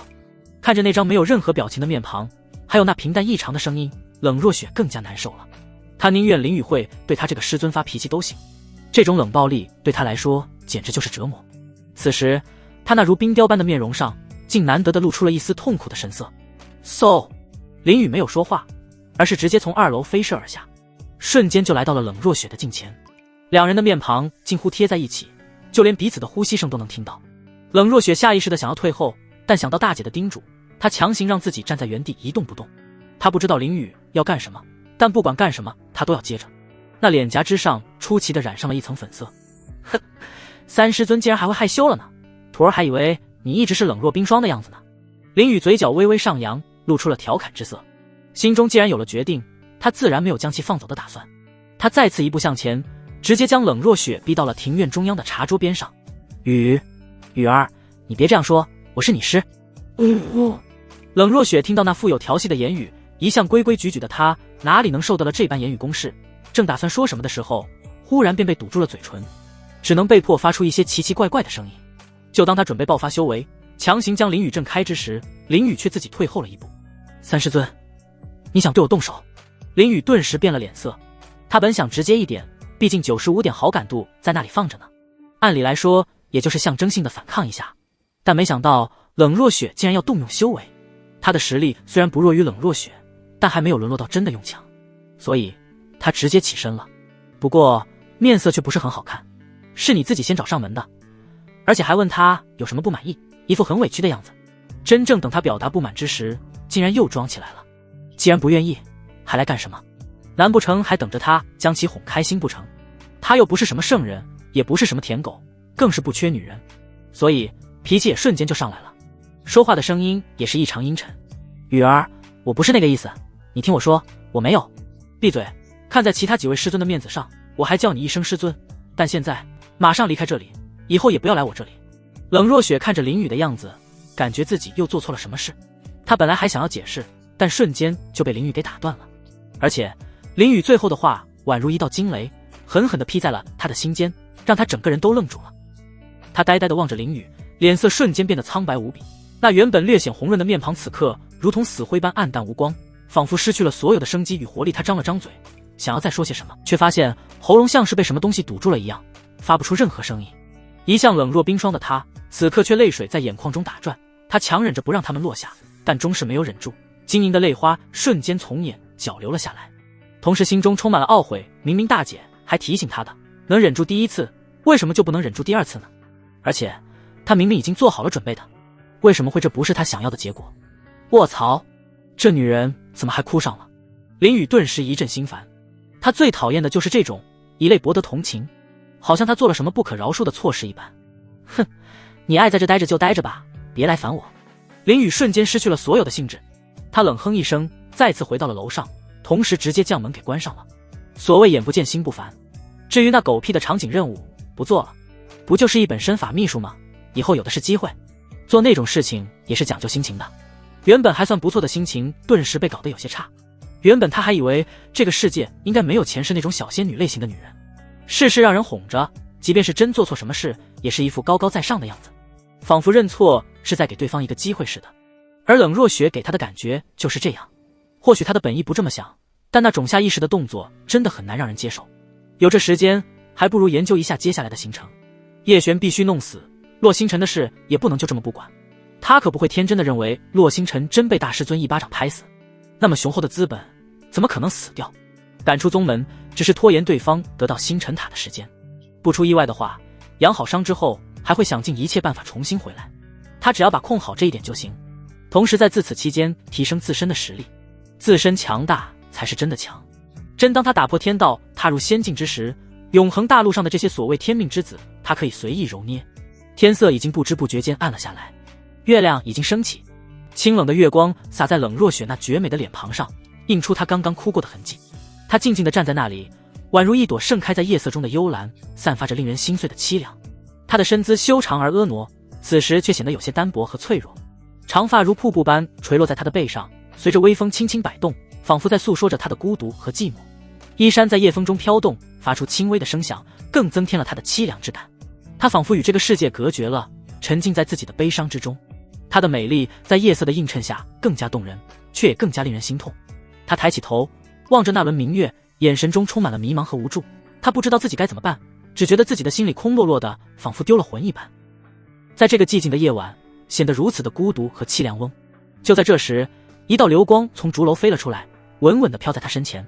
同时，一道声音从楼内传来：“三师尊，这是我早期雕刻而成的雕塑，您拿着回去吧，以后我们就是正常的师徒。”林雨看着迟迟不肯离去的冷若雪，他终究还是不想彻底闹僵。不看僧面看佛面，毕竟冷若雪和其他几位师尊情同姐妹，同时将那雕塑送出去，也算是给了他一个台阶。至于他怎么想，那就不关他什么事了。他已经做到仁至义尽。宿主，你真没打算完成任务了？那可是95的好感度，做不了假的。这时脑海中响起了系统的提示：童子，你以后就别乱点鸳鸯谱了，顺其自然就行，假不假的我自然知道，只是性格问题，修行修的是顺心，不顺我心的事情不做了。林雨忽然之间算是看开了，以前手握系统，感觉天下无敌，围绕着系统转。虽然有着天命在，但从心底里他从没有觉得天命是他的对手，心里的底气其实就是系统。但现在他忽然有了别的看法，系统也不可能是无缘无故出现的，终有一天系统也会帮不了他，自己的道路还是需要自己走，不管是修行还是其他方面都是如此。在他看来，修行的本质还是修心，所以对于系统的任务，顺心了就做，不顺心就不做。宿主厉害，没人能面对本系统的奖励而无动于衷。丁检测到宿主自主参悟仙元本心，正式迈入不朽之道，修为晋升元婴境，同时元婴自动转为仙婴。丁由于宿主领悟仙元本心，商城兑换功能提前开启，奖励商城大礼包。仙元本心，仙道本源之心，在仙道之中如履平地，没有修炼瓶颈，直通仙道不朽，提升斩杀天命器运值上限到 15%。 仙婴，以仙元本心铸就元婴之心，仙道本源之力凝聚元婴之身，成就仙婴，同时可以自由在灵力和仙道之力之间进行转化。这什么情况？听到一连串的系统提示，林雨瞬间懵了。他不就是忽然之间心头有所明悟吗？怎么就仿佛是触发了潘多拉盒子的钥匙？这系统也太暴躁了吧，直接给他整不会了。不是仙就是不朽，光听名称就知道不是凡物，更何况还给出了解释。这惊喜来的着实有点太突然了，难不成三师尊冷若雪还是他的福星了？天知道，要是没有这一出的话，他领悟仙元本心会在什么时候？这一刻，他心中对冷若雪之前的成见也彻底不见了。所谓有失有的就是这样，他没有再管其他，直接沉入心神查看丹田世界。修为已经突破，他倒要看看所谓的仙婴到底有何不同之处。9颗紫星依旧环绕中央最大的金色星体转动，只不过整体大小已经扩大了不止100倍，就连星空之中的星辰之力也在同倍速的增加。而那尊仙婴此时正紧闭双眸，盘坐在金色星球之中。他身披一道虚无缥缈的剑道战衣，宛如星云汇聚，银河倒灌而成。丝丝缕缕的剑气仿若实质，交织成璀璨而凌厉的纹路，似有诸天神魔的怒吼隐匿其中。每一道剑气之光都仿若能撕裂苍穹，透着无尽的威严与霸气，仿若他所经之处，时空都要为之站立破碎，将仙婴衬托的如主宰天地的剑之帝君。嗡！仙婴仿佛是感应到了林雨心神的感应，刹那间，那双眼眸缓缓睁开，一眼生机万物，一眼无尽幽冥。生之光辉如破晓旭日，孕育万物；死之幽芒似无尽幽冥，吞噬诸世。生死之力在眼眸中旋转凝聚，进化为轮回之象，仿若掌控着天地生灵的宿命。那是一种凌驾于众生之上，可令乾坤倒转，时空崩碎的霸气。我的乖乖，这就是仙婴！好尼玛，恐怖！虽然这是自己体内凝聚而出的东西，但林雨主观感受之下，还是看得心惊胆战。这玩意整体身高8尺，竟比他本人都高一些。这要放出来，绝对能吓死一大堆没见过世面的小朋友。全身都是星辰之力，也就是仙道本源之力凝聚而成，浑身散发着恐怖的仙道气息，而且心脏更是他领悟出来的仙元本心。身着剑道凝练而成的战衣，双眸更是不朽轮回大道演化。这尼玛，即便放在任何一尊仙人身上都是顶配好吧？虽未成仙，但浑身上下没有一处不透着仙道的气息。这要是被那些数万年都没有摸着仙道的老古董看到，绝对能把他剥皮抽筋可尽的研究。咕咚，那林雨缓缓地收回了那有些飘忽的心神，紧接着他狠狠地咽了一口唾沫，仿佛要把心中的震撼一并咽下肚去。他此刻真真切切地被自己身体所发生的这般翻天覆地的变化给吓到了。寻常之人的修炼之路，皆是从丹田开始，历经丹田破碎、原液固化，最终凝聚出金丹，而后再通过碎丹成阴这一关键步骤，逐步迈向更高的境界。然而他呢，简直是与众不同到了极致。他的丹田非但没有破碎，竟然直接幻化出了一片浩瀚无垠的寰宇星空。那原本应是孕育金丹的地方，此时却化作了一颗无比巨大的金色星辰，在其身旁还伴有着9颗神秘的紫星，它们相互环绕，散发着一种摄人心魄的光芒。凝练原因也是更加让人看不懂，仙道之力就不说了，单说这颗充当他金丹的金色星辰，不但丝毫没有破碎的迹象，反而扩大了数百倍之多。阴体本身更是直接在星辰之内凝聚，这种现象他闻所未闻，见所未见，好像远远地偏离了原有的修炼体系。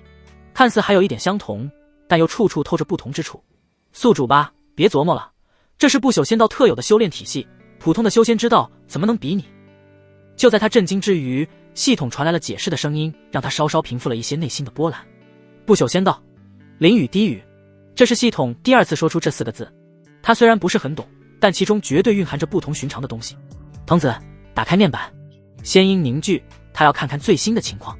宿主，淋雨，修为，元阴境初期，仙音，体质，不朽轮回体，地阶，功法，轮回地经，地阶，战技秘法，不死之身，地阶，小成，虚空暴杀，圣阶，小成，特殊天赋，虚空剑意，属性剑意，大成，轮回之谋，小成，天命之子，叶璇，45万，230万，修炼点数5万，天命女主，刘雪，已征服，苏黎，已征服，叶婉晴，已征服，苏月，已征服，冷若雪，已征服，林诗音，好感度95，岳灵溪，好感度95。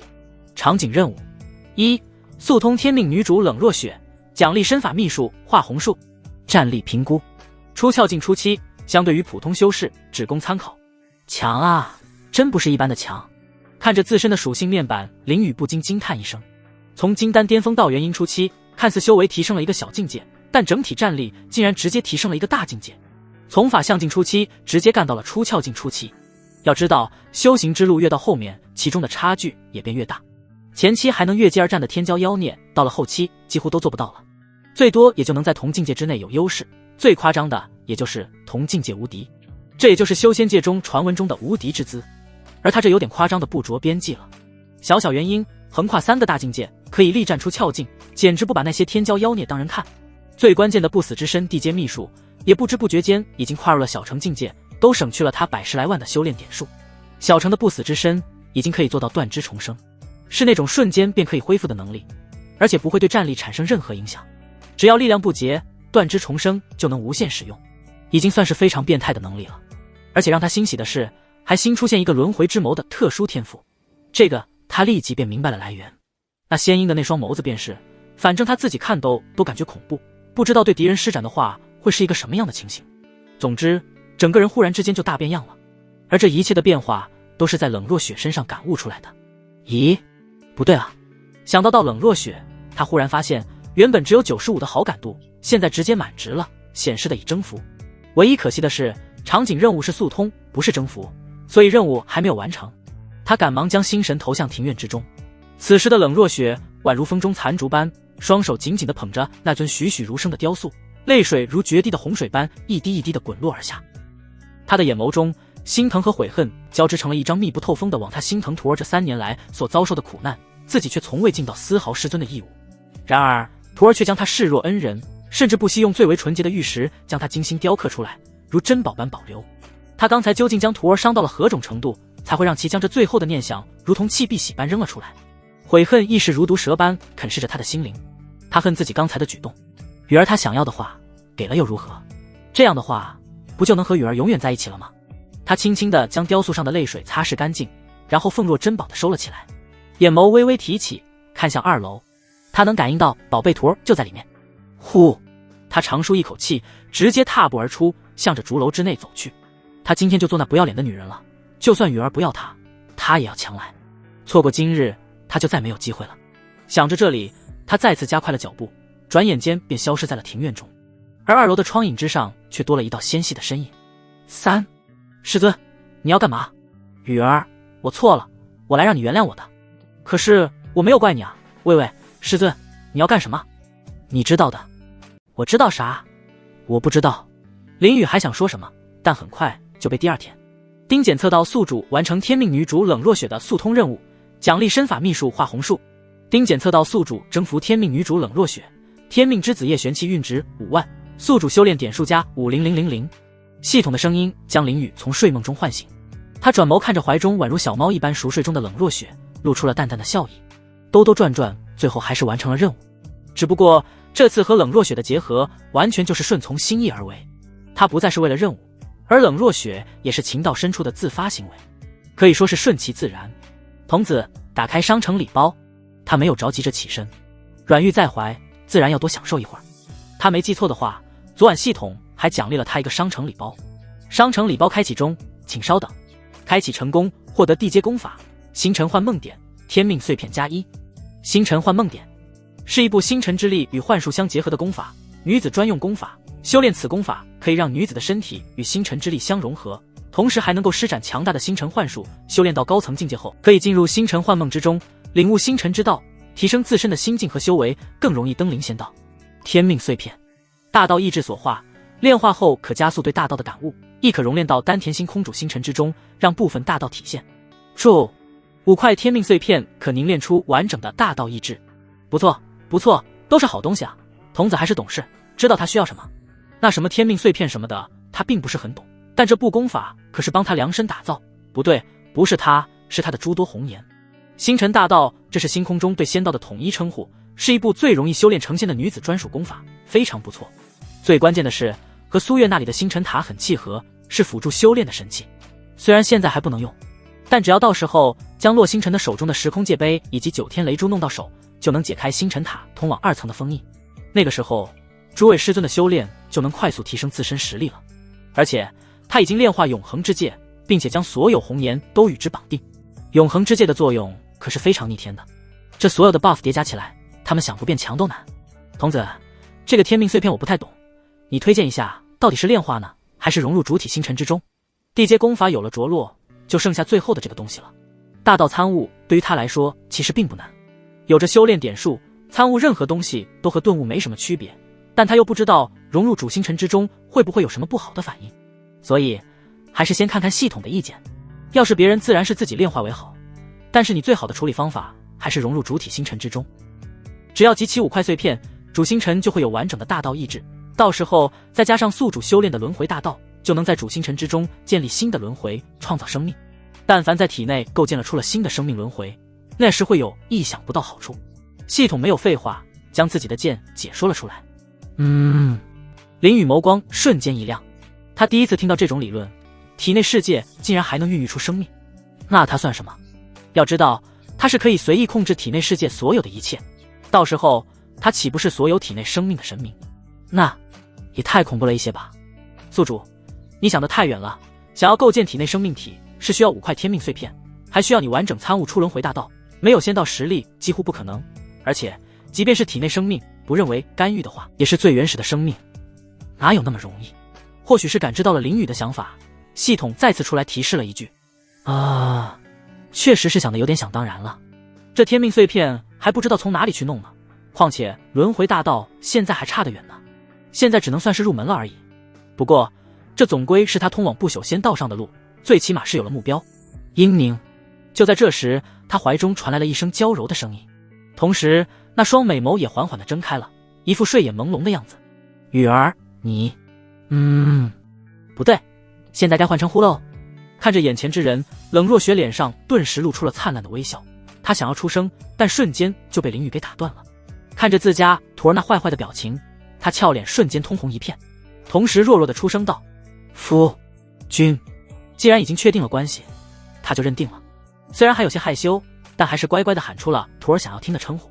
嘿嘿，不错不错，还是若雪宝贝乖。林雨瞬间舒服了，直接在那娇嫩的俏脸上拨了一个。宝贝，这是给你的，其中蕴含着一部传承功法，你与大师尊他们一同修炼，很适合你们。林雨将刚刚到手的功法玉简放在冷若雪那如羊脂白玉般的手中，里面正是地阶功法星辰梦幻点。随后他接着说道：此外，我需外出一段时间，烦请你替我向几位师尊转达。言罢，他再次深情一吻，如蜻蜓点水般然后迅速起身穿衣。叶璇必须尽快找到才行。雨儿，你要去做的事情是否充满危险？我想。乖，不必担忧，用不了多久，我便会归来。若是想念我，记得给我传讯哦。冷若雪还想说什么，但直接被林雨柔声打断。她轻轻地俯下身，在那如雕刻般精致的琼鼻上轻轻一刮，宛如春风拂过湖面，泛起丝丝涟漪，随后便毅然转身离去。此次归来确实停留的时间过于短暂，甚至都来不及去安抚一下刘雪和苏黎。然而有些事情确实刻不容缓。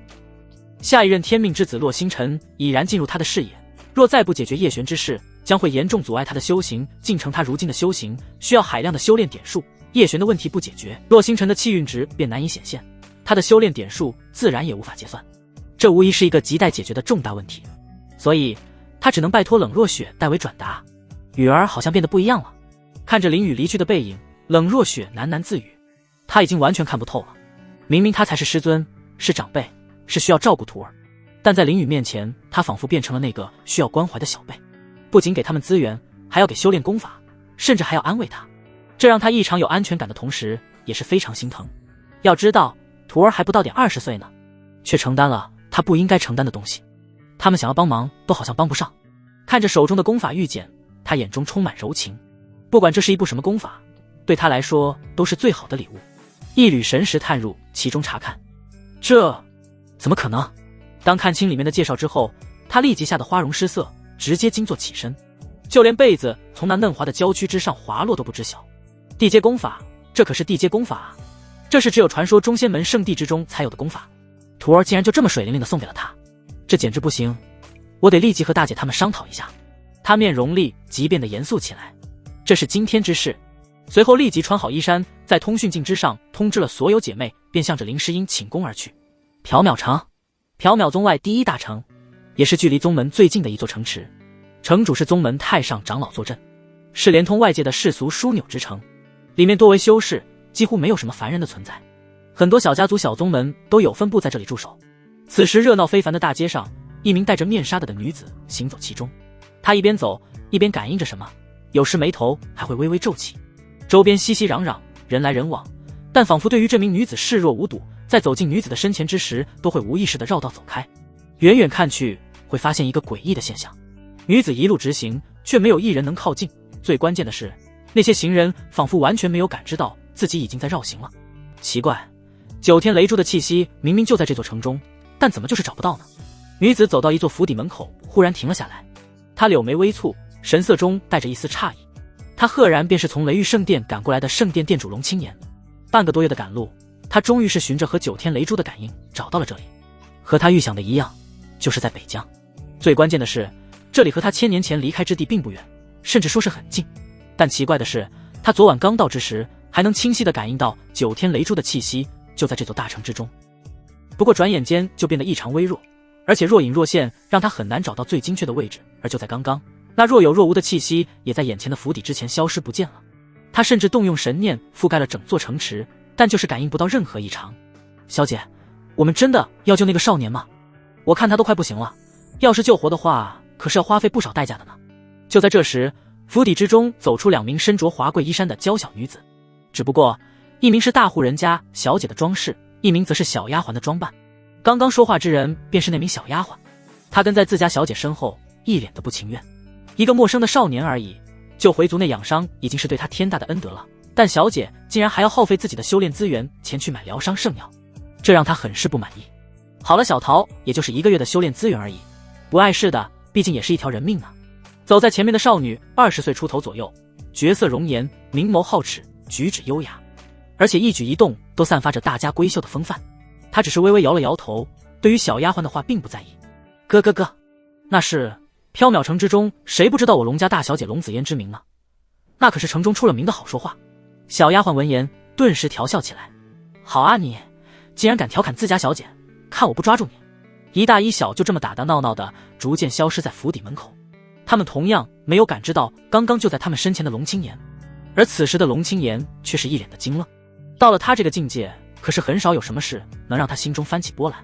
但刚刚看到那2人，他心中却是掀起了不小的波澜。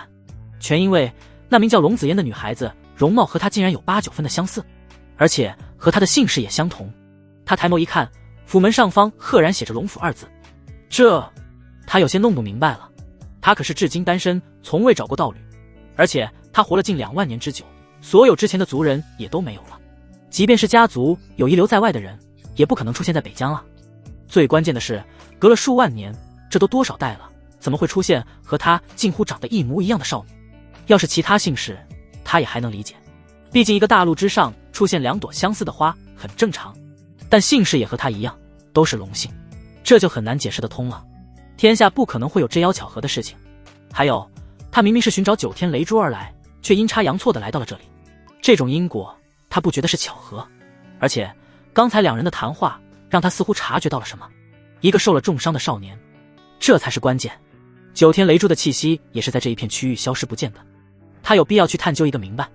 神念瞬间笼罩整个龙府，有了目标，他很快便在一个客房之中找到了那个受伤严重的少年。因为整个府邸之中也就只有这么一个受伤严重之人。他没有任何迟疑，身形瞬间消失在门口，不到一个呼吸的时间，在出现之时已经在那间客房之内。少年的经脉和丹田受伤极重，仿佛风中残烛，一碰就会彻底碎裂。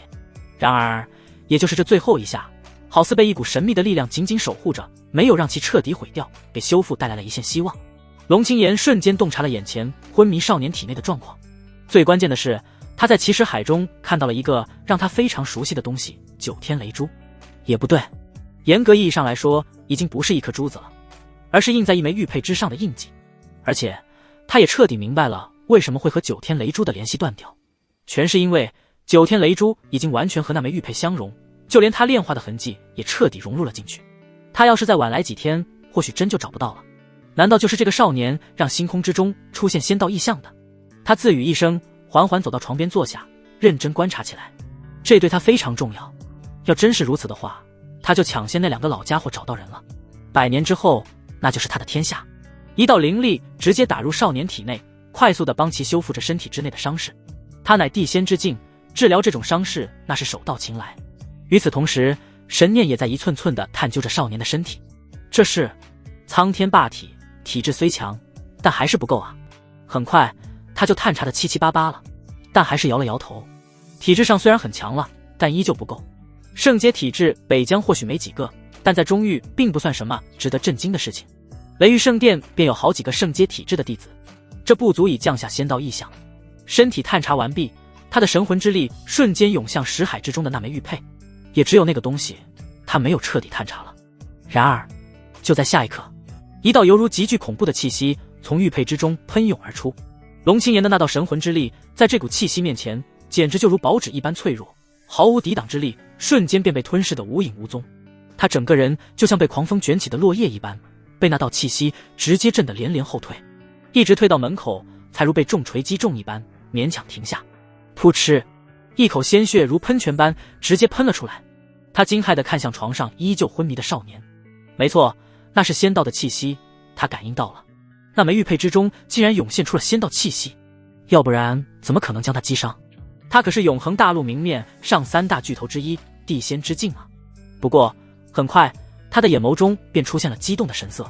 这个少年本身并没有奇特之处，但他拥有那枚玉佩，那就有了无限可能，而且能将9天雷珠这件半仙器强行同化，可想而知那枚玉佩的恐怖之处。他现在可以肯定了，仙道异象就是这个少年引起的，而且其修为就在融合境，下一步才是凝练金丹，还没有和这方天地的天道契合。等等，不对，他刚刚失去嘴角的鲜血，便又目睹了令人惊骇至极的一幕。只见床榻上那原本伤痕累累的身躯，在他的灵力与仙道气息的影响下，须臾之间便恢复如初。与此同时，其身上的修为气息更是如火山喷发般急速变强，不过几个呼吸的功夫，便赫然真至融合境巅峰。然而这一切并未结束，那枚玉佩在这一刹那自行飞出体外，同时释放出一道道宛如洪流般的仙道之力，将床上的少年紧紧包裹。没错，那正是仙道之力。龙青岩能够万分笃定，那就是他梦寐以求、可望而不可及的仙道之力。他的脸色瞬息万变，心里浮现无数的念头。在如此巨大的诱惑面前，没有几人能够抵御得住。但是最终他还是没有选择动手。刚刚那股强大的气息令他现在都仍心有余悸，即便他真的动手了，也几乎没有可能将其拿下。这就是隔绝天道、自主凝聚金丹吗？他看得真真切切，人就在眼前，可除了肉眼之外，任何方式都无法感知到那个少年的存在了。现在他的心中已然有了答案，如此这般与星空中那仙道意象已经能对应上了。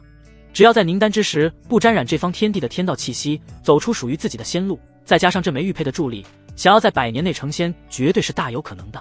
这和他们这些地仙的推测简直是如出一辙，只要将这少年保住，他便能先人一步。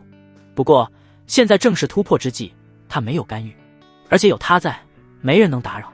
至于这个府邸的来历，他已经没有了探知的欲望。仙道就在眼前，其他的都是过眼云烟，即便是他龙家后代又如何，没有任何意义。时间过得很快，眨眼间半天便过去了，而那枚玉佩也重新回到了少年的体内识海，其修为也正式达到了金丹境，没有任何异象发生，也同样没有雷劫降下，突破的就是那么自然。但龙青也能清晰地感应到那金丹不同寻常。也在这一刻，床上的洛星辰缓缓睁开了眼眸，他感觉非常的好，修为上的变化也在第一时间感应到了。不过此时的他并没空研究怎么突破的，因为一名戴着面纱的女子已经来到了他的身边，让他警惕之心大起。你是何人？是你救了我。看到女人一直不言语，洛星辰率先开口。他只记得自己被玉灵峰大峰主一巴掌从玉灵峰拍了出去，然后就没有然后了，整个人都直接昏迷了过去。后面的事他没有任何印象，再醒来就是现在。不仅伤势全部恢复，修为竟然也离奇的突破到了金丹境，而在屋内也只有这个女人，所以他在警惕的同时也询问出了心中的猜测。他感应不出这个女人的修为，但他可以很确定对方不是普通人，最起码比他强很多。不错，警惕性够高，还懂得询问救命恩人。龙青岩看到洛星辰内下意识的举动和言语，微微点头，心中几乎已经认可了。年纪虽小，但有着远超年纪地稳重，而且心性也不错，懂得感恩。你的伤势是我救的，但你的人不是我救回来的。龙青岩继续说道，不过这都不重要，告诉我你的名字，跟我回中域。你的修行资质不错，我可以收你为徒。他没有说其他的，直奔主题。他虽然不缺时间，但还是将其早早带回去为好，万一其他2个老鬼的人也找上来就不好弄了。所以他将自己的目的直接说了出来。中域。洛星辰闻言心中一惊，他万万没想到眼前的女子竟然还是中域的强者。中域他自然听过，灵气充足，资源丰富，最关键的是强者非常多，能进入中域是他以前做梦都想做的事情。但现在不行，他还有星辰塔没有找到，时空界碑和星辰塔的结合体才是他最大的机缘。想到这里，他开口说道，多谢前辈救命之恩，我叫洛星辰，您叫我星辰即可。不过我在这里还有一些事情没有做，暂时不能跟您回中域。话音落下，他从床上下来，微微躬身以示歉意。单单只是时空界碑，他修行速度有限，尤其是刚刚他感应到自己的金丹有些特殊，普通的灵气修行已经不能像以前那般快速修炼了。星辰塔之中有星辰之力，那才是他的主修路径，所以他宁愿放弃这个前往中域的机遇。有事无妨，你告诉我是什么，我都能帮你完成，在北疆只会浪费你的天赋。龙青岩微微皱眉，心中有点不悦，他没想到一个北疆的少年竟然会拒绝他的收徒。要知道即便是中域都不知道有多少人求着他指点一下。不过想到洛星辰的特殊性，他还是没有表现出来，并且好心的提出他帮忙完成。这世上已经很少有他完不成的事情了。洛星辰有些无语，强者不都是好面子的吗？他都拒绝了，不应该立马拍屁股走人吗？怎么还拒绝一次已经是极限？他不知道要是拒绝第2次，这位强者会不会生气。这种强者想要弄死他，那还不是分分钟钟的事情。之前那玉灵峰的峰主不就是一言不合就干他吗？能被人救一次已经是不幸中的万幸，他可不觉得会有第2次这种境遇。前辈，你看这样可以吗？附近有一个叫做缥缈宗的宗门，我想去其主峰之上取一件东西，拿到后就立即随您离开。他不敢拒绝第2次，只能半真半假的继续道，那件东西对我的修行非常非常重要，还请前辈带我前往。这是他临时想到的主意。他要拿走星辰塔没错，但现在被逐出宗门，想要靠自己，短时间内几乎没什么可能。但有这个前辈或许可行，只要给他一点私人时间，他就有办法不声不响地将其收走。只要这位前辈能帮他挡住缥缈宗的宗主及高层就行，他能很快找到并拿走。附近的宗门，龙青岩微微一愣，他都没打算前去看望好友了，但没想到竟然这般巧合。不过这样也好，那星辰塔也是该拿回来的时候了。仙道少年已经找到，他的成仙之路也有了着落，星辰塔就没有必要流放在这里了。念及此处，他当即便应允了下来，同时便欲带着洛星辰离去。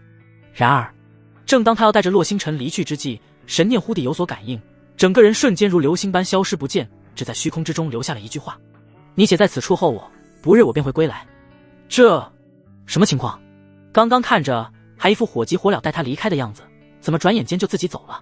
洛星辰顿时有些无语，还让他在这里等，万一等不回来怎么整？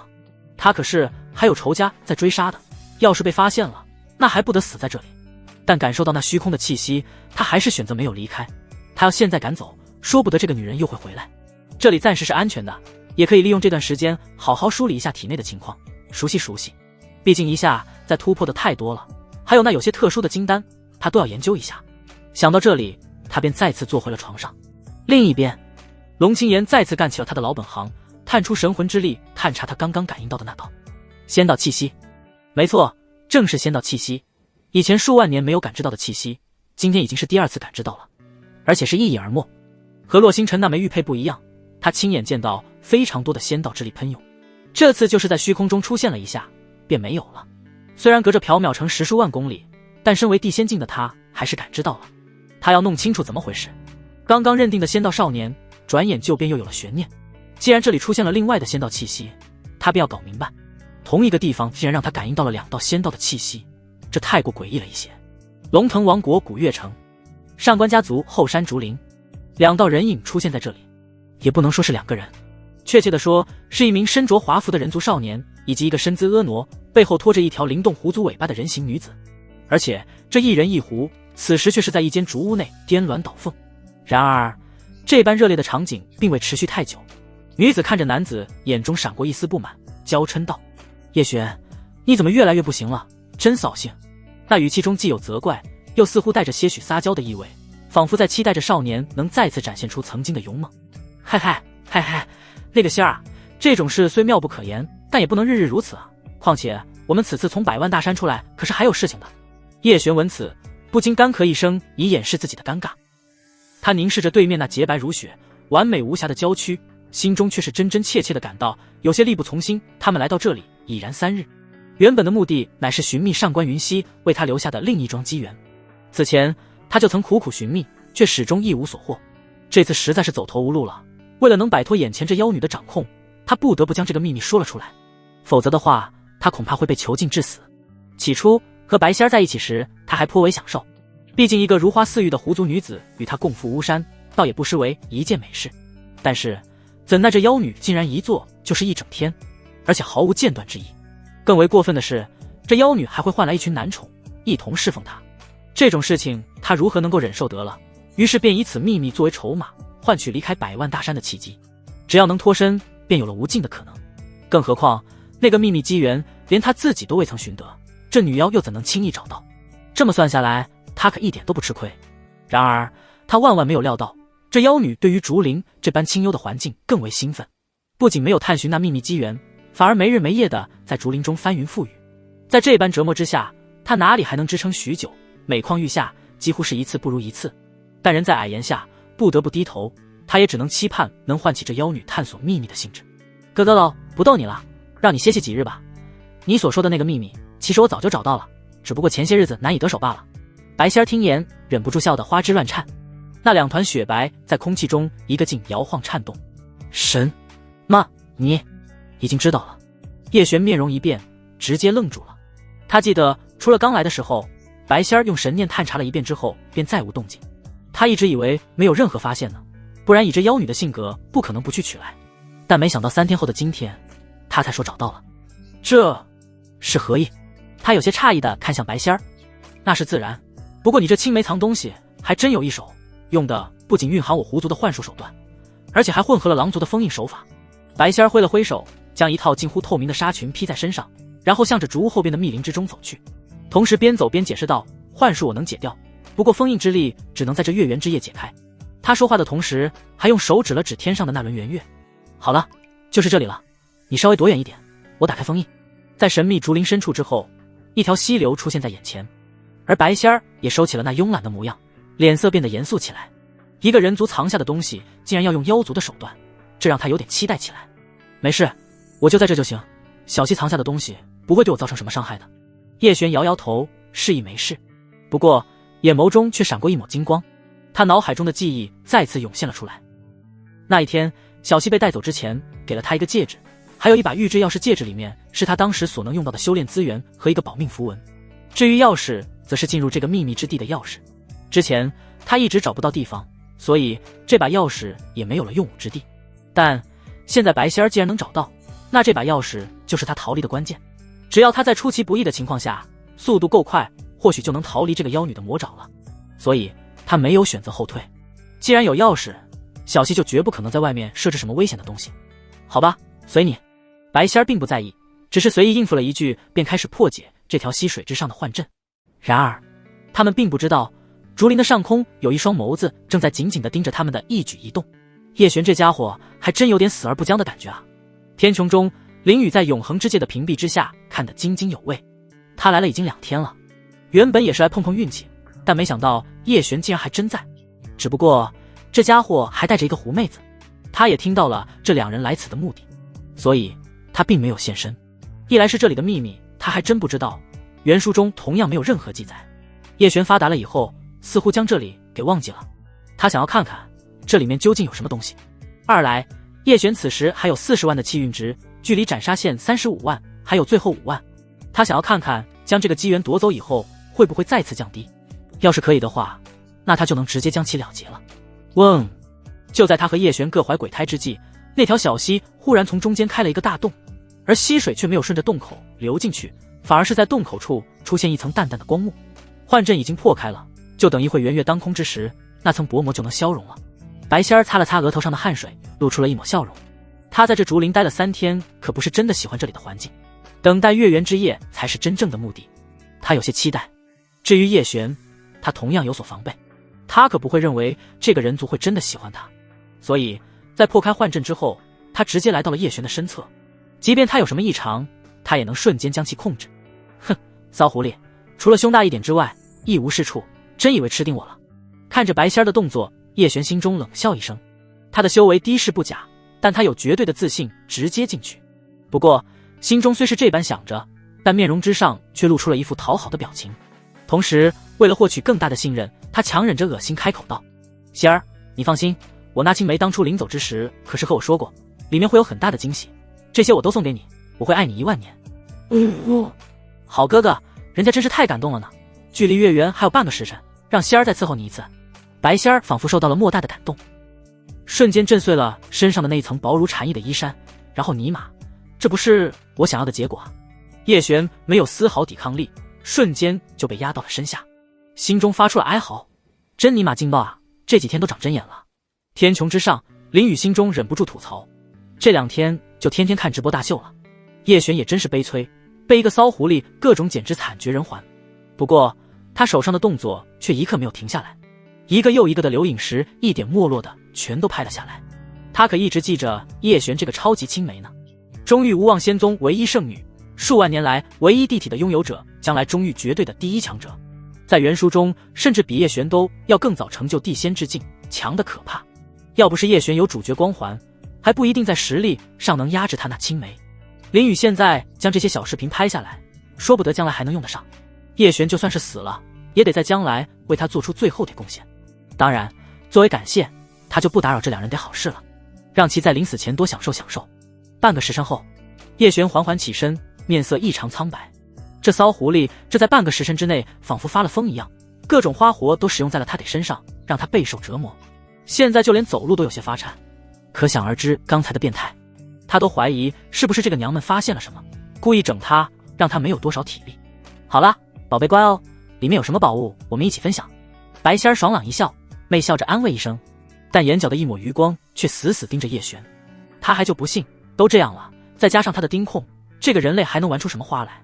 唰，明月当空，每月一次的满月，昏暗的竹林之中，在这一刻立即变得异常明亮。不过此时一缕缕月光用肉眼可见的速度被吸入洞口的那层光膜之中，而那层光膜也越来越薄。咔嚓，一声清脆的声音响起，那层光膜应声而碎。与此同时，在1/1000的瞬间，一层炫光罩直接将叶璇包裹，并且以一种极致的速度拉扯向那洞口。其速度之快，甚至让他身边的白仙儿没有丝毫的感知，仿佛就像是一道光速一般。哼，轮回之眸，给我定！林雨有着出窍境的实力，反应自然也不弱，但也仅仅看到一束残影。他几乎没有任何思考，下意识地融合仙音，同时轮回之眸直接运转，双眸顷刻间转化为一黑一白，无限生机和无尽死亡的气息在完美融合中涌现，瞬间将虚空锁定。这是他此时唯一能让叶璇停下来的手段。仙音全身都是仙道之力凝聚，再加上轮回之眸，两种力量直接让那道残影停了下来。这一瞬间的经过也就万分之一个呼吸的时间。而被强行定下来的叶璇此时悬停在洞口的上方，他手中还拿着一把玉质钥匙，晶莹剔透，在其之上还有一道若有若无的银光与洞内相连。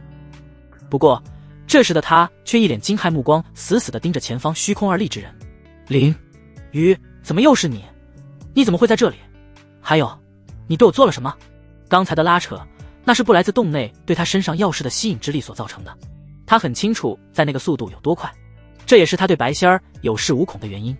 但即便是这样，林雨竟然真就将他拦截了下来。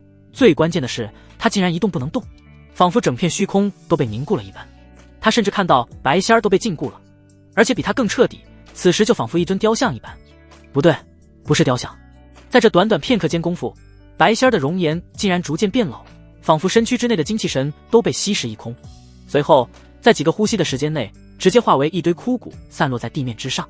刚刚还貌美如花的一个美人儿，转眼间便只剩下了骨头，这让他亡魂大冒，极具惊恐地看着身前飘在虚空的林雨。短短1个多月不见，这个仿佛是他克星的人竟已经强到了这个地步吗？要知道白仙儿可是化神境后期的强者，甚至比缥缈宗的太上长老们都要强大得多，但不声不响间就彻底殒命了。要知道林雨可是还没有出手，只是看了他们一眼而已。哥，在白仙儿化为白骨的一刻，他竟然出奇地打了一个饱嗝，眼眸也逐渐变回了正常的模样。看着地上的那具白骨，林雨心中也有些骇然。这是他第一次融合仙音运转轮回之眸，这其中他下意识地使用了星辰之力，连灵力都没来得及转换，没想到效果竟然出奇的恐怖，能定住虚空不说，还能直接让一个人消融。他能清晰地感受到白仙儿的生命之力被他这双眸子给吸走了，并且转移到了那个金色的主星之上。轮回还未建立，生命之力就率先出现在了主星之中，他都不知道将来会演变成什么样子，不过肯定是向着好的方向发展。主星之上有仙音镇压，不会出现什么脱离掌控的事情。叶璇，我们又见面了，每次见面好像你都会给我送一桩机缘呢，你可真是个好人。林雨没仔细研究，他直接将身前的叶璇给控制住，凌空提了起来，面容之上露出了灿烂的微笑，非常和煦地看向叶璇，同时将叶璇手中的那把钥匙拿了过来。我带你进去吧，看看你的小青梅给你。不对，是给我留下了什么好东西。他再次开口说道。此时的叶璇已经没有了任何底牌，只差临门一脚就能去他该去的地方了，他无需担忧临死反扑。当然这句话也不是在戏弄，而是必须要的。这临门一脚就是让叶璇眼睁睁地看着原本属于自己的东西落入他的手中。你，林雨，我和你无冤无仇，为何要三番两次的与我作对，抢我机缘？叶璇已经彻底放弃了挣扎，他此时穷得叮当响，一点逃走的可能都没有。不过他想在临死前知道林雨为何要这般针对他。没错，就是针对。这绝对已经不是巧合了，一次半次可以说是巧合，但每次都能将他的机缘都抢走，这不是巧合能解释了得。就像这次回来老家，只有他和白仙儿两人知晓，如果不是用什么手段盯着他，怎么可能找到他得？呵呵，想知道我就不告诉你。林雨拿着钥匙，顺着那股吸引之力直接跳入了洞口之内。对于叶璇的问话，他只是调侃一声便不再多做理会。想要知道真正原因，简直就是想屁吃，死了都别想知道。咚，双脚应声着地，林雨抬眸环视一圈，是一个非常普通的地底溶洞，除了一道虚幻的虚空门户之外，什么都没有了。虚空之门，有点东西啊。看着那道门户，林雨发出惊叹。涉及到这种深层次虚空的，都是大成境及散仙才有的实力，可想而知当时带走上官云溪的人实力有多强。上官云溪不可能自己弄出这么一个虚空之门来，也只有带走他的人才有可能。虚空之门上还有一个钥匙孔，大小和林雨手中的钥匙一样，他没有任何犹豫，直接将钥匙插了进去。这种地方不可能有威胁，上官云溪也不会坑自己的竹马。嗡，虚空之门打开，里面黑洞洞的，宛如一个星空黑洞一般。但没有任何危险感知。林雨一手提着叶璇，直接踏步而入。在他踏入的一刹那，空间顿时亮了起来，和在门户之外观察完全不一样。空间不是很大，一眼望到头，不过也是，就是给叶璇留个机缘而已，没必要太浪费精力。林雨一眼就看到了中央的一尊大鼎，而鼎内则药香扑鼻，即便是简简单单的闻上一口，都能感觉到神清气爽。这是……卧槽，不会吧？当他走进大鼎，看到里面的东西之时，心中顿时一惊。这玩意不应该是到了原书的后期才出现的吗？他没记错的话，是上官云溪后期亲手交到叶璇手中的。而当时叶璇身上已经有了3尊这样的大鼎，4鼎合一，铸就了一尊仙王器。这也是叶璇千年之后能呈现最大的原因。而眼前的这尊鼎，便是和他身上坤鼎齐名的乾鼎，低阶仙器。坤鼎有着炼化万物、养神之效，这对于散仙之流的强者才有作用。温养和保护神魂不灭是渡劫的绝佳辅助之物，就算是渡劫不成功，也不用担心死亡。而乾鼎的作用就比较逆天了，能在任何阶段都使用。只要有材料，它可以根据扔进去的材料自主炼制出相应的丹药，100%成功率。炼制出来的丹药还都是品质最顶尖的，下至一品，上至地品都能炼制，非常恐怖。而此时鼎内却满满当当的一鼎丹药，从融合境可以使用的2品丹药到出窍境使用的6品丹药都有，可谓是非常齐全。由此可见，上官云溪真是用心良苦了，帮叶璇铺路帮到这种程度，不仅留下丹药，还将炼制丹药的乾鼎都留了下来。可惜的是，原书中叶璇由于各种机缘接踵而来，这个上官云溪留下的东西他并没有用到，而这一次叶璇是找到了，但却被他给截胡了。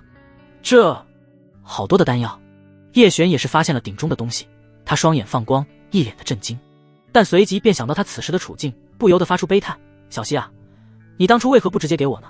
要是直接给我，我也不至于沦落到今天这个地步。东西是好东西，但此刻却轮不到他来享用了。白痴！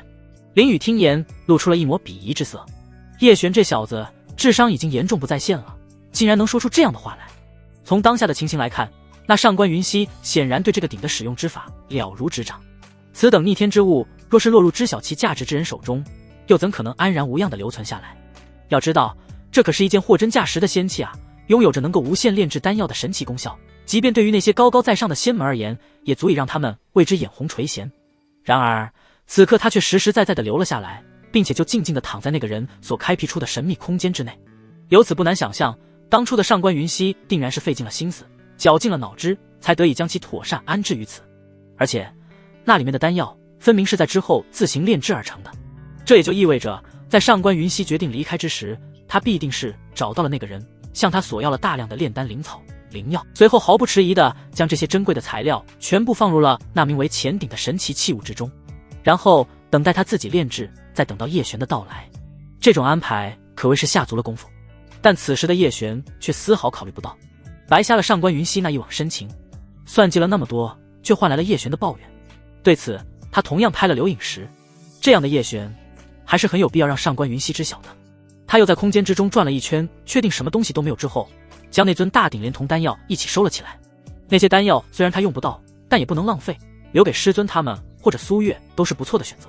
丁检测到宿主截胡天命之子叶璇的最后机缘，叶璇气运值40万，宿主修炼点收加400000。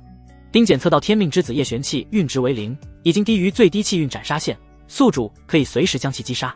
在他收起乾鼎之后，脑海中瞬间传来了系统的提示声，而这个消息也让他彻底松了一口气。击杀一个天命之子还真是不容易啊！望着已然认命的叶璇，林雨没有半分迟疑，一道剑指如疾风般在其脖颈之上掠过，头颅瞬间如炮弹般飞射而出，鲜血如喷泉般四溅。一代天命之子就此黯然陨落。丁检测到宿主成功击杀天命之子叶璇，奖励天命碎片+1。丁检测到宿主与新天命之子洛星辰已然结下因果，气运值更新，可自行查看。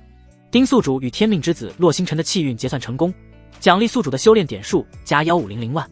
在叶璇陨落的瞬间，脑海中不出所料的再次传来系统那一连串的声音，而且这声音让林雨瞬间大喜。天命碎片之前感悟不朽大道之时还奖励了1块，他还正愁剩下的4块去哪里整呢，但没想到击杀天命之子会有这个奖励。最让他兴奋的是，这洛星辰竟还是个超级天命，光是他薅下来的气运值都高达1500万，相比叶璇不知强了多少。要知道他在叶璇身上总共也就获得了230万的修炼点数而已，而这一次可算是一夜暴富了。不过想想也对，叶璇的机缘是一步一步叠加起来的，气运值自然就会少。而洛星辰起步就是半步仙王气，而且身怀强大的体质和功法，有这么多的气运值也无可厚非。他很快便在系统面板中找到了洛星辰的信息，他倒要看看这个家伙的初始气运究竟有多高。天命之子洛星辰，气运值6500万、8000万，气运值会根据实时所发生的事件进行增减。修为经丹境初期。卧槽，这么高的气运！看到面板之时，任是林宇有所准备，还是被那恐怖的数字给吓到了。这气运值都快到了一个小目标了，他薅下来的那1500万竟连1/5不到。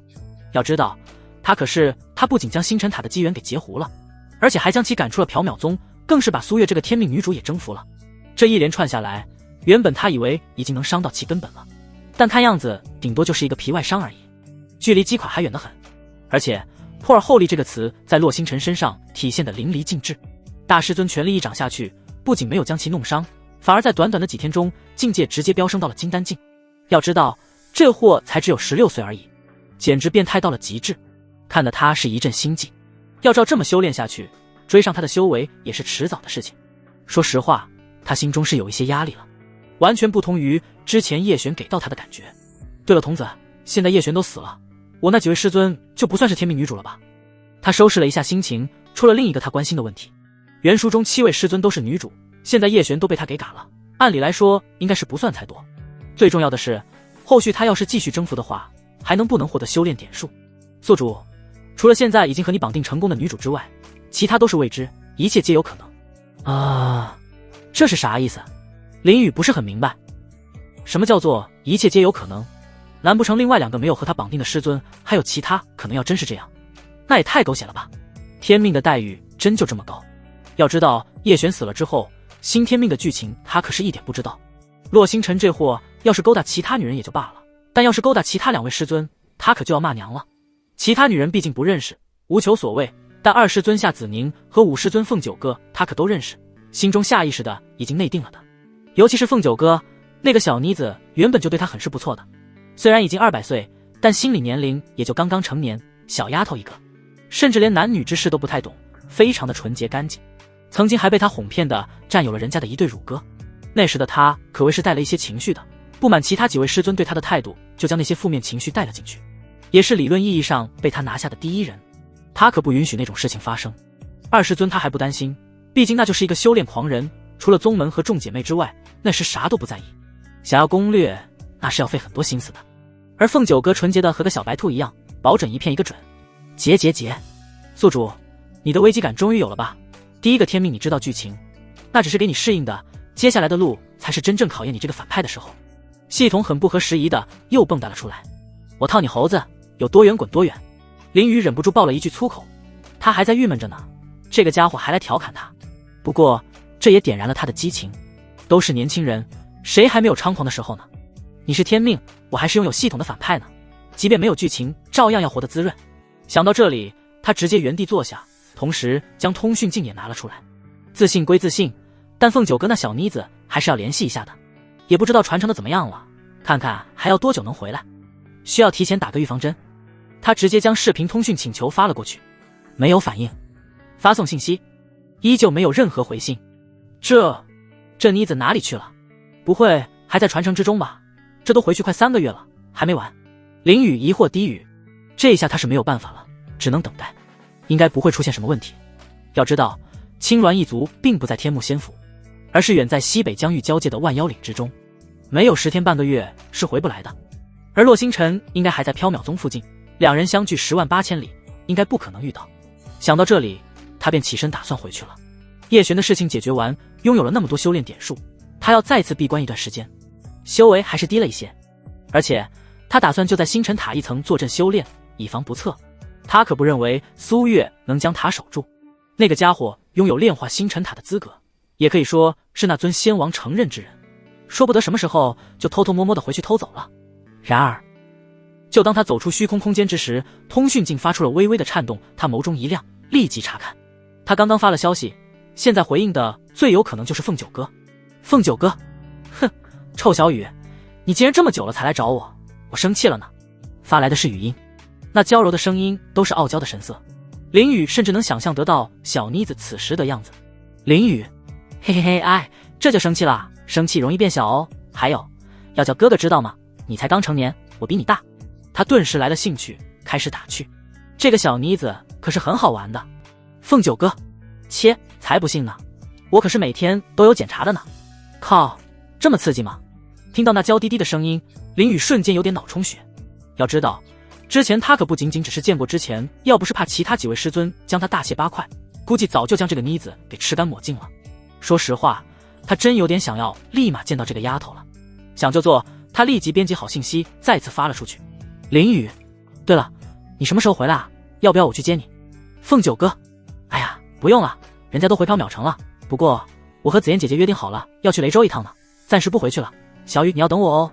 什么玩意？啥时候回来缥缈城的？听到凤九哥的话，林雨微微一愣，这丫头给他搞得有点突然啊。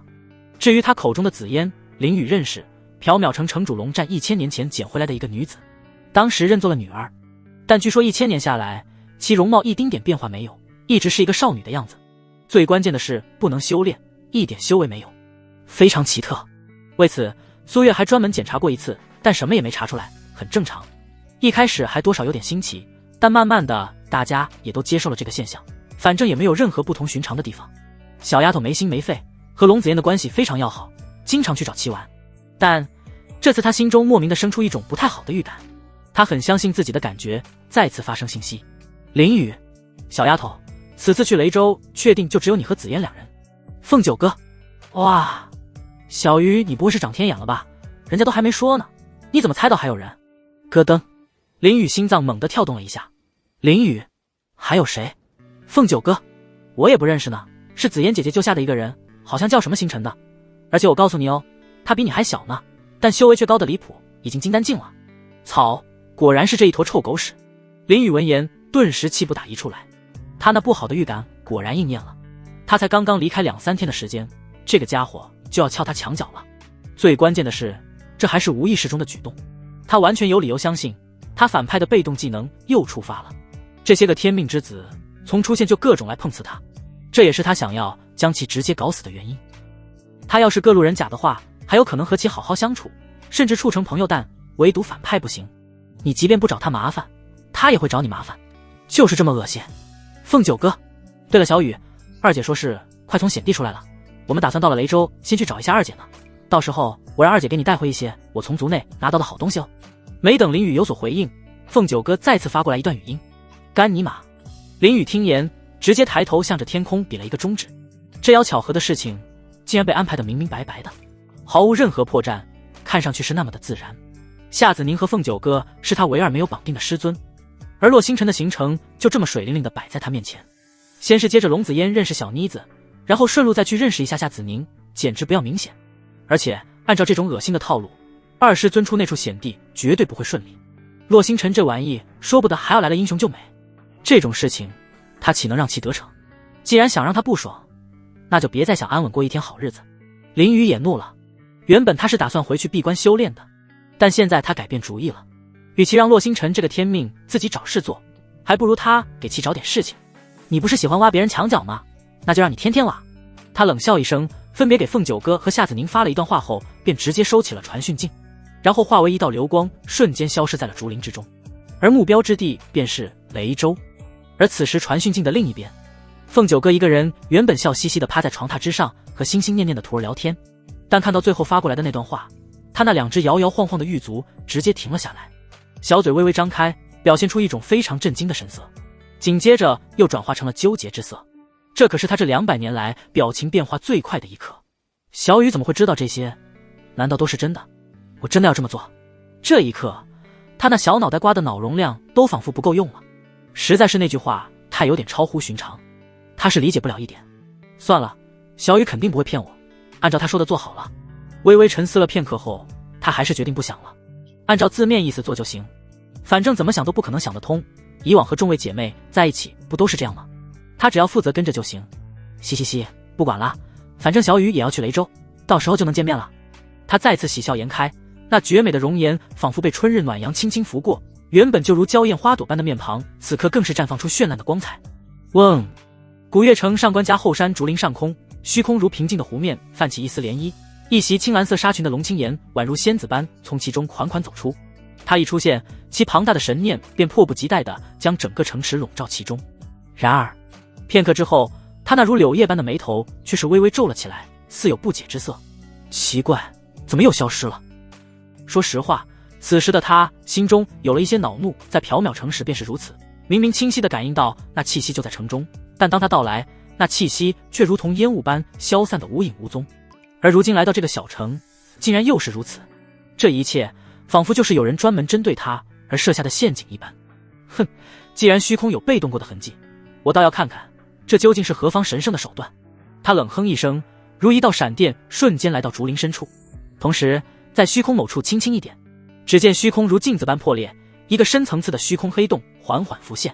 砰砰砰，在黑洞出现的瞬间，从里面传出了一声声如同闷雷般空间崩碎的声音，同时一道道灰褐色的气流如烟雾般从其中飘散而出。咦，不对啊，这里怎么会有吴望那老家伙的气息？龙青岩顿时惊觉，脸上也露出了诧异的表情，仿佛看到了什么不可思议的事情。等等，不对，这气息好像不是刚刚留下的。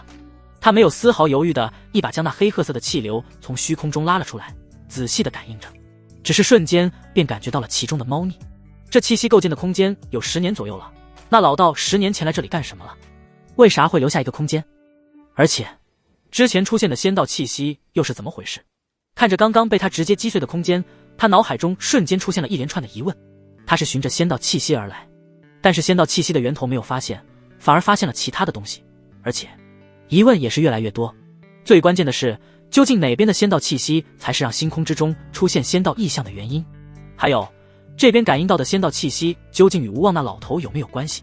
涉及到了吴望老道，他心中升起了一丝急迫。那老道可是目前所有地仙之中存活最久之人，心思深得很，谁知道会不会提前他找到了那个人？虽然他感觉还是那洛星辰的概率大一些，但万一呢？他想要将两边的都带走。然而现在是有点不太可能了。缥缈城之中，他最起码将人给找到了，但这边过来之后彻底没有气息，他甚至连一点生命气息的波动都没有感知到。要知道，到了他这个层次，即便人已经离去，但2-3天内曾经到过的生命气息他都能感知到，但这里他一点感知没有。仙道气息绝对来自这里没错，而他没有感知到有人来过的迹象也不会错，那就只能说明，要么刚刚到来之人比他还要强大，要么就是有着已经能够遮掩天机的能力。不管是哪一种，都让他心中蒙上了一层阴影。要是前者，那就只有可能是无望老道亲自过来了，而后者则说明他要再次找到人简直会比登天还难，这都不是他想见到的事情。看来暂时不能回去了。他皱着眉头低语一声，既然来了，就必须要搞清楚，这可是与他将来能否成仙，甚至是生死有着绝对的关系。短短100年时间一晃而过，哪怕是接下来的时间都留在北疆之地，也要弄清楚。当然那洛星辰他还是要保护起来才行。想到这里，他不在这里停留，直接向着缥缈宗的方向而去。洛星辰身上他已经留下了气息，随时都能找到。他已经感知到对方并没有等他回去，而是离开了缥缈城。对此他也不着急着将其找回来了，反正他也不离开，就让其在眼皮子底下成长即可。要是真是100年成仙的苗子，应该会表现出不俗的潜力来。他只要保证其不出现生命危险，其他的可以不用管。在此期间，他决定还是去1000年前好友的地方暂留，那里还有他留下的星辰塔，他也要去看看。在来之前，他以为是有人登上了星辰塔，但现在看来是猜错了。虽然现在感应到的2股气息都距离星辰塔很近，但应该与星辰塔无关。当然，最准确的信息还是去问问好友苏月，毕竟对方可是常年守着星辰塔的。缥缈城外数千公里之外，一艘形状宛如青鸾的灵舟在天穹之中飞掠。灵舟的甲板上，一男2女相对坐在一张圆桌前，他们一边喝着灵茶，一边议论纷纷。3人赫然是刚从缥缈城中走出的凤九哥3人，灵舟也是凤九哥的代步工具。龙子烟没有飞行的能力，他们只能使用灵舟赶路。九哥，自从出城之后，你怎么说话这么少了？桌前，龙子烟忽然扭头看向凤九哥，面带疑惑的出声询问。他和凤九哥姐妹相称上百年了，彼此的性格自然是知道的清清楚楚，平日里都宛如一个黄鹂一般叽叽喳喳的不停。甚至在出城前的龙府中，他还是非常的活泼。但出城也有一会儿了，却没见他说几句话，这让他诧异的同时还有些担忧。对啊，凤姐，紫嫣说的没错，我还是喜欢你之前活泼的样子。在一旁的洛星辰也出声附和，他面带笑容，一脸的轻松，心情也很是愉悦。这是他长这么大几乎从未有过的情绪。他能在两人面前表现得非常自然，也不用任何设防，难得的对两人有着好感，这也是他愿意出来的原因。一个调皮可爱，毫无心机，纯净的宛如一张白纸；另一个温文尔雅，宛如邻家姐姐一样，而且还没有丝毫修为。相处起来，他没有一点负担，所以此时说话也是相对随意了一些。哼，闭嘴！你才是凤姐呢，你全家都是凤姐，不准这么叫。还有，你不准喜欢我。但他话音刚落，凤九哥便宛如炸了毛一般，直接拍桌而起，娇声喝止。那可爱的俏脸上也浮现出了一丝温怒之色。小雨可是专门和他说过，凤姐是骂人的话，是说他丑的，但这个家伙却敢这么叫他，他很生气。要放在之前，他也就最多提醒一下。然而自从小雨和他说了那些话，他现在是越看这个家伙越恶心，尤其是他刚刚还和众姐妹已经确定了洛星辰的身份，更是已经达到了厌恶的程度。这也是他一路不说话的原因，他才不要和这个讨厌的人说话。要不是小雨给他留了任务，他都想一脚将其踢下灵州。还有最重要的是，只有小雨才能喜欢他，其他男人都不行。因为这次回去接受传承之后，娘亲就和他说了，除了父亲之外，第一个有了肌肤之亲的男子就是他未来的夫君。而他身上每一寸肌肤早就被小雨接触过了，他自然就是小雨将来的新娘子了。所以这个家伙说喜欢他，这也让他非常不舒服。他不想听到的话却都被这个恶心的家伙说出来了，这才一个没忍住，直接爆发。他相信就算因此任务失败了，小雨也绝对不会怪他的。谁让这个家伙不闭嘴呢？他就是忍不住。这什么情况？洛星辰瞬间懵逼了，刚刚拿起灵茶的手也僵在了半空中。他那不是表达亲切的话吗？怎么就不能说了？还有，喜欢也是情绪的一种表达，并不一定就是那种喜欢啊。怎么反应这么大？你一时之间他竟有些结巴，不知道该说些什么，一脸的尴尬。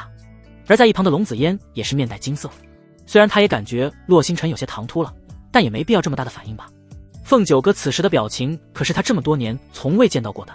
要知道，以前就算是遇到一些不喜欢的东西，最多也就是不再去理会，非常讨厌的就直接杀了，但从未出口对过人。今天他是见到了，不过好像有点过了吧。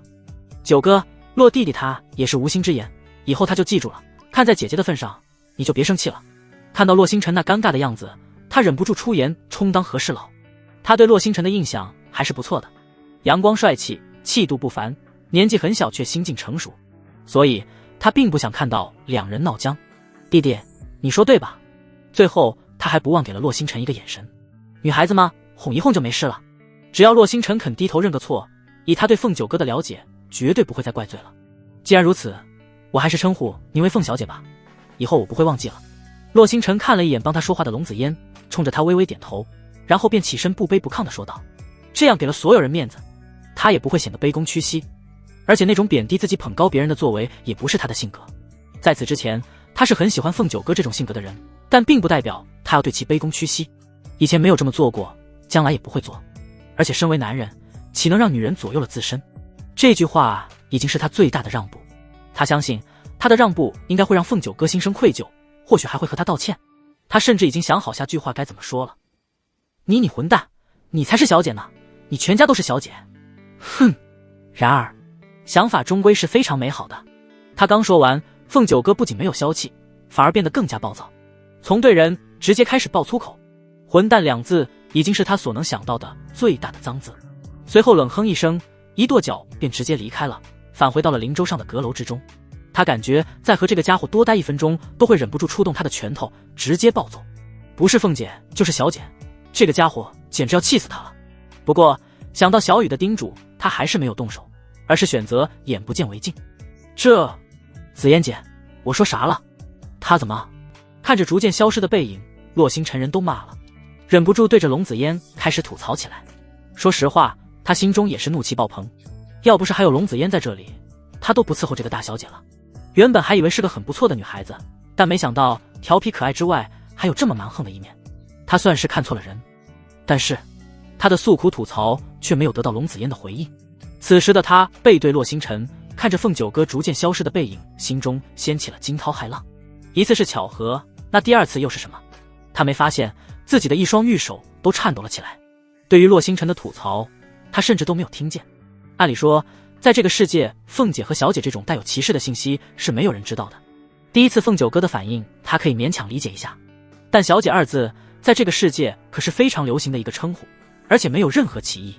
但凤九哥刚才的反应，还有那句话，怎么和他那个世界那般一样呢？难不成但是也不对啊？要是和他来自同一个地方，不可能这么单纯才对。他激动的同时，眉头也是狠狠地皱了起来。这对于他来说太重要。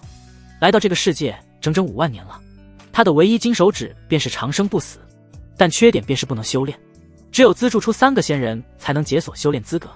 第一个便是5万年前的紫霄雷尊，他成功了，还一度以为这任务也就那样，很好完成。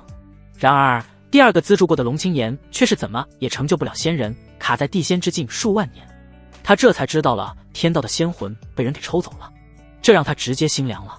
因为完不成任务就意味着无法修炼，而没有了修炼也就失去了人生的目标和追求，仿佛整个世界都失去了光彩。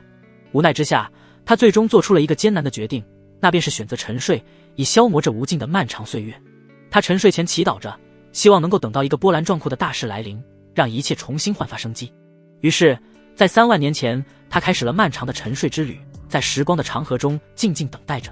这一等便是很久很久，久到时间仿佛都已经停滞不前。直至1000年前的某一天，一股神秘的天外仙道气息突然惊醒了他。那道气息宛如一条灵动的巨龙，在星空中穿梭而过，最终跨越了无尽的距离，降临到了永恒大陆之上，并准确无误地将一尊古朴的塔扔入了大陆之中的北疆之地，随后再次消失。而这一切的发生，就只有他感知到了，全因为他的特殊金手指赋予了他长生，同样也赋予了他对仙道的极度敏感。从天外而来的那尊强大存在非常隐秘，刻意遮掩了气息，不想让任何人发现，但还是被他察觉了。他本想拿到那尊神塔，但被扔进了地底深处，没有任何修为的他只能干瞪眼。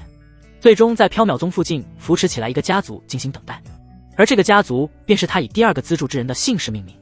甚至为了掩人耳目，他还变化了自己的容貌，和龙青岩很相似。他并不怕被发现，一来拥有不死之身，这世上没有人可以杀死他；二来他和龙青岩确实有关系。他在这里等待一个可以打破永恒大陆无法成仙的契机，而那尊仙塔便是契机。就在前几天，他心血来潮救下一个少年，当时也不知道是怎么想的，反正就顺着心中的想法救了下来。但没想他就是出去买药的一个功夫，半天的时间不到，这个少年不仅伤势痊愈，而且还修为突破。最关键的是，他感应到了那久违的仙道气息，而那个少年便是洛星辰。当时的他可谓是激动莫名，热泪盈眶。3万多年才等到啊！所以他便决定喊上自己的小姐妹，带着洛星辰前去雷州，那里有他沉睡前做的布置。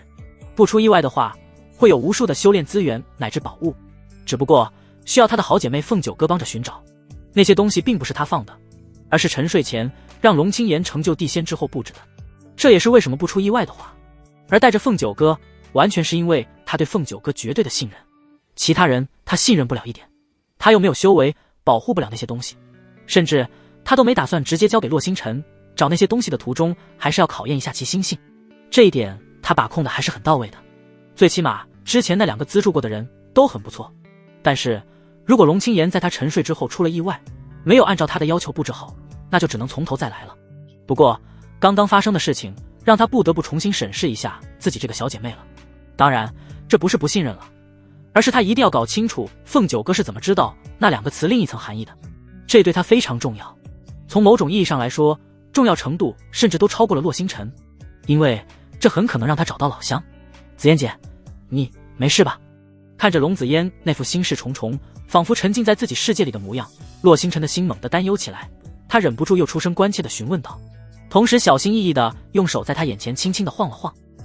哦，我没事，九哥他可能遇上烦心事了，我去看看他，你先在这里等等。龙紫嫣瞬间回神，随后笑着对洛星辰点了点头，便向着灵州中央的阁楼而去。他要去询问一下。看着龙紫嫣也离开，洛星辰张了张嘴想要说什么，却最终没有说出来。龙紫嫣和凤九哥毕竟是相处了很久的好姐妹，岂会因为他反目成仇？他自嘲一笑，然后坐了下来，自顾自地喝起了灵茶。这种事情经历的多了，他慢慢的已经习惯，只要不是投入太多情感，不会对他造成多大影响。这天下谁离开谁也能活。之前对两人的那种亲近之心也在此刻淡了一些。阁楼内，凤九哥从腰间拿出一颗巴掌大小的珠子，珠子表面异常光滑，里面却是时刻都在飘动的红色絮状之物，仿佛是一团被禁锢的火焰一般。如果仔细看的话，在那形似火焰的絮状之物中，还有一个拇指般大小的小鸟，它双眼紧闭，仿佛早已经没有了生命一般。这颗凤凰珠不知道小雨会不会喜欢。凤九哥捧着珠子，一副很期待的样子。这是他成人礼上父亲送给他的传承之物，虽然不知道作用是什么，但对于他们青鸾一族来说是精神的象征，都会传给下一任青鸾族接班人。而他的第一个想法就是送给小雨，反正他都是小雨未来的新娘子了，他的就都是他的。娘亲之前的嫁妆不也全给了父亲吗？他的这个想法要是被他父亲知道了，不知道会不会被气得暴跳如雷。九哥，你没事吧？就在这时，龙子嫣走了进来，他来到床前坐下，略带忧色地看着趴在床上凤九哥。没事啊，对了，紫嫣姐，那个家伙呢？离开了吗？凤九哥将珠子收起，摇了摇头说道，在他看来，都被他那样说了，应该会没脸待下去了吧。走就走了，反正小雨肯定不会怪他的。没有呢，他让我代为问你一下，他究竟说错什么话了，才会让你这么生气？龙子嫣很是自然地询问出声，只不过眼眸深处闪过一抹金光。这话他问得很委婉，没有人能听得出来他真正的用意。哼，他就是一个混蛋，还有脸问我，先是骂丑八怪，最后更是说我是合欢宗那种女人，简直是气死我了呢。说到洛星辰，凤九哥又生出了无名之火。啊，他有说吗？我怎么没听到？啥意思？龙子嫣故作惊讶。嘻嘻嘻，子嫣姐，你不知道吧？小雨可是教了我很多新东西呢。之前洛星辰那个家伙说的就是小雨教我的呢。哦，还有这事，那他有没有说过黑丝、白丝什么的？咦，子嫣姐，你竟然也知道这个？我偷偷告诉你哦，小雨还给我哥做了一双呢。听到自己的好姐妹也知道自己和小雨的小秘密，她也就不再隐藏，反而大大方方地分享了出来。那可是非常好看的衣物服饰，只可惜的是小雨不让她往外穿。这竟然真是老家来人了吗？最后一个验证得到证实，龙子嫣心中顿时变得异常复杂。激动肯定是有的，但也许是听到的太突然了，她竟一时之间有点不知所措，不知道该如何面对。凤九哥口中的小雨，他自然知道是谁。3年前忽然新收的徒弟，只是之前并没有觉得有什么。要不是今天忽然察觉到小姐妹的不同寻常，他也不会往这方面想。这个数字真是熟悉的很呢。曾经看过的小说中，3年之约是烂大街了的词，也都是小说男主的标配。以前看到后还有点心烦，但现在亲自遇到却有点欣喜。不仅仅因为这是自己家乡之人，更是因为很有可能是这个时代的男主。如果他能资助男主等等，不对啊！忽然他似乎想到了什么，眼底闪过一抹疑惑。要是林雨是男主，那洛星辰又算什么？要知道洛星辰身上可是有仙道气息的，这让他一时之间竟有些纠结起来。他心中自然是希望林雨是这个时代的宠儿，毕竟都是一个地方的，很亲切，将来也会有很多的共同语言。但洛星辰身上的仙道气息让他有些不是很确定谁是了。九哥，林雨他现在在哪？要不我们先去找他？你不是刚从族中回来吗？也让你们师徒见一见。他有些想要先去试探一下，心中不由得生出了改道的打算。雷州什么时候都能去，只要龙青岩做了布置的话，就不会消失。但他资助谁，还是要做最后的确定。即便最后确定不是林雨，那也无妨，找个男闺蜜也是不错的。能被九哥这个小妮子认可这么长时间之人，人品应该不会很差。就冲拿着黑丝和白丝调戏小妮子，却没有将其吃掉，光是这一点就已经能说明一些东西了。紫妍姐姐，不用了。小雨说二姐在雷州可能遇到危险，她就先去救人了，我们到时候就能遇到了呢。但凡聊到林雨，凤九哥就出奇的开心，一不小心又将一点点消息给说漏了嘴，甚至他自己都没有察觉。救人？龙子嫣面露诧异，不是，你没说错吧？子宁他不是元神境吗？需要林雨这个小菜？小男人救。说到一半，差点将心里真实想法给说出来，他立即改口。在他认知中，林雨只不过刚刚修炼3年而已，修行刚刚起步的小菜鸡，怎么可能就得了元神境的夏子宁？哼，这你就不知道了吧？小雨他现在可是非常非常强的，绝对能震惊到你下巴，就二姐肯定没问题。具体什么原因，大姐我不让我说，你自己去问吧。说到林雨的个人实力，凤九哥更加神气了，仿佛那是他自己那么厉害一样。还有小雨一点不小呢，他还给我看了，不信你自己亲自去看。这3年之前弱成狗，3年之后却强得一塌糊涂，这不就是典型的男主人设吗？而且还是那种变态版本的。听到凤九哥的话，龙子嫣眼眸再次发亮。他选择性的听到了前半句话，后面的太污了，他就当没听见。不过前半部分已经足够让他震惊，他已经不需要管林雨怎么变强大的了，因为他知道林雨和他一样，身上肯定有金手指。只要有金手指，什么出格不可思议的事情都有可能发生。只不过人家的比较正常，和他这个半吊子想到自己的金手指就一阵恶心，心中忍不住的悲叹。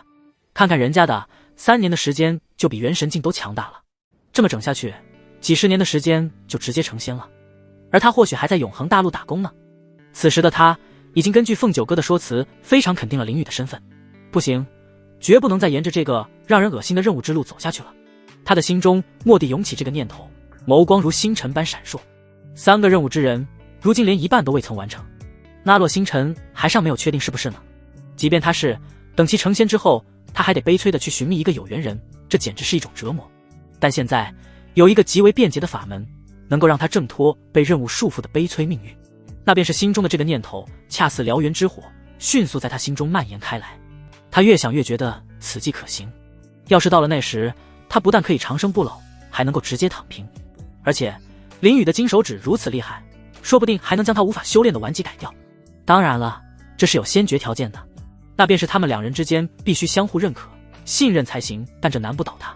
他的心中已然有了决断，与其被这该死的任务恶心，倒不如放手赌一把。赌赢了，从此便可逍遥自在；赌输了，他接受任何后果。反正活了5万年，他已经够了。至于洛星辰，此时的他已经失去了兴趣。龙清言如果真的留下了他所要的修炼资源，他也心中有了新的打算。而且林雨此去目的也是雷州，他已经有些期待了前往雷州的路上。林雨一边赶路，一边简单炼化刚刚得到的前鼎。4鼎已得其2，其他2尊他也知道在什么地方。4鼎合一之后，比星界时空塔还要强大一些。然而就是在他沉浸之时，一道道系统的声音忽然传来。丁检测到不明因素介入，天命之子洛星辰机缘因果线错乱，雷州机缘消失，气运值负300万，宿主修炼点数加300万。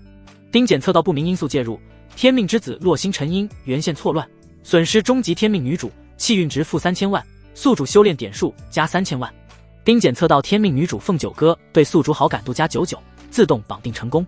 丁检测到天命女主龙子嫣对宿主好感度加90，自动绑定。D 警告宿主，检测到测试版本系统生物，触发远距离场景任务。任务内容：征服天命女主龙子嫣，抽取测试版系统之魂，奖励天命碎片+1，系统升级1次。这什么情况？林雨被这突如其来的一连串提示阴吓得差点从天空中掉下去。不仅突兀，而且里面的内容还有点吓人。他的关注点一直都在5师尊凤九哥和2师尊夏子宁身上，但没想到真正的大 boss 竟然是龙子嫣。除了是超级女主之外，貌似还有什么测试版的系统，这个信息量着实有点大。这种事情可是破天荒的第一次遇到。童子，什么情况？这怎么还出现了另外的系统携带者了？这么夸张？你们系统界已经这么完了？林雨震惊，不由得在心中询问。一个小小的北疆之地，出现包括他在内的2个系统，这个频次着实有点高了。这还仅仅只是北疆，那整个永恒大陆还不知道要出现多少个呢。刚才他也听到了，但凡拥有系统者都是不明因素介入，这种完全就是打破天道规则的存在，不讲道理的。相比天命之子更难搞定，要是将来迈入星空，还不知道又会遇到多少这种人。这一刻他忽然感觉到了一种窒息感，不是被敌人强大吓着了，而是这些系统的由来，他们要干什么？就连测试版都出现了，又是要测试什么？究竟是谁在设计这些系统？一连串的疑问浮现在他的脑海中，让他眉头都皱了起来，脸色也不是很好看。就连获得了3000多万的修炼点数都没有冲淡他心中的担忧。宿主担心的有些多了，系统的出现除了帮助选择的宿主快速提升之外，最大的作用就是印证能否与各种大道、天道抗衡。当然还有一个隐藏的作用，也是被动作用，那就是测试宿主的依赖性有多大。就像你之前的考虑就完全正确，系统是辅助，要搞清楚自身强大的主线是什么，才有可能真正超脱系统的能力范畴。至于测试版的并非你想象中的意思，那相当于2代系统，第1代的主人就是因为没有搞清楚，亦或者他本身知道但做不到辅助和主体的区分，最终导致陨落。听着系统的解释，林雨紧皱的眉头微微松开了一些，很详细，也很合理。系统确实是一个非常逆天的存在，逆天到能让一个普通人干倒天命之子，能让数千年的修炼进度缩减到几百年，甚至是几十年，很容易让人产生极大的依赖，事事都要依靠系统来解决。但系统也有一个很大的弊端，那就是不能像人类强者给小辈身上放一道保命底牌一样，要真遇到致命的危机也是会死的。他到现在都能较为轻松自在，系统确实是只做了辅助他修为快速成长的功能。至于其他算计、思考之类的决策，还都是他自己做的，系统很少参与，亦或者他很少让系统参与，除非是那种眼前利益上的分析。这就体现出了人的重要性，但凡系统的宿主是一个不善于分析或者没有头脑之人，其下场不会太好。而且通过童子刚才的解释，他也明白了一个问题，那便是系统也有上限，是能超脱出去的。当他的能力其本体都能轻松解决之时，那就是系统辅助功能彻底没用之时。至于系统的由来，林雨反而不那么纠结了。不管是自然规则演变，还是人为创造，都离不开一句话。华夏老祖宗就曾说过，人定胜天。这句话以前并没什么感觉，但随着他的见识越来越多，感触也就更深。只要自身强，管他是什么敌人。而天命之子或许只是最初级的衍生之物罢了，更强大的还在后面。宿主，你就是个变态，你比系统还恐怖。哦，何解？切，不说就不说，就当是在夸奖了。林雨心中一阵豁然开朗，以他的性格完全能够正确驾驭系统，不用担心被系统困死的局面出现。不过这个龙子嫣是个什么情况？一个拥有系统之人竟然会无缘无故对他产生这么高的好感度。凤九哥他能理解，两人关系本就不错，再加上那小妮子喜欢脑补，结合他之前说的话，确实可能出现这种情况。倒是这个龙子嫣他有点看不懂，而且还触发了之前从未出现过的远程场景任务，这就很神奇。童子，你们系统升级是个什么说法？他看到了任务中的一个奖励。童子能升级这件事他也是第一次听到，之前也没有听其说过。系统升级是为了适应新的天道，功能几乎不变，但会更加高级。按理来说现在还不到升级的阶段，但还是那句话，宿主你有点变态。真狗，这家伙竟还在编排他，这与他有半毛钱关系，是你自己不行好吧？系统要是能显现出实体，绝对会逮着林雨暴揍一顿。这是他不行的问题吗？就没有想过一种可能，是你的思维悟性太超前了，有些东西已经在不知不觉中发生了微妙的变化，他要是还不升级的话，遭殃的可是他们全部。林雨自然不知道系统的想法，他已经在研究这个任务的可行性。奖励之中除了系统的升级之外，还有一个天命碎片，其作用他是知道的，加上之前的2个，那就是3个，距离5个也所剩不多了。而龙子嫣他见到过，除了没有修为之外，那倾国倾城的容貌却堪称绝世无双，比起凤九哥来亦是毫不逊色。他的身材更是火辣至极，尤其是胸前那对高耸入云的双峰，简直能够让人目瞪口呆，眼花缭乱。只不过让他好奇的是，这个女人有着系统这种变态的东西，竟然能1000年没有任何修为，也是个奇葩。对于龙子嫣他还真有些期待与之见一面。至于抽取系统之魂，他也是第一次，还是得看情况而定。而且他也不急，这2人和洛星辰现在在一起，和他得目标一样，都是前往雷州，应该会很快见面了。到时候一切都会明了。玉龙府凌霄阁，主阁占据着方圆上万公里的面积，非常辽阔。凌霄神殿便在主阁的中央之地，而神殿是3个月之后迁赴众多30岁以内天骄大比之地，比的就是潜力和资质。此时外界一片欣欣向荣，很多人都在忙碌做着准备工作。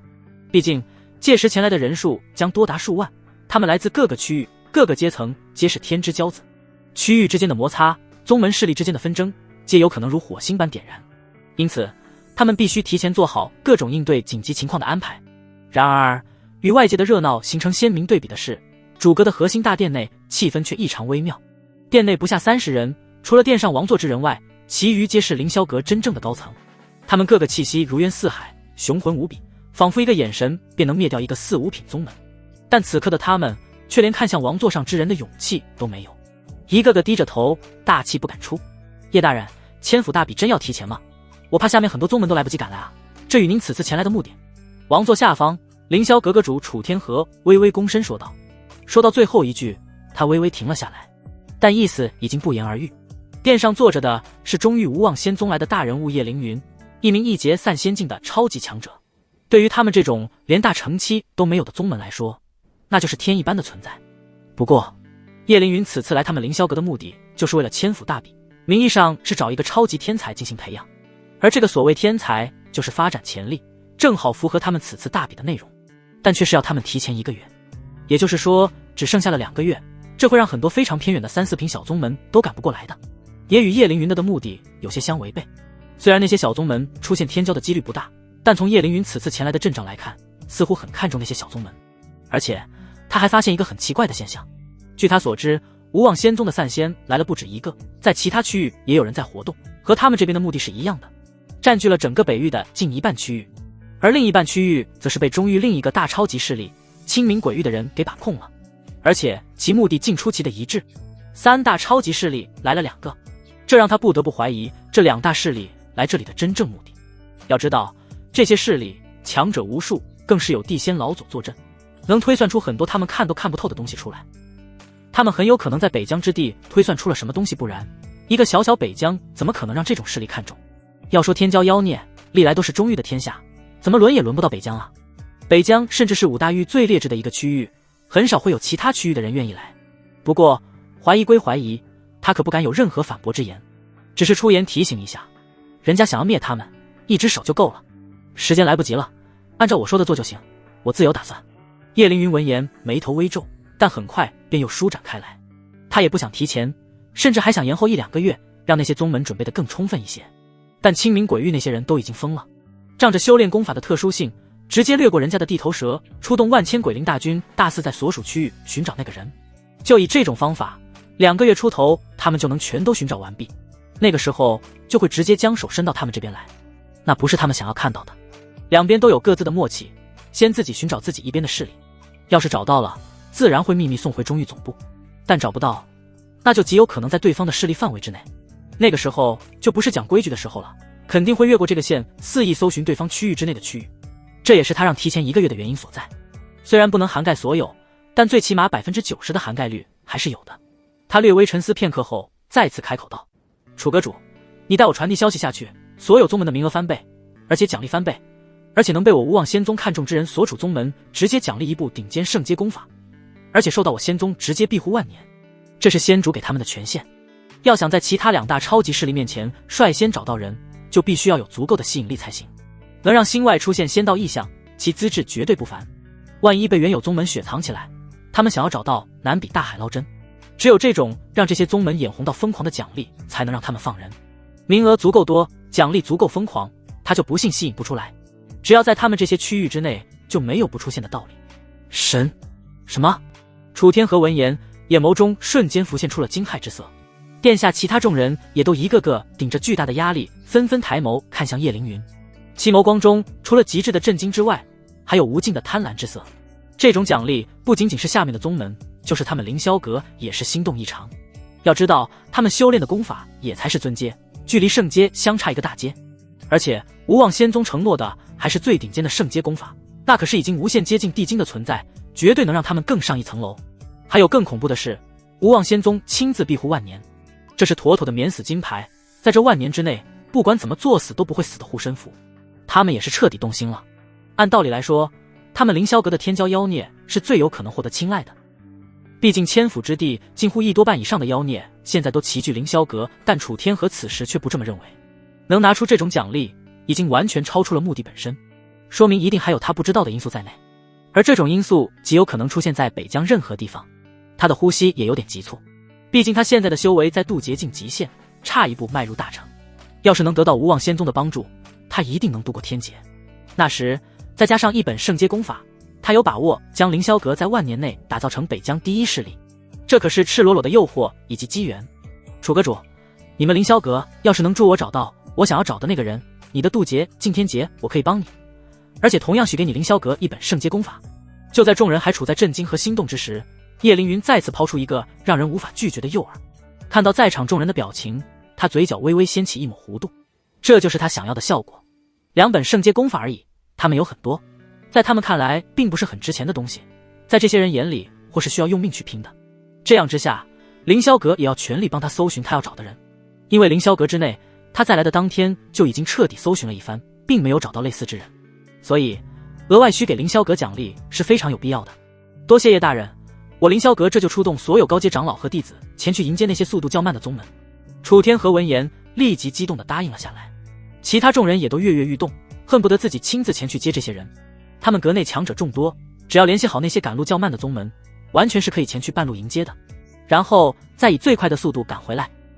这样的话，就能极大程度上减少错过大比之人。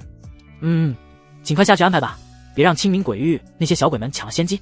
叶凌云满意的挥了挥手，他们这么大张旗鼓的动作，下面这些人肯定有所怀疑。他也不需要刻意隐瞒太多，无非就是在找一个特殊的人，只要不将核心的机密暴露出去就行。是。楚天河等人纷纷躬身领命，随后缓缓退出了大殿。然而，就在众人离去之后，从后殿缓缓走出一个面戴半边银狐面具的女子。她身姿轻盈，身着白色的纱裙，如同翩翩起舞的仙子，每一步都带着一种超凡脱俗的气质。长发如瀑布般垂落在她的背上，随着她的走动轻轻摆动，散发出一种迷人的香气。即便是那半边银狐面具，也难以掩盖她的绝色容颜。双眸犹如繁星闪烁，深邃而迷人，琼鼻挺翘，阴唇不点珠，肌肤似泛着迷人的光泽，每走一步都仿佛带着一种勾人心魄的魔力。圣女，您出关了。感受到来人，叶凌云瞬间起身，非常恭敬的行礼。虽然他的修为比对方高出很多，但地位却相差巨大。圣女大人可是仙门这一代唯一圣女，身怀数万年难得一遇的地阶体质，同时也是无需老祖为一弟子，是仙门下一代仙主重点培养之人。因为这边是他的家乡所在，所以就跟着前来。刚来的那一天，也不知为何，忽然就有所感悟，直接便闭关了。但没想到会出来的这么快。没有，只是临时中断。我有事和你吩咐一下。女子朱唇轻启，发出清脆悦耳的声音。圣女，您说。去天幕府找一个叫叶璇的少年，今年20岁左右，找到的话礼貌对待，将其请回来。记住，你亲自去找门，不要惊动任何人。是，我这就去。叶凌云不敢怠慢，立即点头应下。虽然他不知道这个叫叶璇的是什么人，但如此神秘，让他亲自前往，绝对和圣女大人有密切的关系。这就不是他能打听的了。只要无需老祖应允，圣女大人可以做任何事。好，我此次感悟较大，可能需要闭关1到2个月的时间，千府大比之前我会醒来。人要是提前找到了，可以叫醒我。女子点点头，说完最后的安排，便飘然离去。叶璇吗？或许是圣女大人家乡的故人吧。看着圣女离去的背影，叶凌云心里有所猜测。他知道天幕府是圣女的家乡，有所牵挂之人很正常，毕竟也才是18、19岁的年纪，世俗之间的情感还是无法避免的。不过这也让他心中生出了无限的希望。这个地方既然能出现圣女这种天之娇女，或许也能出现他要找的人，也说不定。想到圣女如今的成就，他心中就异常的佩服。一个18、19岁的女孩子，年纪可以说是很小了，但修为却已经达到出窍的境界，堪称变态。而且这次又有所感悟，真不知道出关之后会不会再次有所提升。现在该有的安排都已经安排下去了，他没什么事，正好去找那个叫做叶璇的少年。想到这里，他的身形便缓缓散去，消失在了大殿之中。缥缈宗，缥缈峰，宗主寝宫后院，也就是星辰塔一层的深处。2名绝世女子并肩而立，看着显现而出的阶梯，头顶之上是漫天繁星，仿佛置身于星空之中。2人赫然便是苏月和刚从古月城回来的龙青岩，还是那熟悉的感觉，真是令人神往。龙青岩紧闭双眸，感受着眼前的环境，虽然是虚幻的，但还是让他着迷。踏入星空，或许已经是他最大的心愿了。青岩姐，没想到时隔千年还能再见到你，真是太好了。苏月扭头看向身边的女子，和她1000年前看到的样子没有丝毫变化，还是那般高贵，气质非凡，但给她却是一种非常亲切的感觉。是啊，一晃便是1000年已过，还真是快呢。龙青岩缓缓睁开眼眸，脸上浮现出了笑容。不过这次前来可能要打扰你很长一段时间了，走吧，咱们去前面说。他说话的同时拉上了苏月的玉手，2人携手向着前方的花院走去。真的吗？太好了，我带你去周边好好转转，这1000年来我可是将周边发展的非常不错呢。2人边走边说。此时的苏月没有了一点宗主的样子，仿佛是一个和姐姐炫耀自己丰功伟绩的邻家小妹。带回到花院凉亭后，苏月面带好奇的再次出言道：青岩姐，你这次回来是有什么事吗？我能不能帮得上忙？龙青岩能来，他自然非常开心，但心中也有疑问。按理来说，龙青岩再次回来的可能性非常小。他虽然不知道其具体身份，但来自中域他还是知道的。而且修为高的可怕，就是凌霄阁那些人在他面前也绝对是蝼蚁般的存在。这种人物几乎都是常年闭关修炼，很少会出来，尤其是北疆这种贫瘠之地。到现在既然来了，应该是带着目的而来。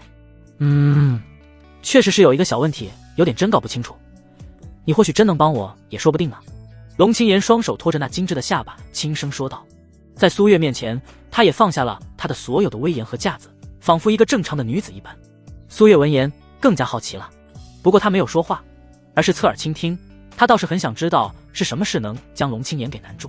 小月，这一片是你的管辖区域，在1个半月前，有没有发生过一件比较特殊的事情，或者发生什么异象，亦或者出现什么天赋异禀的修炼奇才？略微沉思片刻后，龙清言说出了他的疑问。刚刚前往星辰塔第2层入口处，除了感受那种星空之下的感觉外，还有就是查看是否有人进去过第2层。他不是不信任苏月，而是如果真有人能登上去，想要避开苏月的探查非常容易。然而入口处还是依旧牢不可破，没有一丁点被动过的痕迹，也就说明之前的仙道异象与星辰塔没有关系。而他现在又不确定是否是那落星辰，所以才会这般询问。古月城那边，他甚至都不知道是谁弄出的仙道气息，而苏月是凤灵州的掌控者，或许会知道一些他不知道的事情。咯噔，苏月听言，心中猛地跳动了一下。1个半月前，正好是林雨登星辰塔的时候，他万万没想到这个好姐妹竟然会有所感知。他刚刚就有点奇怪，怎么一来他这里不先叙旧，而是直接就奔着星辰塔来了。现在想来，应该是看看星辰塔有没有什么异常。好在林雨登塔的时候并没有破坏掉那些神秘的符文，不然真就被发现了。但饶是如此，他心脏也不由自主地加快了跳动的频率。这种事情原本没什么可隐瞒的，毕竟星辰塔就是龙清言留下的，而且也跟他说过，就是为了找有缘人。要是别人他也就说了，但林雨不一样，龙清言能亲自前来，可见这件事非常不一般。他害怕说出去给林雨带来什么不好的后果，他对林雨有着不一样的情感，绝对不允许其出事，即便这个可能性很小。想到这里，他便想要出口否定。等等，不对！就当他要出口之时，脑海中忽然浮现出一个人的名字。那个洛星辰不就是最好的替罪羊吗？之前他就有过这个想法，只是最后为了保险起见，还是将其赶出了宗门。现在说出来好像也不是不可以啊。小月，想什么呢？这么出神？龙清言没得到回复，反而看到苏月正在出神，不由得出声询问。你刚刚不是问我有什么特殊的奇才吗？苏月立即回神。清言姐，你还别说，我真想到一个家伙，很符合你刚刚的描述。是什么人？龙清言立即来了兴趣。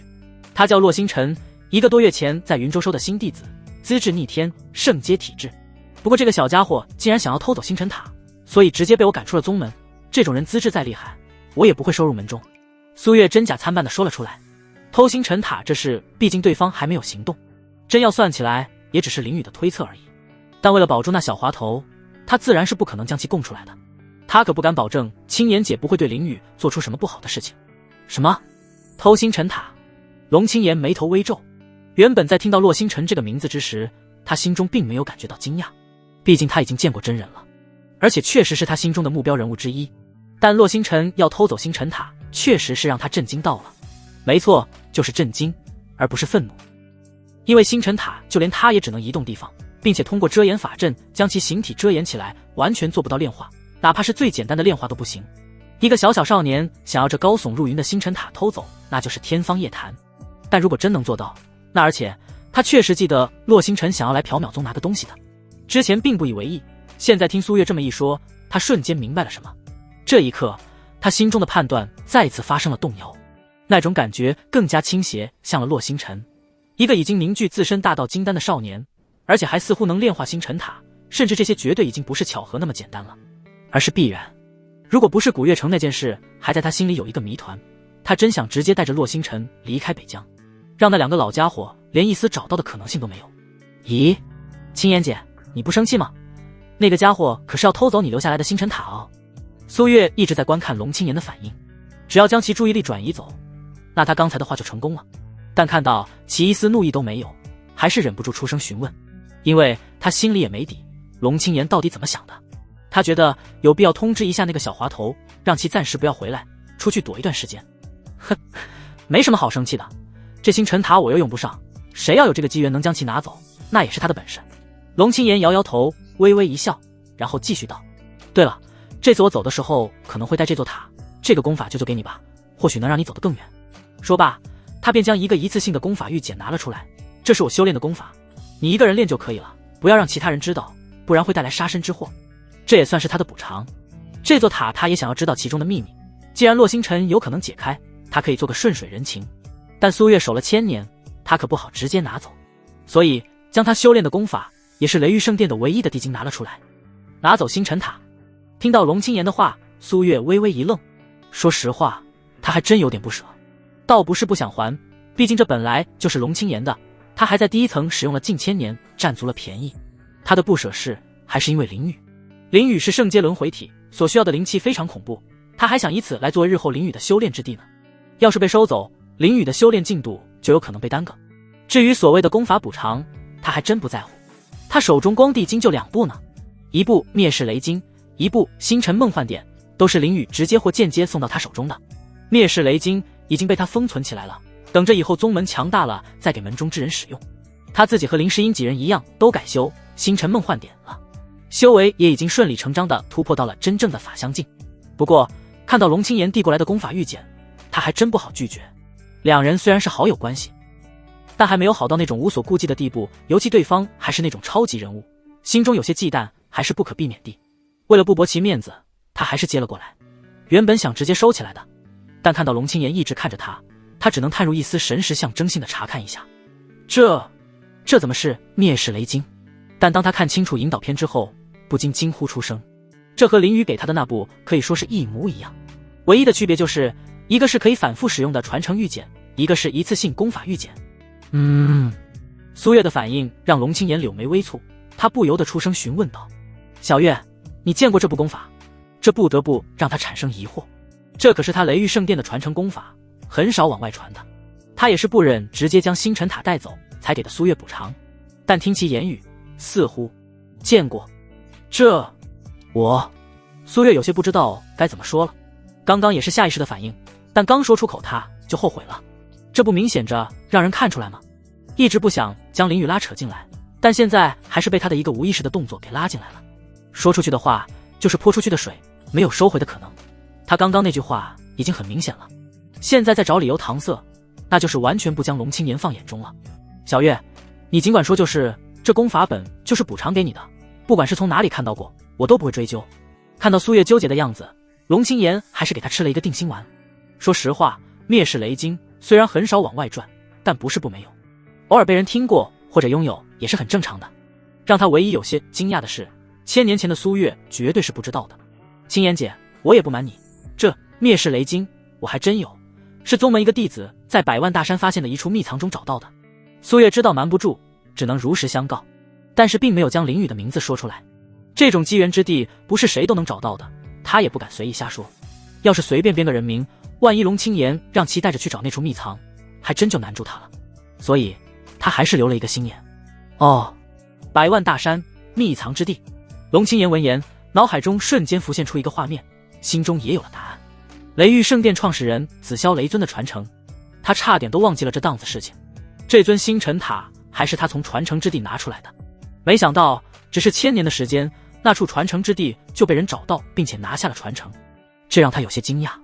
要知道紫霄雷尊设置的考验难度可不小，非绝世之资不可能通过，一个小小4品宗门竟然能有这种天纵奇才。不过他并没有多问，从苏月小心翼翼的态度上看，就是不想多说什么，所以他也不强求，只要知道了来源即可。况且这个传承他是知道的，但现在问题来了，既然功法苏月都已经有了，他拿什么补偿？紫霄雷尊里面的东西不可谓不丰厚，如果都到了苏月手中，他还真没什么好给的东西。小月，你自己说说需要点什么？姐姐也不能白白的直接将星辰塔拿走啊。龙青岩无奈摊了摊手说道，还是让苏月自己说好了。听到龙青岩的说辞，苏月那略带担忧的心终于落地了，只要不提到林雨那个小滑头就行。至于补偿，他还真没有需要的，有了林雨给的资源，他个人完全不需要任何东西。至于宗门的需求，那就没必要提了，影响两人的关系。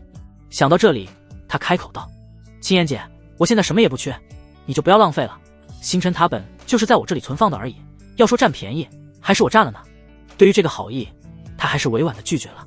好吧，反正我会在这里待一段时间，你有什么需要直接和我说就行。龙青岩点点头。对了，我看你这变化挺大的嘛，不如带我出去逛。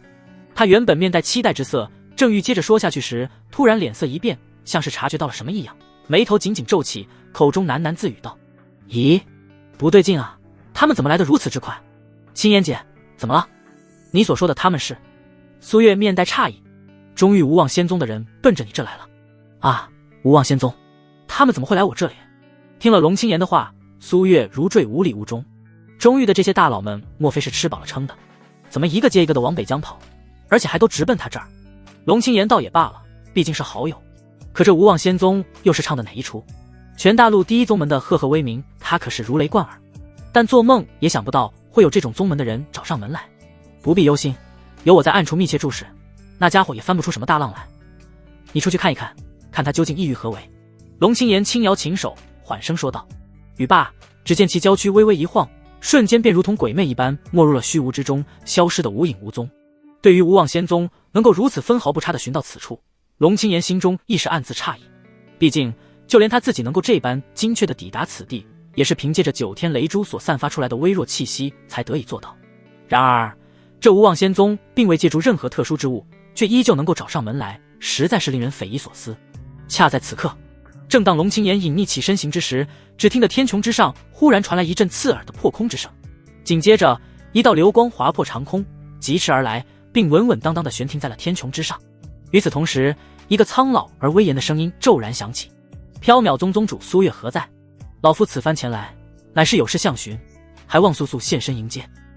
此声犹如洪钟大吕，响彻云霄，其中更是隐隐蕴含着一丝大道之音，浩浩荡荡地朝着四面八方传播开来，瞬间覆盖了整个宗门。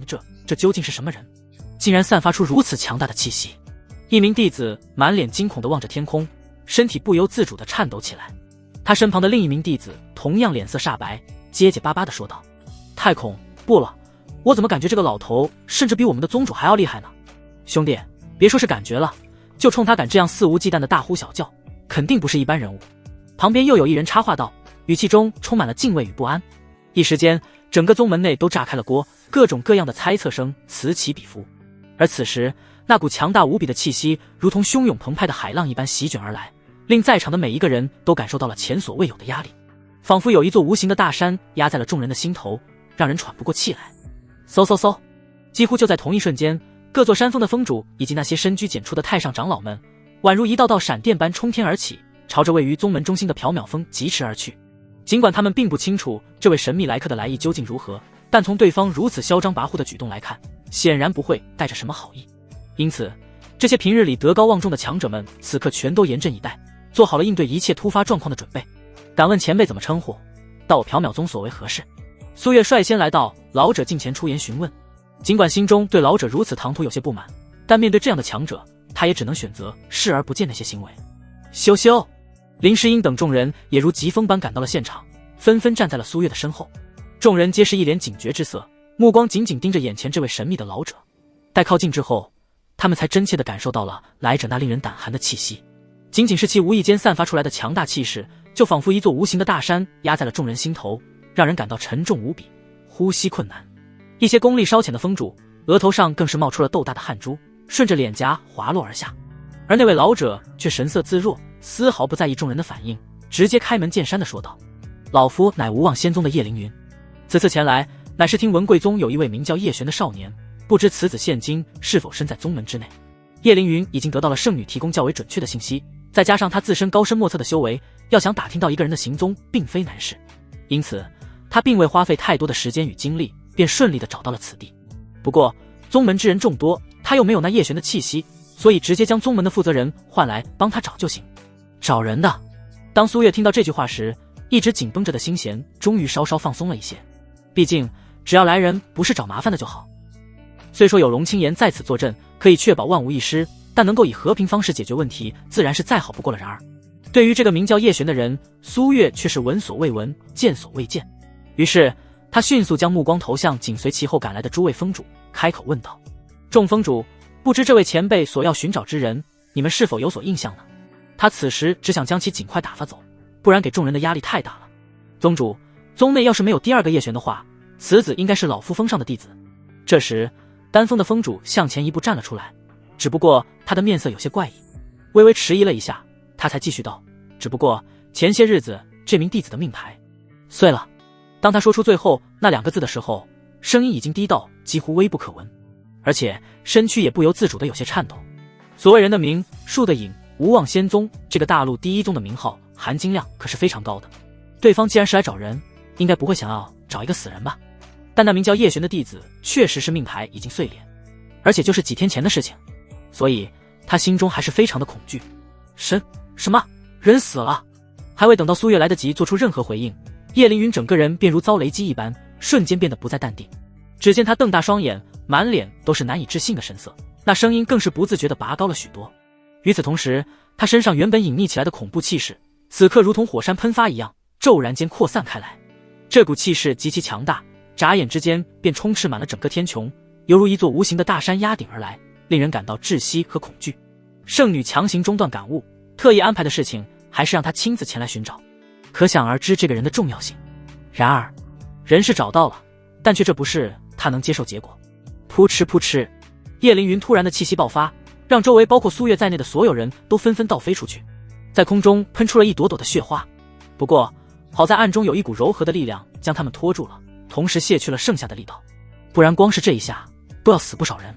散仙的气息可不是什么人都能扛得住的。你们确定缥缈宗只有一名叫做叶璇的少年？叶凌云并未注意到刚才一刹那的异样，此时的他注意力全在叶璇这件事情之上，言语异常低沉，他必须要做进一步确认。这位前辈，我确定这是叶璇曾经的影像，您看一下。还有，这是他曾经的命牌。丹峰峰主擦去嘴角的血迹，立即找到叶璇曾经的资料和已经碎裂的一块命牌，然后递给了叶凌云。命牌碎裂，但还保留有生前一丝淡淡的气息。这真的是？当叶凌云仔细查看了手中的东西之后，心中立即确定了下来，这也让他心中出现一股凉意。要是这个少年真的很重要的话，圣女说不得会做出什么样的事情来呢？你们可知道他是怎么死的？为了回去有个交代，他打算将叶璇的死因先查出来。前辈，叶璇已经离开宗门很长时间了，临走之前在宗门报备的是去百万大山历练，然后就没有任何消息了。丹峰长老继续小心翼翼地回复，以前这名弟子不显山不露水的，看上去人畜无害，没有丝毫背景，但没想到人死了，反而有强者找上门来要人，这让他时刻都胆战心惊的，生怕一个回答不对就被对方一巴掌拍死。在这种强者面前，他即便死了也是白死。哼，希望你没有骗我，不然我让你整个宗门陪葬。叶凌云闻言冷哼一声，便一个闪身消失了身影。既然缥缈宗已经查不到了，他就要循着蛛丝马迹去找。散仙的一些手段不同寻常修士，只要叶璇曾经到过百万大山，他就能找到其痕迹。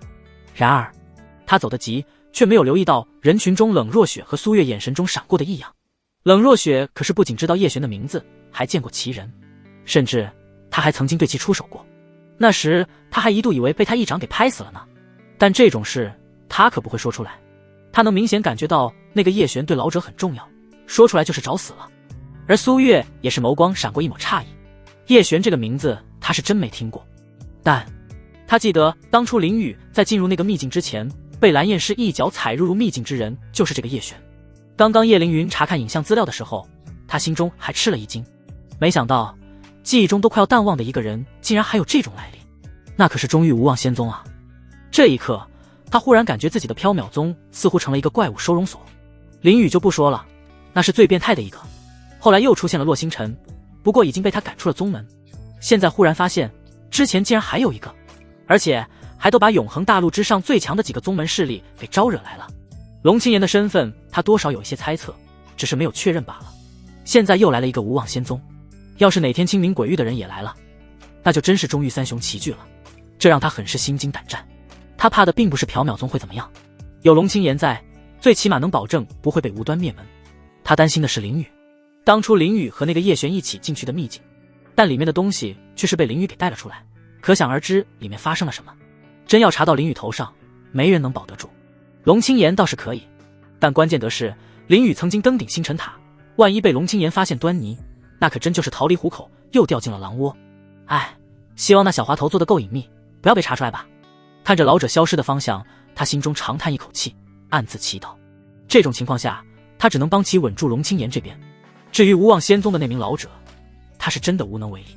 雷州，天幕府4大州之一，地如其名，和延州是一个性质。整个雷州地界上，一大半面积都是人烟稀少的区域。这些地方雷属性元素异常活跃，一年之中有60%以上的时间都是雷电纵横，雷云密布，但却没有一滴雨，真正的属于单打雷不下雨，环境可谓是异常恶劣。除了修炼雷属性功法的修士会比较喜欢这里一点之外，很少有高阶修士待在这片土地之上。但这里有一个险地，却很受一些高阶修士的青睐，因为这里是一处险地，也是宝地。由于地处雷州和延州交界之处，两个环境都比较恶劣的州，两种同样是攻击属性很强的元素，形成了一处特殊的险地——雷炎之境。雷炎之境内有很多雷炎石，是炼制攻击型法器的绝佳材料，而且在其中还孕育出了一种特殊的生命灵体——雷炎之灵。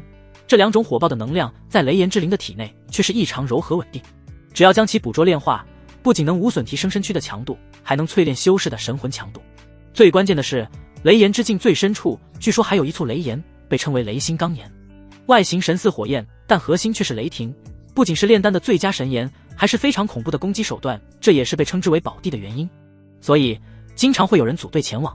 不过历年来也从未听到有人能进入雷炎之境的最深处，就是千府之内最强宗门凌霄阁，也有人曾经来过这里，但据说在里面死了一名合体境的大修之后，就再也没有继续深入探索过了。平日里的探险小队，也就是在前中段找一些雷炎石和捕捉一些雷炎之灵而已。只不过最近这段时间，雷炎之境的入口处却是热闹了起来，因为有传言雷炎之境的中后段有一小簇疑似雷星钢炎的神火从核心之地飘出，而且已经被一个小队捕获，所以吸引了很多探险小队的到来。啧，不愧是神炎出世啊，竟然有这么多强大的小队出现。没错，甚至连很多其他府地的人都来了呢。可惜啊，据说捕捉到那朵神炎的是咱们天幕府缥缈宗之人组建的神凤小队，他们应该是保不住了。哼，不是应该，是一定。我们紫阳府无极剑宗可是有法相境长老亲自带队进去了，一个小小元神小队岂能守得住？那可不，我龙泉府也有人进去了，可不比那无极剑宗弱。切，我晋阳府才是最强。卧槽，这么狠的吗？兄弟，厉害！整个入口之处已经到处是闻风而来的人和小队，很多人都在议论纷纷。没有进去的人，绝大多数都是看热闹的，他们自觉不可能抢得过那些大佬，但看看戏还是非常不错的，都想看看那传说中的神炎是个什么样子，最后花落谁家。果然和我猜的大差不差。人群中，一个少年不急不缓地走着，他一边走一边听着这里的一些小道消息，这些消息或许有夸大之言，但差距不会太大。少年赫然便是刚刚赶来的凌雨，由于他是一个人赶路，没有带拖油瓶，所以早凤九哥一行人先到这里，而他所看所听也验证了他的猜想。二师尊夏子宁果然出现了危机，迟不出早不出，偏偏在天命落星辰到来之前出现了危机，也真是巧合到家了。不过他也不是很着急进去，按照他所熟悉的套路，在没有遇到天命之前，夏子宁一定不会有生死危机，所以他也乐得多收集一些信息，毕竟这地方他也是第一次来，而且雷炎之境的深处确实非常危险，就连合体境的大修士都曾陨落过，更何况是他呢？他可没有天命那种怎么作死都不会死的属性，还是小心一点为好。最好是能等到洛星辰的到来，等他先进去，他再悄悄地跟着就行路让天命谈，他只要负责关键时候救人就行，脏活累活他可不愿意做，他享受现成的收获便可。半个时辰后，凌雨已经得到了他想要的所有信息，随后便找了一处安静一点的地方，一边修炼一边等待。他早已经和凤九哥那小妮子说好了，到了之后直接带着两人进去就行，不用等他。这是他计划中的一部分，也很符合凤九哥的性格。在听到二姐可能出事之后，一定会不计后果的闯进去救人。龙子嫣不知道会不会进去，但天命一定会跟着进去，就算不是为了救人，也会为了那朵神炎。他只要做好渔翁这个角色就行。时间缓缓流逝，雷炎之境入口的人是越来越多，已经不下万人，甚至有人都开始设下了赌盘，赌哪个小队能最后得到那雷星钢炎。强力的小队也有不少，多达10多支，其中最弱的就属下子宁的神凤小队。要不是第一个得到神炎的小队，庄盘之中都不会出现这个名字，也是下注最少近乎于无的小队。整个险地入口也因为赌庄变得异常热闹起来，仿佛来到了一座大城内的街市之中。哼，这些混蛋竟然敢拿二姐的命下赌注，待我救出二姐来，一定要将他们全都砍掉。人群中一行3人，领头之人一边走一边冷声吐槽着，眼神中全是暴戾之色。他们便是刚来不久凤九哥三人。凤九哥在听到二姐夏子宁的消息后，第一时间决定进去救人。只不过对于这些拿下子宁性命做赌庄的行为，他很不满意。要不是急着进去雷岩之境救人，他现在就想抱走这些好事之人了。九哥，你不是说林雨来了吗？我们要不等他一起进去？看着风风火火的凤九哥，龙子嫣忍不住将其拉住。他们三人修为最高的也就是凤九哥元神境修为，洛星辰才仅仅金丹境而已，他更是没有丝毫修为。就这种配置进去，怎么救人？没听外面这些人说吗？全都是一些外府的强者团队，动不动就是法相，甚至还有出窍境的强者。他们就这么进去，就是送人头的。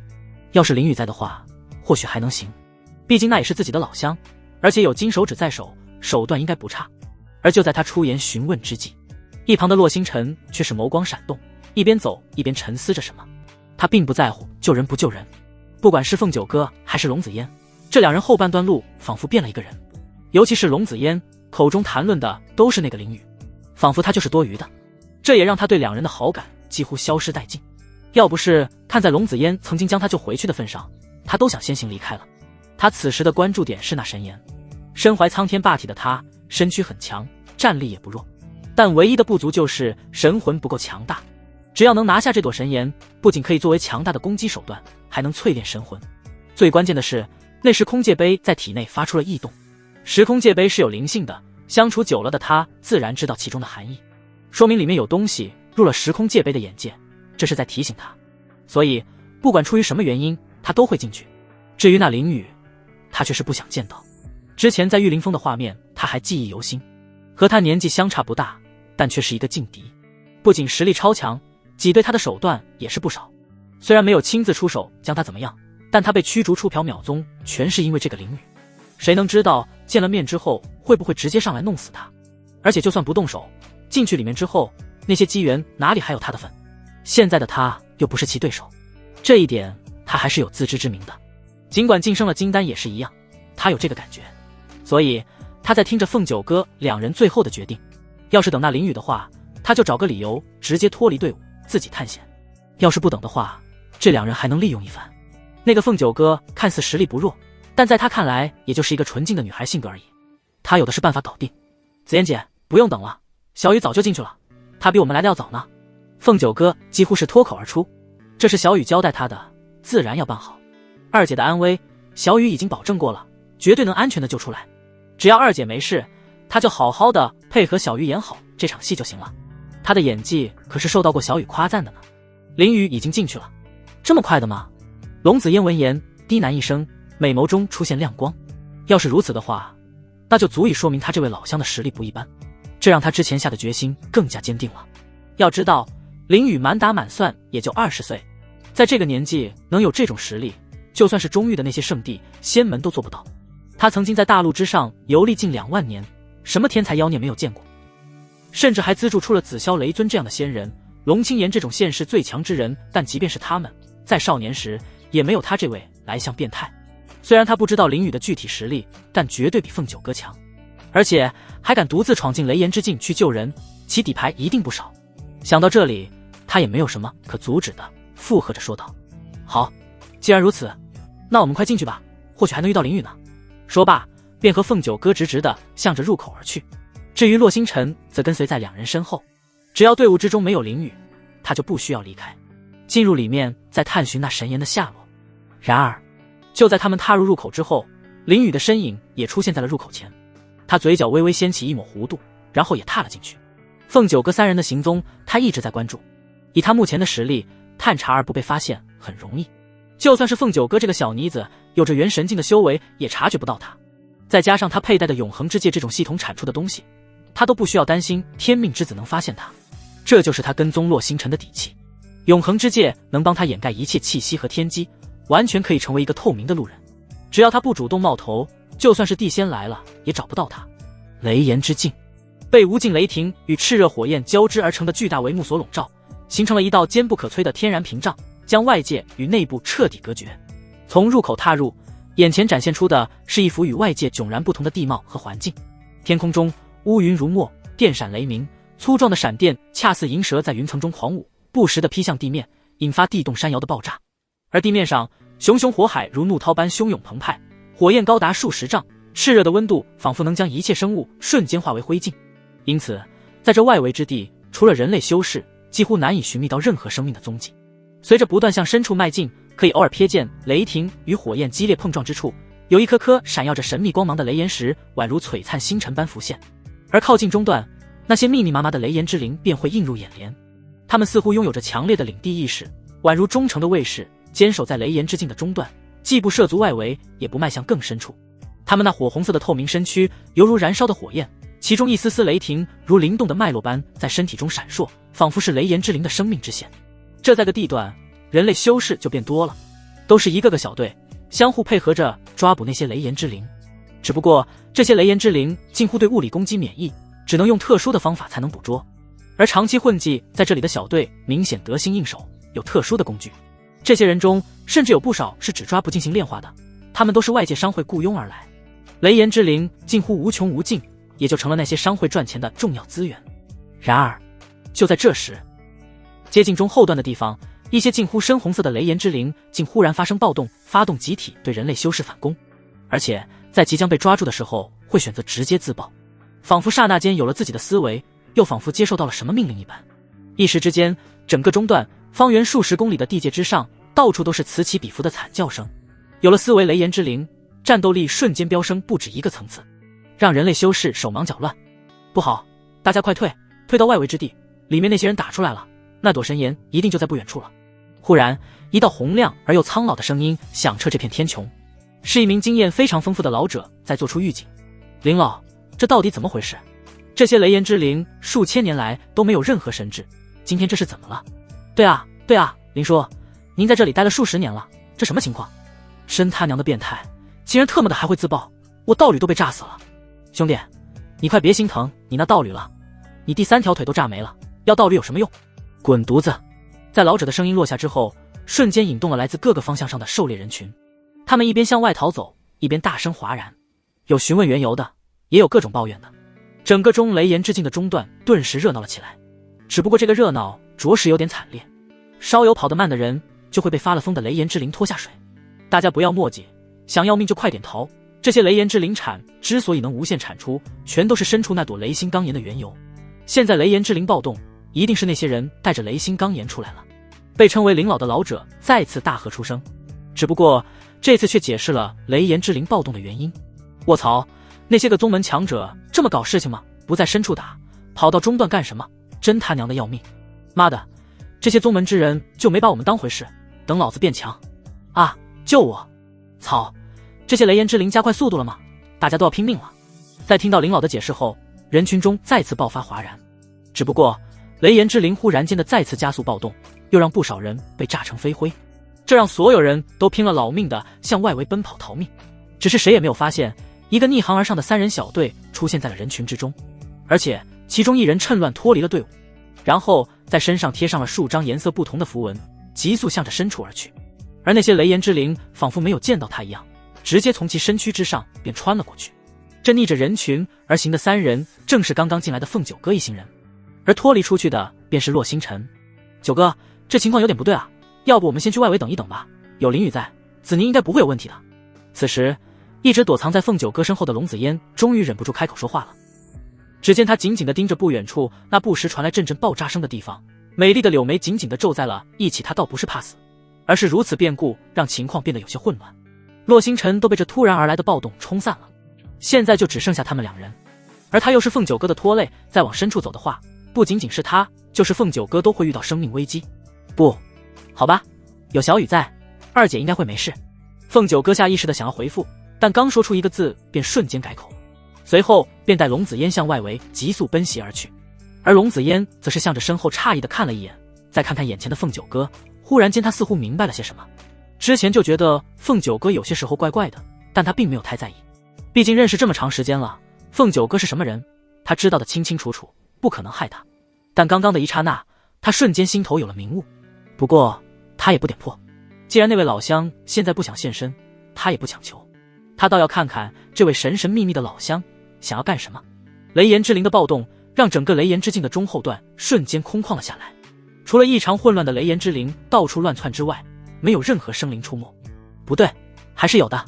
一个浑身贴满符纸之人混迹在雷炎之林中，缓缓地向着深处靠近。他已经能隐隐听到深处能量碰撞发出的一声声响动，所以行动起来更加小心翼翼。而在他身后2-3公里之外，还有一道人影跟着。只不过不一样的是，后面跟随之人并没有屏蔽雷炎之灵的能力，而是无声无息间将靠近他的雷炎之灵全都消灭殆尽。这洛星辰他娘的好东西还真是不少，竟然还有敛息加隐身效果的符文。林雨不紧不慢地走在后面，只不过看着前面宛如鱼儿进入大海般怡然自得的洛星辰，他就忍不住吐槽着：天命之子果然走到什么地方都有办法破解任何难关，哪里像他一样还得靠自身实力将这些凡人得雷炎之灵消灭掉。永恒之戒能屏蔽天机和所有神念探查，同时也有敛息的效果，但唯独没有隐身的能力。这就是他为什么只能远远掉在2-3公里之外，完全就是怕杀这些雷炎之灵弄出一点动静来被洛星辰发现。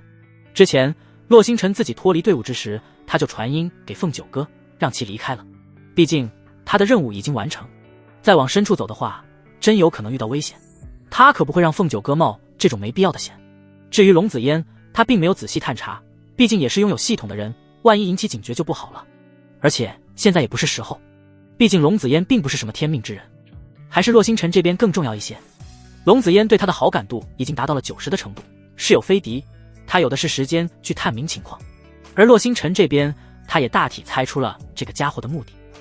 那朵雷星钢炎的能力确实不错，就连他也有些心动。不说其他的能力，就是那可以保护和淬炼神魂的功能就非常让人垂涎，被天命之子洛星辰看中也是情理之中。所以不管出于什么原因，他都不可能让其将雷星钢炎拿走。很快，雷炎之境深处的大战已经能用肉眼看得见了，而雷炎之灵也在这里消失不见了。这里已经不属于中段位置，超出了雷炎之灵的活动范围。林雨瞬间收敛气息，拉近了和洛星辰的距离，同时也将目光看向了大战中心。一朵拳头般大小的神岩似乎被什么东西已经禁锢了，没有神岩该有的灵动，只是被众多势力来回抢夺。10多支强大的小队中，有2支拥有出窍境初期强者，剩下的都是法相境强者带队。不对，其中一支队伍最强之人只有元神境，而这支队伍赫然就是夏子宁所带的队。而且此时队伍只是且战且退，完全没有了参与争夺的想法。他们人人都有不轻的伤势，显然之前经历过惨烈的战斗。带队的夏子宁更是一条手臂都消失不见了，浑身上下到处都是血迹。也幸亏是他们没有再参与争夺，不然再就被清理掉了。现在和他们战斗在一起的，则是那些队伍中参与不进去的人。看到这一幕，林雨眸光瞬间变得冰寒无比。他知道夏子宁不会有生死危机，但没想到竟然会伤得这么重，几乎是强弩之末的境地了。身上的戾气也在这一刻有了爆发的趋势。他那冰冷的眸子扫视着周围所有的队伍，8支法相境的队伍牵制着2支出窍境队伍，几乎是战得旗鼓相当。在他心中，已经给这几支队伍判定了死刑，一个都别想活着走出去。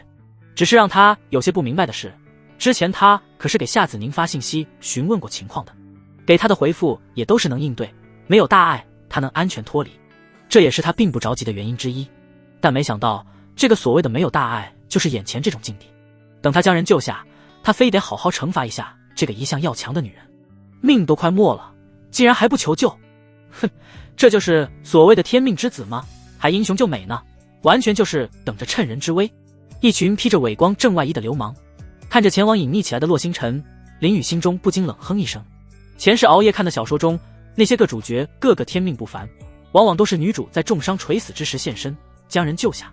以前只是看，并没啥感觉，现在亲眼见到，还真是给他看恶心了。要么你就干脆当个小人，不去救人，看着人死去就行，这也算一回事。非得等人快死了才出去救，就这种天命，他真是生不出一点好感来。也怪不得会有反派这一说，完全就是看不惯天命这种尿性。看到夏子宁这个样子，他已经没有了继续隐藏的打算。在进来之前，他原本打算等洛星辰出手之际抢先出手，按照正常推理，那个时候绝对是最好的时机。天命之子不就是这样吗？但现在他改变主意了，再等下去，夏子宁说不得真就生命垂危了。况且以他的实力，并不用惧怕眼前这些人，只要留个心眼，防止洛星辰这个伪光正偷鸡就行。想到这里，他不再犹豫，从虚空中一步踏出，周身剑意弥漫，切割着无尽虚空，眸光冰冷似剑刃，直直刺向追杀夏子宁的众人。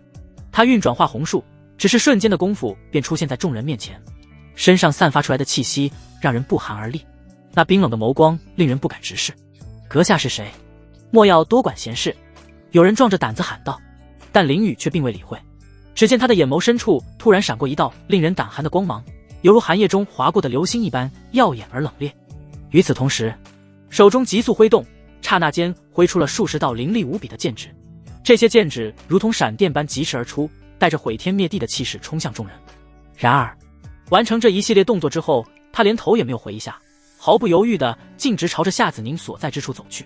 扑哧扑哧，那些追杀而来的众人还来不及看清究竟发生了什么事情，只是感觉到一股无法抵挡的力量猛然袭来，令他们的神魂不由自主地颤抖起来。下一刻，他们的意识开始迅速涣散，仿佛被一只无形的大手生生撕裂。不消片刻功夫，这些人就像是一颗颗被引爆的炸弹一样，在虚空中接二连三地爆裂开来。一时间，血肉横飞，无数的碎肉与猩红的鲜血混合在一起，形成一场恐怖的血雨，纷纷扬扬地洒落地面。看着逐渐向他走近的少年，夏子宁脸上立即浮现出了异常震惊的表情。他那双绝美的眼睛瞪得大大的，难以置信地看着眼前的一幕，那有些干裂的嘴唇微微张开，似乎想要说些什么，却又发不出声音来。显然，对于林雨的突然出现，让他感到无比惊讶，仿佛觉得这一切都像是一场虚幻的梦境。不过，这种震惊仅仅持续了一瞬间，紧接着涌上心头的便是无尽的喜悦之情。那原本总是透着清冷气息的面容，此刻如春花绽放一般，露出了让人为之倾倒的灿烂笑容。只不过配上那满身的伤痕和血迹，以及那空荡荡的断臂，虽是笑着的，但看上去却是那么的憔悴，惹人怜惜。夏子宁身后的队友此时也是放松了下来，不过松弛之余也有深深的震撼。要知道，追杀他们的那10多人可都是元神境的强者，但就是如此，却被眼前的少年轻描淡写的击杀。这个少年看上去还是那么的稚嫩，但实力却是异常恐怖。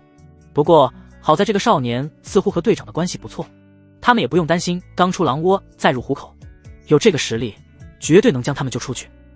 哼，是谁在信息里面说没事还能顶得住的？这就是没事。林雨来到夏子宁身前，他冷哼一声，忍不住责怪起来。只不过说到最后几个字，声音却变得异常柔和起来，脸上也露出了一抹关切之色。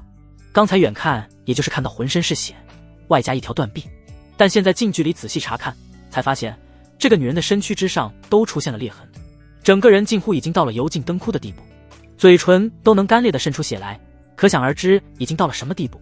他伸手轻轻地将其嘴角血迹擦掉，然后另一只手放在断臂之处，无数柔和的元阴之力倾泻而出，原地帮其恢复伤势，同时从体内金色主星之中抽取生命之力和一丝轮回本源之力，源源不断地输入夏子宁的身躯。他的金色主星之上由于已经炼化了2枚天命碎片，生命之力还是非常旺盛的，再加上轮回本源有着非常强势修复力量，他能拥有不死之身这个秘法，轮回本源起到了非常大的作用。所以当2种力量进入夏子宁体内之后，开始迅速修补着他那几乎要崩溃的身躯，就连那断臂也开始长出新的肉芽，以肉眼可见的速度在恢复着。应！突然一声很不合场景的声音响起，而夏子宁脸上也是瞬间出现了一抹晕红之色。他真不是有意发出来这个声音的，实在是身躯快速恢复时带来的瘙痒，让他下意识发出来的声音。哼，不准笑，都怪你！看着眼前嘴角微微上扬的少年，夏子宁立即娇哼一声，只不过那声音怎么听都有点撒娇的意思在内，而且脸蛋也更加红润了，也不知道是身体开始恢复的原因，还是害羞的原因。不过即便如此，他那双眸子都没有离开过林雨，眼神中有着莫名的情绪在涌动。他虽然没有回宗门，但与众姐妹们始终保持着紧密的联系。通过交流，他自然知晓自家徒儿如今的实力已然极为强大。只是令他始料未及的是，徒儿的实力竟然强大到如此令人瞠目结舌的地步。只见其轻描淡写的一挥手，瞬间便将追杀他的10几位强者一举击杀。若是早知如此，他也不会在传递的信息中那般言说。刚才林雨面对那些人时那种冰寒的眸子，以及面对他时那关切的眼神，形成了鲜明的对比。这个画面已深深地烙印在了他的脑海深处，无论如何都难以抹去。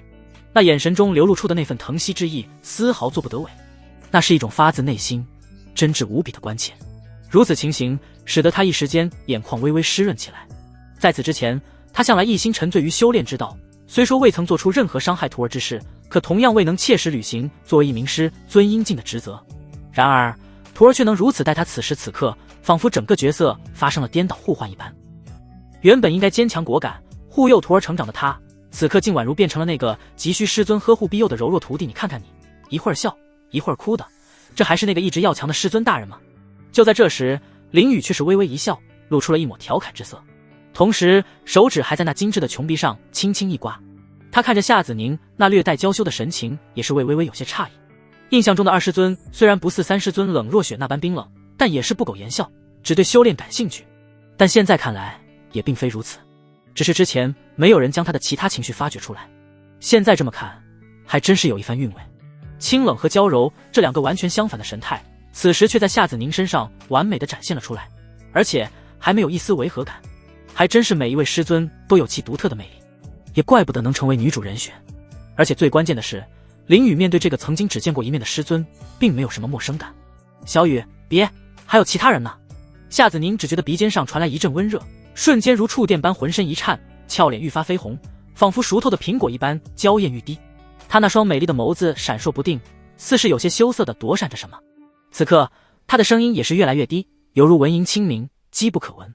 这样亲昵的举动实在太过暧昧，哪有一点像师徒之间应有的行为？更何况他可是堂堂的师尊啊！想到此处，夏子宁心中越发慌乱，甚至连头也不敢回一下，生怕与身后那群队友的目光对视，看到那一道道充满调侃意味的眼神。其实他内心深处本是害羞至极，下意识地想要避开林雨这过于亲密的动作。然而不知为何，他的身体却仿佛不听使唤一般，呆呆地立在原地，一动也不动，呈现出一种极为矛盾的状态。二师尊还会害羞了呢？那是不是没人的时候就可以了？林雨一边帮其修复着最后的手臂，一边还不忘继续口花花。至于他身后的那些队友，都被他一个眼神吓得规规矩矩的，要不是现在场景不允许，他们都想直接封闭感官了。他们可不想听到这些，一个闹不好还不得被队长这个猛的一塌糊涂地徒儿给直接干掉。哼，还真是一个分不清场合的小辈，杀我等门人不仅不跑，反而在这种场合之下卿卿我我，简直就是找死。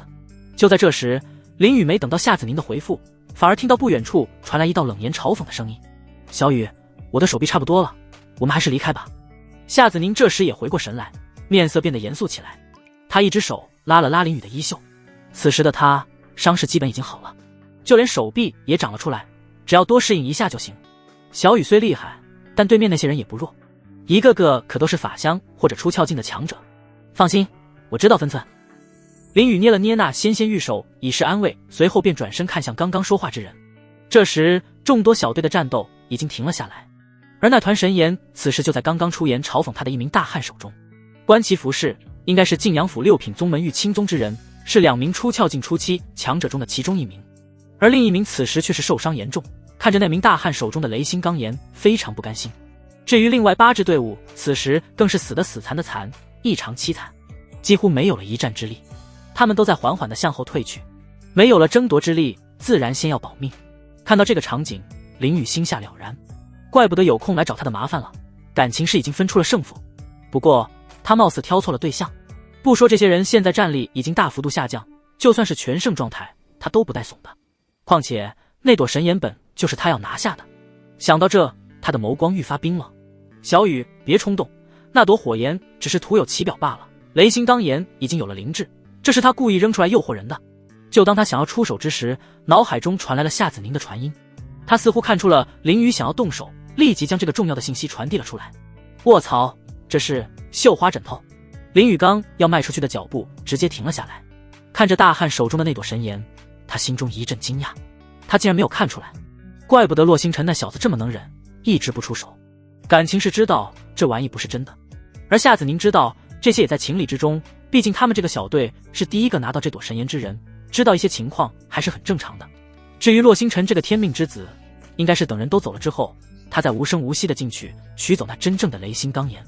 算盘打的还真是挺好，不过现在既然被他知道了，那岂能让其如愿？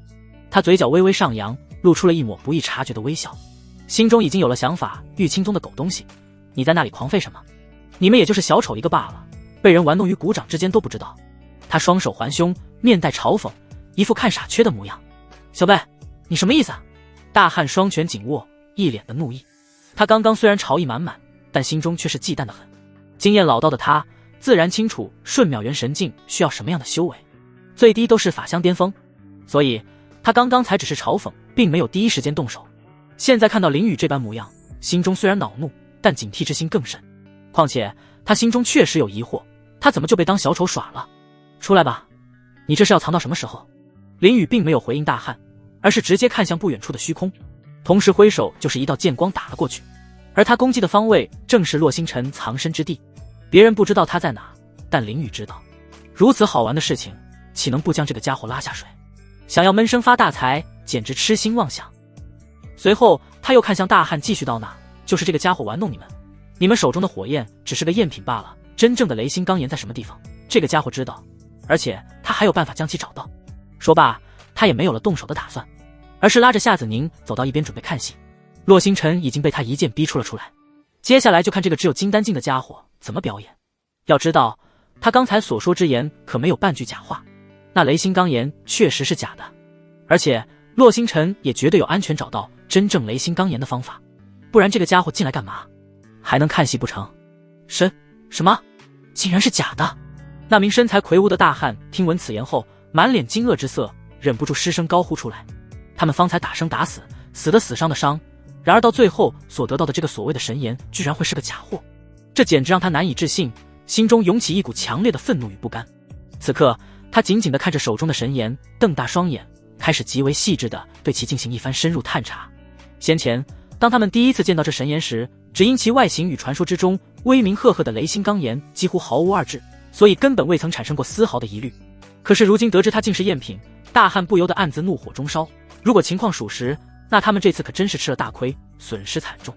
与此同时，就在距离此地不远之处，由另一名实力已然真至出窍境的强大修士率领的一队人马，在听到这个惊人消息之后，却是目光陡然一亮。因为若是这神颜果真是假的，那么对于他们而言，则意味着仍然存在着获取真正宝物的希望与契机。于是乎，这支队伍在不知不觉之间，已经悄然朝着洛星辰所处的方位缓缓移动过去。毕竟能够识别出神颜真假的那个人，其后半句话想必也有着极高的可信度。倘若可以抢先一步将那位仅仅只有金丹境修为的小子制服并掌控在手，那么他们无疑将会占据绝对的主动地位。不仅如此，就连那些原本打算趁着混乱局势伺机溜走的几个法相境小队，在听到这个变故之后，也纷纷止住了离去的步伐。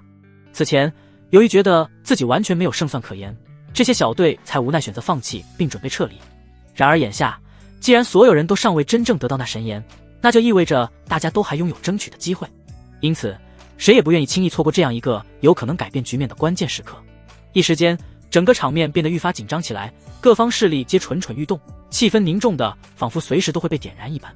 然而此时的洛星辰却是用极度阴冷的目光看向已经躲到后方的林宇，他做梦都没想到自己使用的隐匿符文会在林宇面前失去作用，最关键的是这个家伙竟然直接将他拉下水。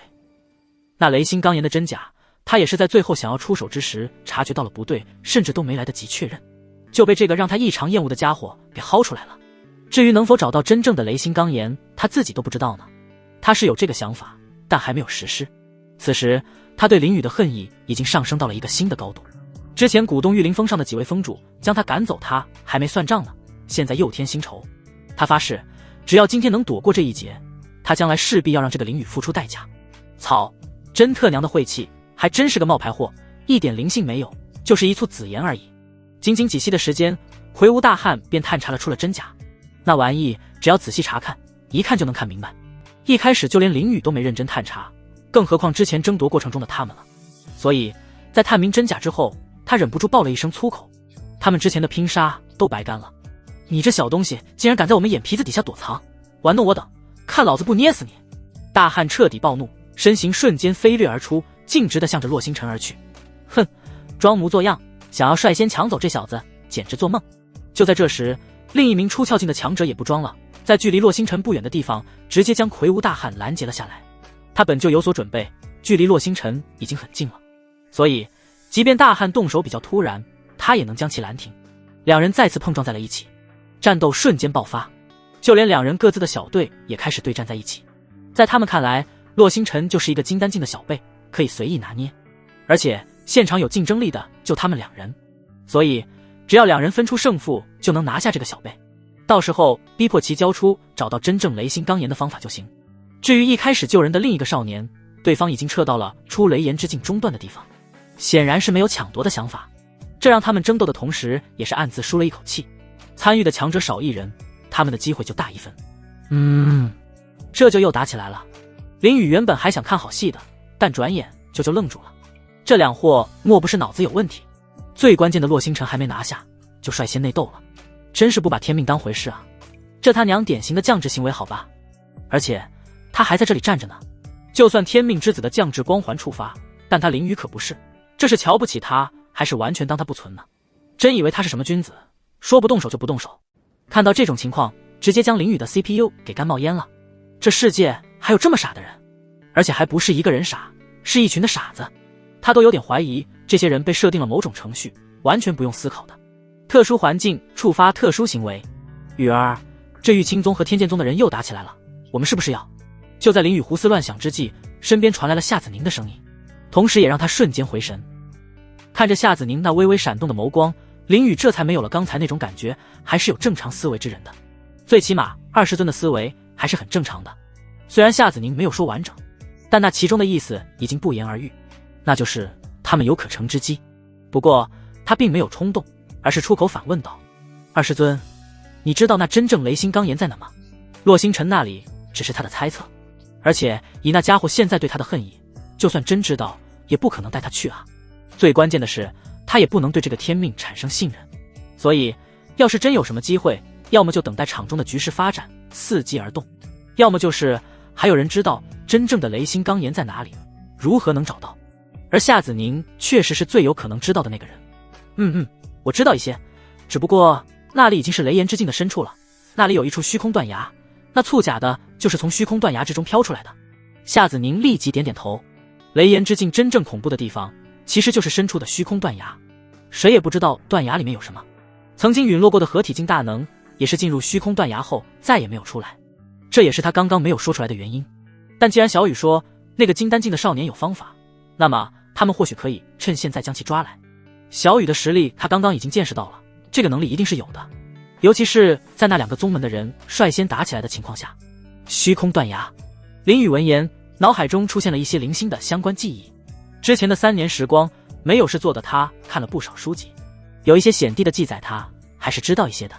虚空断崖是在特定的力量交汇之下才有可能出现的，里面有可能存在任何不确定的因素，可能是一处到处宝藏的秘境，也有可能是一处到处危机的死地，甚至还有可能是一处时空长河。他就曾经在一本古籍之中看到过关于东域远海之地一处时空禁地的记载。进入时空禁地之人，要么瞬间返老还童，要么就直接成为一堆枯骨。时空的力量非常恐怖，就算是散仙进去也是一样的下场。而万一断崖之中是一处时空长河，那下场就和时空禁地没什么区别了。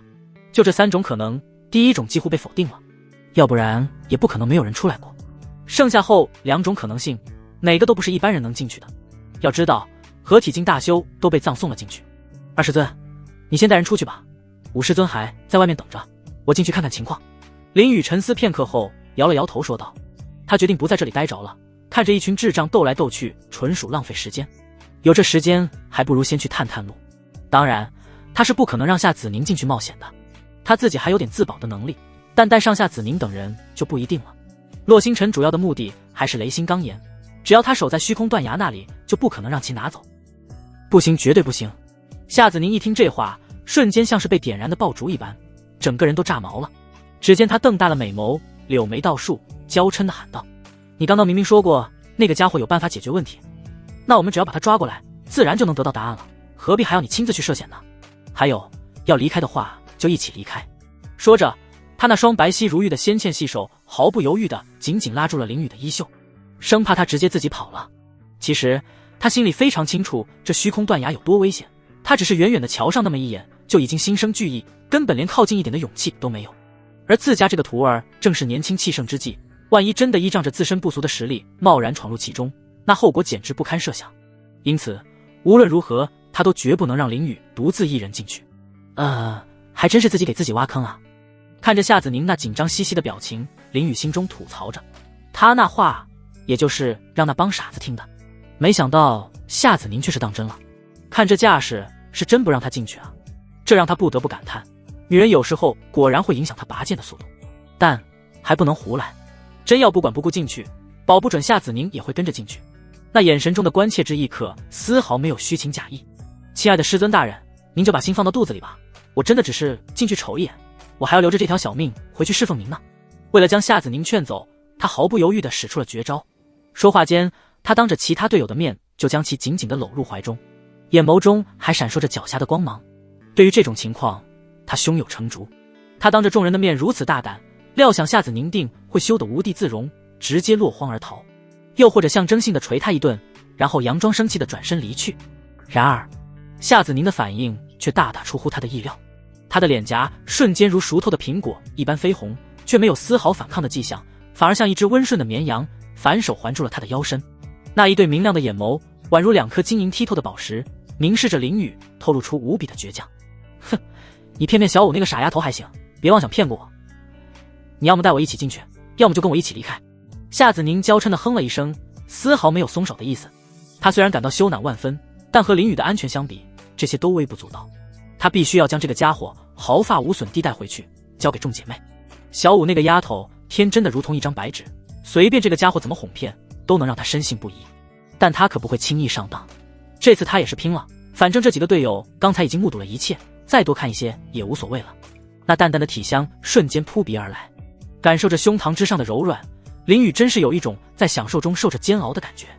他的想法是落空了，没想到这么一个独立且好强的二师尊竟也有这种粘人的一面，而且一点也不好忽悠。哪里像凤九哥，他说啥就是啥，从来不知道怀疑。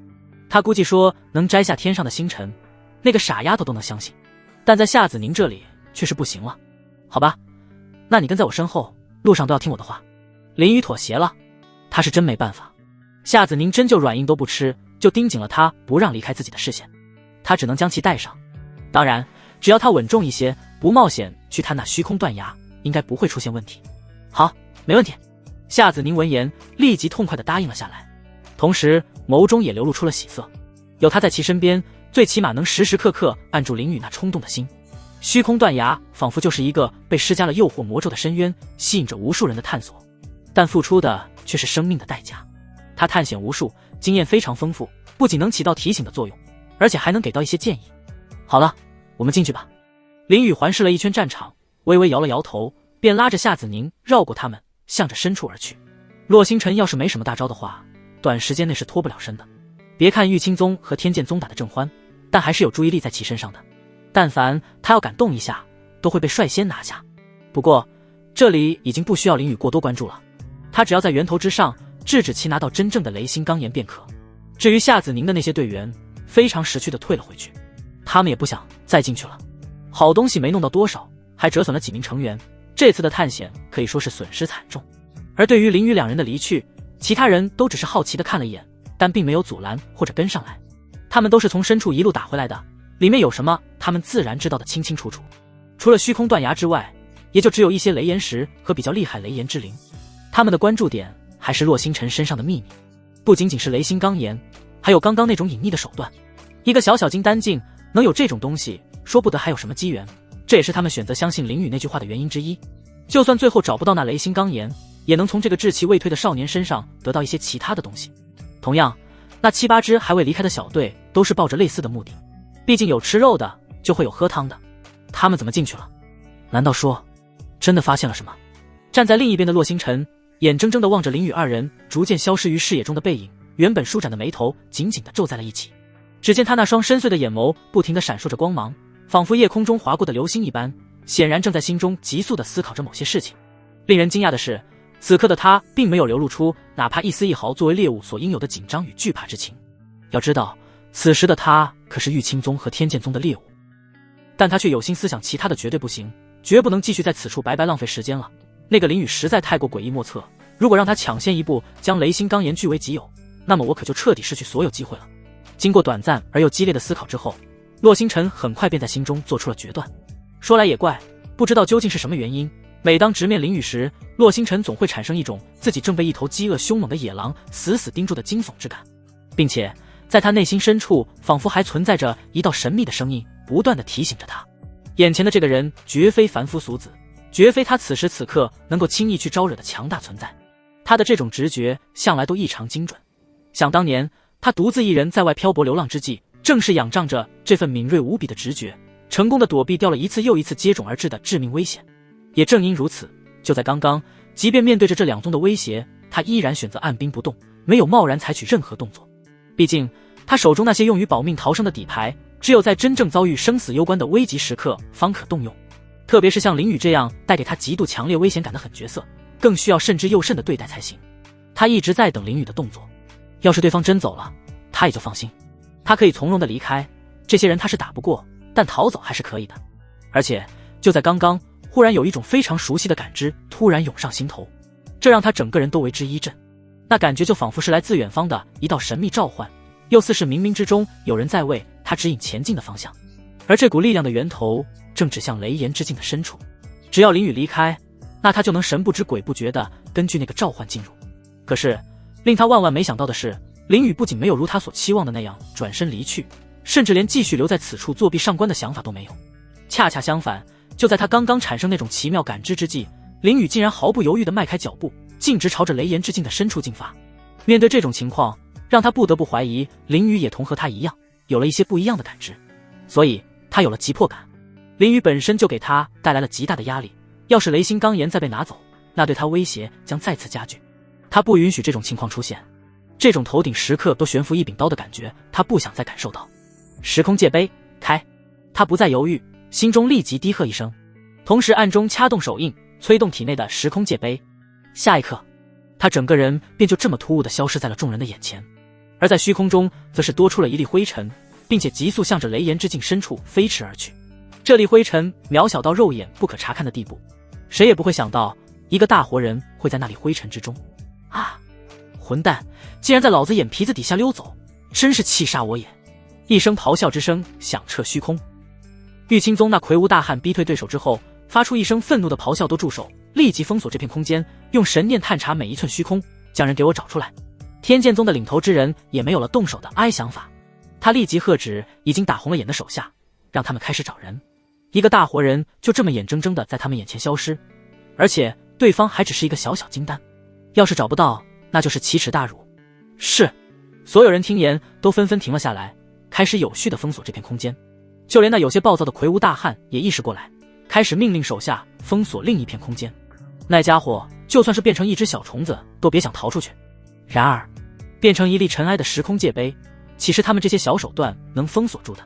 只是瞬间的功夫，就突破了所有人的封锁手段，溜之大吉，只留下身后传来一声声不甘的愤怒之声。雷岩之境深处，四周皆是狂暴的能量乱流，天穹之上也变成了绚丽紫红之色，无数雷霆之力和火焰之力在虚空中碰撞。雷霆仿若怒龙蜿蜒，每一道雷光都携带着足以撕裂苍穹的狂暴，所过之处，空间被切出深深的裂痕，溢散出幽冷的黑暗气息。而下方，赤焰似火凤飞舞，熊熊燃烧的火焰浪涛汹涌澎湃，高温将大地烤得扭曲变形，熔浆如溪流般肆意流淌。这两种力量相互碰撞，形成了一片绚烂而又危险的能量风暴。风暴中心，光芒与热度达到了极致，时间与空间皆在此处紊乱。也就是在这紊乱的能量风暴之中，出现一道虚空断崖。这断崖横亘于天地之间，崖壁闪烁着奇异的光彩，一半是雷霆的紫芒编织成的金簇，一半是火焰的红光凝聚成的琉璃。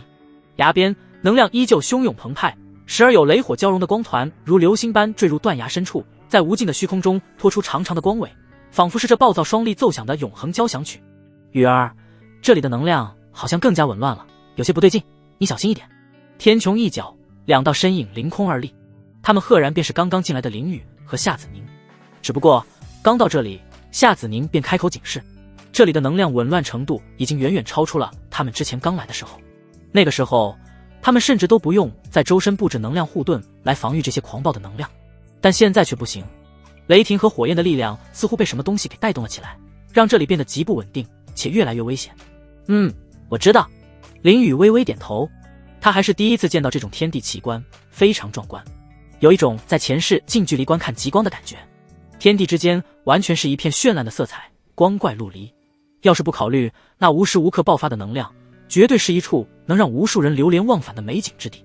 童子，能否探知到那断崖之中是什么？林雨心中询问。那横亘在虚空中的断崖看上去异常美丽，充满了无尽的诱惑，但林雨可不会被其表面所迷惑。能让合体境大修葬身其中，绝对不简单。还是让系统看看是否能探明。然而，等待片刻后，系统却一点声音没有，更不用说是提示，仿佛没有听到他的询问。这让林雨一阵诧异，这在以前可是没有出现过。不管知不知道，都要吱个声才对。童子，哪去了？你不会是在偷偷升级吧？他再次在心中询问。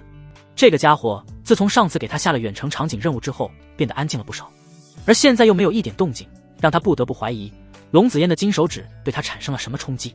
宿主，你又在蛐蛐我，就那个小垃圾系统，鸡肋得很，还想对我产生冲击，简直做梦。他只能成为我升级的肥料。这咋又跑出来了？林雨一愣，这家伙非得他腹诽一通才出来的吗？指不定有什么大病。切，你才有大病，你根本不懂我刚刚发现了什么。你要是知道了，绝对会非常感兴趣。哦，说说看。林雨闻言瞬间来了兴趣，竟然能让系统都开始卖关子了。结，宿主，这虚空断崖之中是时空长河中一处支流的流经之处，而且里面还有一个人哦，非常成熟而又漂亮的女人。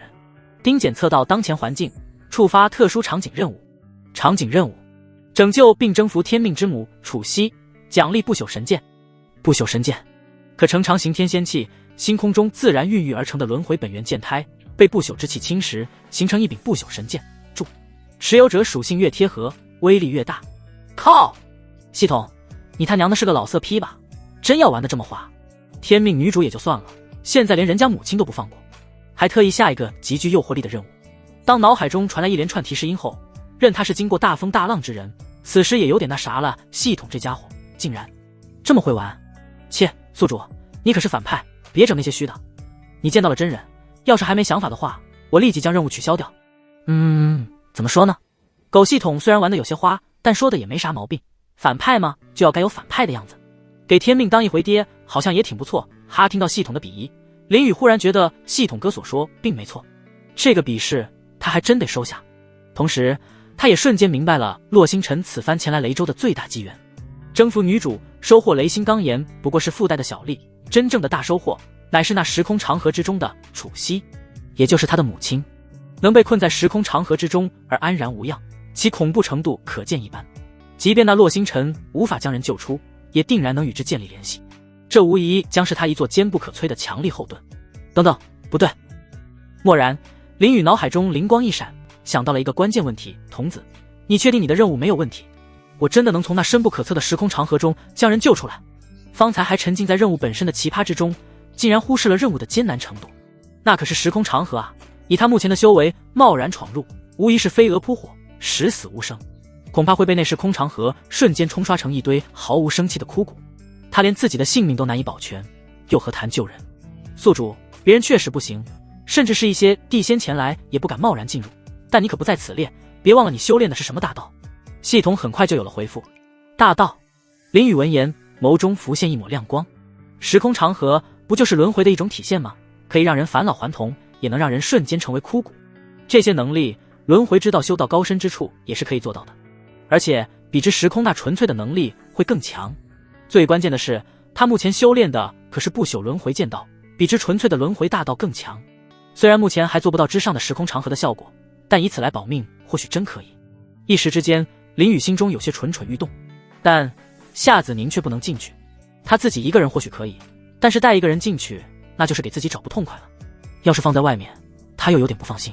不出意外的话，洛星辰那家伙一定会进来。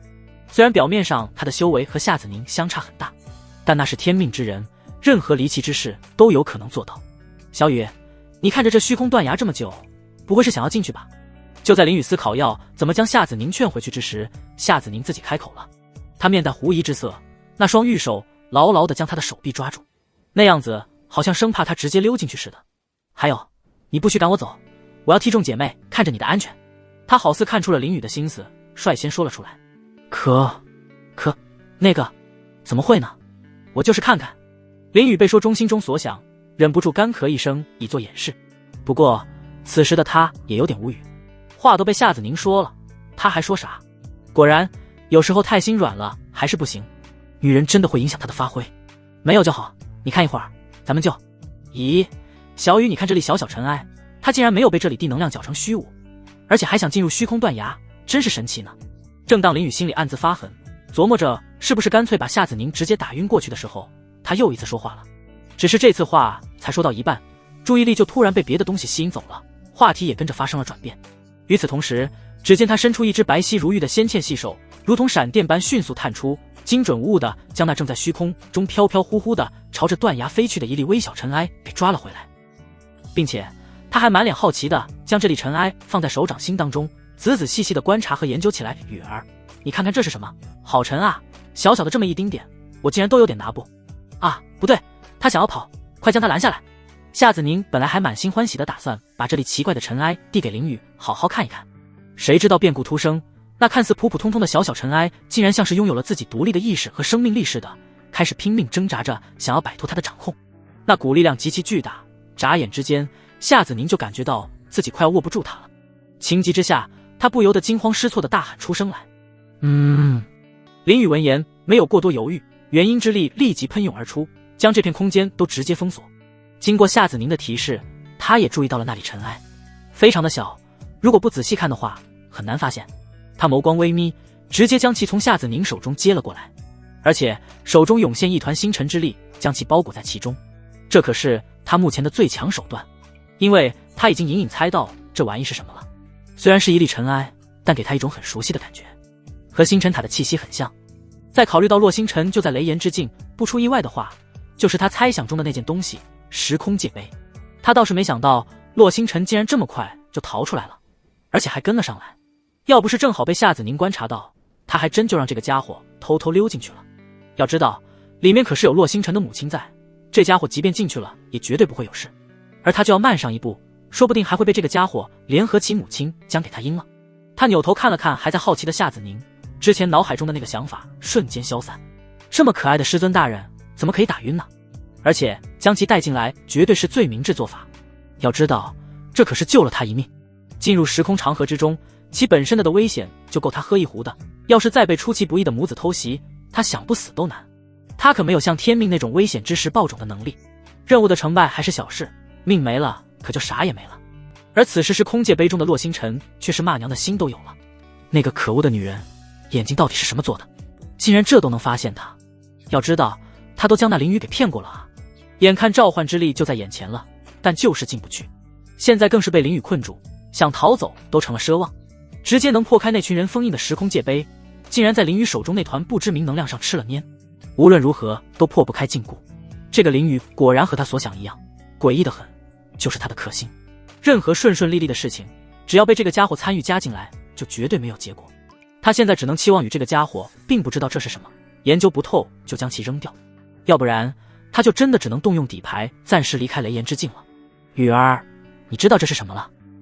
看到林雨迟迟没有回应，反而是非常认真地打量起那小小尘埃，夏子宁不由疑惑出声，能让他这个元神境之人都束手无措的东西应该不凡。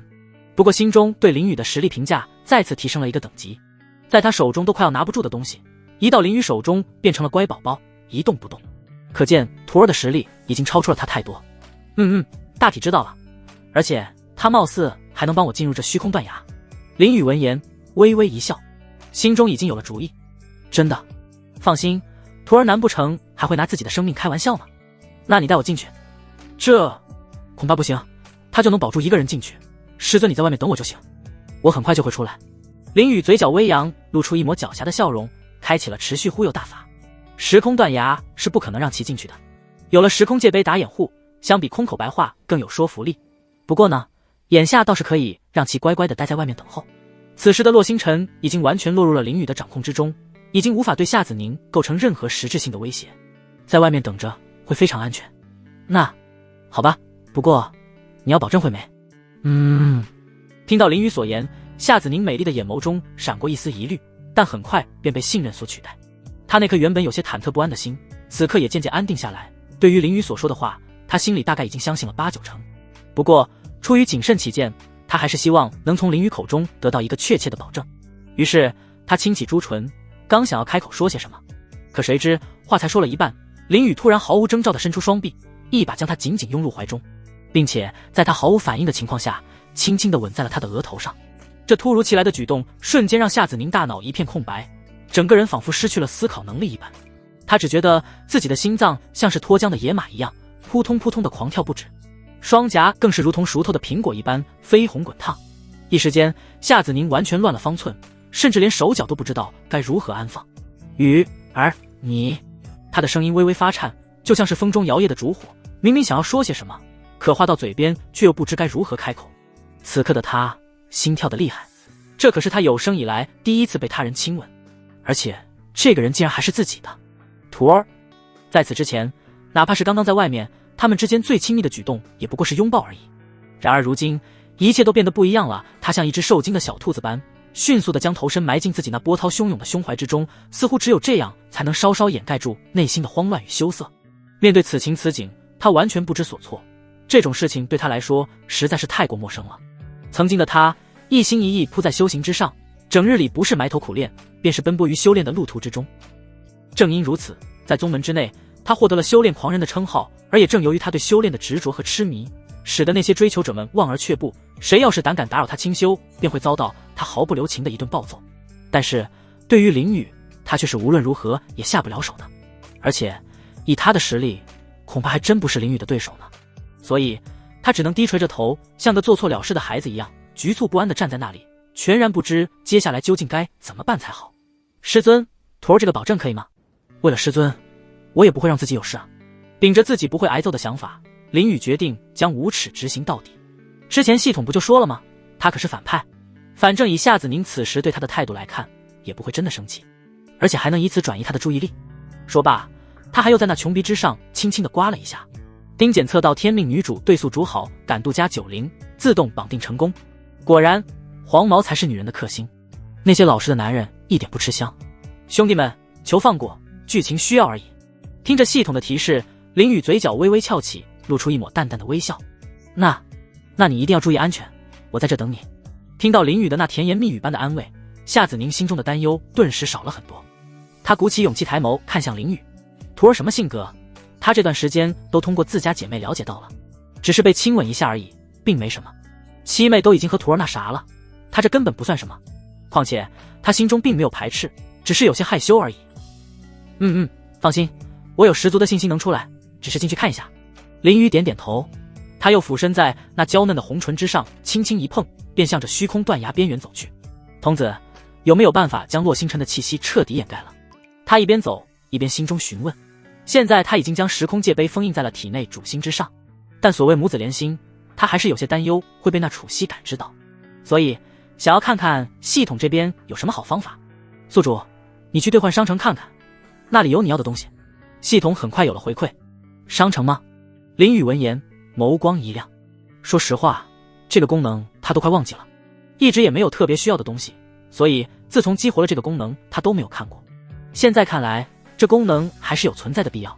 打开系统兑换面板，林雨很快便查找了起来。还别说，不是一般的多，各个种类、各种等级的东西几乎是应有尽有，还真让他看到了几个有些眼热的东西。这里竟然有100%突破仙人的丹药，还有进入星空赶路的星梭，甚至还有天命碎片卖，但个个都贵得离谱。那一颗丹药就是一个小目标的修炼点数，简直不要太恐怖。而星梭更贵，2个小目标，天命碎片更是让他直接摇头，5个小目标简直不要太变态。童子，那我得到天命碎片兑换给系统的话，能给多少修炼点数？突然之间，他脑海里灵光一闪，记起了这个兑换板块所具备的另外一项重要功能。这里不仅可以用修炼点数兑换所需之物，还能反过来将自己拥有的宝贝兑换成修炼点数。嘿嘿嘿，宿主您可真是聪明过人啊！按照正常规则来说，我们是以半价进行回收的哦。但是嘛，谁叫咱俩关系这么铁呢？只要在本系统的权限范围之内，我绝对会尽力帮您争取更多好处的，比如说额外再多给你100万修炼点数。几乎就在他提出问题的同时，系统迅速给出了答复。然而不知为何，他这番话语之中竟然隐隐透露出些许急切之意，这让他有一种被这个家伙忽悠的感觉。而且兑换要1亿，出售就只有1半，简直不要太亏。他瞬间打消了这个想法，想要弄一颗突破仙人之境的丹药，还是要从其他方面弄修炼点数。况且他现在也没有天命碎片兑换给系统，之前的那2个都已经融入到了体内主心之中。宿主，你不是还有一个场景任务奖励吗？我相信你绝对能完成，到时候把那个兑换了就行。不对劲，很不对劲。童子，你这意图也太明显了，你要这东西干什么？这家伙以前就算有什么，也不会表现得这般清楚，但这次明眼人一眼就能看得出来。宿主，你可别冤枉我，本系统的宗旨可是服务于宿主，怎么可能坑你？真的？那是自然。那行，我先赊账，先给我1个亿的修炼点数，等以后有了给你。切，还说没坑他，连个账都不给赊。林宇心中狠狠地鄙视了一下子这个家伙，然后继续查找起自己需要的东西。不过他也确认了，这家伙并没有对那天命碎片到了非要不可的地步。他刚刚那句话也是试探，赊账1个亿不行，最起码5000万还是很合理的。毕竟征服龙子烟的场景任务并没有很难，他完成也不会用太长时间。真要非常需要的话，这家伙5000万还是能赊给他的。但一说到赊账，这家伙本性就露出来了，妥妥的铁公鸡，一毛不拔。或许就是喜欢收藏而已。气道果，遮掩一切气息和晕倒，售价100修炼点数。因果符，1个月内屏蔽指定人物的因果线，售价150万修炼点数。很快他便在兑换面板之中找到了他想要的东西，种类还很多，需要的修来你点数也是越靠后面越贵的。不过他需要的只是暂时屏蔽这对母子的感应，增加1道保护而已，用不着那些太高级的东西。让他看中的也就只有上面这2种。但是气道果需要人口符，这玩意他还真没法弄，他连那时空界杯都打不开，何谈让洛星辰主动服用？最后也只能选用因果符，虽然贵了50万修炼点数，但胜在他自己就可以用，不需要经过那家伙的同意。童子，就因果符了，兑换后直接帮我屏蔽掉洛星辰的因果。他只是微微思考了一下，便立即做出了选择。现在他的修炼点数还是非常充足的，1万50万而已，他出得起。兑换成功，宿主修炼点数负150万，因果符使用成功，指定目标洛星辰。嗡！就当符文使用成功的一刹那，林宇明显感觉到那虚空断崖之中出现了一丝丝颤动，似乎是有什么感知丢失了目标一样，在到处寻找。而他自己身上好像都轻松了一些，还真是神奇，这么管用吗？对于感知到的异常，林宇有一丝惊讶。他原本也就是想要增加1道保护而已，没想到还真起作用了。那种感知非常清晰，不会错的。尤其是危机感，他一向非常敏感。刚才心头萦绕的那种感觉一下子就没有了，很神奇。不愧是系统出品的东西，这质量绝对好，修炼点数没有白花。他没有再过多犹豫，运转轮回地经，将10数道不朽轮回本源之气覆盖全身，然后1步踏入了虚空断崖。断崖内那绚丽的光芒瞬间将他吞噬。夏子宁看着消失的身影，那颗心不由自主的就提了起来，面露忧色。虽然林宇一再安慰他，但这种未知的险地还是让他本能的担忧起来。不过现在林宇已经进去了，他也就只能祈祷林宇能尽快安全出来。虚空断崖之内，林宇只感觉自己像是掉进了一条绚丽的时空长廊，根本分不清楚上下左右，全都是一个颜色。不过这种场景并没有维持多久，便被一道突然出现的光点给吸走了。在出现时，他已经身处一片混沌的空间之中，一种空间和时间的混乱，只是看上一眼就脑袋生疼。林宇不敢拖大，立即加快对轮回地经的运转，同时将不朽本源之气附着在眼睛之上后，刚才那种感觉才逐渐消失。他狠狠地摇了摇头，将那丝不适甩掉，然后环顾四周。茫茫的混沌空间内，一条奇异的河流横亘其中，其河水并非普通的水流，而是由闪烁着奇异光芒的液态能量构成。这些能量不断的流动变换，仿佛在诉说着时间的流转和空间的变迁。河道宽阔无垠，望不到尽头，两岸是模糊的不断变换的时空迷雾，其中隐隐约约闪烁着各种光芒，似是不同时空的入口或投影。河中不时涌起巨大的浪花，每一朵浪花中都蕴含着一个或多个时空片段，这些片段以光影的形式呈现，展现着不同时代不同世界的场景。但这些片段在林宇眼中都是模糊一片，里面的景象他看不到一点。在时空长河的两岸是一片虚无的空间，没有任何物质存在。在这片虚无中，不时会有一些时空裂缝出现，这些裂缝中闪烁着强大的能量光芒，仿佛是通往其他时空的通道。在时空长河的深处，他还看到了一些神秘而深邃的时空漩涡，有一些巨大的黑暗身影在其中游荡。这就是时空长河吗？还真是神奇。看着眼前的景象，林宇心中异常震撼。那一眼望不到边际，不知流向何处的河水，还有那神秘漩涡中的生物，都让他起了一身的鸡皮疙瘩。这种景象能看到的人还真不多。像他这种只有元婴境的修士，就更是只此一家，不是谁都拥有不朽轮回之体和轮回地精的加持。可即便是这样，他也感觉到体外那层不朽轮回本源之气在被一些特殊能量侵蚀着，消耗不是很大，但绝对坚持不了太长的时间。而且他此时还是在长河的岸边，要是进去河中，还真不知道能坚持多久。小友，你能听到我的声音吗？就在他还在震撼之时，一道若有若无的虚无缥缈的声音从长河中传来。这突然传来的声音让林宇瞬间回神，他眸光微凝，立即左右查看起来，想要寻找到声音的来源。这个声音很是缥缈，完全没有方向性，仿佛从这片虚空中的任何一个角落中发出。然而除了那滚滚奔流的长河之外，再无他物，更别说人影了。这人哪里去了？林宇有些不解，眉头微皱。就算是在时空长河之中，那也应该能察觉到才对，但他却没有任何发现。他对刚才说话之人心中已经隐隐有了判断，应该就是系统所说的洛星辰之母，楚曦也是他场景任务中的人物。太好了，看来你是能听到的，果然是让我产生感应之人。就在他蹙眉之时，那道声音再次传来，只不过这次更加清晰了，而且还有了方向感。林宇将目光瞬间看向时空长河之中，在靠近岸边不远的一处地方，有一个不是很明显的漩涡，看起来像是一个刚刚成型的漩涡，在里面确实存在一个黑点，而声音便是从里面传来。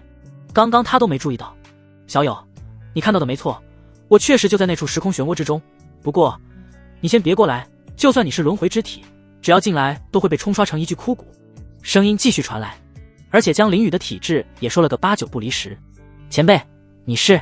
林宇第一次出声，他装出一副不明所以的样子，也不知道这个女人的实力究竟有多强，他还是要小心一些，不能表现得太过。至于进入河内，就算不提醒，他也不会轻易进去。谁知道那里面蕴含的时空之力有多恐怖，而且在靠近岸边的地方还有一个个裂缝，一个不小心就不知道被吸入什么时空之中了。他可不想掉进去，万一找不回来，那就完蛋了。我名楚曦，你叫什么？从什么地方来到这里的？你父亲又叫什么？漩涡深处，一个透明罩子内，一道绝世丽影盘坐其中。他问出这句话的同时，神色中浮现一抹回忆，而且心中也不由得紧张起来。之前内心深处就忽然产生了一丝悸动，随之而来的便是强烈的血脉感知，这让他不由自主地发出了召唤。他知道这代表的是什么意思。身为白魔一族之人，他的血脉很特殊，能感知到一定距离内的族群之人。血脉关系越近，那种感知能力越强，足够发起召唤的感知能力，那更是只有至亲之人才能做到的。所以看到眼前这个和自己孩子差不多大的少年，他不由得紧张了起来，紧张中还带着一些期待。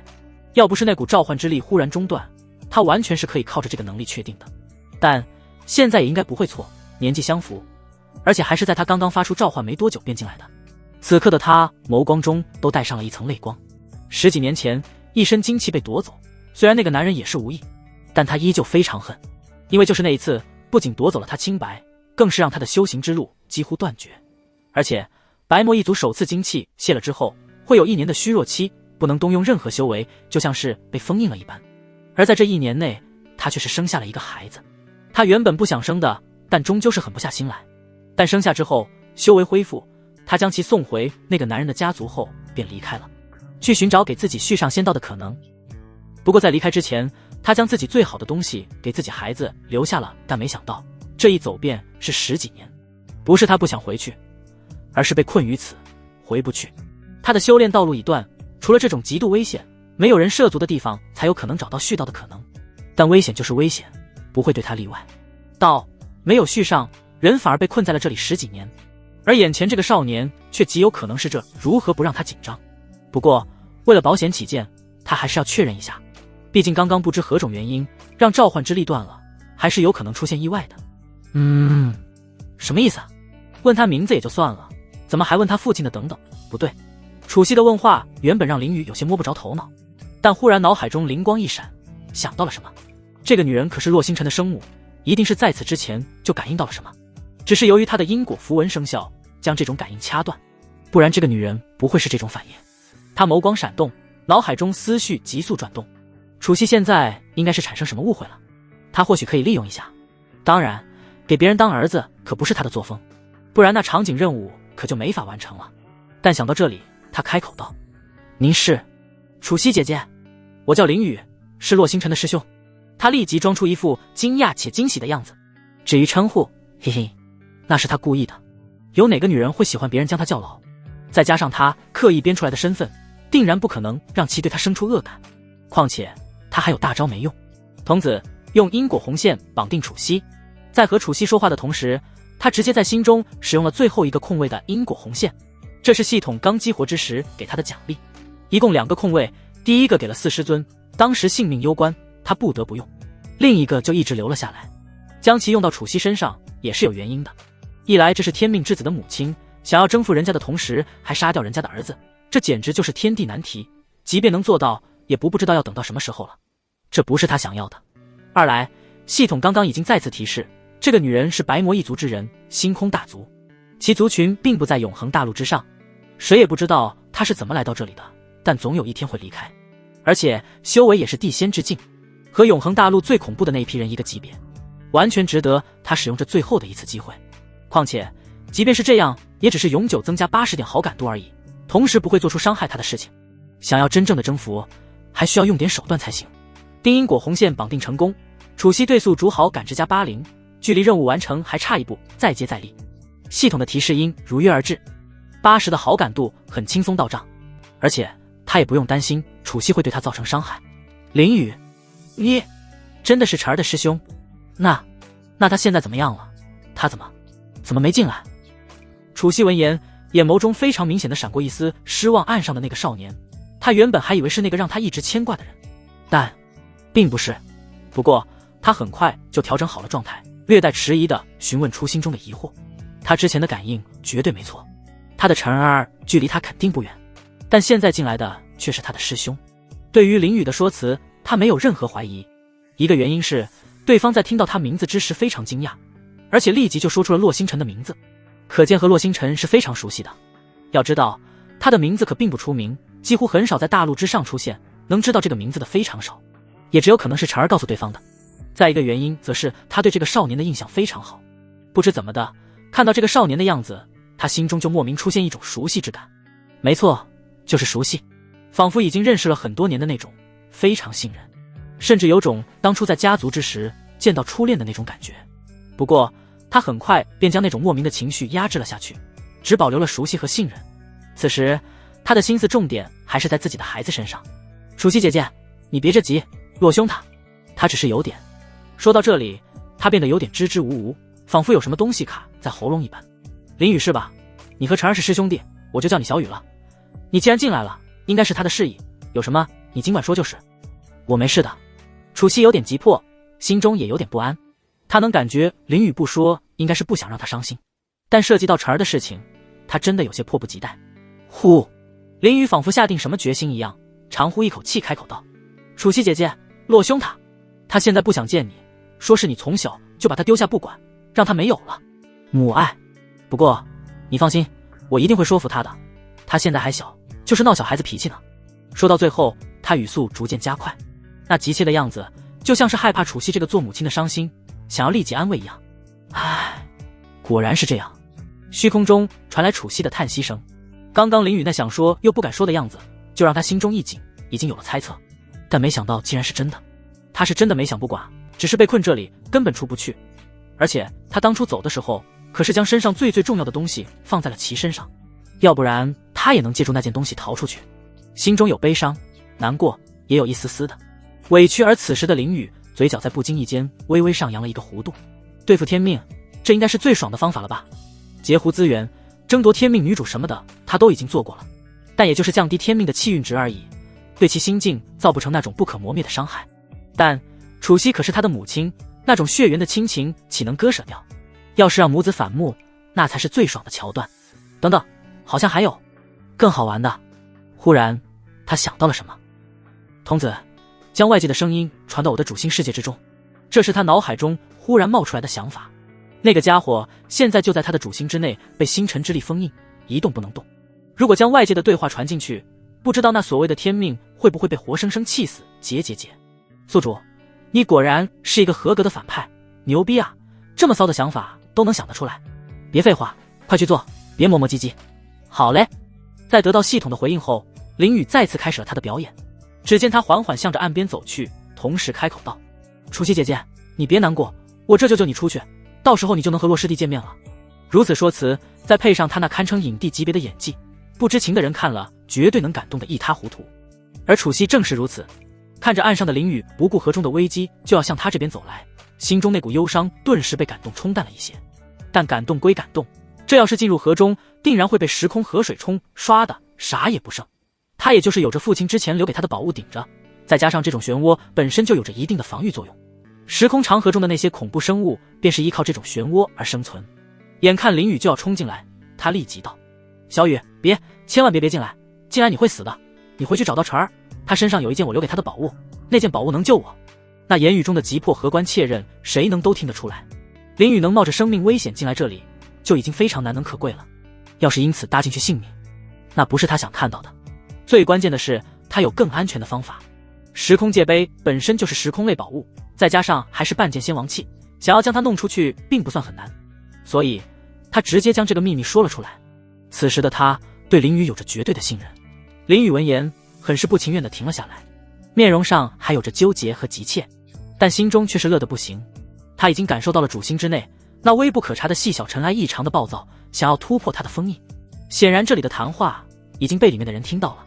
不过这可不够，必须给这家伙的心中留下不可磨灭的伤害才行，最好能让其心境出现裂痕。丁检测到天命之母楚曦对宿主好感度加5，目前好感度85，宿主牛逼。哦，这女人啊，果然都是感性动物。听到系统的提示，林雨心情大好，这还没开始上大菜呢，好感度就蹭蹭蹭的往上涨，距离完成任务也不会太远了。小雨，你别在岸边待着了，小心被时空裂缝吸进去，快去找晨儿拿那件宝物吧。看到林雨那纠结的神情，楚曦再次开口喊话，他是真怕那单薄的身躯被这滚滚长河给带走。楚曦姐姐，我不是不想去，只是……林雨低着头，双手紧紧地攥着衣角，显得有些犹豫不决。而是到底怎么了呀，小雨？你别担心我，有什么难处尽管跟姐姐讲。楚曦着急地催促道。听到楚曦这么说，林雨咬了咬牙，仿佛下定了决心一般，抬起头来看着他说道：“姐姐所说的应该就是那块能够让人突然间消失不见的神秘玉佩吧？实不相瞒，我曾经在一次偶然的机会里看到过它，所以在进入这里之前，我其实就去找洛师弟，想要借来用。”说到这儿，林雨的声音不自觉地低了下去，脸上露出一副懊恼的神情。那后来呢？他有没有借给你？楚曦迫不及待地追问道。林雨长长地叹了一口气，无奈地摇了摇头。哎，并没有，师弟他坚决否认拥有那块玉佩，还说肯定是我看错了。不仅如此，他甚至还毫不留情地飞起一脚，直接把我踹进了这个地方。说完这些，林雨像是泄了气的皮球一样，整个人都变得无精打采起来。然而很快他就意识到自己刚刚说的话可能不太妥当，于是连忙改口解释道：“不对，楚曦姐，您千万别误会啊，洛师弟他平日里可不是这样子的人，他一向待人和善，乐于助人。这次之所以会对我这样，想必也是因为害怕我不小心把那件珍贵无比的宝物给弄丢了，所以才会那么做的。你可千万不要怪他。”一边说着，林雨一边还不忘替洛星辰师弟辩解几句。紧接着，林雨又用力握了握拳，眼神坚定地看向楚曦，信誓旦旦地保证道：“姐姐放心好了，我天生具有轮回圣体，其本源之气能抵消掉时空长河的冲刷，想来应该足以应对里面的环境。不管怎样，我一定会拼尽全力想办法救姐姐出去的。”说罢，他深吸一口气，仿佛下了非常大的勇气，立即就要跳入那滚滚长河中。停下，不准跳，不要！扑通！楚曦紧喊慢喊，喊得撕心裂肺，但还是慢一步，林雨整个身体瞬间便沉入到了那滚滚长河之中。这一刻，时间都仿佛静止了一般。他呆愣在漩涡之中，瞳孔急剧收缩，红唇微微张开，整个人仿佛跟丢了魂一样，眼角的很快便出现了泪珠，顺着脸颊滑落了下去。而此时，林雨体内的洛星辰也安静了下来。虽然他看不到外面的情景，但母亲那嘶喊声已经说明了一切。这个让他憎恨到想要挖起古氏奇肉的家伙，竟然真的跳到了时空长河之中。刚才母亲和这个家伙的对话，他听得清清楚楚。那时的他简直就要抓狂了，赤红着双眸，恨不得立即出去将林雨的整个嘴都撕烂。他这10几年来心中的执念便是变强大，然后找到母亲，那是他的精神支柱。记忆中只有母亲对他的笑脸，再就是族人的各种无情嘲讽。他要是知道母亲在这里，就算是拼命也要进来救人。但林雨这个混蛋竟然在母亲面前各种诽谤他不对，不仅仅是诽谤，而且还利用他卖惨博取母亲的同情。虽然他不知道这个家伙是如何得知他的底细的，但这已经不重要了。重要的是林宇的所作所为让他无比的愤怒，但他用尽办法就是摆脱不了那种力量的束缚，连同时空界碑都被封印的一动不动。也就在他近乎癫狂之时，林宇这个家伙竟然自寻死路，自己跳入了这时空长河之中。哈哈哈哈！太好了，林宇，没想到你也有这么蠢的时候，这次看你还死不死。他心中狂喜，在经过短暂的安静之后，他整个人都有点癫狂起来。林宇的愚蠢给了他机会，只要这个家伙一死，他就能出去了。有时空界碑在，他绝对不会有事，而且还能将母亲救出来。刚才的谈话他可是听得一清二楚。然而他左等右等，就是没感觉到丝毫的变化。他依旧被那股力量束缚封印，林宇仿佛没有受到丝毫的伤害。而事实也正是如此，林宇虽然跳入了时空长河之中，却没有受到任何伤害。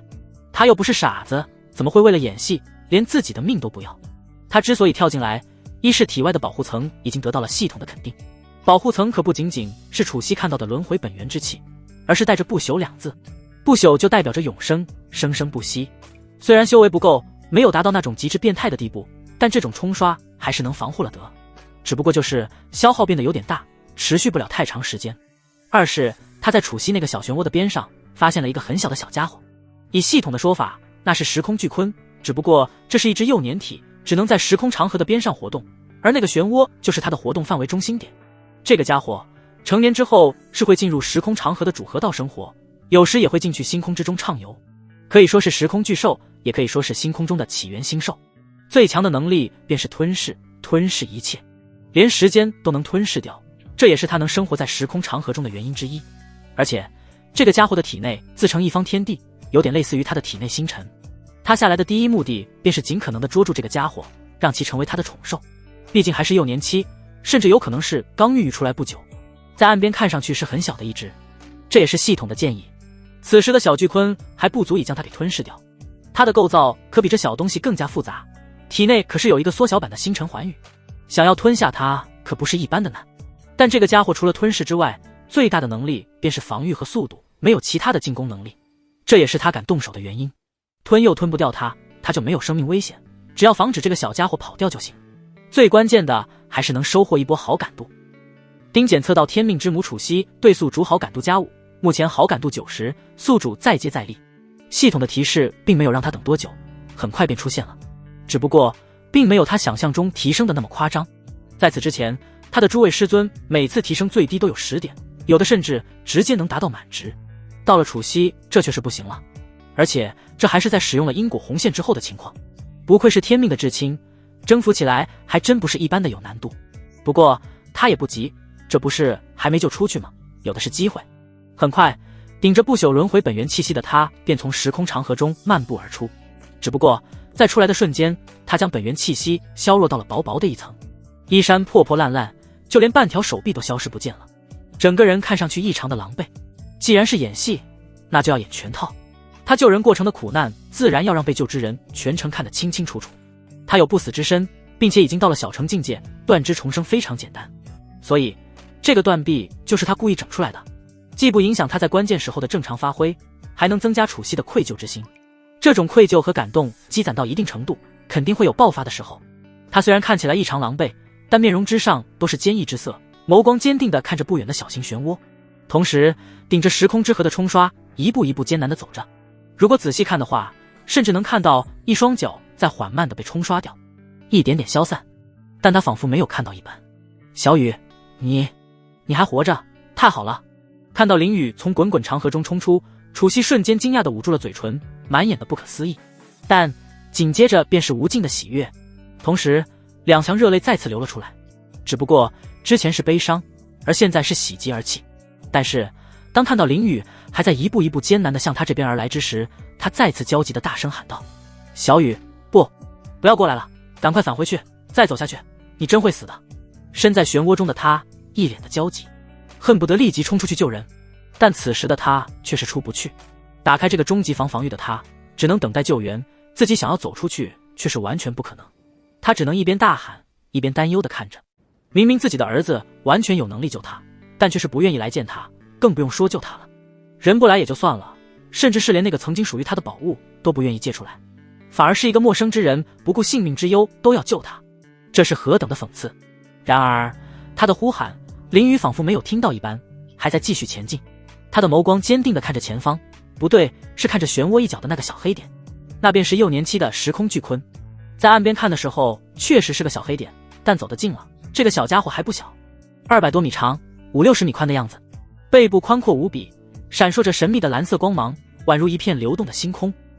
它的周身如同一面面巨大的镜子，反射着周围的时空景象，让人仿佛置身于一个虚幻的世界中。头部巨大而威严，两只眼睛犹如2颗璀璨的星辰，闪烁着智慧的光泽。其嘴巴一开一合间，便能吞噬掉时空长河中的一些虚幻的景象，喷出的气息能够扭曲时空，在其周身形成一个个微型的时空漩涡，并且这些漩涡很快就融入了其身后的那个较大的漩涡之中，就像是给自己筑巢一般。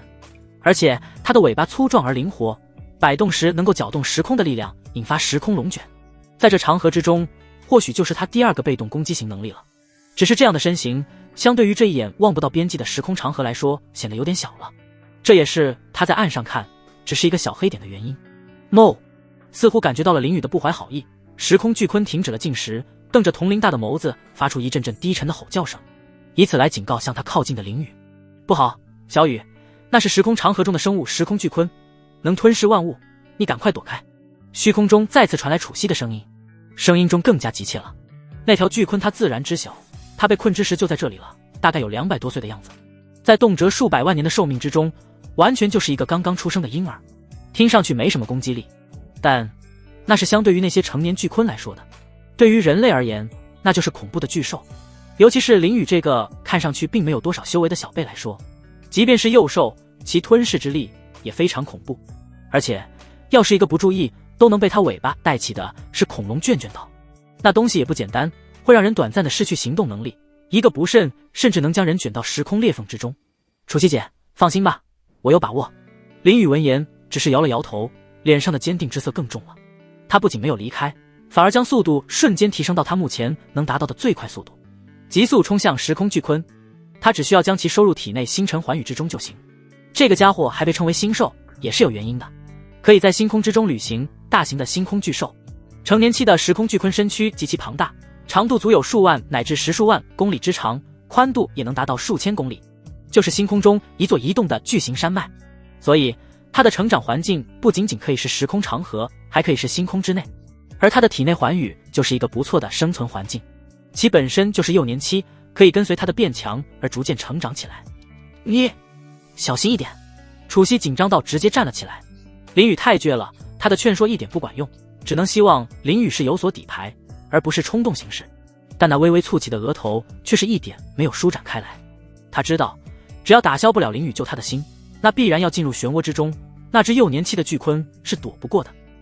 他的实力强大，再加上外面有保护罩，那巨鲲不敢找他的麻烦，但林雨可就不一定了。哞哞，又是2声厚重的叫吼声传出，而且更加气急促了那巨大的鲲尾来回扇动，带起一道道时空龙卷在长河中呼啸而过。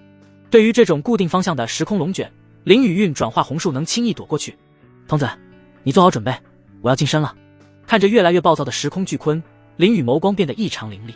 他只有一个机会，那就是这家伙在使用出吞噬能力之时借机近身，由系统出手将其拉入他的体内寰宇之中。不然的话，要是让这个家伙发现吞不了他的话，绝对会立即远遁。只要逃走了，他便失去了抓捕的机会。在时空长河中和巨鲲比速度，那是班门弄斧，比不了一点。所以这是唯一的一次机会。放心，你体内有星辰之力，这个小家伙会很喜欢的。只要你近身成功，必拿下。系统很快给出了回应。轰隆隆，就在系统给出回应的刹那间，时空巨鲲张开了他那仿若能吞天噬地的大口，口中闪耀着神秘的光芒，仿佛一个无尽的黑洞。四周的时空能量疯狂朝着他的口汇聚，形成一股汹涌澎湃的能量洪流。原本平静流淌的时空长河也被搅动得波涛汹涌，河水像是煮沸了一般，不断翻涌着巨大的浪花。每一道浪花之中，仿佛都蕴含着万千星辰破碎后的残渣，闪烁着刺目的光芒。时空龙卷也被卷入其中，成为这股恐怖吞噬力量的一部分。它们缠绕在巨鲲嘴边，像一条条舞动的巨龙。巨鲲的身体周围泛起一圈圈奇异的光晕，光晕蔓延之处，空间扭曲变形，时间流速紊乱。那强大的吞噬之力几乎在瞬息间形成，并且如同一只无形的大手紧紧地揪住了林雨，似乎要将他整个人拖入无底的黑洞之中。面对如此恐怖的吞噬之力，林雨的眼眸微微一凝，但却并未流露出丝毫的畏惧之色。相反，他没有对这股吸引力产生任何抗拒之意，反而巧妙地顺应着这股力量，以惊人的速度拉近他和巨鲲的距离。与此同时，只见他体内的元婴之力如潮水般涌动起来，瞬间转化为璀璨夺目的星辰之力，并迅速向四周弥漫开来。对于时空巨鲲而言，星辰之力无疑是一种极具诱惑力的美食，特别是像眼前这样刚刚诞生不久的幼年小鲲，由于他们的智力尚处于较低水平，大多数行为往往都是基于本能驱使。因此，当感受到这股浓郁而诱人的星辰之力时，小家伙竟然发出了一声欢快的叫吼声，同时那吞噬之力再次变强，仿佛要将这个美味的食物尽快吃进去。林雨见此，嘴角微微上扬，这是他设置的诱饵，转移这个小家伙的注意力，让其不去想着逃走。下一刻，在吞噬之力的极限拉扯下，几乎是眨眼间他便来到了其身前。此时的他只能看到那宛如深渊一般的巨口。嗡！也就在这时，系统出手了，他体内瞬间伸出一张无形的大网，这大网肉眼看不到，但神魂之力却能清楚地察觉，而且整张网全都是由他体内积攒下来的星辰之力凝聚，再加上系统的特殊手段，瞬间便将这个200多米长的家伙包裹起来，并且在那大网的作用下，巨鲲的身形在急速缩小，而巨鲲也只是一开始象征性的挣扎了几下，然后便直接放弃了，反而是非常贪婪地吸食着周边林雨散发出来的星辰之力，甚至他都想将网住他的巨网都要吃掉。美食的出现甚至让他连吞噬的技能都停了下来，那汹涌的漩涡很快便消失不见，而巨鲲的身形也在最后时刻消失在了时空长河之中，不知去向。大功告成，林雨眼中顿时浮现一抹喜色，这个小家伙要是成长至成年期，那绝对是一个移动堡垒，在星空中行走更是安全感十足。只因为这个家伙的防御能力强得恐怖，是将来他进入星空之后最好的伙伴。这一次即便最后没有攻略成功，楚西也是不虚此行，收获很大。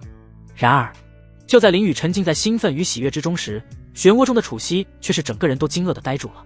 起初当他眼睁睁地看着林雨被那股强大的吞噬之力无情地拖拽向那深不见底的深渊巨口边缘之际，他的心瞬间就提到了嗓子眼儿，紧张和恐惧充斥着他的每一根神经，甚至一度感到了深深的绝望。可是接下来林雨所展现出的一连串犹如谜团般神秘莫测的操作，却彻底颠覆了楚西的认知，令他瞠目结舌。那头巨鲲居然在毫无任何征兆的情况下，被一张仿若隐形一般的巨型大网轻而易举地给收拢其中，眨眼间便消失得无影无踪，仿佛从来未曾存在过一般。这种手段他是完全看不懂，时空的混乱让他探查不清楚那张大网是什么手段，但结果是时空巨鲲消失不见，这简直超出了他的理解范畴。身为星空大族的他，岂能不知道时空巨鲲的厉害之处？就算是不敌也能及时逃走，这些生物进攻手段极少，所以生性谨小慎微，一遇到自己不敌之人便会立即施展时空手段逃走，那逃走的速度就是在星空之中都是首屈一指的存在。但此刻就在这头巨鲲身上，他丝毫没有捕捉到任何想要逃走的蛛丝马迹，相反，从其面部神情可以看出，他似乎还沉浸在某种极度愉悦和享受的状态当中。然后就在这样莫名其妙的情况下，这头巨鲲轻而易举的就被带走了。至于究竟被带往何处，他也是茫然不知。身为地仙之境的他，再加上星空大族的阅历，他愣是没有看明白。小雨，他怎么没了？楚西瞪大了美眸，下意识地开口问道。由于惊讶，他说出的话竟有些结巴。要知道，这么大一个家伙，居然能够在他毫无察觉的情况下，悄无声息地消失得无影无踪。在这广袤无垠的星空中，的确存在着能够容纳活物的宝物，甚至一些实力通天彻地的大能者，更是拥有自己的体内世界。可眼前的林雨，无论从哪个角度看去，都不像是具备这种能力之人啊。听到楚西的问话，林雨嘴角微微上扬，露出一抹灿烂的笑容，大大方方地回答道：楚西姐，您说的是小鲲吧？哈，那家伙就是个不折不扣的小贪吃鬼，被我略施小计就给哄骗住收起来了。这番话林雨说的坦坦荡荡，没有半句虚言，毕竟他可是当着楚西的面将小鲲给抓走的，根本没必要遮遮掩掩。只是关于小鲲究竟被藏在了何处，他却是只字未提。想必以楚西的聪慧，应该也不会追问这个问题。毕竟在这世间，每个人或多或少都会有着属于自己的秘密，有些事情无需刨根问底，只要点到即止便已足够。就如同他刚刚进入时空长河时，按照常理来说，本应早已在时空长河的冲刷之下灰飞烟灭，可如今却安然无恙地站立于此。此等情形对于拥有轮回圣体的人而言，几乎是不可能实现之事。但即便如此，楚西也是心照不宣的未曾提起。这就是和聪明人相处的默契。你还真是厉害呢。楚西撇撇嘴，他算是看出来了，林宇这个家伙看似蠢愣的，但实际上精明得很。从进入时空长河到刚刚主动找巨坤的麻烦，心中多少是有些把握的，并不是那种做示爱冲动的愣头青。不过他还是深受感动，林宇能做到这种地步，那是他的能力，并不是必须救他的理由。相反，这是林宇冒着有生死的可能前来救他。看似说的轻松，但那种在生死边缘疯狂试探的过程是最危险的。就在刚刚，他差点以为林宇要葬身巨鲲的深渊巨口之中了。好在最后的关键时刻成功降服了这头巨鲲。小雨，你小心一些，这个漩涡进来容易，出去比较难，拉扯之力很大，而且越靠近漩涡边缘，时间冲刷的力量就越强。看着逐渐向漩涡逼近的林宇，他不由得再次出言提醒一声，这也是他被困在这里面的原因。他本身并不具备和时空同源的体质，进来这里完全就是凭着艺高人胆大，再加上还有保命手段。他曾在家族古籍之中看到过修补仙机的方法，其中一种便是在时空长河之中寻找一种名为回溯仙草的宝物，它能让他的仙道根基回溯到原来的样子，非常神奇的一种灵草。只不过这种灵草只生长在时空长河之中，所以当时的他便直接来到了这里，但没想到还是错估了自己的实力。回溯仙草没有找到不说，还把自己陷入了时空漩涡之中，如果早知道会如此，他或许会将时空界杯带在身上，这样他就能自救。但那也就是如果而已，时间不会返回去。拥有者时空界杯的儿子不来救他，反而是这个和他并不认识的少年前来救他。每当想到这里，他心里就一阵刺痛，还有一丝失望的情绪在其中发酵，非常难受。放心吧，楚西姐，我说过一定会救你出去，让你和洛师兄母子相聚。林宇斩钉截铁地说道，同时加大了不朽轮回本源之气的输出。楚西说的没错，越靠近漩涡，那种消耗越大。此时的他就连额头之上都渗出了汗珠。能将一尊地仙困住的时空冲刷之力，可想而知其威力有多猛。也就是他的本源之气带着不朽的属性，可以在这种环境中较长时间的存在。要是一般的轮回本源之气，再就消耗殆尽了。他娘的，有点拖大了，这般消耗法，即便是进去了，也很难将一个大活人带出来啊。感受到体外的变化，林宇心中开始叫苦。他错过了漩涡附近的冲刷之力，几乎达到了刚刚3-4倍的强度。本源之气的恢复速度已经有些跟不上消耗速度了。童子，帮我在兑换面板中调出可以抵挡时空之力的宝物。他没有任何犹豫，立即想到了另一种办法。虽然有点消耗修炼点数，但这是投资，完全值得。只要能打击到洛星辰，损失很快就能弥补回来。好的，请稍等，相关物品已经找到，请宿主自行查看。很快，林宇便听到了他想听到的提示音。噗！然而没等他开始查看，时空的冲刷之力忽然再度暴增，突然之间再次翻倍，让原本保持最低消耗的本源之气瞬间出现了一个缺口。时空之力几乎是在刹那间涌了进去，林宇的身躯也在顷刻间出现了一个脑袋般大小的大洞。操！林宇面色一变，忍不住口吐芬芳，然后拼命驱动体内不朽轮回本源之气，将那时空的力量驱逐出去，同时将那个缺口堵上。但这一番操作下来，体内本源之气已经告罄，再加上受伤不轻，面色顿时变得苍白无比，前进的身形更是猛地一顿，停了下来。他是真的不敢再往前走了。救人归救人，但不能真将自己命搭进去。不行，小雨，你的本源之气已经支持不住了，快出去，就算姐姐求了你好吗？也在这时，漩涡之内楚西的声音再次传出，只不过这次的声音和之前明显不同。之前2次虽然也很着急，但那更像是一种对朋友的关心，但这次说到最后近乎出现了恳求之言，而且仔细听的话还有一丝丝难以掩饰的哭腔。只因此时此刻置身于漩涡之外的林宇状况实在是惨不忍睹。他原本就失去了一只手臂，如今在胸膛部位竟然直接破开了一个触目惊心的大洞，整个身体被硬生生分成上下2段，仅仅依靠一些裸露在外摇摇欲坠的骨骼勉强支撑着，仿佛随时都会彻底断裂开来。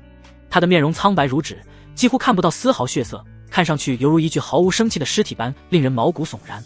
若不是还能够依稀察觉到林宇微弱的气息尚存，单从外表来看，恐怕谁都不会相信眼前这个惨状之人仍旧活着。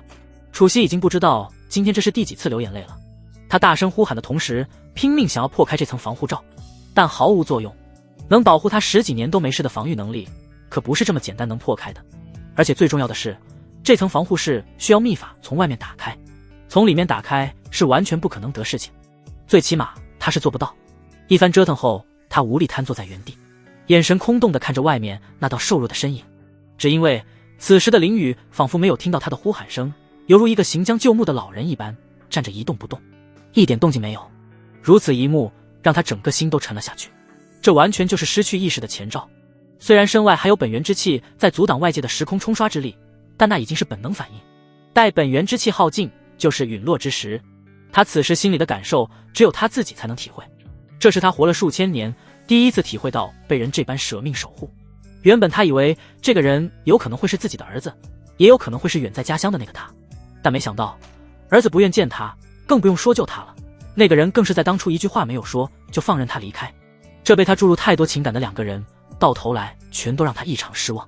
反而另外一个，也是他第一次见面之人的身上感受到了前所未有的温暖还有安全，但这唯一的一个却也要在极短的时间内离开他了，这让他心如死灰。成仙之路破灭，亲人背叛，自己在乎的人又要因他而死，种种的负面情绪一时之间席卷而来，让他的道心之上第一次出现了裂痕。但他明明能感知得到，却并没有管。和自己在乎的人一起离开，或许也是一个不错的选择，这是他此时心中唯一的想法。然而就在楚西心境出现问题之时，林雨的情况却并没有他想象中的那么糟糕。一切身体上的外伤那都是小事，他的根本还在，体内星空环宇更是一点事没有，那浑身弥漫星辰之力的原因更是生龙活虎，神采奕奕。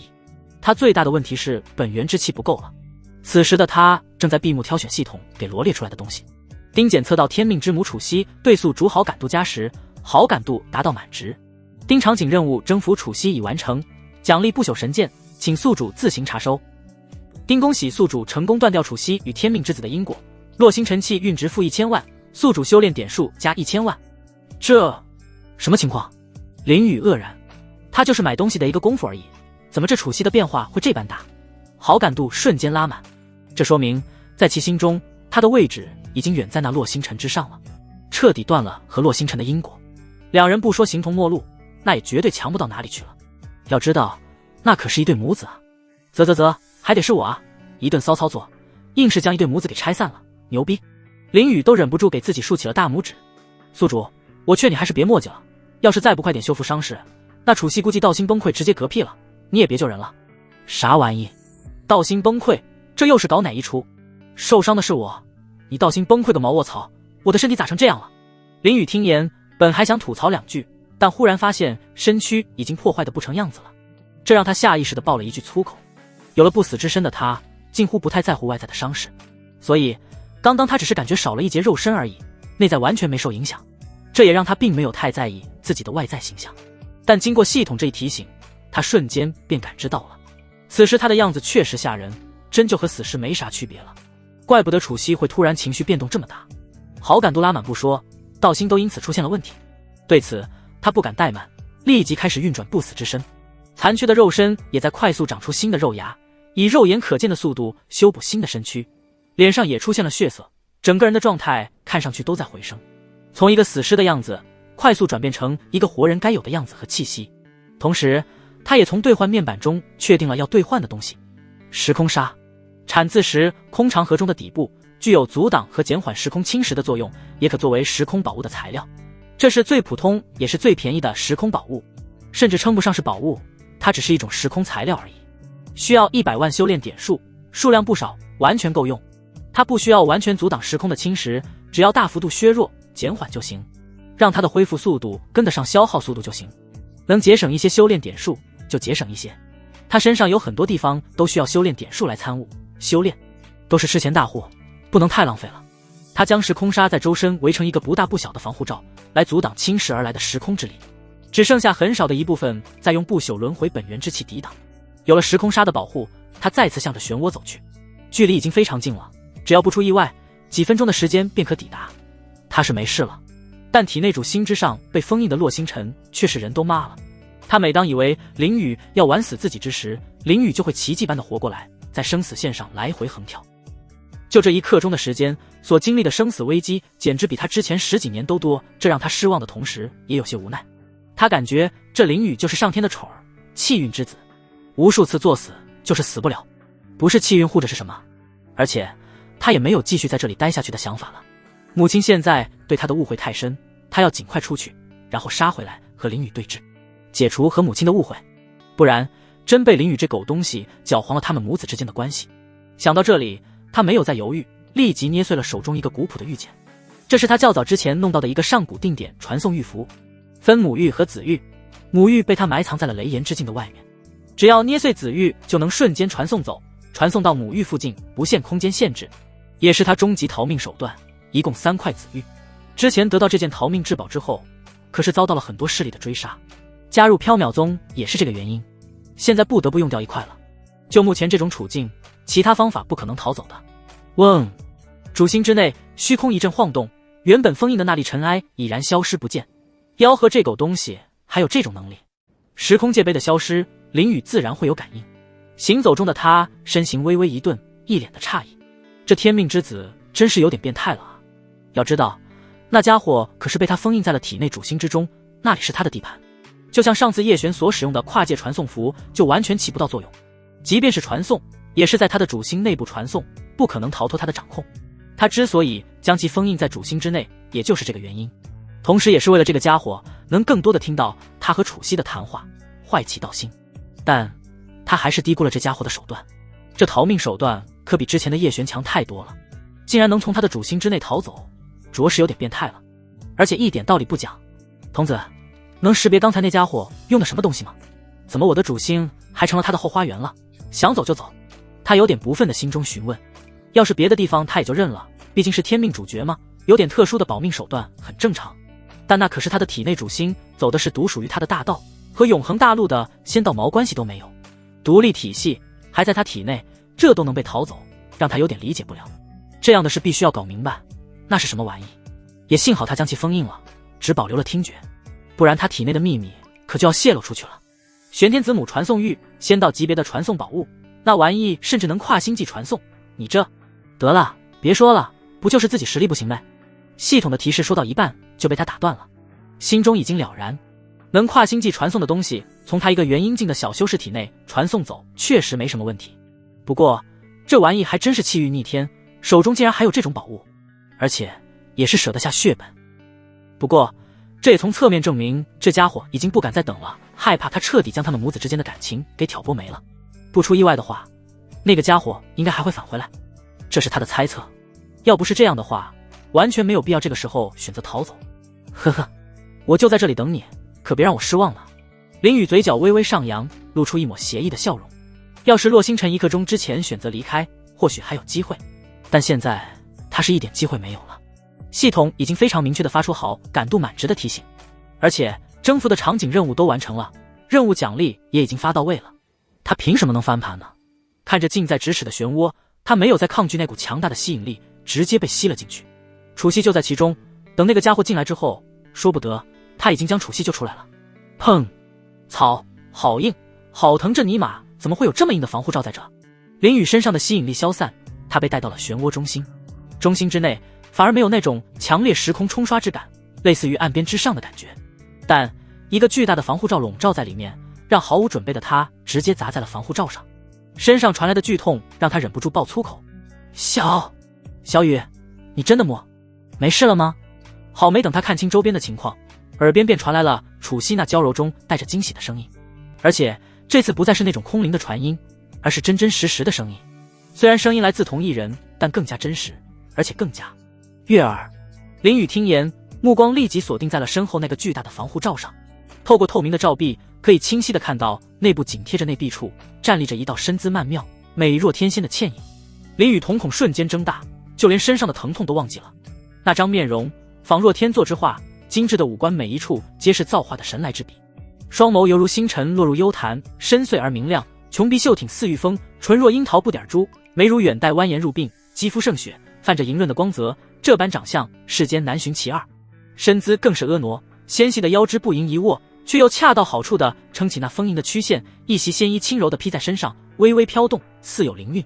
但此刻他她那如扇的睫毛微微颤动，眼角犹挂着晶莹的泪珠，仿若梨花带雨，为她本就倾国的容颜添上了一抹楚楚动人的娇柔，叫人见之不禁心生怜爱，同时也为其超凡脱俗的气质所震撼。咕咚，林雨很不合时宜的轻轻鼓动一下，这真不能怪他太猪哥了。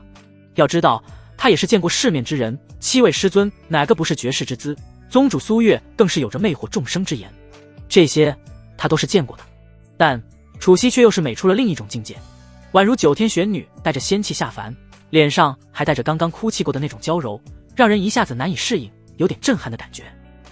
噗嗤，就在他还没做出任何反应之时，只见楚曦那张原本梨花带雨、楚楚动人的面庞之上，竟然像是突然被春风拂过一般，悄然绽放出了一抹如同桃花出绽般绚烂而又迷人的笑容。这抹笑容犹如清晨穿透云层洒下的第一缕阳光，瞬间驱散了他脸上所有的阴霾和哀伤。小雨，你干嘛发愣啊？楚曦捂嘴轻笑，看着林雨的样子，心中的悲伤少了几分。最起码他能确定林雨没事了，安安全全的从外面走了进来。那原本残破不堪的身躯，此时竟神奇的痊愈，胸膛的大洞消失，手臂也重新生长了出来。当然，让他笑出声的还是林雨看他的表情，和以往那些初次见到他真容的男人们如出一辙，都是眼神直勾勾的，充满了惊艳和痴迷。不过奇怪的是，此时此刻的他对于林雨的目光并没有像从前那样感到由衷的厌烦和憎恶，恰恰相反，他的心底竟然还隐隐泛起一丝不易察觉的喜悦之情。楚曦姐，你这样子仙子下凡也不过如是了吧，怪不得能有洛师弟那样孩子。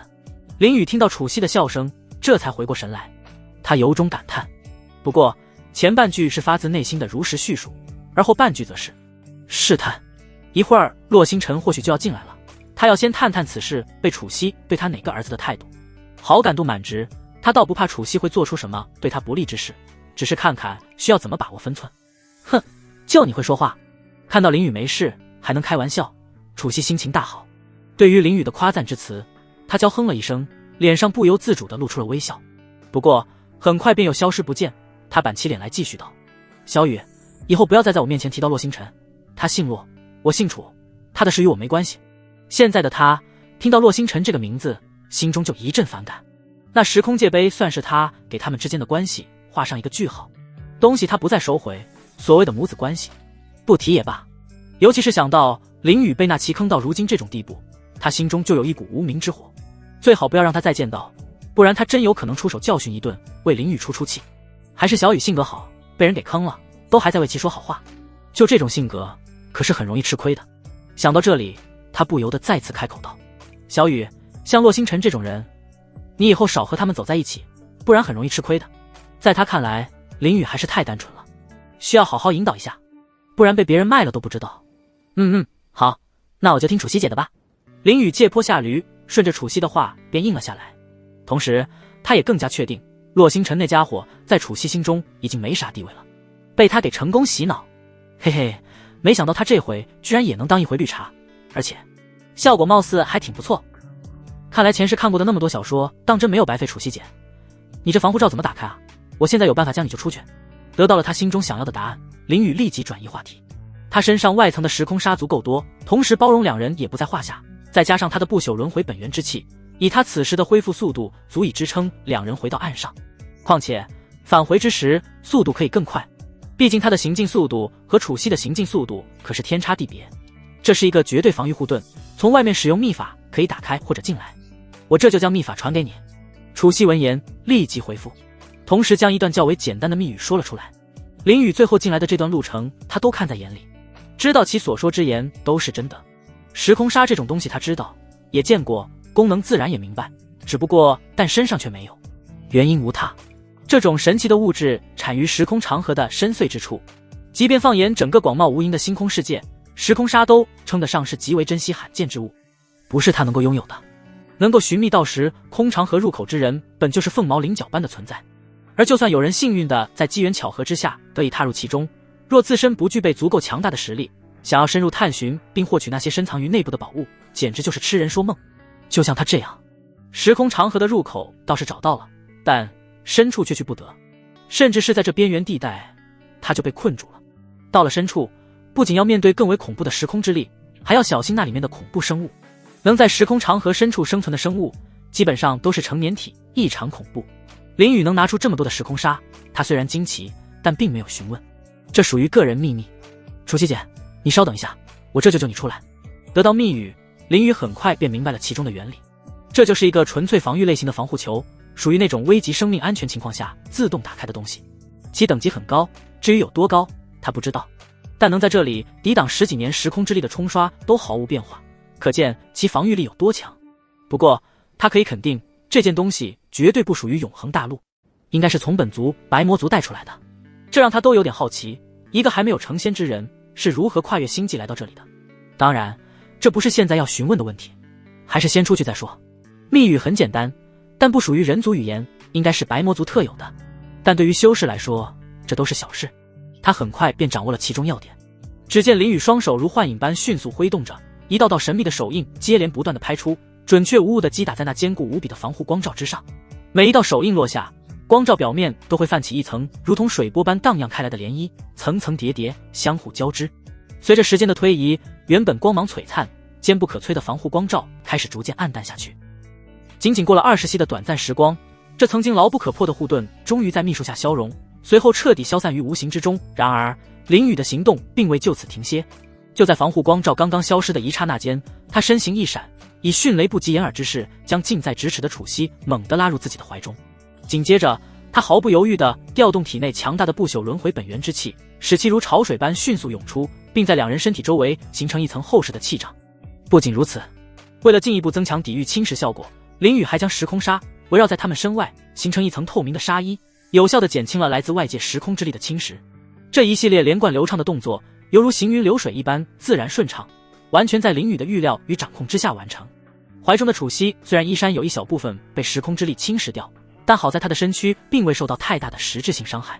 但由于衣物受损，大片如雪般洁白无瑕的肌肤就这样毫无保留地暴露在了空气当中。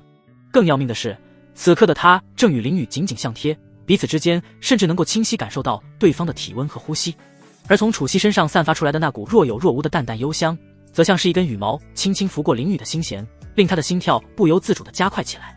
再加上眼前那片令人目眩神迷的雪白景色，使得林雨只觉得一股热血直涌上脑门，静，一时之间有了反应。而且由于两人之间的距离近的几乎可以忽略不计，紧紧地贴合在了一起。就在这一瞬间，他身体所产生的反应便被楚西感知到了。原本还算正常的氛围，眨眼间就弥漫起了丝丝缕缕若有若无的暧昧气息。而林雨却是老脸一红，感觉有些尴尬。身经百战的他竟然会有不受控制的一天，这个女人的诱惑力着实是有点大，再加上天命母亲的这个身份，确实是致命的杀伤力。而此时的楚西整个娇躯猛地一颤，身体瞬间紧绷起来，犹如一根被拉紧的弓弦般挺直。尽管如今已为人母，可这般场景对他来说却仍是前所未有的陌生体验。曾经唯一的类似经历还是在浑浑噩噩毫无意识的时候发生的，况且那次的对象并非他心之所系之人。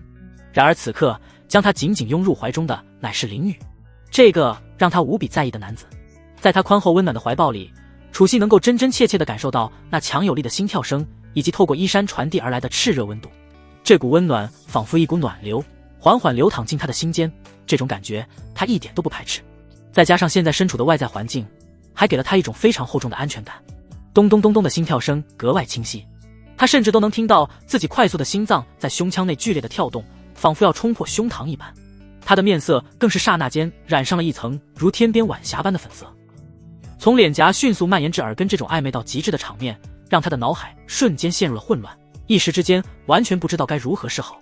他只能本能地低着头，试图用这样的姿态来逃避，仿佛只要自己装作什么事都没有发生，一切便能就此过去，同时也似乎是将接下来的主动权默默地交给了林雨。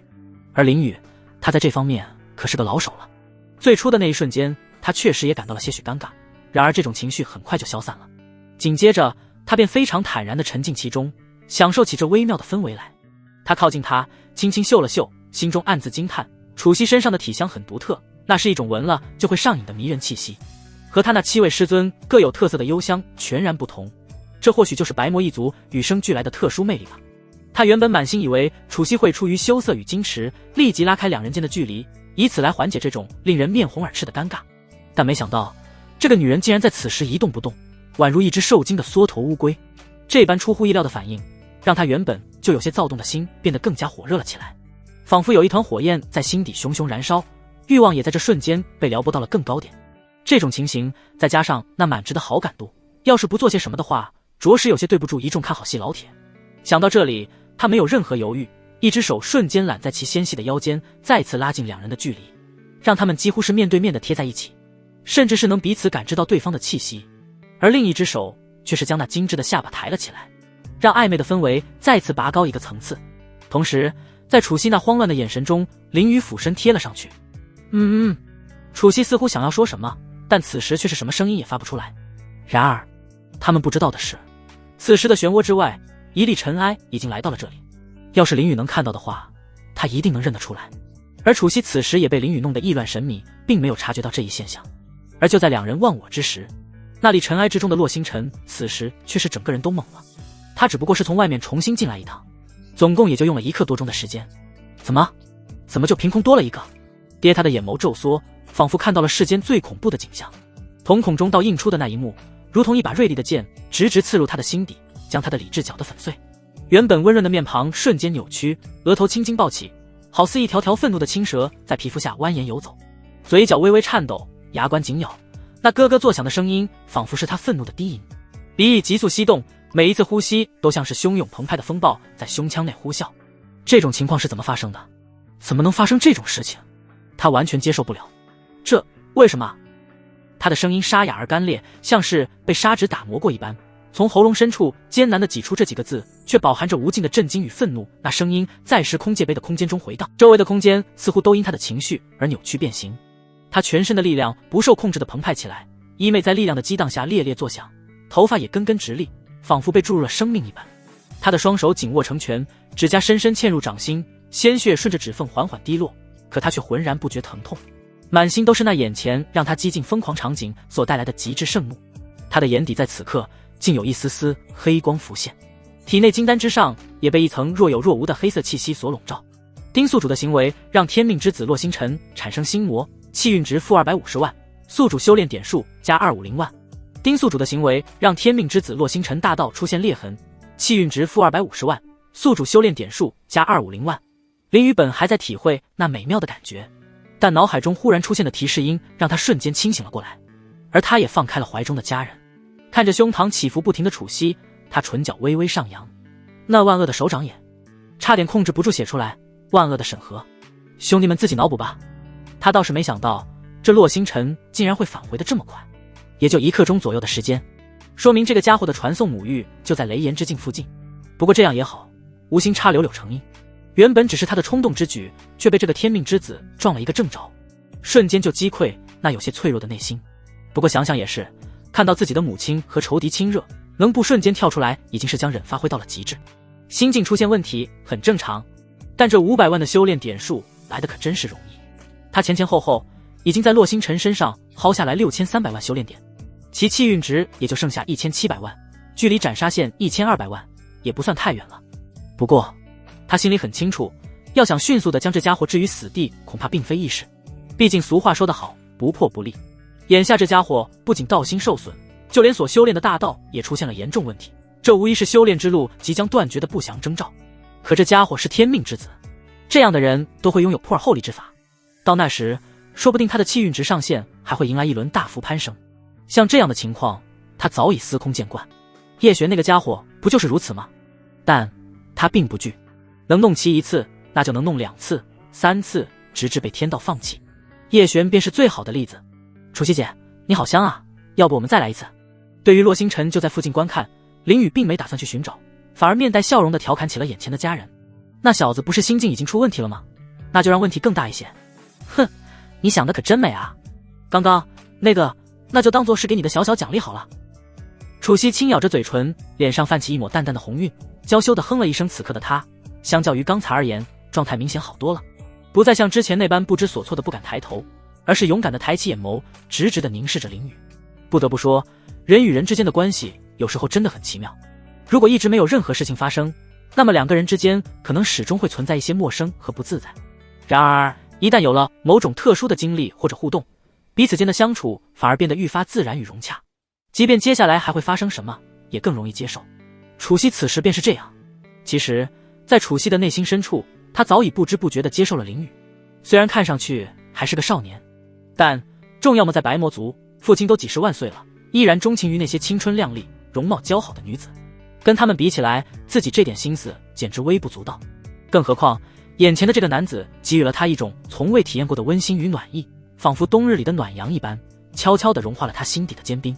此时此刻的他，心中竟然萌生出一种前所未有的期待与憧憬，对于即将到来的生活充满了无限向往。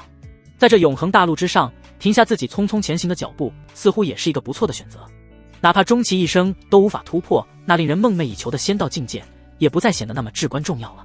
在这里，他的修为是天花板级别的，没人能打扰他们的生活。光是如此这般想象着未来美好的日子，他的脸上便不由自主地绽放出如春花般绚烂的笑容。那娇美的容颜仿佛瞬间被点亮，熠熠生辉，让人不禁为之倾倒。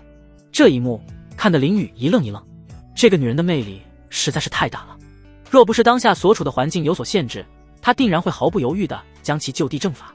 啊，不知廉耻，不知廉耻的女人，你枉为人母，竟然和一个小辈调情，你不配成为我的母亲，不配。时空界杯中，洛星辰仰天长啸，看着漩涡中那打情骂俏的两人，他的愤怒仿佛能将自己点燃，眼底不仅仅有黑光出现，甚至其中已经夹杂了一道道血色的红芒，周身更是被黑气缠绕，体内金丹已经彻底失去了原有的金色光泽，被黑红之色所包裹。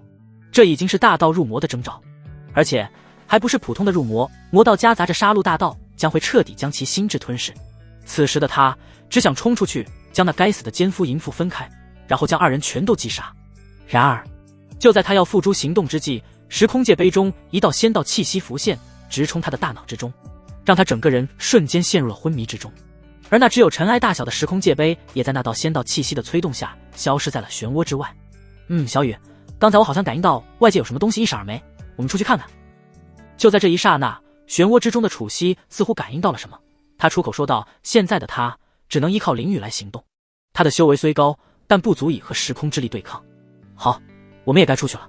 林雨文点点头，他自然知道楚西所说的是什么。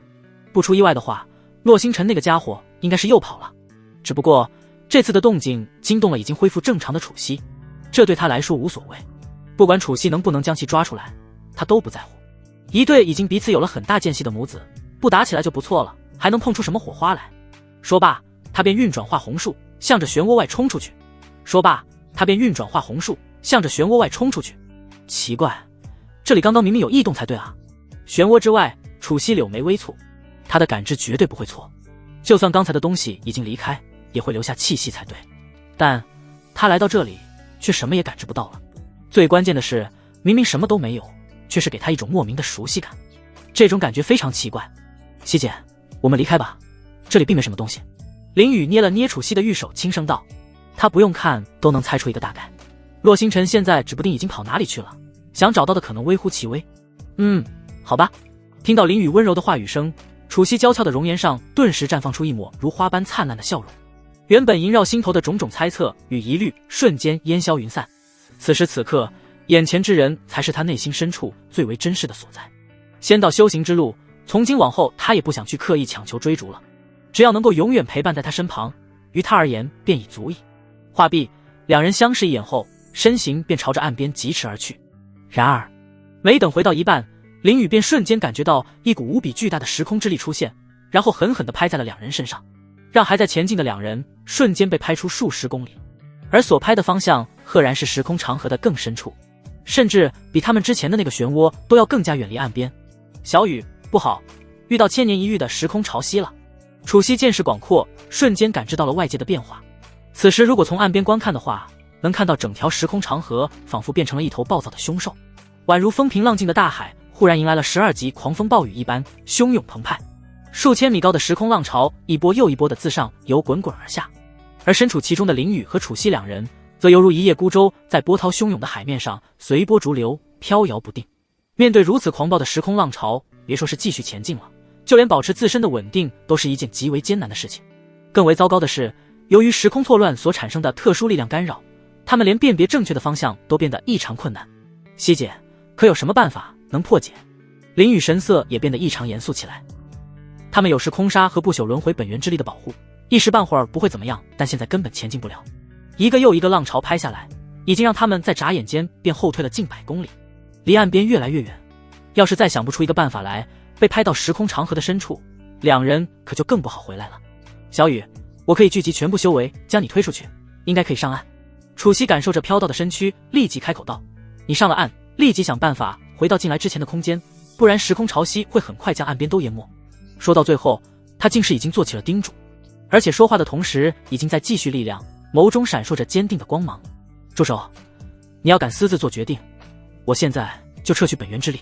林雨就在楚西身边，对方的反应他瞬间就感知到了，他也没想到楚西竟然能做到这一步，不惜性命也要把他送出去。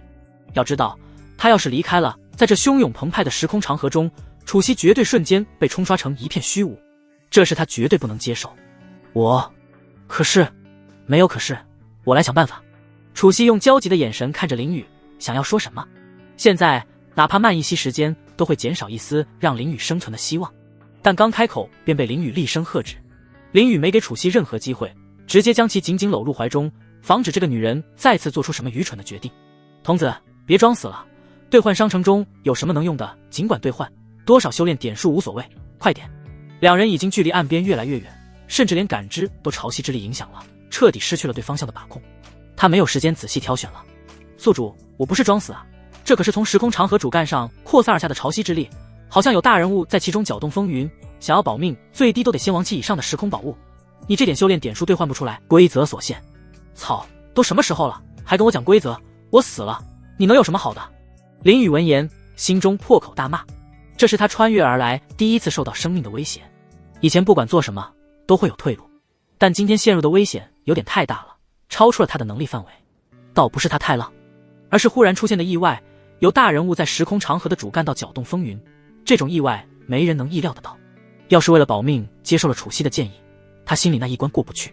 要是一个不相关的陌生人也就罢了，他可以毫不迟疑地做出选择，但楚西已经被他当做了自己的女人，那种决定他绝对不会做，就是被动接受都不行。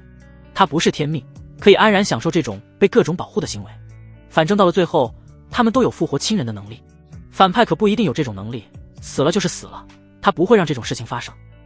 宿主，我真是无能为力，我倒想将里面的东西都给你，但没有修炼点数，我也拿不出来。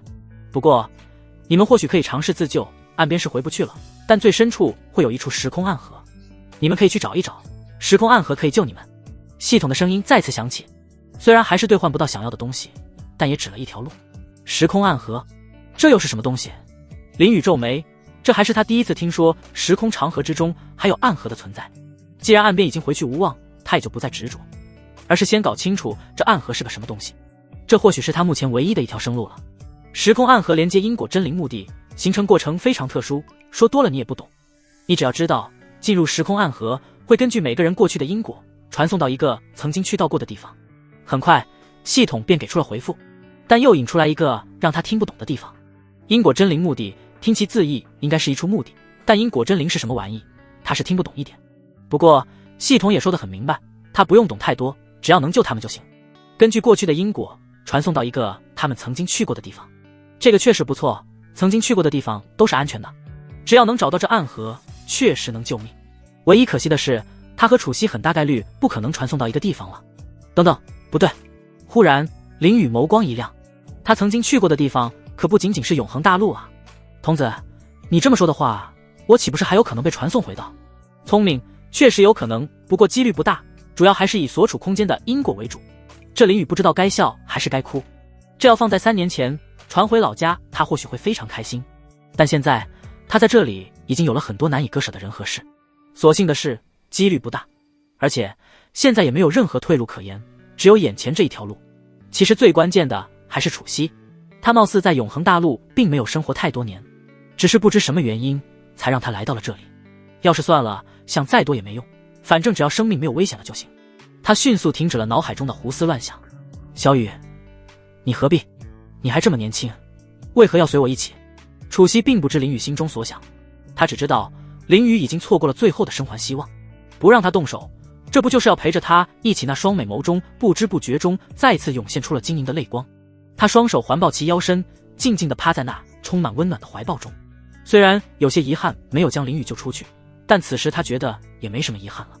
临死前能和自己在乎的人、喜欢的人在一起，就已经知足。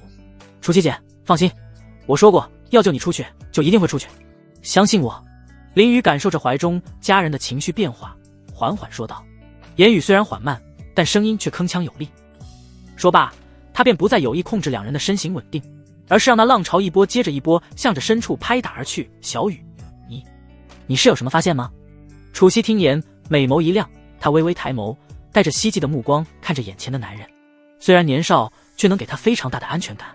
能活下去，当然是最好的。没错，时空长河深处有一处暗河，区别较大。你的感知能力强大一些，协助我探查一下，只要找到时空暗河，我们就有救了。他迅速地将时空暗河的情况说了一遍，不过在说到传送的地方微微改了一下，改成了可以传送到时空长河之外。楚西很明显已经心系他身上，他怕出现什么意外情况。要是这女人死活不愿意进去，他也拿起没有办法。真的吗？太好了，只要出去了，我就帮你统治整个永恒大陆，让你当大陆的主人。有了生还的希望，楚西心潮澎湃，就连出去以后的事情都想好了。以他的底蕴，再加上身上还有一些强力手段，统一大陆并不是一声空话。那个时候，他就能携手林雨到处游玩了。好，林雨嘴角微微上扬，露出一抹淡淡的笑容，并轻轻地点了点头。他心中暗自思忖，楚西当真是个用情至深之人，如此深厚的情感，也难怪他能够成为天命的母亲。若不是因为他的有意闯入，这份深情恐怕最终将会转化为对洛星辰那浓浓的亲情，而且将来也绝对会是一个非常护犊子的母亲。有这样一个身为星空大族的母亲，其未来还真是不可限量。不过被他截胡了，这洛星辰最大的2个机缘貌似都被他给劫走了，一个自带系统的天命女主龙子嫣，另一个便是有着星空大族身份的楚西。光是这2人就薅走了其5000多万修炼点数，还真是悲催。也不知道这次破而后立之后又会获得什么新机缘，他还真有点期待。至于楚西给他画的大饼，他想想就行了，还是得靠他自己。能不能再见到还是两说。我这是在哪里？一片黑暗中，洛星辰从昏迷中醒来，他头痛欲裂，狠狠地揉了揉，才感觉好了一些。他看向四周，并不是那熟悉的时空界杯空间之内，而是一座古典房间。而且让他感觉震惊的是，这座房间之中充斥着浓浓的大道气息，在其中修炼感悟，绝对能达到事半功倍的效果。就连那茶桌都被大道气息包裹，而且这座房子好像还是在一艘飞行中的灵舟之上。可他明明记得是有什么力量直接将他击晕了，而且就在时空界杯之内，这怎么就来到了这么一个陌生的地方？他立即查看体内，时空界杯还在，只不过由于他全身灵力耗尽，时空界杯自动回到了体内，这让他长舒一口气。只要时空界杯还在，他就有翻身的一天。林雨已经成为了他的必杀之人。只不过很快他的眉头便皱了起来，金丹竟然不知何时变成了猩红之色，完全不似之前那种金色。唉，心境失守，金丹被心中的魔意侵蚀。他立即明白了眼下的情况。虽然眼下他已经恢复清明，但这只是表面现象。只要金丹之内的魔意不清除，但凡他想要动用金丹之力，都会即刻入魔。这也是他叹气的原因。想要清除魔障，他还真没有什么好的办法，只能用时间来慢慢消磨掉。只要他不动手，会有消磨掉的时候。所幸他还有时空界杯，再长的时间在里面也能加速，他能等得起。小子，你醒了，看来你还没到不可挽救的地步，还能知道自己的情况。就在他叹气之时，房门被推开，紧接着一名老者从房外走了进来。他看着刚刚苏醒的洛星辰，满意的点点头。前辈，您是您救了我。洛星辰看着来人，有些不确定的开口询问。看似非常普通的一个老者，其貌不扬，面容十分平凡无奇。然而仔细观察之下，其周身竟有一道道神秘莫测的大道纹路，如水流般自然流转不息，散发出一种超凡脱俗、仙风道骨的独特气质。这样的人物，仅仅只是站在那里，便给人一种深不可测之感。像这般存在，别说是在小小的天幕府了，即便是放眼整个大陆，也绝对称得上是凤毛麟角的绝世高手。要知道，能够让大道显印于身者，无疑不是已经踏入渡劫境巅峰之境的超级强者。可就算是那些处于渡劫境巅峰的大能们所展现出来的大道显印，也不过是刚刚崭露头角而已，远远达不到此刻这老者身上那种浑然天成、与天地相融的境界。难不成直接被虚空界杯带到了中域？他心中不由得思忖。没错，老夫叶凌云是在古月城发现你的，看你资质还算不错，就带着了。老者微微一笑，出声道：不过你这入魔的时间有点长了，金丹大道都被渗透得很严重了，想要恢复的花费一定的代价了。老夫可以帮你想办法清除魔障，但你得先告诉我，你之前得金丹大道是如何凝练的，这样才能对症下药。他双眸如星，眸光之中有道韵闪过，紧紧盯着洛星辰的金丹说道：他正是来古月城寻找叶玄踪迹的太虚仙宗叶凌云，只不过经过一番探查之后，虽然确实查到了叶玄曾经留下的气息线索，但结果却令人大失所望。据种种迹象表明，似乎正如缥缈宗所言那般，叶玄已然陨落，其气息在那片幽静的竹林中戛然而止，并非那种突然间凭空消失不见的情形，而是彻彻底底地断绝了生机，再无半点残留。面对这样的结果，他原本心中非常不爽，因为这绝对不是圣女想要的，他就这么回去肯定免不了要被问责。但没想到刚想要往回返的时候，就在路上遇到了眼前的少年，身怀圣阶顶级体质苍天霸体，是一个非常不错的修仙苗子，虽然和圣女相比略有不如，但放在仙门中也是数一数二的体质。最关键的是年纪还小，修为也不算很弱，正是修炼的起步阶段，可以很好的调教。这种仙才要是带回去的话，圣女也不好说他什么。而且还有一个让他疑惑而且激动的现象，那就是这个少年的金丹，看似和正常修士金丹一样，但上面的气息却有一种似曾相识的感觉，只是现在混杂了魔障的气息，让他有些不敢下判断。他曾经有幸见过宗门的正宗仙气，上面的那种仙道气息就和这个少年的金丹有点相似，也非常符合宗门让他出来寻找的那个人。只不过这一切着实有点巧合过头了，再加上那魔障的影响，让他有些不敢相信，所以才有了刚才的问话。清除魔障在别人眼中或许非常难，但在无妄仙宗并不算什么难事。但他想要知道这个少年之前凝练金丹大道的过程，从而判断是否是宗门想要的那个人。要真是的话，他还真不敢随意乱动，必须尽快带回去，让老祖亲自查看。走出自己大道的仙道金丹，那是铸就成仙之路的起点，非常重要。他不敢乱动一点，要是被他给整没了，老祖都得将他扒皮抽筋。叶前辈，您是说您能在短时间内帮我除掉体内魔障？洛星辰并不知道叶凌云心中所想，他只听到了能帮他清除金丹之内的魔障，所以一时之间都激动的直接站了起来，眸中闪烁着希望的光芒。他不相信老者会骗他，最低都是渡劫境的大能，没什么好骗他的。他身上唯一能入人眼的也就是时空界碑了，但老者并没有察觉，要是察觉早就拿走了，也不等到现在。所以这是他能快速恢复的希望，他不想错过。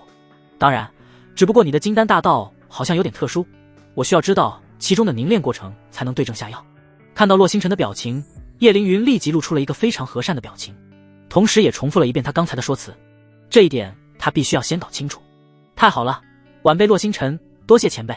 得到叶凌云的确认后，洛星辰再也抑制不住激动的心情，开心叫好，同时也非常郑重地朝着叶凌云一拜。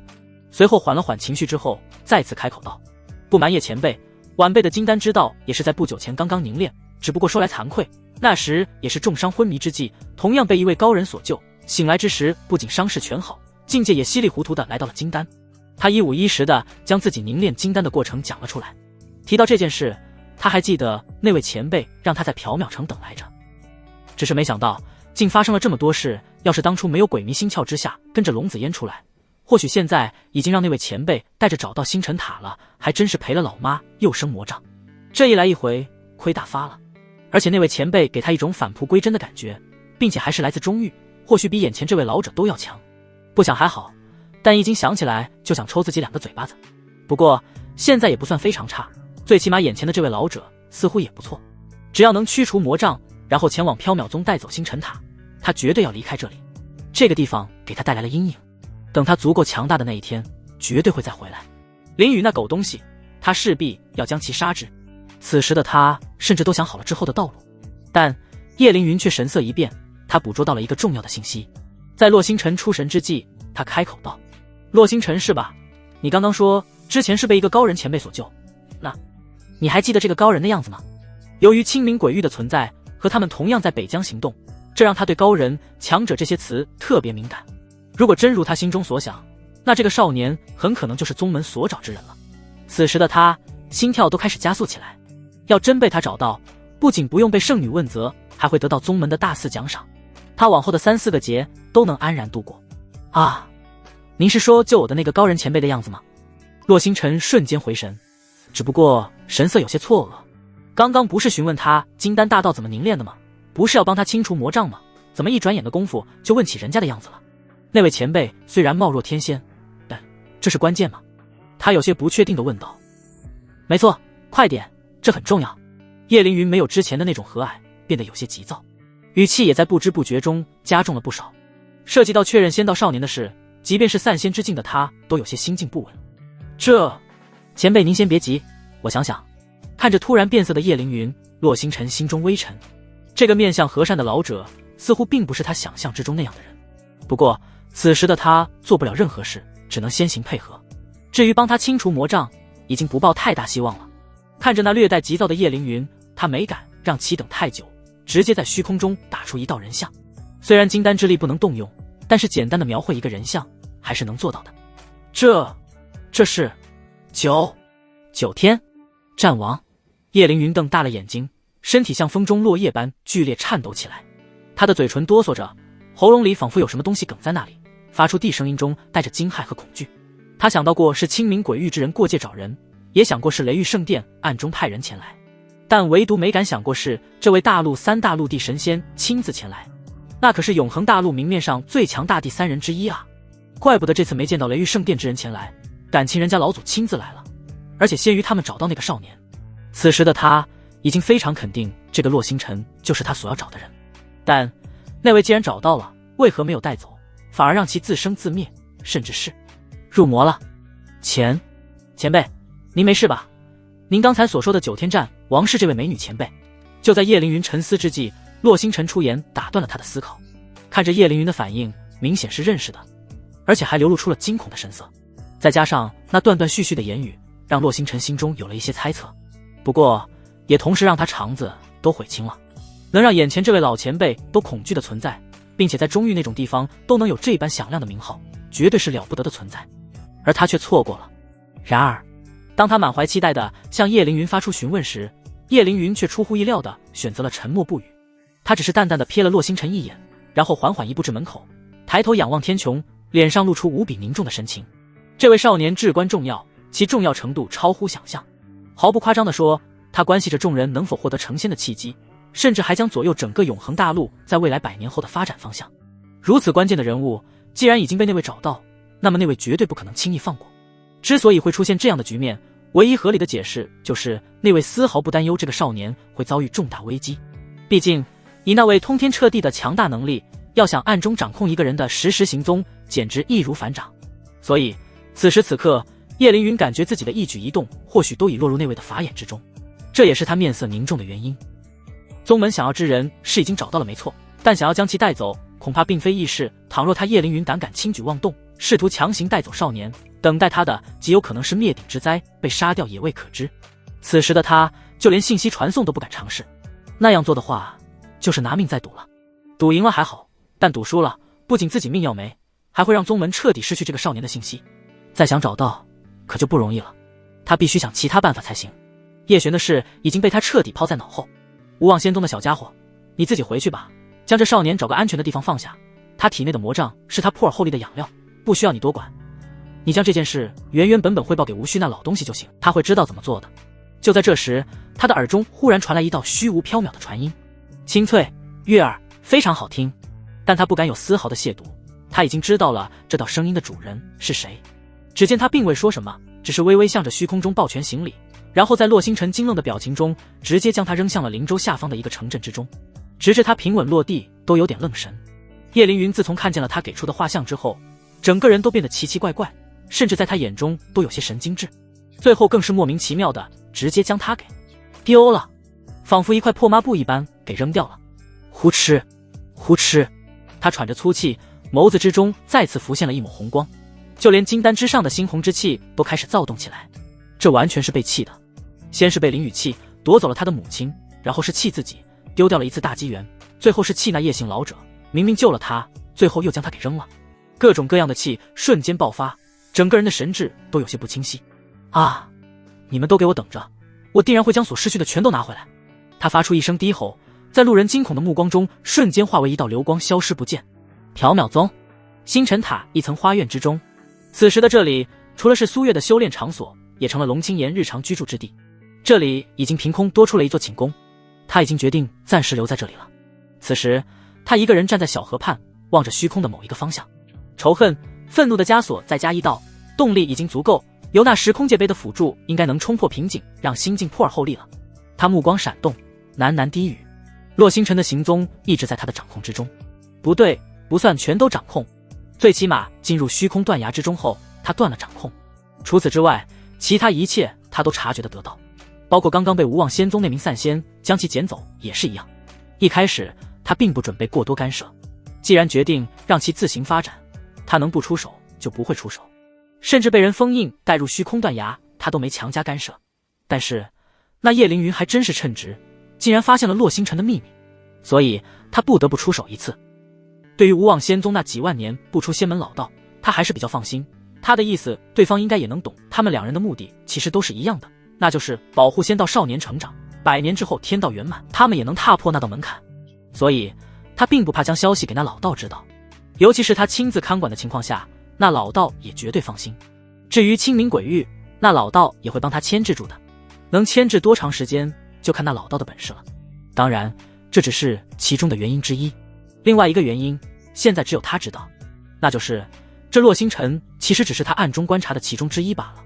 还有另外一人也是他的重点关注对象。一开始通过苏月之前的说辞，他其实已经将绝大多数目光放在了洛星辰身上。毕竟古月城那里出现的仙道气息，他一直没有任何进展，只能先将重点放在洛星辰身上。但后来竟然探查到一个让他更加感兴趣的事情，一向顺风顺水的洛星辰竟然在一个近乎同龄之人身上吃瘪了。这段时间他已经将洛星辰以往的所有经历都调查了一遍，虽然看上去较为悲苦，小时候不受族人待见，长大了在外也会受到人的欺负，但那都是小灾小难，这是每一个强者的必经之路。况且据他的调查，最后也都报复回去了。可以说那些人和事都成了洛星辰成长路上的垫脚石，成长之路也算是顺风顺水。但唯独来到缥缈宗之后，好像就变了，变得不顺起来。先是被好友苏月授意逐出宗门，随后又被师门一掌差点打死，也就是时空界杯救了其一命。到了那雷炎之境中，更是连人带时空界杯被直接封印带入了虚空断崖，最后还是时空界杯将其带了出来。2次差点丧命，2次被身上的宝物救下。虽然命很硬，但也让他的目光注意到了另外一个人身上，那便是同为缥缈宗的弟子凌雨。因为这洛星辰每一次出事的背后都有这个少年的身影，被师门打伤的那次完全就是这凌雨在使绊子，封印洛星辰更是这个少年亲自动的手。隔着这么远的距离，他虽然能探查到当时的景象，但感应不到那少年所使用的封印力量是什么。但是能将时空界杯封印的力量绝不普通，就连一开始被苏月逐出宗门，也是这个少年来了苏月这里一趟之后发生的事。要说与这凌雨一点关系没有，他绝对不信。1-2件事或许是巧合，但巧合的事情多了，那就是真对了。最关键的，也是最让他将凌雨设为重点关注对象的原因，其实并不是上面这些。上面这些最多也就是让他感兴趣一些，还达不到与洛星辰同一级别。最重要的是，这个凌雨曾经在这星辰塔消失了近半个月的时间，这是他对凌雨产生兴趣之后调查出来的。他问过苏月，但回答不是让他很满意，含糊其辞，虽然没得到答案，但却让他更加怀疑。还有一点，那就是这凌雨竟然去过古月城，那个出现仙道气息的地方。这2个点才是真正让他关注的原因。他现在怀疑凌雨很可能在星辰塔之中发现了什么他不知道的事情，亦或者不知道用什么方法登上过星辰塔，而古月城那仙道气息就是这凌雨弄出来的动静。不管怎么说，他关注的这2人之中必然有一人是让星空出现仙道异象之人。现在唯一不确定的就是凌雨是否有仙道之力，是否走出了自己的金丹大道，但这都不是什么难事，他只要静观其变，总有一天会观察到的。只是让他有些不明所以的是，洛星辰都从那虚空断崖中出来了，凌雨为何还没有出来？这凌雨在里面又干了什么，会让那洛星辰道心不稳，致使金丹北部魔障污染？进入虚空断崖之后，他的探查就不管用了。青岩姐，你今天竟然没出去，事情都做完了。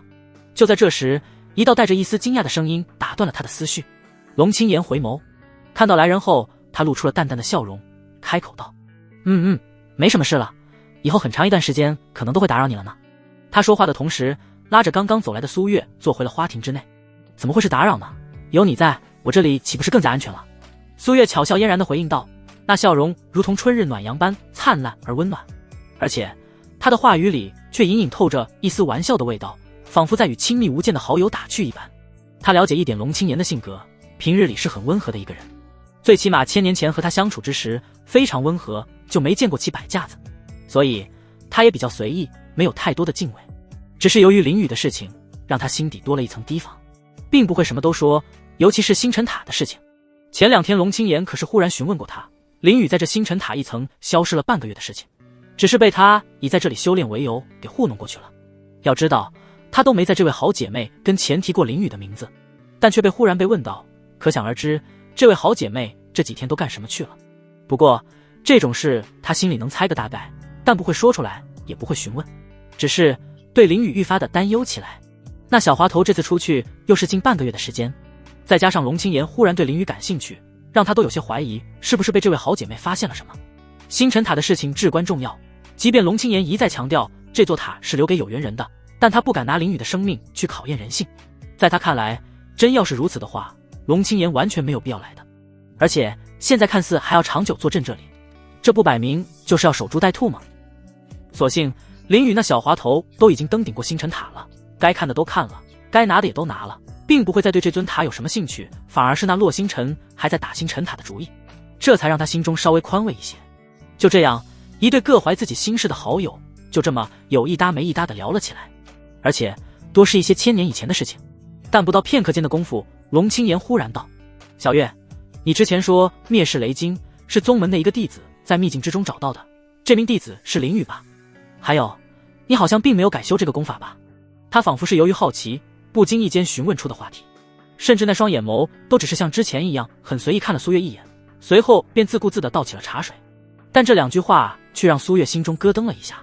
龙青言这段时间要是真去调查林雨的话，第一个问题就不应该问出来，他应该是知道的，但还是问了出来，这就让他有些捉摸不透。还有第2个问题，这就是一个语言陷阱。灭世雷晶是龙青言的主修功法，自然能感知到他是否有修炼过，这可是一本地经，按理说正常人都会改修的，但他却没有修炼，引起龙青言的好奇很正常。但这都多少天了，早不问晚不问，偏偏在这个时候询问起来，而且还是和第1个问题一同询问的，这就让他有点脑袋不够用了，完全不知道这位好友的目的是什么。这些个大人物难不成都是这么心思缜密，就喜欢这种猜谜语的沟通方式？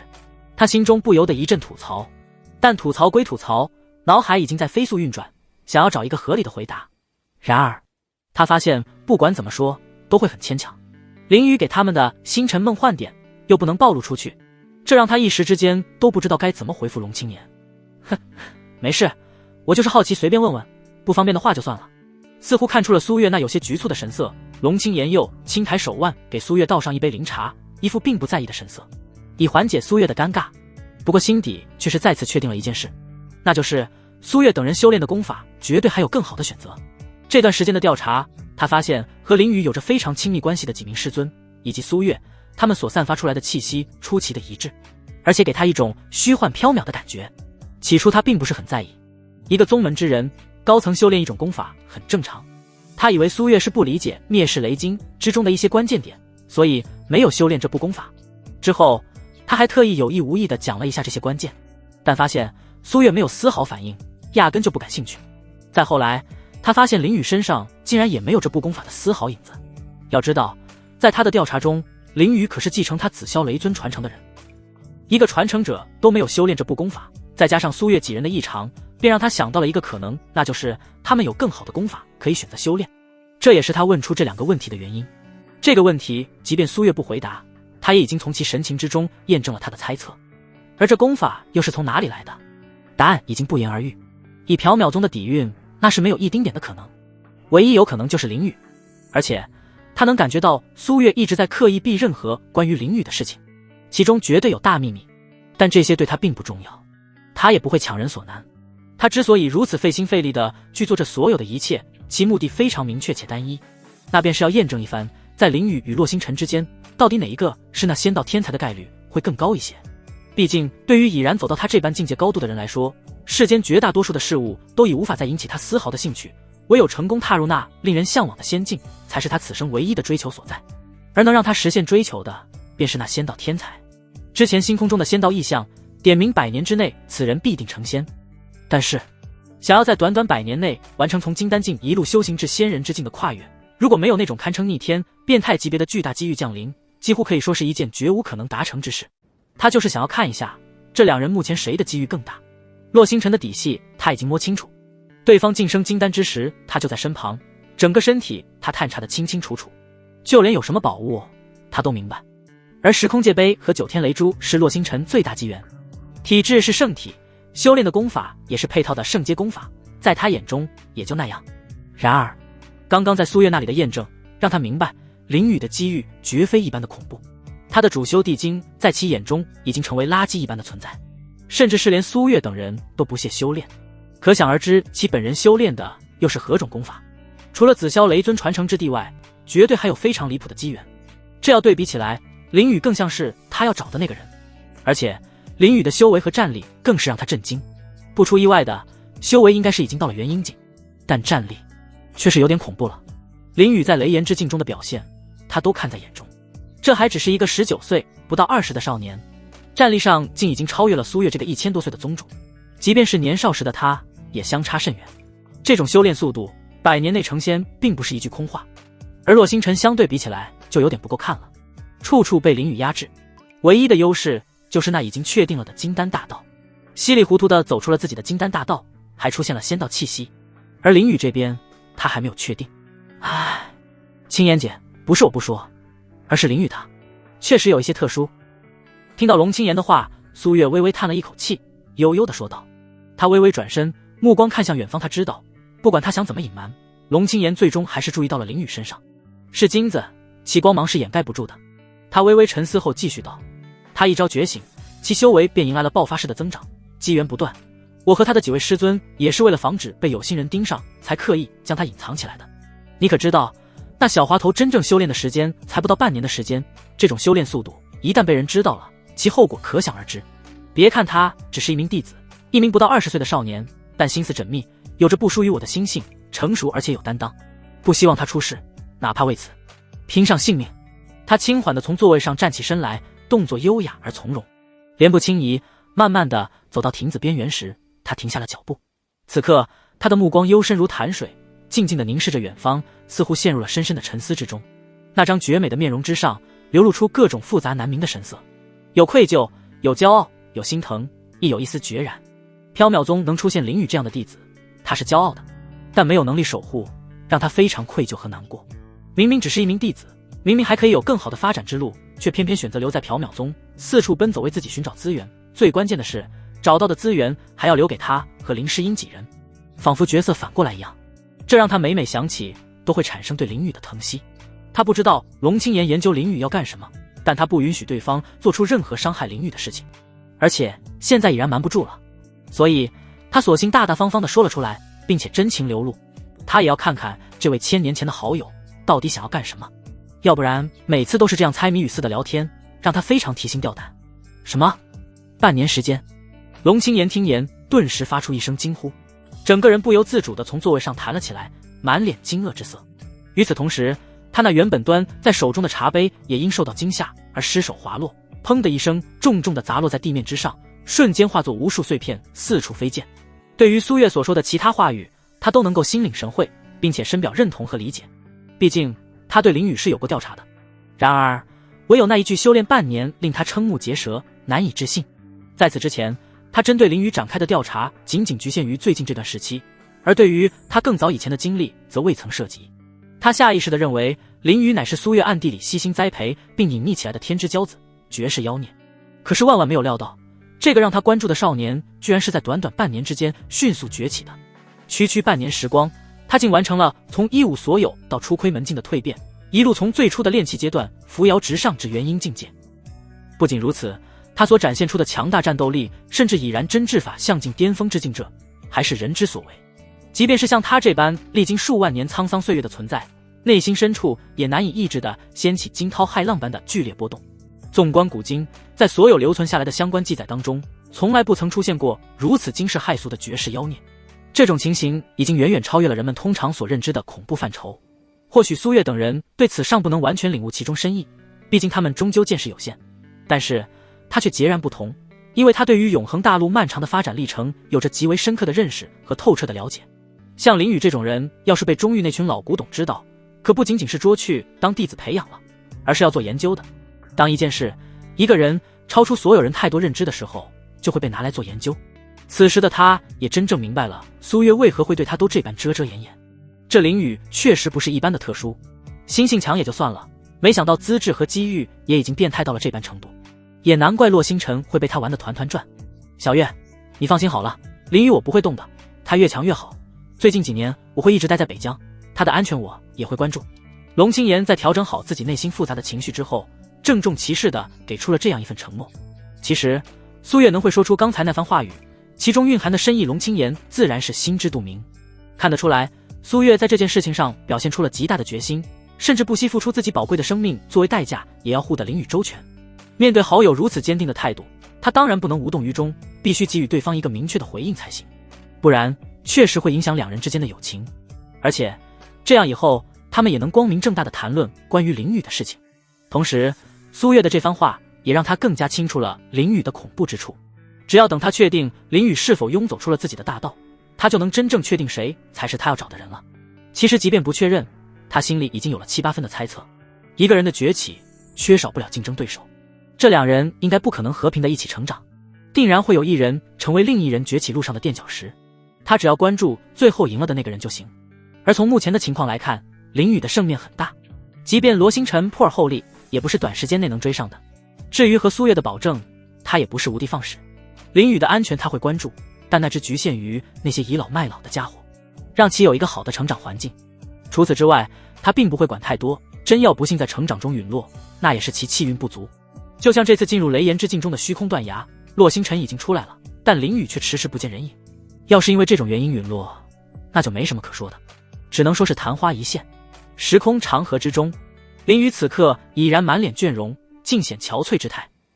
他原本红润的面庞变得异常苍白，毫无血色可言，双眼布满血丝，眼神暗淡无光，整个人的精神状态极差，仿佛随时都会倒下一般环顾四周。入目之处只有汹涌澎湃的滚滚时空浪潮，它们如怒海狂涛般翻涌不息，发出阵阵惊天动地的咆哮声。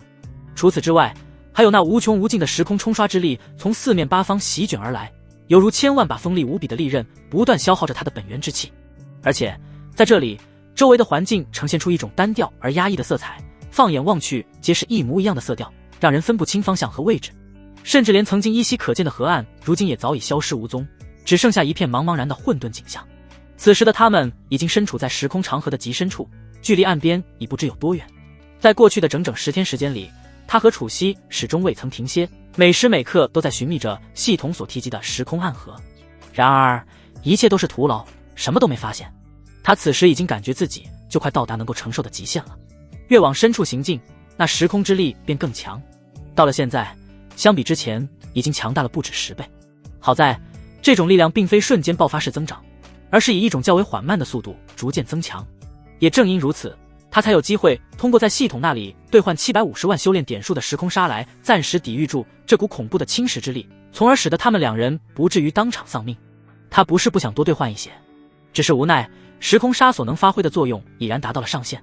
至于其他普通的时空宝物，其所能起到的效果更是微乎其微，几乎可以忽略不计。而那些真正对他们有所帮助的珍贵宝物，所需要的修炼点数高的吓人，以他现有的根本无力兑换。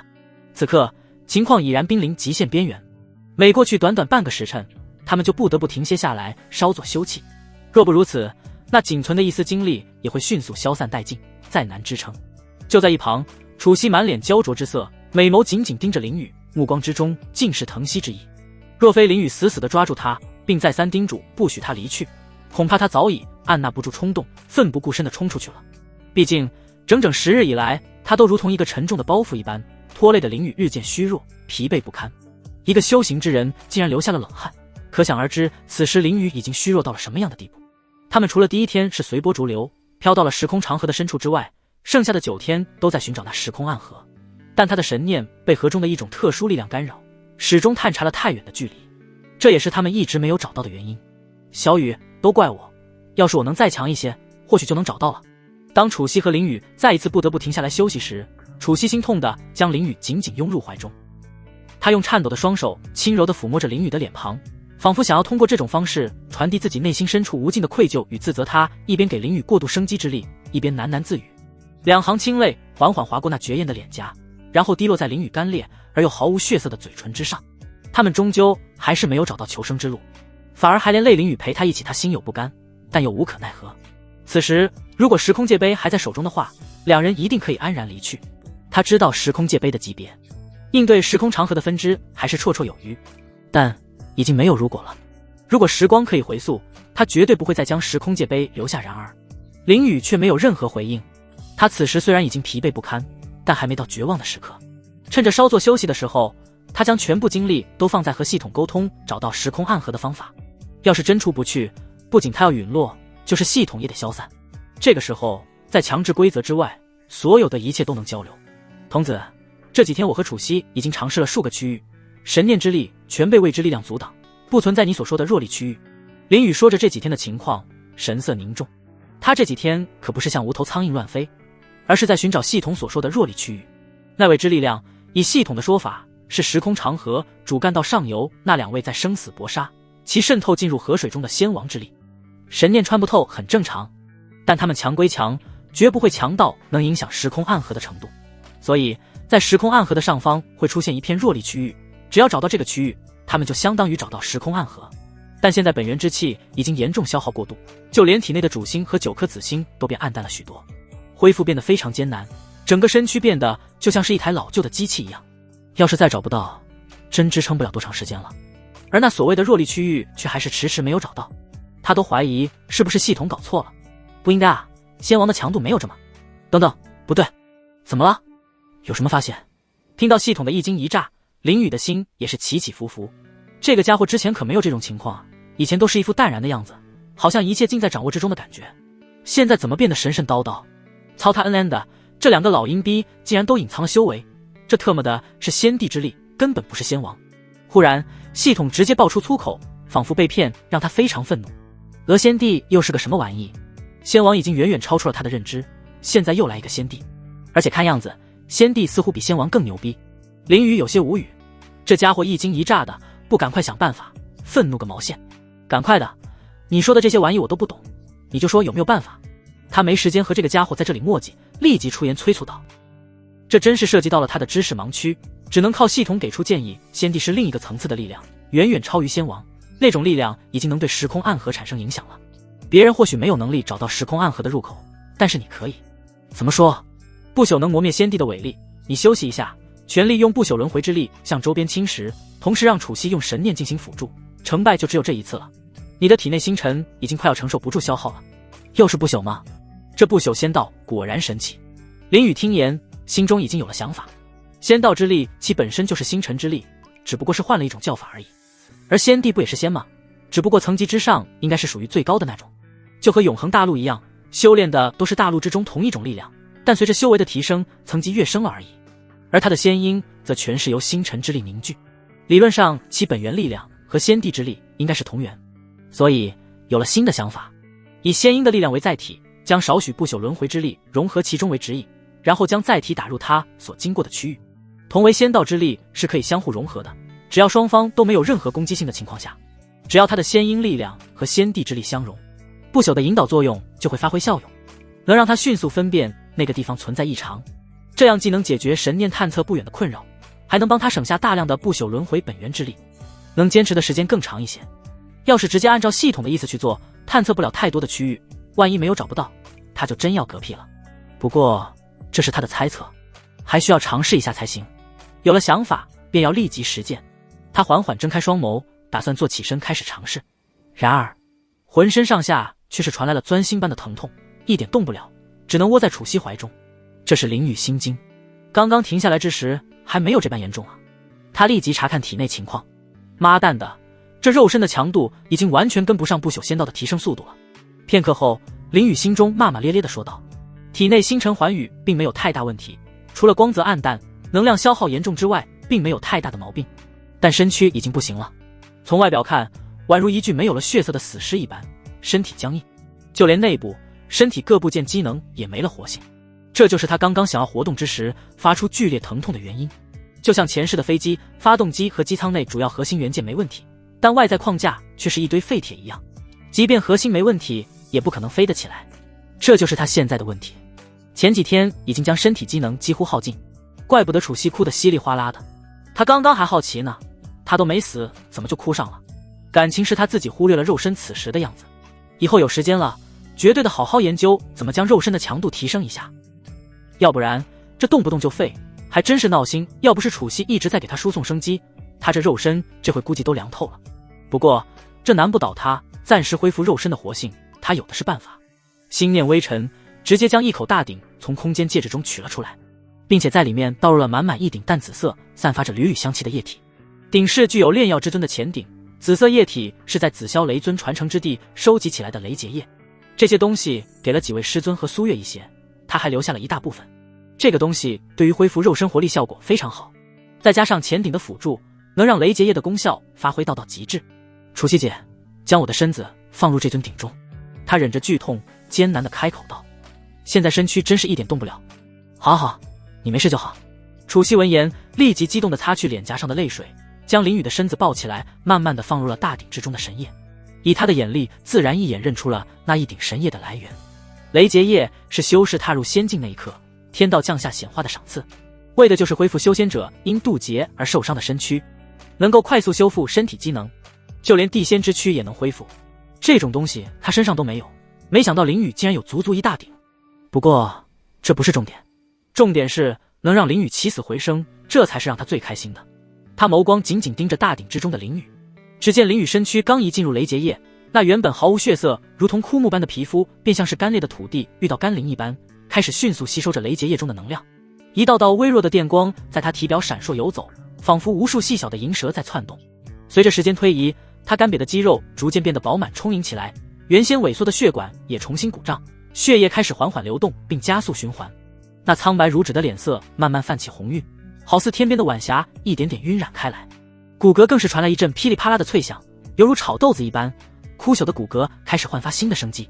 不到1刻钟，之前看上去已经完全破败的身躯已经恢复如初。林雨微闭的双眸也猛地睁开，两道金芒射出，整个人充满活力，仿若重生。他没有浪费时间的想法，直接从大鼎之中跳了出来，同时将鼎收了起来。小雨，你衣服。一直观察着林雨的楚西瞬间发出一声惊呼，他面色通红，眸子有些躲闪。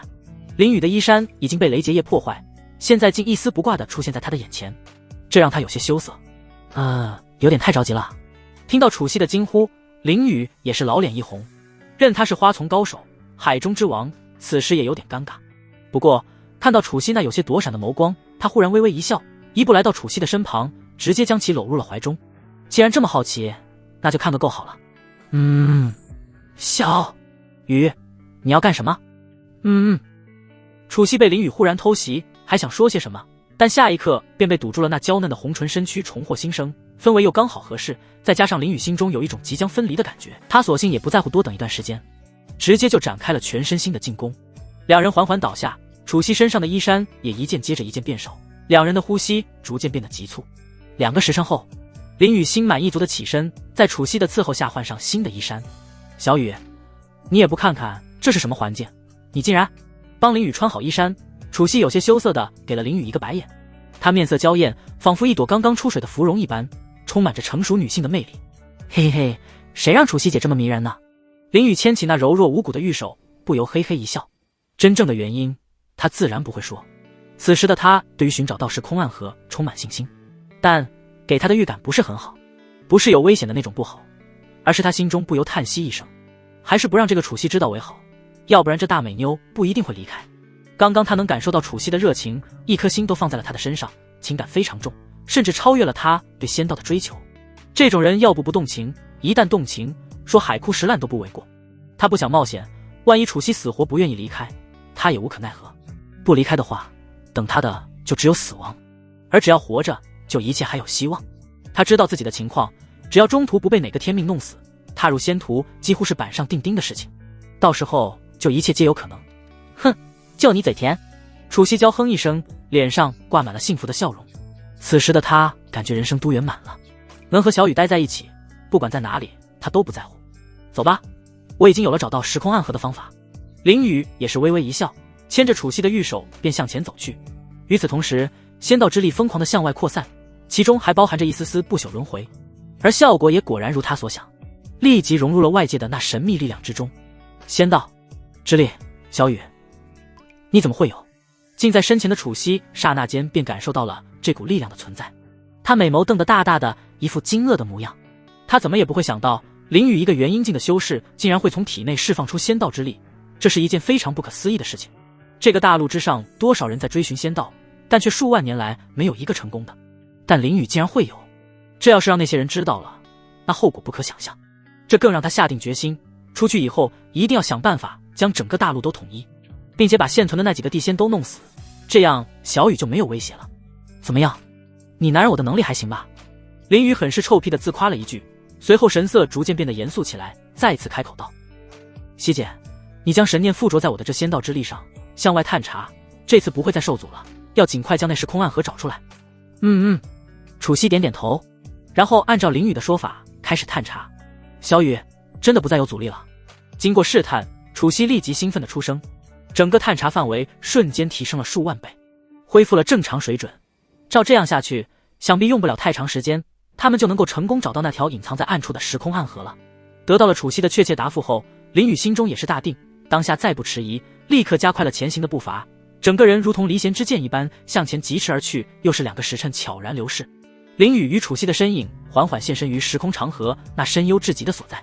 这里，一个巨大的时空漩涡横亘在他们的面前，那漩涡的规模之大，超乎想象，极目远眺，视野的尽头依然是无尽的漩涡，边际隐匿于无尽的深邃之中。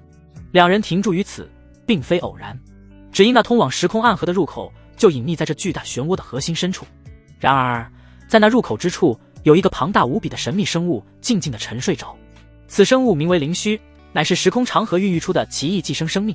它以时间为食，仿若时间的守护者与吞噬者，其身躯呈现出一种虚幻的质感，仿佛是由无数流动的光影交织而成。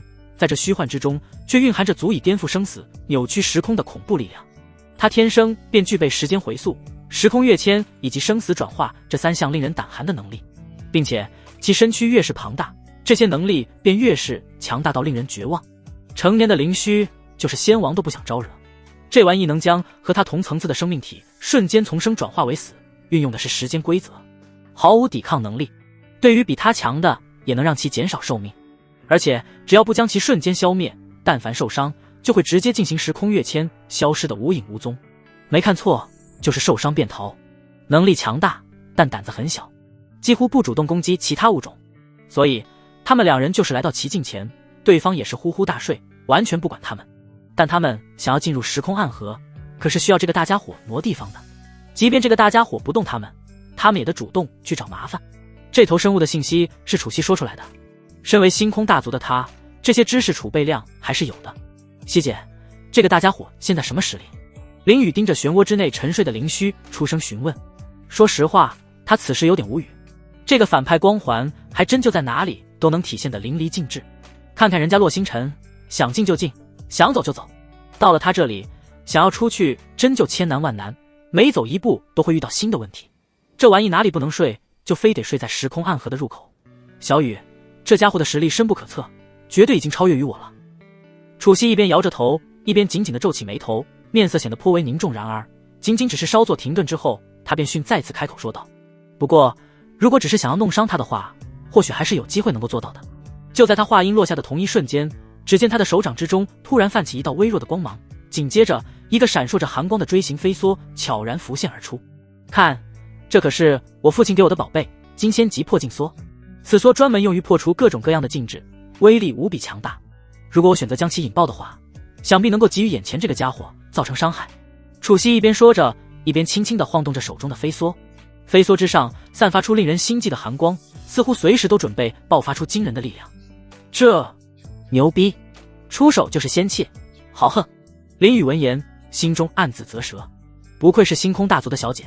虽然他不知道金仙级有多强，但只要是仙气级别，那就依旧超越了永恒大陆的上限。就连之前他得到的紫霄神殿都还只是件半仙气。没想到楚西为了能弄伤这个大家伙，甚至不惜要赔上一件仙气。他手中倒是也有仙气， 2尊不知等级的大鼎，还有可成长型的天仙级不朽神剑，但这些玩意可一个都不能动。大鼎是仙王期的配件，而不朽神剑更是星空唯一，轮回本源剑胎经过不朽之气洗礼而形成的，现在也就只能吃软饭了。不过这软饭吃得贼香。小雨，咱们先进去吧，这个大家伙要是能自己让开，那是最好的，也省得挨着皮肉之苦。楚西主动牵起林雨的大手说道，这头灵虚的实力远远超越地仙级，自然得他想办法。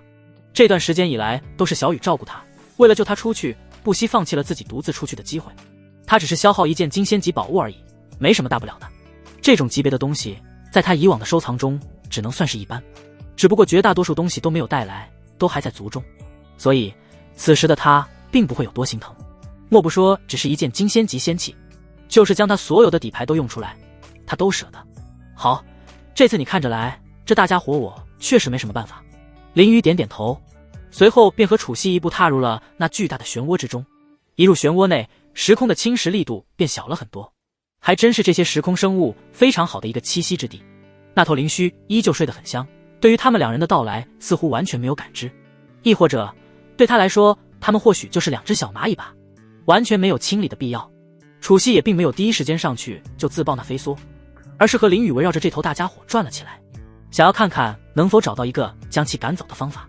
然而一圈下来没有丝毫破绽，而且整个身躯完全将入口堵得死死的，没有一丁点空隙。小雨，退后一些，我要引爆破镜梭了，这家伙完全没将我们放在眼里，赶不走的。查看了一圈后，微微皱起那如柳叶般细长的眉毛，轻轻摇着头说道，其实他原本并不想伤害这个身形庞大的家伙，毕竟像灵虚这样的生物在过去的种种记载当中从来没有主动攻击过人类，如果有可能的话，他实在不愿意对其出手，但这家伙挡住了2人离开的道路，不出手不行了。等下，忽然林雨出言制止，同时摆了摆手。楚西疑惑的扭头，林雨也并未过多解释，只见他大手一挥，一头200多米长的巨鲲出现在了他们的前方。他之所以忽然制止了楚西的行为，完全是体内这个小家伙，他似乎有什么感应一般，忽然变得急躁了起来，所以他想要将其放出来试试看。时空巨鲲和灵虚都是时空长河中孕育出来的生物，或许能有什么化学反应也说不定。哞！一声空灵的声音从巨鲲口中发出，它就像是进入了大海一般，在灵虚周边灵活地游动着，似乎对于这个大家伙没有一点畏惧。林雨带着楚西远远地退后，这是小家伙给他传递的意思，这头灵虚似乎要有动静了。果然，在2人刚刚退出安全距离之后，那沉睡的灵虚便有了大动作。只见他那庞大的身躯竟缓缓开始移动，同时那只虚幻的大脑袋也朝着小家伙发出一声低吼，只不过这声音中并没有什么敌意，只是好似在表达不满，就像是一个在睡梦中被吵醒的人一般。而小家伙则是大摇大摆的在灵虚那大脑袋前面一个劲晃悠，其整个身躯还没有灵虚的嘴巴大。这一幕看得林雨心惊肉跳，真怕那灵虚一张嘴将小家伙给吞掉。楚西也是一脸好奇的看着眼前发生的一幕，显然也是有些不明所以，似乎并未在任何古迹之中看到过2个时空生物，一个成年，一个还是幼年，竟然相处的这般融洽。小家伙将其吵醒，也只是吼了几声而已。片刻间的功夫，那庞大的身躯再次停了下来，然后朝着小家伙鼓囊了2声，便再次沉沉睡去。最关键的是，那时空暗河的入口暴露了出来，而小家伙也非常欢快地游了回来，在林雨身边蹭了蹭，那巨大的舌头似乎还想要舔舐一下林雨，不过果断被他给拒绝了。也不看看自己的体型有多大，这一舌头下去，他还不得被这家伙直接卷进肚子里面去。小雨，这是怎么回事？小家伙怎么能让灵虚给让路啊？楚西伸手摸了摸小家伙，有些震惊地询问道。白魔族中对各种生物的记载已经相对很详细了，但却从没有过类似的记录，这就很神奇。这小家伙放在人类中也就是一个3、4岁的小孩子，怎么可能让一只成年的灵虚让路？有些匪夷所思。而林雨又是小家伙的主人，是能大体理解小家伙所表达的意思的。呵呵，你可别小瞧这家伙啊，虽然在灵虚面前看起来只是小小的一只，但实际上却是奶凶奶凶的，老厉害了。林雨嘴角微微上扬，露出一抹淡淡的笑容，目光温柔地落在那只略显调皮的时空巨鲲身上。只见这小家伙如同一个顽皮的孩童一般，在半空中欢快地游动着。若不是之前小家伙向他传递了绝对放心的信息，林雨还真不敢轻易就让他跑到灵虚面前去显摆。毕竟灵虚可是一个实力深不可测的存在，稍有不慎，恐怕就会给小家伙带来危险。啊，他怎么凶了？林雨的话一下子就勾起了楚西的好奇心。实在是他从未见到这般稀奇的事情。